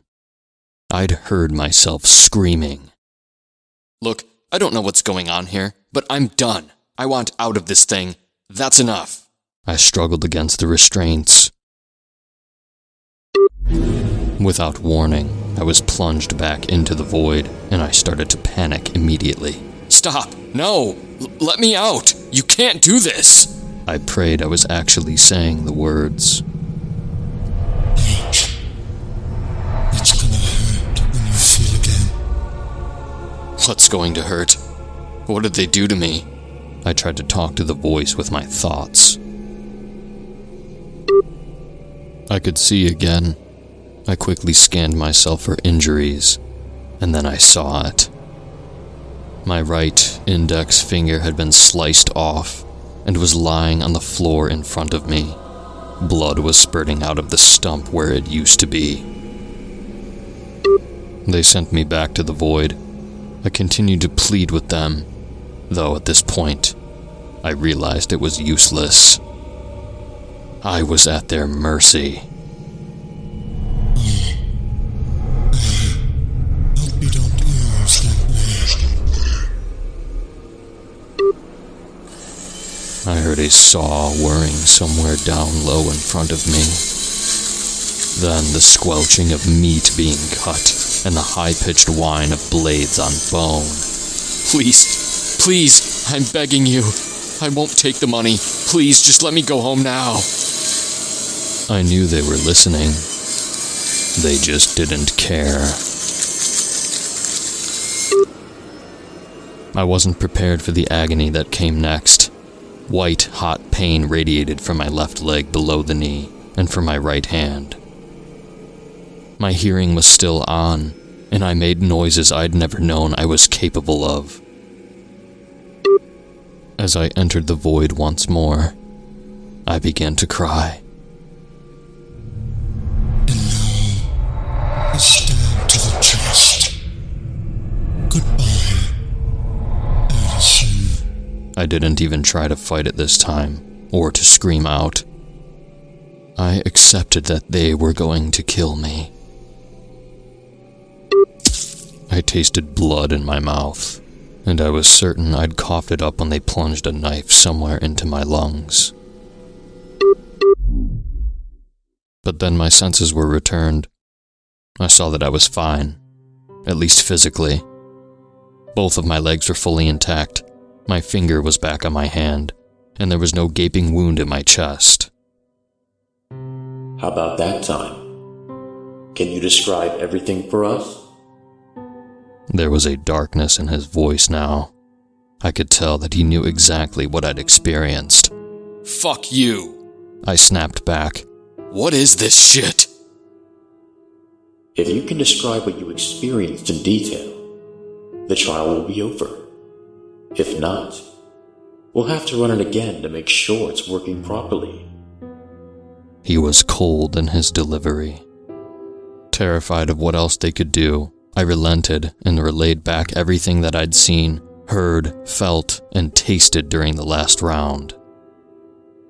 Well, looks like we're done here then. Someone will be down shortly to set you free and escort you back to your vehicle.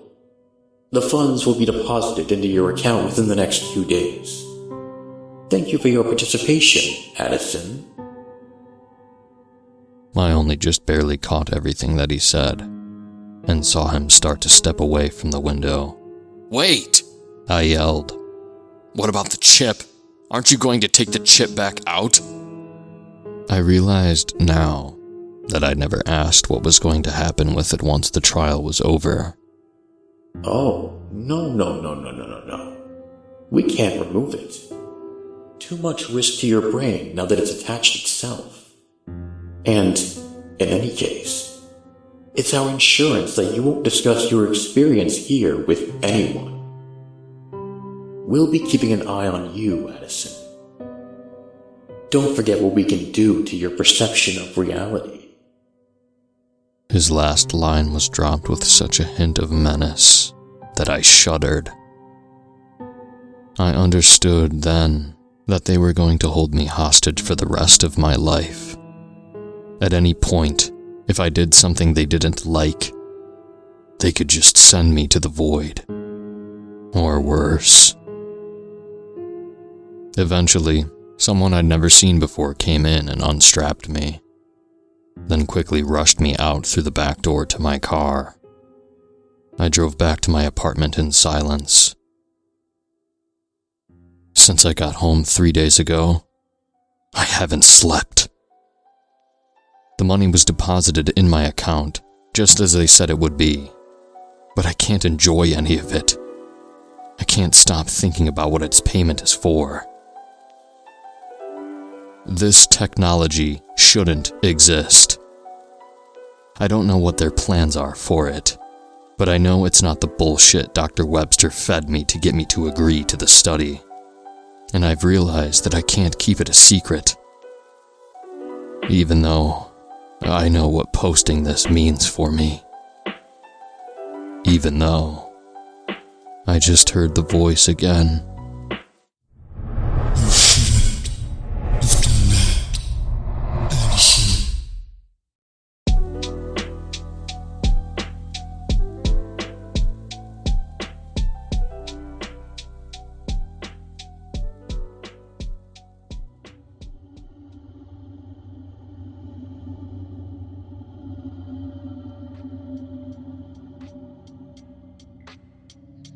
When I was 8 years old, my parents and I moved into a quiet neighborhood on the edge of a town I'd never heard of before. The houses were identical in a way that made it hard to tell which one was ours at first. Same pale siding, same trimmed hedges, same mailbox post painted the same dull green. Even the sidewalks looked freshly scrubbed, like someone was afraid of leaving fingerprints on the place. The HOA president came by that afternoon. He introduced himself with a handshake that lingered too long, and a plastic container balanced in the crook of his arm. Inside was a cake that had been frosted to look fancy, but when my mom cut into it later, it tasted bland and artificial, sweet in the wrong way, like flavoring instead of food. The kind of thing that leaves your mouth dry afterward. He also handed my parents a packet of papers and stood on the porch while they skimmed through it. I remember most of it being boring. Rules about lawns, trash bins, noise complaints, outdoor decorations, and how long cars should be parked on the street. Normal HOA stuff. I was personally more interested in the ants crawling near the steps. Then my dad stopped flipping pages. I remember him reading one line silently, his eyebrows pulling together. When I asked what it said, the HOA president laughed a little too fast and said it was just an old neighborhood joke. Nothing serious. My mom took the papers anyway. Later that night, I snuck the packet off the kitchen counter and read the part I'd seen my dad pause on. It was printed in the same font as everything else. Same size, same spacing, no bold letters or warnings. Don't let the midnight salesman in. That was it. No explanation, no context. Just sitting between a rule about patio furniture and another about window blinds. I didn't sleep much that night. At exactly 12, there were 3 knocks on our front door. Not loud, not soft. Perfectly even, like someone tapping on a desk. My parents froze. My mom stood up and relocked the door despite it already being locked. Then the voice came through the wood. Mr. and Mrs. Grayson, would you be interested in this product I'm selling? I must say, it's an offer I can't refuse. His voice was calm and practiced, the way customer service workers talk when they're reading from a script. He didn't raise it, he didn't sound angry, he sounded patient. No one answered. He stood there for exactly 5 minutes. I counted on the microwave clock in the kitchen. He kept talking the entire time, changing the wording slightly each night. Sometimes he said it was a limited opportunity. Sometimes he said it was essential. Sometimes he said it was a solution. But it always started with our names. Always polite. Always certain. When the 5 minutes were over, he stopped mid-sentence and left. There were never footsteps, just silence where he had been. This happened every night. Eventually it became routine. Lights off by 11. Curtains shut. TV muted. My parents whispered instead of talking. Sometimes I'd peek through the blinds and see porch lights turning off down the street one by one, like the neighborhood was holding its breath together. One night I asked, "Why don't we just tell him to go away?" My mom didn't answer at first. She kept her eyes on the dark window, watching our reflection instead of the street outside. "Because we don't talk to him. That's the rule." "But he's just standing there. He's not doing anything weird." My dad turned the volume on the TV down another notch, even though it was already barely audible. "You don't know that, and neither do we. So for now, just do what you're told." "He knows our names. How does he know our names?" Neither of them responded. My mom reached over and squeezed my knee too hard, like she was trying to physically keep me still. "You don't open that door," my dad said. His voice wasn't angry, it was tight, controlled. "You don't answer him, you don't look at him, you don't think of him. You stay away from the front of the house after midnight. Do you understand me?" I nodded, even though I didn't really understand anything except that they were scared. After a few weeks, the fear turned into something else. Curiosity. Frustration. I was tired of hiding, tired of being quiet in my own house. One night, before my mom could grab my arm, I walked to the door and unlocked it. The salesman was standing just outside the reach of the porch light. He looked normal. Too normal. Clean clothes, neatly combed hair, empty hands, no bag, no clipboard. Nothing to prove he was selling anything at all. Before I could say a word, my dad rushed forward and shoved me backward into the hallway, hard enough that I fell. The salesman didn't even glance at me. His eyes locked onto my father instead, and his smile widened just slightly. He said my dad's name like he'd known it for years. I don't know what was said outside. The door closed behind them, and the wind started immediately, rushing through the trees so hard the windows rattled. The pressure in my ears made everything feel underwater. It only lasted a few seconds. When my dad came back inside, he was carrying an expensive towel warmer. He held it against his chest like it mattered, like it was important. He walked past us without speaking and sat down on the couch. "Dad?" He didn't look at me. My mom stepped in front of him and crouched down so her face was level with his. Hey, talk to me, honey. What did he say to you?" No response. She touched his arm and gave it a small shake. "You're scaring me, Henry. Say something. Anything." He blinked slowly but didn't react. His eyes stayed open, unfocused, like he was staring through the wall instead of at it. I moved closer and waved my hand in front of his face. "Dad, please stop. This isn't funny." My mom grabbed at his shoulders and shook him harder now. "Look at me, Henry. Please, look at me." His head moved with her hands, but his eyes didn't follow. I remember my mom's voice breaking when she said his name again and again, getting louder each time, like volume alone might pull him back. "Call 911, she said suddenly, not looking away from him. I froze because I was overwhelmed. "Damn it, right now!" I ran to the kitchen phone with my hands shaking so badly I almost dropped it.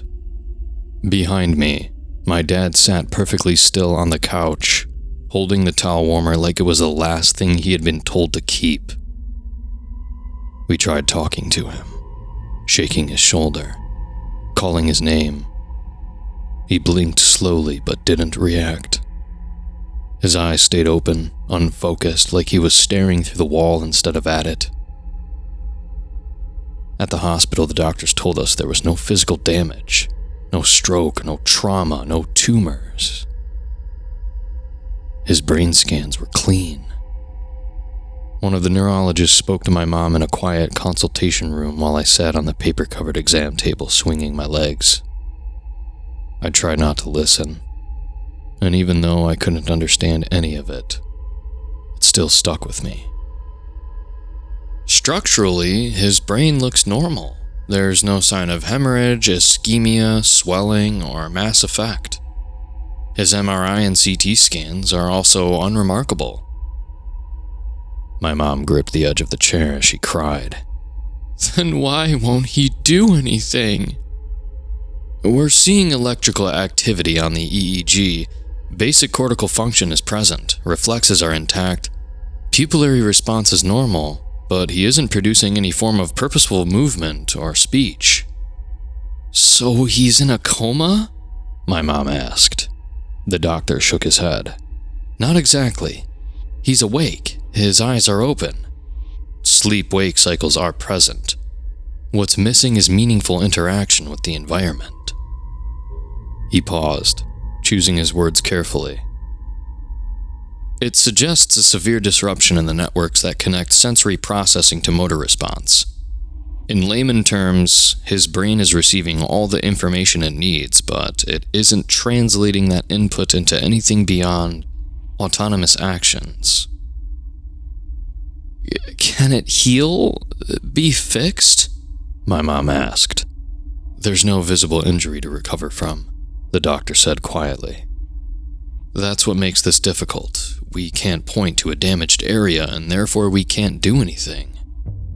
Right now, we'd have to classify this as a disorder of the consciousness with no identifiable structural cause." I remember him adding one last thing before leaving the room.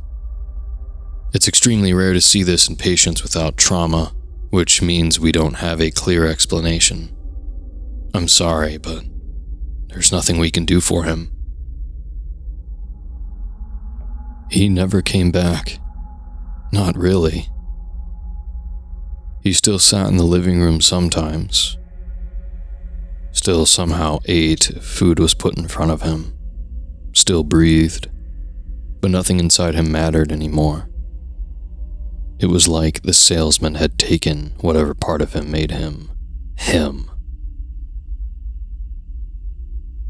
She stayed in that house, even after I left. I left for college when I was 18. Moving out felt less like freedom and more like escaping a house that had already gone quiet. I went to a state school a few hours away and studied something practical because I didn't know what else to choose. I avoided talking about my dad. When people asked why I never went home for holidays, I said there had been a medical emergency and left it at that. I started seeing a therapist during my second year because I kept waking up at midnight for no clear reason. We talked about trauma and anxiety, how kids can internalize things and blame themselves for what they had no control over. I never mentioned the salesman. Some things felt safer staying unnamed. My mom kept my dad in assisted care while I was gone. I helped pay when I could.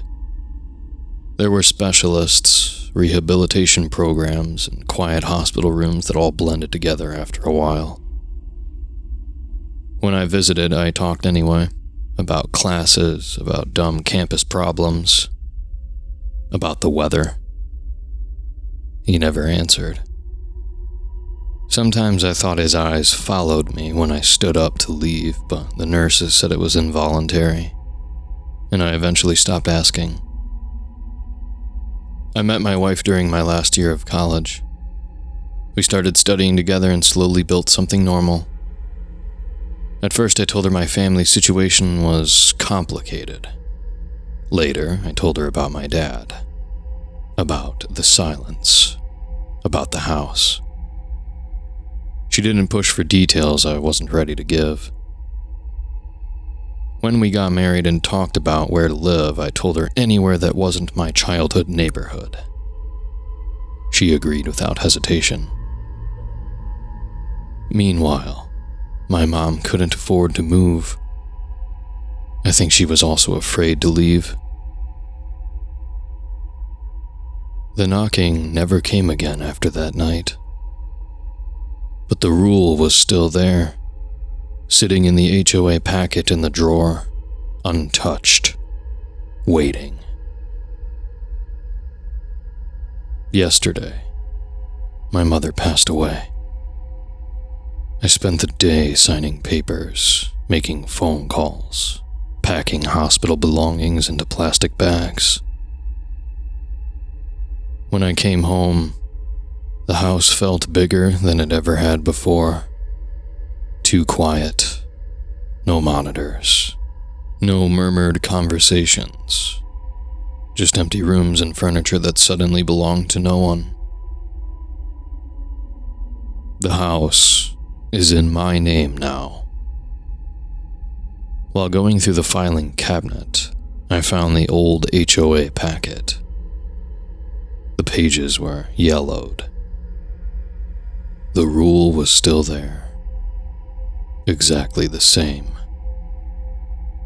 Don't let the midnight salesman in.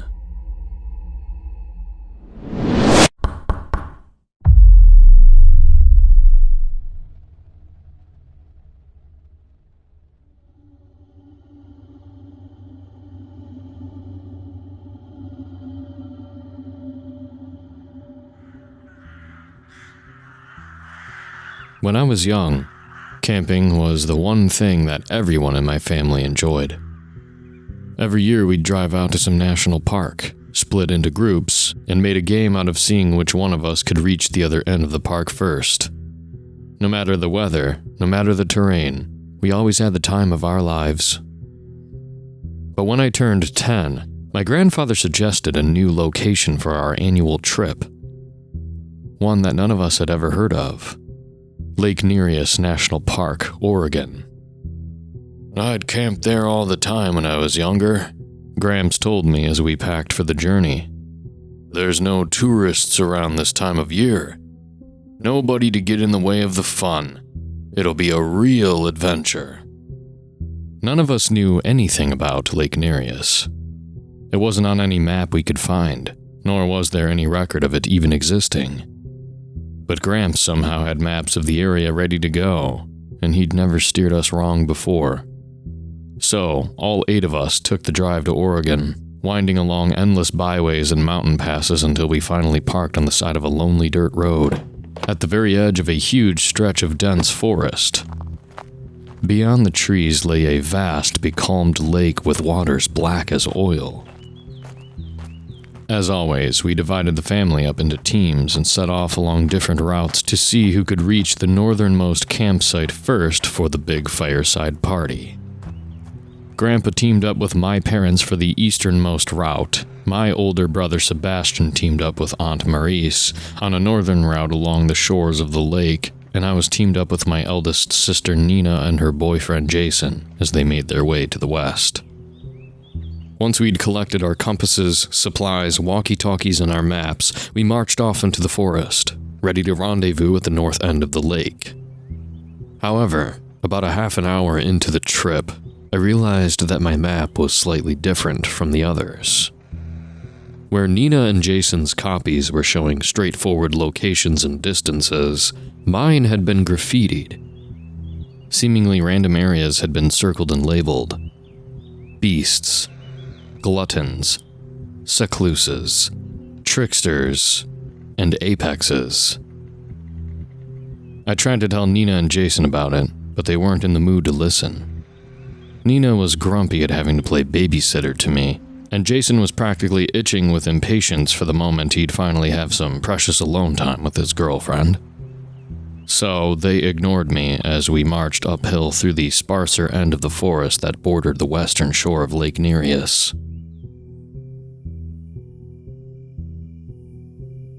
That first night, we stopped right on the edge of the zone marked Beasts on my map, and after setting up the tents and cooking dinner, we went to bed early. Or rather, I went to bed early. Nina and Jason had plans for an after-dark walk through the forest ahead, but the map's warnings had spooked me, so I decided to stay behind. And while I slept, they went off to enjoy their privacy in the depths of the forest, inside the Beasts Zone. I dimly remember waking up later that night to see the lights in the distance, accompanied by faint howls and barks. But once the glow and the noise faded, I drifted back to sleep almost immediately. In my defense, I was really tired. When Nina and Jason came back the next morning, I knew at once that something was wrong. They'd left shirt buttons undone, boots unlaced, jackets left hanging off one shoulder, and neither of them seemed to notice. I tried to ask what was wrong, but they struggled to even speak. Jason could only grunt, while Nina barely mumbled out a few vague sentences about what happened. Can't think, she mumbled. Hurts to think. Saw lights in the forest. Lights gave something, but took something away. Whimpering, she staggered off, muttering under her breath. From what little I could hear, it sounded like she was reciting the alphabet, but she kept forgetting it. Still, the two of them tried to go about their morning routine, preparing breakfast and packing up the campsite. But Nina had trouble working the camping stove, despite being a veteran camper of more than a decade, while Jason could only clumsily paw at the tent pegs. I tried to help him, but the moment I got within arm's reach, Jason spun around and snarled at me like a wild animal, eyes flashing scarlet, his teeth lengthening into fangs. While I fell backwards in fear, Nina suddenly seemed to grow several feet taller, tearing her boots open and almost ripping through her shirt as she rounded on Jason, roaring at her boyfriend like an angry bear. Jason bowed his head and cowered, visibly shrinking until his clothes almost engulfed him, the hairless tail of a rat snaking out of his oversized jeans. My now giant sister then clumsily helped me to my feet, nuzzling my face like a mother dog worrying over a wounded puppy, with concern as she checked me for injuries, clumsily promising to keep me safe. We'll go hunt, she grunted. We'll bring food. You stay, not safe out there. And without another word, she shrugged out of her ruined clothes, shrank into the form of a hawk, and flew away. Behind her, Jason expanded into the shape of a fox and took off after her with a garbled shout of, "Wanna come too?" I was left sitting alone by the tent, quivering in fear, calling for help on the walkie-talkie without hearing a single response for the next half an hour. Eventually, I set off in the opposite direction, hoping to track down one of the other family teams. I didn't know how they could help Nina and Jason, but I wasn't thinking that far ahead. All that mattered was finding help. As I left, I could see vultures watching from the branches above me, and all of them had human faces. It took hours for me to return to the starting point, and even longer to find Sebastian and Marcy's planned route, but I somehow managed to find their temporary camp on the eastern shore of Lake Nereus by 4 in the afternoon. The place was deathly silent, with no sign of my aunt and older brother to be found except for their untouched backpacks. About the only thing missing from their belongings was the spy novel that Sebastian had been reading. A quick look at the map confirmed that the two of them had made camp right between the two of the marked zones, the Secluses Zone in the forest bordering the eastern shore, and the Gluttons Zone in the shallows of the lake itself. Just as I was starting to panic, I remembered that Aunt Marcy had always liked to swim after a long journey. Hoping that she'd decide to take a dip in the lake to cool off from the hike, I made my way to the shore and called out to her at the top of my lungs, praying that at any minute I'd see Marcy striding out of the lake. Maybe a little surprised to see me, but otherwise unchanged.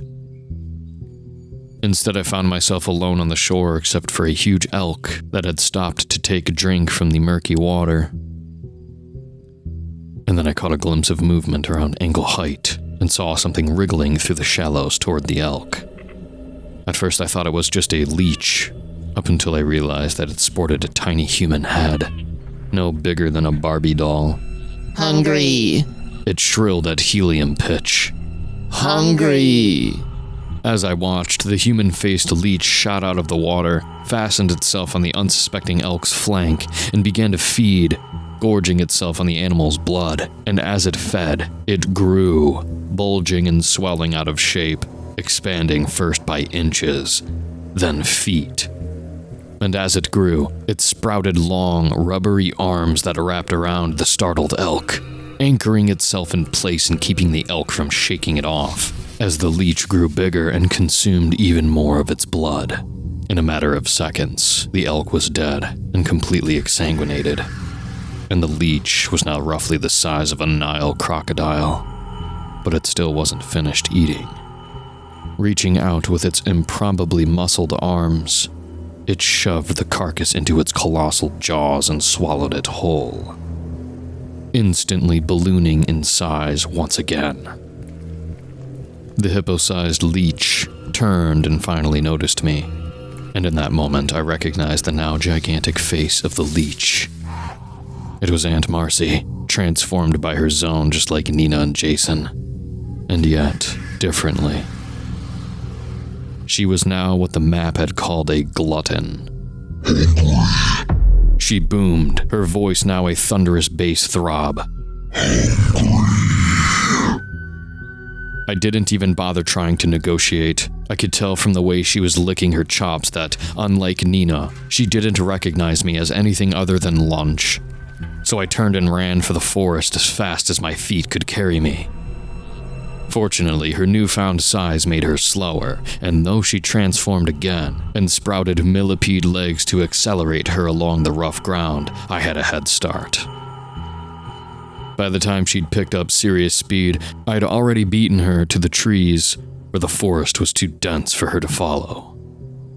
Of course, I didn't realize that for several minutes, so on I ran, too terrified to remember that I was now sprinting into Secluses territory. A few hundred yards past the tree line, I tripped and crashed headfirst to the ground. When I regained consciousness a few moments later, something was jabbing me with a stick. Groaning, I looked up in time to see something human-shaped drop the stick and leap backwards, springing onto the side of a tree and clinging to it like a frog. Now that I could see it clearly, I saw that it looked more akin to an octopus than anything else. It had writhing tentacles in place of fingers, disproportionately long arms, a bulging, pulpy skull, and enormous eyes with slot-like pupils. Also, it was holding a John le Carre novel under one arm, straight from Sebastian's backpack. Judging by the leaf bookmark, the creature had been reading it recently, too. And that's how I finally realized that this thing, this secluse, was my big brother. Seb? I whispered. Sebastian said nothing, but his tentacled fingers sharpened into blades as a silent warning not to get any closer. He was more intelligent than the other victims, but just like the others, something of himself had been stolen. All the showboating and bravado he'd been known and admired for was gone.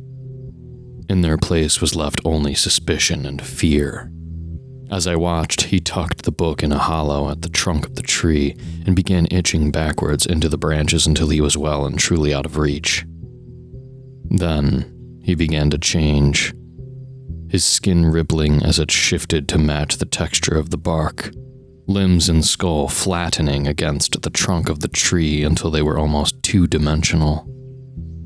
He even sprouted a few branches of his own, complete with real leaves. Please, Seb, talk to me. Where are the others? What's happening?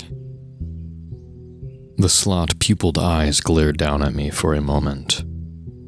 Then they too vanished, leaving him as just another part of the tree. As I later learned, secluses are very shy creatures. They don't like being seen, either by predators or by their prey. You might wonder why. If that's the case, Sebastian bothered poking me with a stick.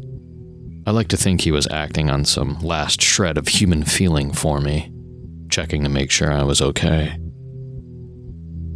Then again, maybe he just wanted to check to see if I was dead before he started eating me. Out of ideas, I went on walking, hoping that I could finally find help if I went far enough. Eventually, my route snaked out onto the northernmost end of Lake Nereus. Out here, there was no shoreline, only a jagged maze of rocks and pinnacles almost as tall as the trees. And north of that, a stretch of bare hills jutting out from the surrounding forest. On the map, the pinnacles had been marked as Trickster territory, and the hills belonged to the apexes. And getting anywhere near them would be incredibly dangerous. But the camping ground where we were supposed to meet was situated right on the edge of the two areas, and this might be the only chance I'd have of finding my parents and Grandpa. By then it was getting dark. Making my way out of secluse territory had taken about 2 hours, and the sun was plunging rapidly out of view.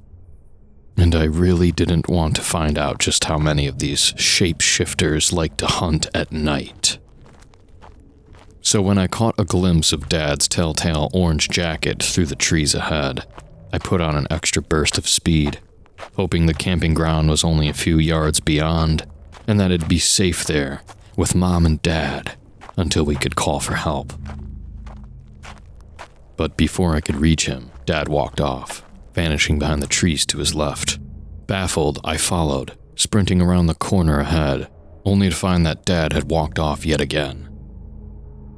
Now he was heading into Trickster territory. I immediately shouted, trying to get his attention, but no matter how loud I screamed or how urgently I tried to warn him, Dad just didn't seem to hear me. In desperation, I galloped after him, sprinting wildly towards the pinnacles with all the speed I could muster. And then, less than 5 feet away from me, Dad finally turned. He was smiling. But that's far too short and simple a word to describe the hideous grin he wore in that moment. Real human smiles don't literally stretch from ear to ear, and they usually don't sport long, needle-sharp fangs. and his eyes were no longer their usual murky brown, but a gleaming luminous gold. As I skidded to a halt, Dad changed. His body shifted into a dazzling display of transformation, sprouting giant feathery wings from his shoulders. His body stretching and bulging ludicrously as he took on the shapes of cartoon characters. His head suddenly a blurring collage of faces from everyone in our family, including me. His skin blushing with lurid shapes of color, from neon purple to radioactive blue. All of it happening so quickly that my eyes struggled to make sense of it. Too late, I realized that the performance was a distraction, and I turned to run. But in that moment, Mom swooped in and knocked me off my feet, sending me crashing to the ground. I landed heavily on my back, dazed and unable to do much else apart from stare up at the darkening sky as Mom descended on her own set of enormous wings. She, too, was smiling that same impossible Cheshire Cat grin, her eyes gleaming metallic gold in the fading light. These were tricksters, I realized, and they'd lured me into a trap. Together, she and Dad grabbed me by the arms and began dragging me away, towards the distant hills of the Apex's zone. At that point, something inside me broke. I didn't know what they were going to do to me, but I knew I couldn't endure another minute of this nightmare. Least of all, at the hands of my parents. So I started to sob, begging for mercy with all dignity thrown to the winds. Mom, please don't do this. I don't want to die. Let me go, please. Please, Dad, stop her. Help me. My parents only laughed, a shrieking burst of hyena-like laughter, and parroted back echoes of my own sobbing plea, perfectly replicating my voice and words right down to the whimpering. Together, they brought me to a small outcropping just on the edge of Apex territory, overlooking the barren hills beyond. And there, towering above me, stood Gramps. I knew I should have been more careful with that map. What? Not a mix-up I would have made in my younger days. I'm definitely losing my touch. Still no use crying over spilled milk, and you made good use of the map. Perhaps you belong here instead of beast territory with Nina and her idiot boyfriend. For a moment, I could only stare. You knew this was going to happen? I whispered. Of course. I told you I've been here before, remember? I found it only by accident when I was young, and ever since then, I've been exploring it. Not that it's been easy. Lake Nereus is only accessible for 3 days out of every year, and for the rest of the time, it's gone from this world. Then why did you bring us here? Well, because I wanted to share it with you, said Gramps, as if it was the most obvious thing in the world. There's power in this land, the primeval energy of transformation itself. Too great for the world to tolerate for more than a few days a year, and that power seeks out sapient vessels whenever they trespass. Humans touched by it are reborn in protean flesh to embody an aspect of the wild. Animalistic simplicity, endless hunger, watchful solitude, primal cunning are a true hunter's intellect and ruthlessness. But how did you figure all this out? By trial and error. On my first visit, I explored it with a team, and through their sacrifice, I survived long enough to escape a year later. On every visit since, I've brought people with me to test the limits of its power, learning more with every sacrifice. But I'm getting too old to lure tourists out here, and I'm not sharp enough to document it anymore. So, he smiled. I'm retiring to spend more time with my family. There was a pause as the last remaining seconds of daylight finally bled away. Then Gramps clambered down from the outcropping towards the barren hills of Apex territory, and my parents began dragging me after him. The lights of transformation always shine at nightfall, he mused aloud. Maybe you glimpsed them from a distance before, but it's very different to see it up close. Those lights are the energies of metamorphosis, rising to find vessels. Once every hour until dawn, the light shines, and all that are bathed in its purest radiance are reborn. By then I was crying again, but Gramps just scoffed. Don't be such a drama queen, Johnny. It's not like I'm killing you. The people taken by Lake Nereus live on as shapeshifters, healthier than any ordinary human. My first 2 test subjects are still thriving as secluses than 70 years on. I've met tricksters who fought in the Civil War, apexes who can remember meeting George Washington. Don't you want to live forever? I tried to tell him I didn't want to forget who I was or lose my personality, but by then I was bawling too hard to make the slightest bit of sense. This is a blessing, young man, he continued. This way, we'll be free of the world and all its miseries. Nina and Jason will be mated for life as only animals can be. Your aunt will never know shame again. Your brother is liberated from the pressures of being idolized. And your parents have cast all of their suffocating responsibility to truly enjoy life. And you'll never have to grow up. Never be tamed. Never learn to expect disappointment. Your entire life will be a family camping trip. Ahead, a faint pale glow began to ripple across the hills. But what do you get out of this? I sobbed. Gramps just smirked. I'm no longer doomed to spend my final days rotting away in some miserable nursing home. And I get to be together with my family forever. And best of all, as an apex, I'll never be troubled by my conscience ever again. Across the barren hills, a searing white light coursed through the air, and Gramps stretched out his arms to bask in the hellish glow. At last, he hissed. Why did I ever hesitate? For a split second, I thought I was next to be consumed by the radiance. Then Nina galloped into view in the shape of a horse, her face still almost human. She must have been following me for the last few hours, still babysitting me despite her transformation. And while Gramps could command my parents easily enough, he'd never been able to control Nina. At the last moment, Nina swept me onto her back and went thundering off in the opposite direction, away from the barren hills, back towards our starting point.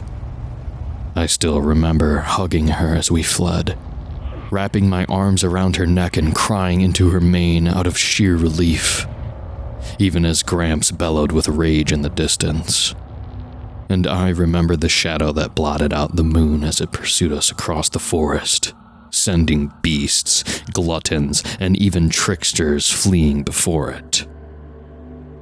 I remember Gramps, now an apex with eyes as black as night, chasing after us as anything from flying mass of blades lashing Nina's flanks to a giant spider the size of a bus.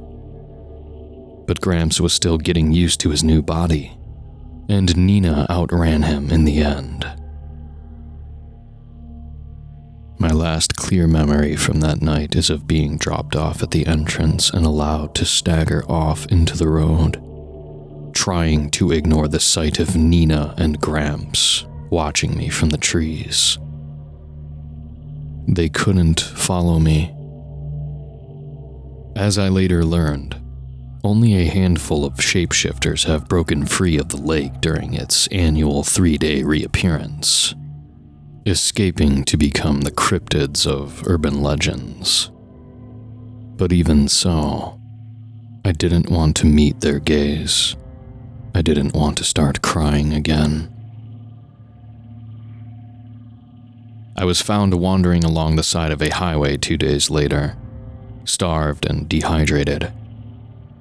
After a long stay in the hospital, a brief media furore, a failed police investigation, and some rigorous counseling, I was told that Lake Nereus didn't exist, then tossed into the foster system with only a few keepsakes of my original family. And as luck would have it, one of those mementos just happened to include my grandfather's diary. It's been 20 years since then, and I find myself needing to tell somebody this. Because someone needs to know what really happened before it's too late. You see, ever since I was released from the mental hospital for the 3rd time, I've been traveling across the country, migrating from town to town, getting work where I can find it, but always moving on sooner or later. I'm living in Oregon now. And little by little, I'm making my way back to Lake Nereus. It's not because it entranced me, or because Gramps brainwashed me, or whatever. No. It's simply because after 20 years of loneliness, nightmares, failed relationships, brain-smothering therapy, and condescending social workers, Lake Nereus is the only place in the world that makes sense to me. So I'm telling you this to ensure that some record of what really happened will remain. Because I know I won't be able to stay away forever. Soon, those precious 3 days of the year will arrive. Soon, I'll be with my family again. Soon, I'll be home.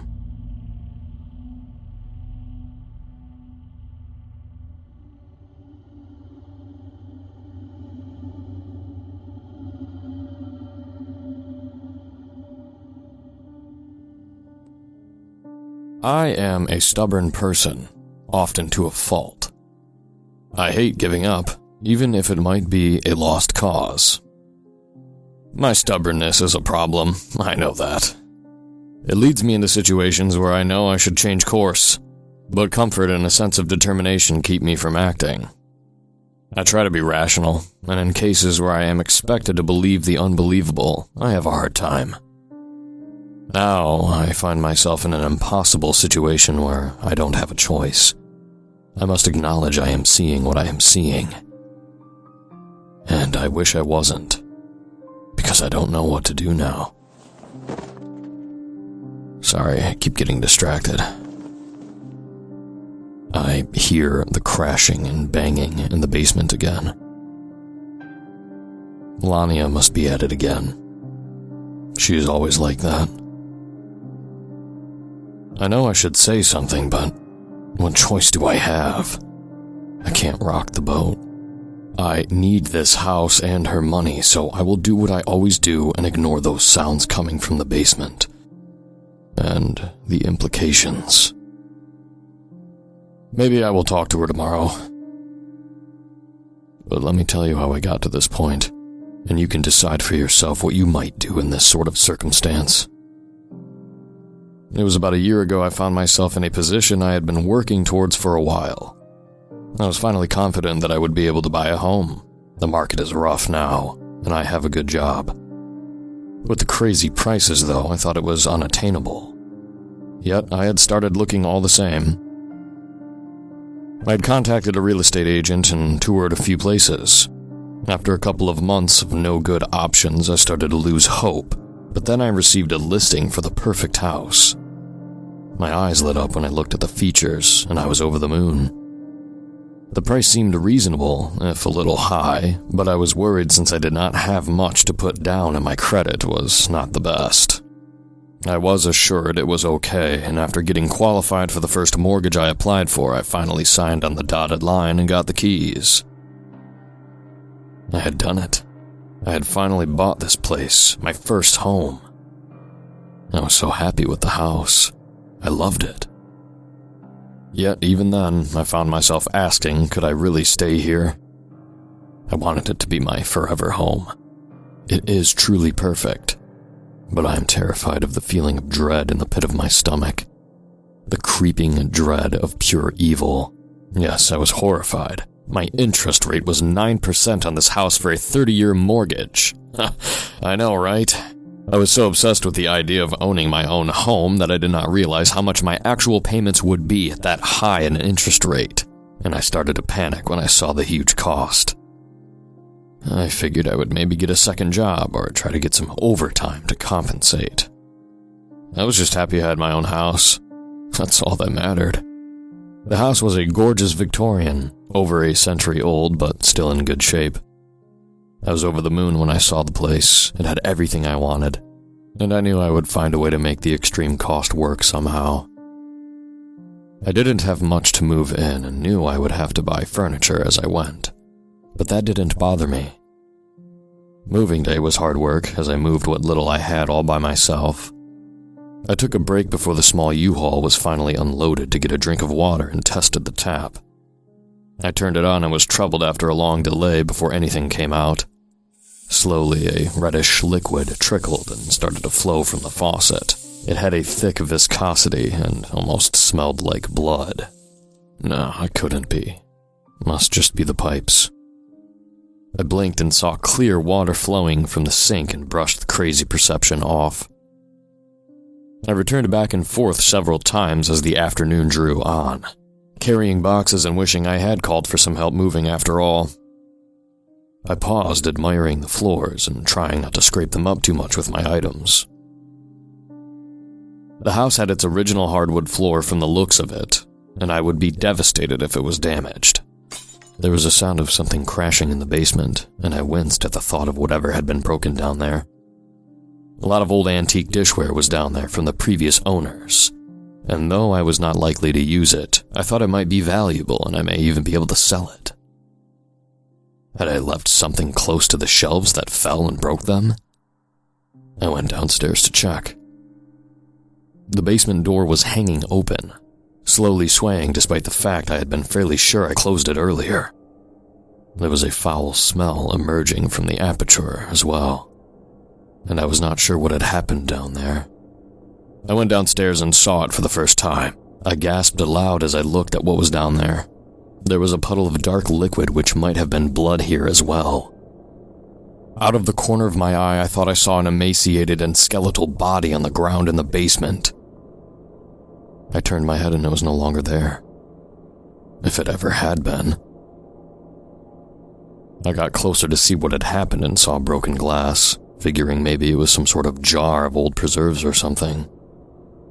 I stepped back and screamed when I heard a hiss and saw the body of a snake slither into a nearby crevice. Oh God, there are snakes in the basement.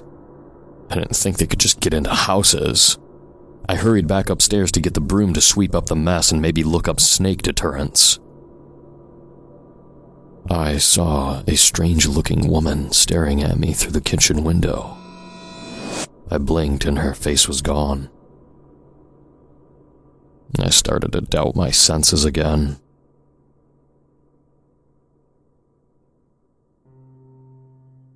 After the first day and the weirdness in the basement, the normal day-to-day was good. But the good times wouldn't last. The worst news I could receive was just about to happen. I received a call informing me I was being laid off from my job. I had to scramble to find work, and I was barely able to pay my exceedingly high mortgage. I could barely afford food, and if something went wrong or needed repair, I would never be able to afford the fix. I realized I would need a roommate or something to help split the costs and make it more affordable until I could get another decent-paying job. That was the first time I met Lania, Before I could even write up a request to advertise, I got a knock at my door. It was a tall, pale-skinned young woman with black hair and very serious eyes. The pupils seemed very narrow, almost akin to a cat or snake. She gave an air of authority and threat, but also allure. She stared at me for a moment, and I started to feel uneasy before she finally spoke. I'm here for the room, she said very bluntly, almost as if it was a demand rather than a request. I hadn't even advertised it yet, so how did this lady know I needed a roommate? How did you know already? I asked, completely dumbfounded. She looked at me and then behind me into the house and produced an envelope with $3,000 in it. Holy smokes, lady, I was going to ask for references, but this will do. That's more than what I was going to charge for the rent. A glimmer of a smile appeared on the woman's face, and she spoke. Think of it as a security deposit. I hate to say it, but at the time, I was ignoring the many red flags and just focusing on how good-looking, albeit kind of intense, this girl wanted to pay so much up front to live with me. This plus my savings meant I had enough to pay the mortgage and then some. I was so happy I failed to see a lot of things and ask a lot of questions that should have been asked. Lania moved in shockingly fast and made herself at home. We didn't see too much of each other because she worked a graveyard shift as a nurse or something, she had said. I figured it must have been since I saw her in the early morning in blood-covered scrubs and figured it might have been the ER or something. She was a model roommate, though, with no issues, very tidy, and always paid her portion of the bills not only on time, but normally early. Weirdly, it was always in cash, never with a check or something digital. But maybe she had an old heart and preferred paper currency. The only thing I did notice was she always kept dishes and silverware in her room and sometimes left very little in the kitchen when I needed some. When I reminded her, she would bring it back.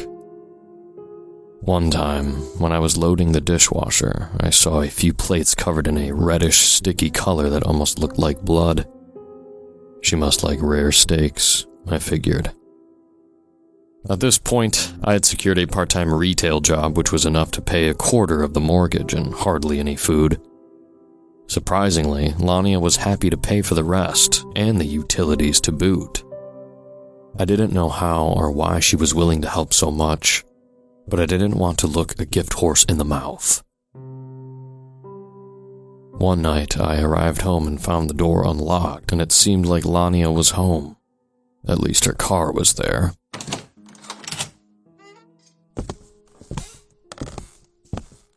I walked inside and heard something that sounded like muffled crying, and then a shrill scream. I raced to her room and barged in. I was not prepared for what I saw. I found her splayed out on her bed. She was naked and her face was covered with red paint or maybe blood. She was entwined with what looked like a large type of snake or python, and it was writhing across her body. I was stunned by the sight. I didn't even realize how my intrusion might be perceived. She fixed her gaze on me. Then I realized I made a mistake. I didn't know what was going on, but I took a step back and looked away as I retreated, realizing my eyes had been lingering on her bare chest. My cheeks reddened, and I quickly blurted out an apology. Oh God, I'm sorry, Lania. I didn't know what was going on, and I thought you were in trouble. Shifting my gaze away, but on the corner of my eye, I thought I saw her teeth take on an oddly pointed quality, and her pupils shifted like they had the day I met her.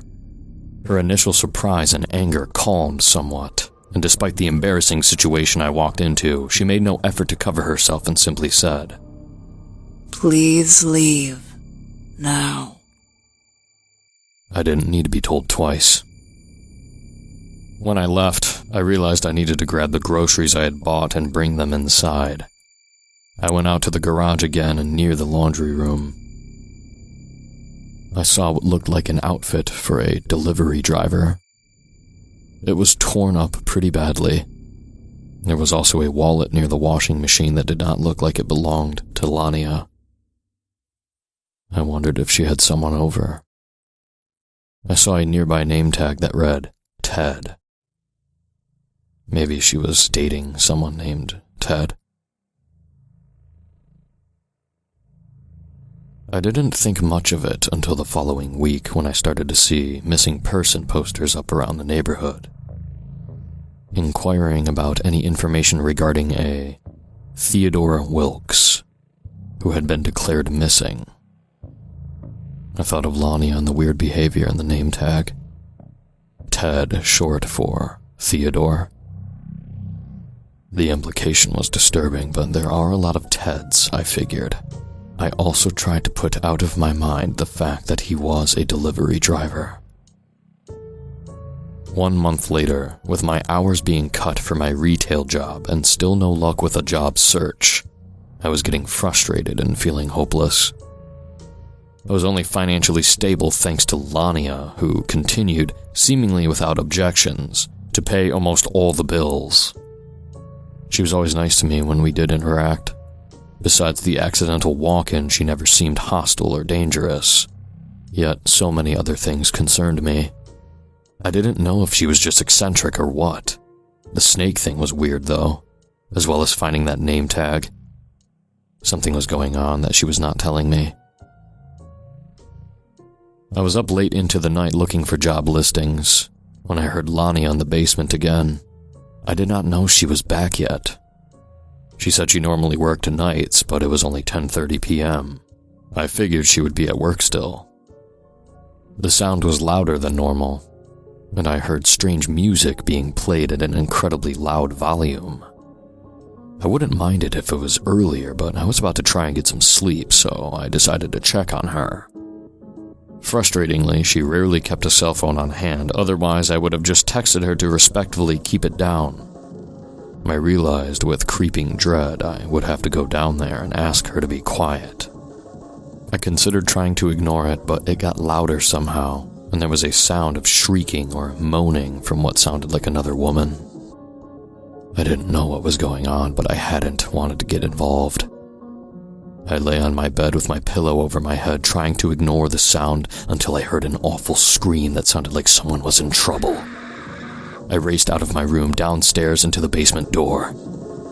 I summoned my courage and knocked loudly on the door several times, shouting, "Is everything okay in there?" There was a long pause with no sound other than the blaring music. I was about to knock again when the music was shut off, and I heard shuffling and a loud crash of something heavy being dropped to the ground. The sound of the door unlocked was promptly followed by Lania stepping outside and fixing me with a placating smile, and a sheepish yet definitely feigned ignorant response. Everything is fine. I was slightly annoyed by the gaslighting and tried my best not to be too combative with my response, since I still felt like I couldn't endanger our dynamic in a way that might make her move out. Lania, with respect, what was that sound just now? It sounded like someone was hurt. Are you okay? And if everything is alright, could we please keep the music down at night? I know you're on a nocturnal schedule, but I'm not. I immediately looked at her reaction to see if I'd overstepped, but she just kept smiling and insisted. I saw a huge spider and got startled. I'm working on another art project in here, and I get carried away. The music helps me channel my creativity. I will keep it to a dull roar for you in the future. I'm sorry. She seemed to wink at the last statement, and I was unsettled, but I didn't want to press the subject. So I agreed, and thanked her for understanding, and went back to my room. It was an obvious lie, but what was I going to do about it? I hoped I would find a better job soon and start being able to save enough to cover costs myself. Or maybe get a slightly less eccentric roommate who I could trust was not doing God knows what in the basement in the middle of the night. The final and most recent event occurred 2 weeks ago. I had grown desensitized to most of the bizarre behavior of Lania as she continued to pay her bills on time and keep to her own affairs. But a simple household chore led me to see something that I can never unsee, and added an entirely dangerous level of uncertainty about my roommate and her real nature. I was going about my day-to-day business at home. Another day off since my hours were terrible at the store. I was barely working 20 hours a week. I had grown despondent at continuing to look for job options after so long searching with no results or positive encouragement. I decided I would busy myself with household chores. I was cleaning up a few things when I heard a loud beeping.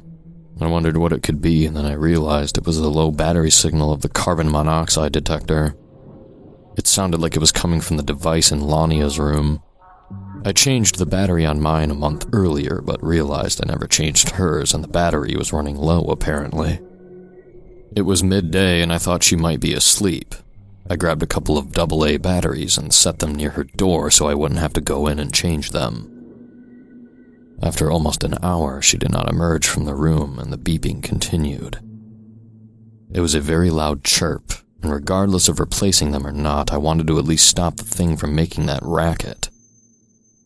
So, I made the mistake of going into Lania's room for the first time since the incident I walked in on her. I knew it was a bad idea, but I slowly approached the door and knocked several times. No response was forthcoming, so I knocked again, and nervously called out, "Lania, are you here?" No response. I called out louder than before. "Come on, Lania. You don't hear that sound? That's the carbon monoxide detector. It will keep doing that unless we change the battery. I have them right here. Can we please change them, or will you let me come in real quick?" Once again, silence. I tried the door, and to my surprise, it was unlocked. The room was very dark. The windows had been covered up with blackout curtains or something. I turned on my phone's flashlight and shined it briefly on the bed to check. It was empty. I looked up and saw in the corner of the room the blinking detector and the target of my uninvited intrusion into her room. I stepped forward and promptly tripped on something. It was a large duffel bag that was partially open. I knew I shouldn't, but I couldn't suppress the urge to investigate. So I shined my light on it and was confused when I saw a large assortment of name tags, wallets, engraved jewelry, and various charms or mementos, all of which bore different names. None seemed to actually say Lania. I also saw that Ted name tag again. With the assortment of other named items, I was deeply disturbed by the implications of this grab bag of others' personal effects and did not like any of the scenarios it implied. I took a step back and almost jumped out of my skin when I heard a hiss and the striking of a glass wall, then saw a row of terrariums that contained several large snakes. I knew she must have had one before, but I didn't know why she had this many. They seemed oddly perturbed and upset by my presence, and the one who made the sound had attacked the glass to try and reach me. I shuddered when I considered they might be venomous. I tried to catch my breath when my blood froze as I stood there, hearing the distinct certainty of a moving sound coming from the attached bathroom. It sounded like an enormous slithering sound like that of a snake, but far too large. I crept closer to the bathroom and heard a sickening crunching sound like bone being snapped in half. My heart was hammering in my chest and I couldn't move, but I saw a large shadow looming near the other side of the bathroom door. I covered my mouth and tried to slowly back out of the room. Suddenly, the door handle began to turn, and I fell back into the dark corner of the room. The door didn't open just then for whatever reason, The figure on the other side continued to slide around in the bathroom, and another savage crunch was heard. I let out a controlled raspy gasp to not make too much noise, and I pressed my hands against the wall to steady myself. As I touched the wall, I felt something gross and sticky. I managed to sit upright and slowly step away from the wall, trying to be as quiet as I could. I gently reached back into my pocket to get my phone and turned to face the corner of the wall I had just pressed up against. Once the light shone on the scene, I felt like I was going to be sick. The corner held an array of large bundles of meat still slicked with gore and wrapped in a large bundle of butcher's twine. I did not like the shape of the thing at all. The proportions were very large, but not so large as to be bovine or deer. Some seemed to be disturbingly suggestive in length and general outline to that of the human anatomy. I didn't know if the light was playing tricks on me, but I could have sworn I saw the outline of an entire human-sized femur in a partially flensed chunk of meat. I turned away in disgust at the smell and general horror of the scene and quickly crept towards the door. The handle once again jostled on the bathroom door, and this time it did start to open. I flung myself forward onto the ground and crawled under the bed. I held my breath but almost let out a gasp as I saw what appeared to be a partially eaten human head under the bed near where I was hiding. I held both hands over my mouth and closed my eyes as I heard the terrible dragging sound of the titanic serpentine body slithering over the floor. I almost screamed aloud when, after a pause, a scaled hand reached underneath the bed and groped for something near where I was. It reached for a moment and then grasped the half-eaten head and pulled it out. I couldn't move. I couldn't breathe. I simply waited in terrified suspense as I heard an awful crunching and tearing sound, and the sucking guttural consumption of the morbid meal from a creature not fully used to chewing its food.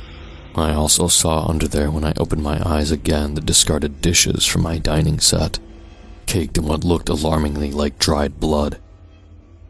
I lost track of the exact time I spent in that nightmare room, listening to the thing finish its morbid meal.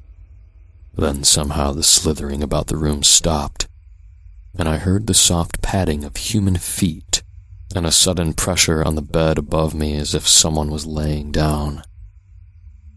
Daring to set my eyes ahead and look out slightly, I saw two normal-looking women's feet and heard a soft sing-song humming of a song. As a figure bent down and put shoes on and walked forward. I then heard the sound of the door, and she had departed from the room.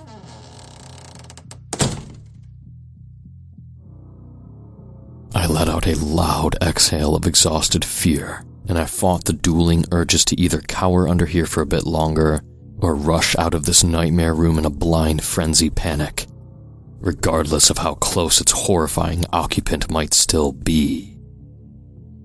I tried to calm myself down, and eventually, after what may have been 2 or 3 minutes, I pulled myself from under the bed and rushed out of the room. I whirled back to close the door to Lania's room, and as the door clicked, with my hand still on the doorknob, I heard a voice call out, "Is there something you need in my room?" I froze in place, terrified of turning around for fear of what I might see. I managed to spin my petrified body around, and I saw Lania. No monster, just Lania. She was fully dressed, no blood covering her body, and no snakes writhed about.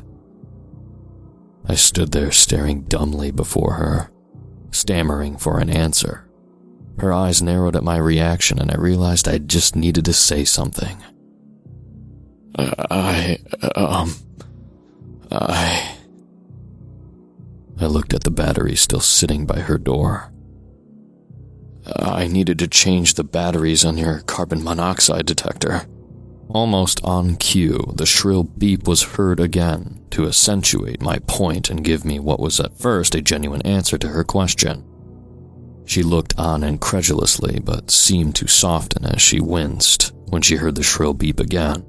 seemingly noticing now that I had pointed it out. Yeah, I can see how that would be annoying. Please, allow me. She brushed past me back into her room, and after a minute the beeping was gone. She came back out and smiled at me. Oh, I almost forgot. Here. She handed me an envelope. It contained an assortment of bills, many which were stained with a disturbing dark brown color. In total, it looked to be close to $4,000. She winked at me and brushed past me, and I stood there dumbfounded as I heard the front door open and close, and a car leaving shortly thereafter.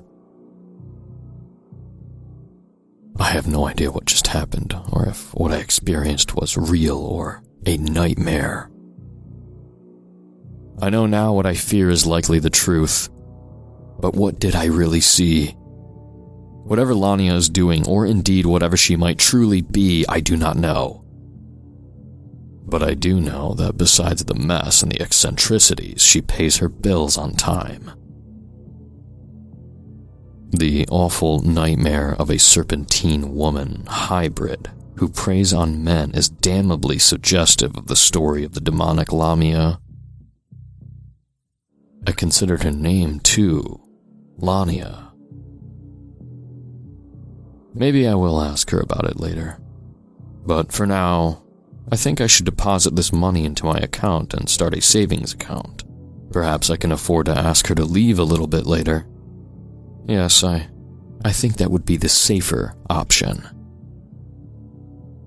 Demons can't be real, right? But homelessness sure is. And I mean, I am just being paranoid. Right?